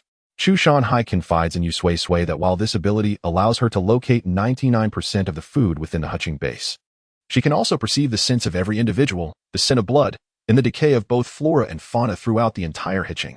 Chapter 80. Animals. The overwhelming stench of repugnant food tormented Chu Shanhai profoundly. She leaned closer to Yu Sui-Sui, inviting her to sniff the black hat she wore. As Yu Sui-Sui inhaled, she discerned a potent fragrance emanating from the brim of the hat, which was large enough to cover half of Chu Shanhai's nose. In her sigh, Chu Shanhai lamented that such an application of perfume was the only means to mask some of the foul odors. However, she dared not completely obscure the scents around her, fearing that she might overlook potential dangers nearby. Being able to blur the unpleasantness from a distance was a comfort to her. Though this ability often inflicted suffering upon its possessor, it predominantly served to aid them in finding ample sustenance and evading numerous threats.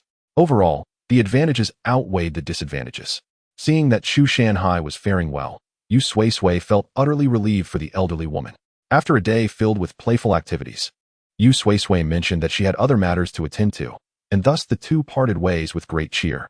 Riding her bicycle, Yu Sui-Sui arrived at the library in River City, a sanctuary where the books, largely untouched and unconsumed, remained in good condition. However, a few had been torn apart and repurposed as toilet paper. Upon entering, she spotted an individual engaged in the act of ripping a book. This person, evidently down on their luck, heard Yu Sui-Sui's footsteps but, without a glance to assess her appearance or consider whether they could overpower her, their immediate reaction was to flee. Despite their timid disposition, their escape skills were exceptional. Yu Sui-Sui barely caught a glimpse of their form, only a fleeting, blurred shadow, leaving her to question her perception. Disregarding the individual, Yu Sui-Sui placed her hand casually upon a book, and the island space began to absorb the library's essence. Invisible nutrients surged into the sapphire adorning her ring finger, devoured by the island's space, which in turn utilized its replenished capabilities to expand its realms day by day. Yu Sui-Sui could now remain within this space for 24 hours, and the newly acquired nutrients were entirely devoted to broadening its extent. Standing outside, she felt as though she were within, her eyes wide open to witness the very process of expansion. In the original space, as vast as a province, the endless oceans and swirling mists receded, replaced by a sudden emergence of new land, equally expansive. This fresh terrain bordered the original land, soon sprouting a variety of plants, streams, and ponds. From a distance, it resembled a pristine forest, though its sole shortcoming was the absence of any animals. Within this vast expanse, the only sounds to be heard were the rustling leaves in the wind, occasionally invoking a sense of solitude. Contemplating this, Yu Sui-Sui felt a desire to introduce animals into this realm. The island space concurred, affirming that there was ample nourishment to sustain them, and if maintained well, they could establish a stable ecosystem that would in turn benefit the space, allowing for further expansion. However, the apocalypse had persisted for so long that there were no longer places where Yu Sui-Sui could procure animals in bulk, as she had done with food. She would have to rely on her own wits to capture them. Natural disasters had rendered life difficult for humanity, and animals faced even greater challenges, battling their natural predators while evading calamities and the predatory instincts of humans. Under these combined pressures, the survival instincts of the remaining animals had reached an extraordinary level of vigilance, especially now amid the bitter cold. During the day, temperatures soared only to just below 20 degrees Celsius, plunging to between -50 and 60 degrees at night. Yu Sui-Sui had no doubt that in a matter of days, the minimum temperature could plummet to -70, 80, or even 90 degrees. After wandering the River City base, Yu Sui-Sui found no trace of any animal. In such frigid weather, she had not even spotted a single mosquito. Not a single mosquito. This realization plunged her into deep existential doubt. Just as she began to reflect on her actions that might have driven even mosquitoes away, she unconsciously wandered to the edge of the River City base. Among a thicket of grass, she heard a pitiful mewing sound. The mournful cries, unmistakably from a kitten, emerged from within a dense patch of foliage. Yet, Yu Sui-Sui was cautious, suspecting it might be a trap set by someone pretending to be a cat, luring in the unsuspecting. To ensure her safety, she grasped a metal rod as a weapon before cautiously approaching the thicket. Gently, she prodded the grass apart with the rod. A shivering black and white cow-patterned kitten peeked out from the cardboard box nestled within the grass. This long-haired kitten, enveloped in thick fur, had likely survived the harsh sub-zero temperatures due to the warmth of its makeshift shelter. The kitten displayed a range of emotions, initially bewildered by the disturbance in its sanctuary. Upon realizing that the intruder was human, it instinctively hissed at Yu Sui-Sui. However, seeing that this tactic bore no fruit, the kitten shifted its strategy, adopting a sweet, plaintive meow. As a former house cat, this cow-patterned kitten was undeniably docile. Yu Sui-Sui extended her hand cautiously. Though wary, the kitten did not retreat. Once Yu Sui-Sui cradled it in her arms, the kitten nestled itself comfortably against her, seeking warmth and security. Compared to the wild creatures, this kitten was an angelic presence, prompting Yu Sui-Sui to swiftly transport it into her space. Chapter 81. The Cat the Cow Cat. Having abruptly transitioned from the frigid embrace of sub-zero temperatures to the warm haven of an island, struggled to acclimate. Just as it began to adjust, it was lifted once more. Meow. The cow cat widened its eyes in astonishment, staring at the being that had picked it up. A human? No, it was not a human at all. To its bewilderment, it discovered that it was being held by a slender, towering green vine, which, bereft of foliage save for a few leaves, grasped the cow cat by the nape of its neck and chirped, meow, meow, meow. Little kitty, why aren't you speaking human language? The sight of a vine articulating human words shattered the cow cat's perception of reality. In disbelief, it emitted a piercing wail that echoed through the island space, drawing the attention of the surroundings. The island space transformed into a humanoid form before the world tree, casting disapproving glances at it. It is merely a small cat. Do not frighten it. The world tree felt utterly wronged, asserting it had no intention of intimidating such a diminutive creature. As it contemplated a rebuttal, the cow-cat suddenly twisted its body and darted away from the vine's grasp. "Hey, don't run." But the little cat paid no heed to the world tree's plea. It flowed like liquid across the ground, moving with the agility of a creature with 8 legs, vanishing from sight in an instant. The air was left with only a few stray cat hairs and the outstretched vines of the world tree, pointing in the direction of the fleeing cow-cat. Observing its empty vines, the world tree felt a surge of humiliation. It could not even catch a cat. It immediately set off in pursuit. However, the island space was its domain, and the flora therein did not heed the world tree's commands, offering no assistance whatsoever. The lush trees obstructed the world tree's advance, isolating its vision from the escaping cow-cat. Just when the world tree managed to approach, the cow-cat swiped at it, using its vines as a scratching post and leaving them in tatters. The world tree. The world tree. Unforgivable. After a tumultuous 30 minutes of chaos and mayhem, the cow-cat was finally captured. Gazing at the curled-up form of the cow-cat, the world tree revealed a sinister smile. "Hee, at last, I have caught you, little kitty." Meow, meow, meow. The cow-cat, fierce yet terrified, bit down on the world tree, gnawing off a piece of its flesh and chewing. This strange, moving plant, chew, chew, chew, is so annoying. Chew, chew, chew. I will devour you, chew, chew, chew. But wait, this is somewhat tasty, chew, chew, chew. Perhaps I shall have another bite, chew, chew. Chew, I sparkling, right here on the world tree, chew, chew, chew. The world tree, though initially unhurt, found itself increasingly mesmerized by the cow-cat's blue eyes, which seemed to emit a radiant glow. The cow-cat stared intently at it, chewing away. The world tree was convinced it could see a desire for another bite reflected in those eyes. Is it possible that this little cat can consume everything? Clearly, it was not. The world tree, irate, lifted the cow-cat higher, contemplating how to discipline this unruly and gluttonous creature. Just then, the cow-cat began to whimper pitifully.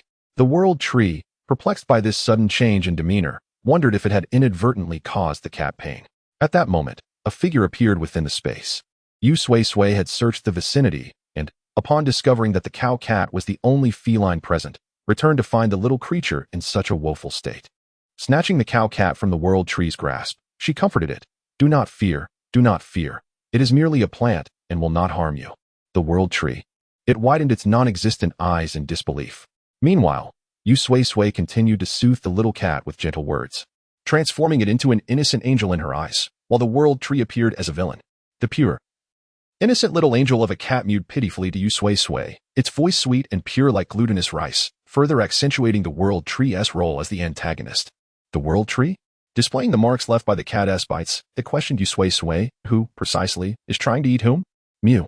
The cow-cat, acknowledging the evidence of its own biting, lowered its head, its blue eyes filled with a sorrow that seemed on the verge of tears. TSK. The world tree could not be bothered to quarrel with this cunning little feline. It inquired of Yu Sui-Sui, "What prompted you to bring a cat back with you?" Holding the cow-cat, Yu Sui-Sui gestured to the silent island space filled with nonverbal plants. "Do you not feel that our space is too desolate?" The world tree did not share this sentiment, though Yu Sui-Sui could not hear it. However, the world tree could communicate with the flora of the island, which were quite boisterous. Yet, Yu Sui-Sui was not a plant and could not hear their voices. To her, perhaps the space truly felt too quiet. After all, the only entities capable of conversing with her in this island space were the world tree and the island itself. "Then you should bring a few people in. The cat cannot converse with you." Yu Sui-Sui vehemently shook her head. "I would be insane to bring people in. I simply feel that the island is too quiet. Introducing some animals would merely liven things up. I have no intention of inviting humans. If I did, this island would no longer be solely mine." Just the thought of other humans sharing the space made her feel suffocated. Yu Sui-Sui settled the cow-cat in the villa, allowing it to adapt to its new surroundings. Perhaps due to having been cared for by humans before the apocalypse, the cow-cat acclimated remarkably quickly. In a mere 5 days, it began to frolic through the villa, exhibiting more authority over the island space than Yu Sui-Sui herself. Its only flaw was that after taking a bite of the world tree, it now viewed it as a source of catnip, longing to gnaw on it. In response, the island space remarked, "After all, it is the world tree. A bite could be quite nourishing. Let it nibble a few more times. And this little cat may become as intelligent as a human." The world tree. "I refuse to become the cat's sustenance." Chapter 82. Time the moment a cow-cat entered the island space, it became lively. Each morning, the cow-cat would eagerly wake Yu Sui-Sui, who would then hold the rambunctious little creature close, forcing it to accompany her in slumber for a few more hours. Throughout the day, The cow-cat would either meow insistently for delectable treats from Yu Sui-Sui or chase after the world tree, attempting to take a bite. However, perhaps due to the nature of the island space being non-living and unable to be consumed, the cow-cat always failed to remember it. It would observe this unfamiliar entity every time it encountered the island space, only to forget it again, repeating this cycle upon the next sighting. Because of this, the world tree often deemed the cow-cat foolish. Yet, it was merely a small kitten. How intelligent could it truly be? After adopting the kitten, Yu Sui-Sui's life was infused with joy. Days passed in this manner, and occasionally, after spending an extended period in the space, Yu Sui-Sui would venture out, armed with a map, to seek books of nourishment for the island space or emotions of nostalgia to aid in its territorial expansion. When Yu Sui-Sui inquired whether it wished to expand to its fullest potential and whether it was eager to do so, the island space shook its head, stating it was unnecessary. No amount of time would suffice for such an endeavor. Though it had lost many memories and was unaware of how vast it could become, the island space somehow knew that Yu Sui-Sui could never complete the expansion in 100 lifetimes. If it were possible to maximize the territory within a single lifetime, Yu Sui-Sui might have exerted herself. However, upon realizing the futility of such an effort, her remaining determination swiftly dissipated. Thus, she lingered freely within the space, occasionally stepping out to enjoy the scenery and unwind. Yet, often as she gazed at the vistas, she would witness the plight of humanity struggling through various apocalyptic scenarios, her heart growing heavier instead of lighter. After absorbing emotions of longing several times, the island space became brimming with energy, and Yu Sui-Sui began to utilize the long vacant plots of land within. She retrieved a variety of crop seeds stored in her warehouse and planted them. The harvest cycles were not annual but rather resembled a game, typically yielding results every 3 days, with the maximum being once a week. Soon, the remaining space in the warehouse was filled to capacity. Upon encountering other humans outside, although she could not allow them into her space, she would share food from her island to assist them. In such moments, tears of gratitude would often stream down their faces, and they would remember Yu Sui-Sui for a long time. Tales began to circulate in numerous human bases, proclaiming that if fortune smiled upon them outside the base, they might encounter a kind person bearing food. These stories spread, weaving themselves into myth. Outside the confines of the space, humanity on Blue Star endured hardships, as did all forms of life, each struggling for survival amidst relentless disasters like extreme cold, heat, earthquakes, tsunamis, and typhoons. Yet, the flame of humanity had not been extinguished. Within these various brutal calamities, numerous bases existed, adapting time and again to the unpredictable nature of disasters. On one occasion, Yu Sui-Sui and the island space visited a human base, which allowed any person to enter freely, as humans had become exceedingly rare and each one was precious. An elderly woman at the base conjured a cup of mint-flavored milk tea for Yu Sui-Sui using her ability. "This is my gift," she explained. "A refreshing mint milk tea that can invigorate your spirit." The woman reminisced, "Back before the apocalypse, I was in my 20s, and my greatest love was milk tea. Perhaps that's why my ability manifests in this way." Observing Yu Sui-Sui's youthful appearance, she chuckled, "You must have grown up after the disasters began. You may not even know what milk tea truly looks like. This is what it looks like now." Before the end, there were countless varieties: pearl milk tea, strawberry milk tea, ice cream milk tea, snowtop milk tea. If you could dream it, it existed. Shaking her head, she lamented, "Unfortunately, my ability only allows me to create this single flavor. Had you been born 20 years earlier, you would have been astonished by the diversity of milk tea that once was." Yu Sui-Sui smiled as she listened intently to the woman's words. This woman, in her 40s, was only a few years older than Yu Sui-Sui herself. 20 years ago, the woman was in her 20s, while Yu Sui-Sui was just over 15. Gazing into the aging eyes of this woman, Yu Sui-Sui caught a glimpse of her younger self reflected back.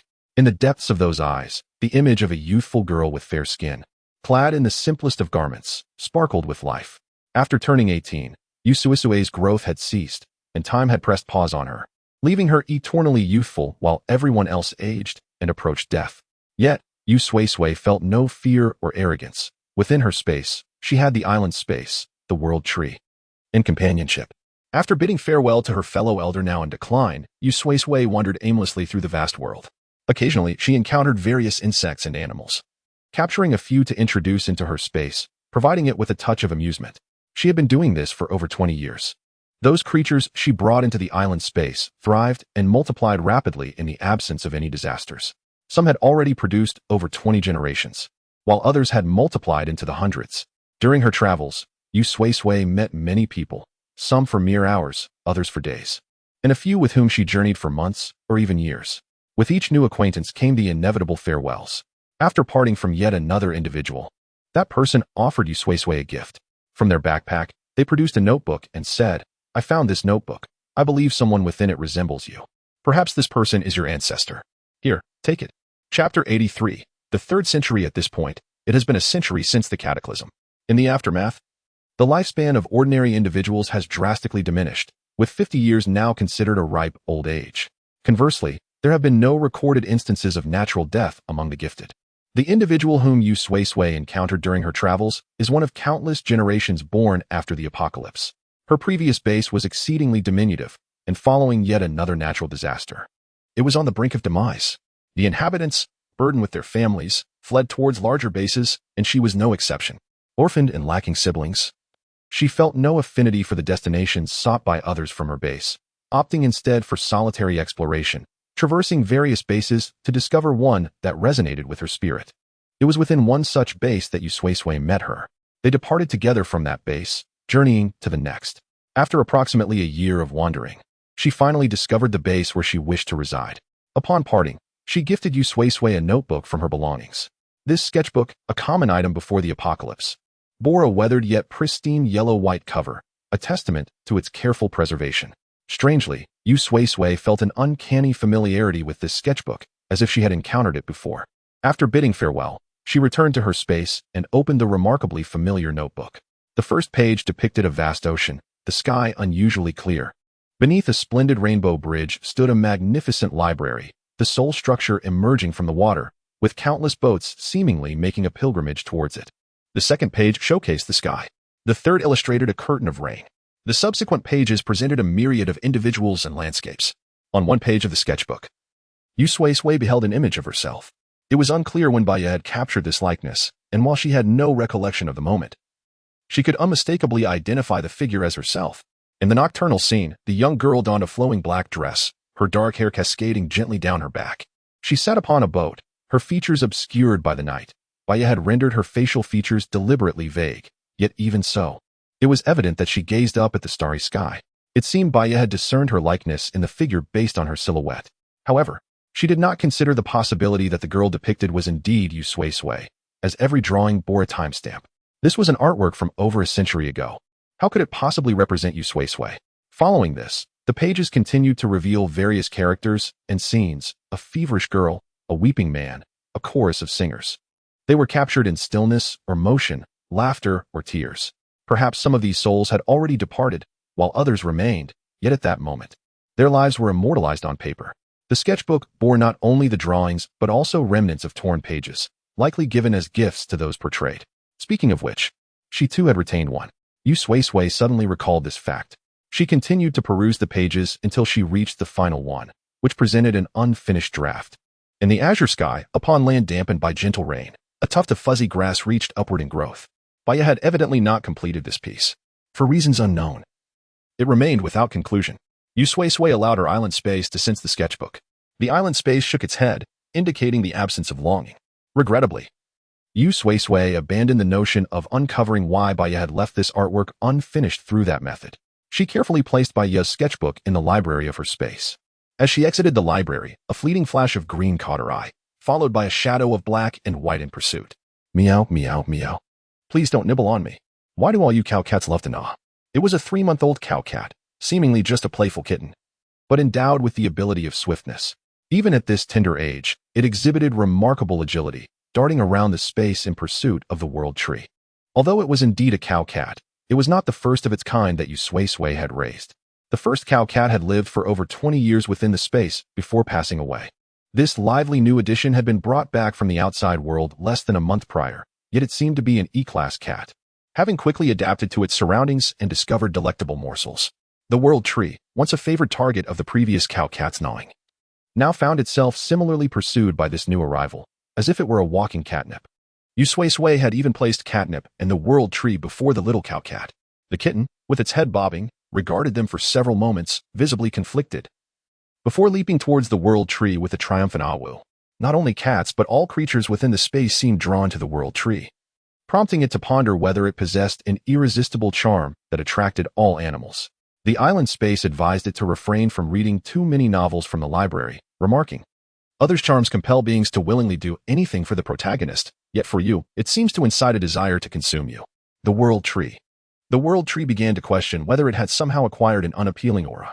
As time passed, the space gradually expanded to encompass an area the size of a continent. Aside from the initial region bearing signs of human activity, the rest unfolded as an expanse of primordial forest, with You Sui-Sui continually adding flora and fauna. These beings thrived in their stable environment, transforming the space into a veritable wilderness beyond the original patch of land. With every few steps, You Sui-Sui encountered new insects. And as she ventured deeper into the forest, she began to encounter small animals, and eventually, ferocious beasts. However, perhaps due to the bond between You Sui-Sui and the island space, none of the creatures harbored any intention of harming her. Even the mosquitoes, which she accidentally let in and could not expel, refrained from biting her. Upon realizing this, You Sui-Sui found herself regarding the mosquitoes with newfound affection. After all, they were non-biting mosquitoes. 15 years, 50 years, 100 years. Thus, time meandered into the 3rd century. On an otherwise unremarkable day, You Sui-Sui awoke from her slumber, stretched languidly, and stepped out of the space, entering one of humanity's bases. Chapter 84. 3 centuries later for 300 years. Calamities have persisted without a hint of cessation. The blue planet remains the same, an intact orb of azure. Eons ago, a cataclysmic meteor obliterated 95 of its life, ushering in a cloud of smoke that lingered for millennia, yet it left no lasting impact on the planet itself. In this present age, how could mere floods, extreme cold, meteoric strikes, droughts, sweltering heat, earthquakes, and tornadoes possibly inflict any harm? Their sole consequence has been the devastation of the myriad forms of life inhabiting Blue Planet. Countless species have succumbed to extinction, becoming mere legends. The humans, a part of this intricate food web, have not fared much better. Though humanity has demonstrated greater intelligence and solidarity, erecting numerous survivor bases where the empowered and ordinary coexist, they remain one of the most populous species even in the aftermath of the apocalypse. Yet, the birth rate of human newborns dwindles with each generation, and those capable of becoming empowered have decreased even further. The empowered begin to succumb to natural mortality. Their lifespans typically span 3 centuries. With the strongest among them nearing death and new empowered beings becoming increasingly rare, the atmosphere in the base where You Sui-Sui arrives is one of desolation.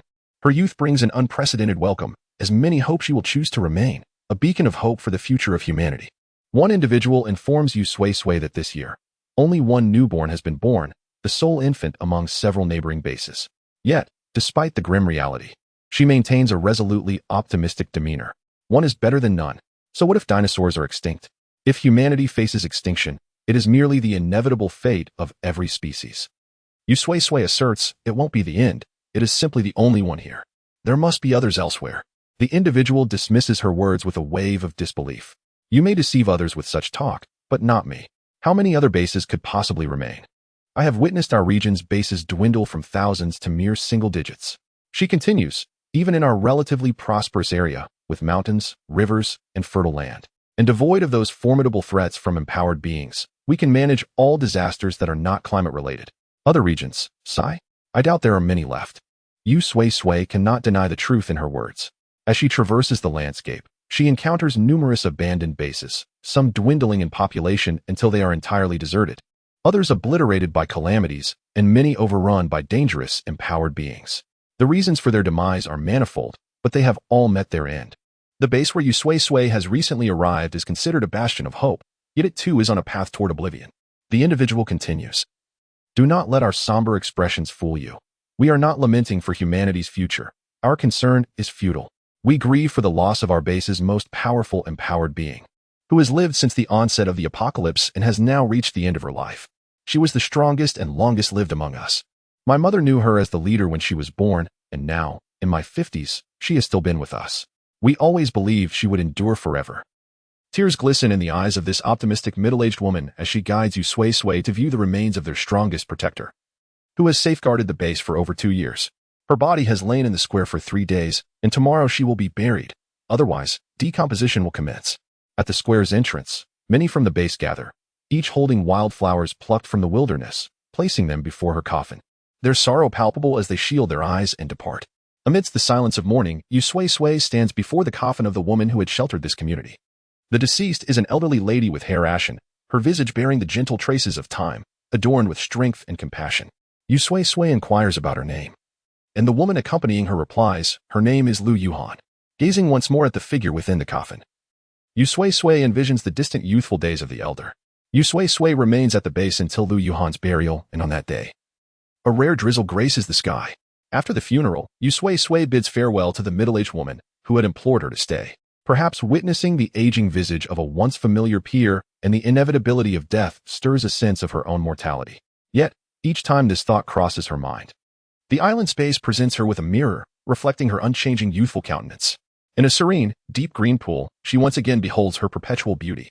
Time has passed for over 3 centuries, and she remains as a maiden, unaging, untouched by the passage of years. Lost in reverie, the world around her begins to blur. Faintly, she perceives the pool drawing closer, accompanied by the anxious calls of her island space and the world tree. Yu Sui-Sui blinks to regain her clarity. Shaking her head, I am fine. Subsequently, she retraces her steps back to the previous base. The middle-aged woman, overjoyed to see her return, mistakenly believes Yu Sui-Sui has reconsidered her decision to stay. However, on this very day, both the woman and the entirety of the base's inhabitants are astonished to discover that, unbeknownst to anyone, they have inexplicably relocated to a new place. This new realm is lush and tranquil, devoid of disasters and human presence. They stand as the sole inhabitants. It bears an uncanny resemblance to Blue Planet, as if they are twin worlds. The middle-aged woman wishes to share this miraculous revelation with Yu Sui-Sui, but upon searching, she finds no trace of her. Inquiring with others in the base yields the same result. No one has seen Yu Sui-Sui's departure. From this moment on, Yu Sui-Sui begins to gather humanity into her own space. Chapter 85. The conclusion. What is this? The inhabitants of the base awoke, their eyes wide with disbelief as they surveyed their surroundings. The desolate wilderness, ravaged by disaster, had vanished, replaced by verdant waters and mountains. Playful, curious creatures gazed at the unfamiliar humans, pondering their presence. Initially, each individual assumed they were ensnared in a dream. However, as days turned into weeks without an end, more and more souls found themselves drawn into this surreal realm. Some speculated that this was an illusion conjured by those with abilities, but such notions were swiftly debunked. For no power could create a mirage so grand and strikingly authentic. Others theorized it to be a novel cataclysm. Yet in this serene and beautiful calamity, no lives were lost. Instead, new lives emerged. Amidst the myriad conjectures, time passed. 1 month, 1 year, 2 years, 3 years. Occasionally, they encountered newcomers who, like them, were bewildered by their inexplicable arrival. As time wore on, the debates regarding dreams or illusions faded. A collective consensus emerged that their tumultuous memories of survival in a world of disaster were the true dreams. People began to seek out a suitable place to settle in this idyllic land, free from the ravages of calamity. As the population swelled, they gradually explored this new world. Yet, this enchanting realm was bordered by a vast ocean, its horizon shrouded in a thick mist. The sea seemed endless, no matter how far they ventured. They could not reach its limits. The closest landmass was an island, likewise cloaked in fog, concealing its mysteries, though faint echoes of voices could occasionally be heard from within. While the cataclysm had dissipated, the powers of the gifted had also vanished. With the passing of all those with abilities, generations of ordinary folk began to revere those once gifted as deities. Tales of your transformed into myth, and the mist-covered island became regarded as the abode of gods. Perhaps on a certain morning, or perhaps at dusk, on that fog-enshrouded island, Yu Sui-Sui gazed upon the sea. In the reflection of the waters, an alarming countdown of her life appeared. 3, 2, 1. What? The island's space pondered the sudden numerical announcement. Yu Sui-Sui remained unresponsive. The island's essence observed her, witnessing her gently closed eyes and breathless form. Its cerulean gaze absorbed the scene, unlocking memories long sealed. Within the island's realm, the mist at the sea's edge surged onto the land, enveloping all life. Once shrouded, the wheels of time began to turn backward. Glub, glub. Who was speaking? It opened its eyes, only to discover it had become a sapphire ring. Bewildered, it felt it should not exist in this form. Then, it beheld a drowning figure, surrounded by a multitude of piranhas with sharp teeth. The waters turned crimson. A human? Was it a human? Though uncertain of what humans truly looked like, the moment it saw her, a thought surged forth. Despite only perceiving a vague silhouette, an inexplicable sorrow welled up within as it witnessed her plight. Thus, it swam closer, adorning her ring finger. In that instant, it glimpsed her profound resentment, an endless well of hatred and regret. If regret existed, Then let us return to the beginning and amend the future. With that thought, it reversed the flow of time. In a cozy room, the once peaceful girl, as if plagued by a nightmare, furrowed her brow and suddenly awoke, her eyes filled with hatred. Scanning the serene surroundings, she gazed upon her unscathed body, murmuring to herself, I have been reborn, returned to a time before all had transpired.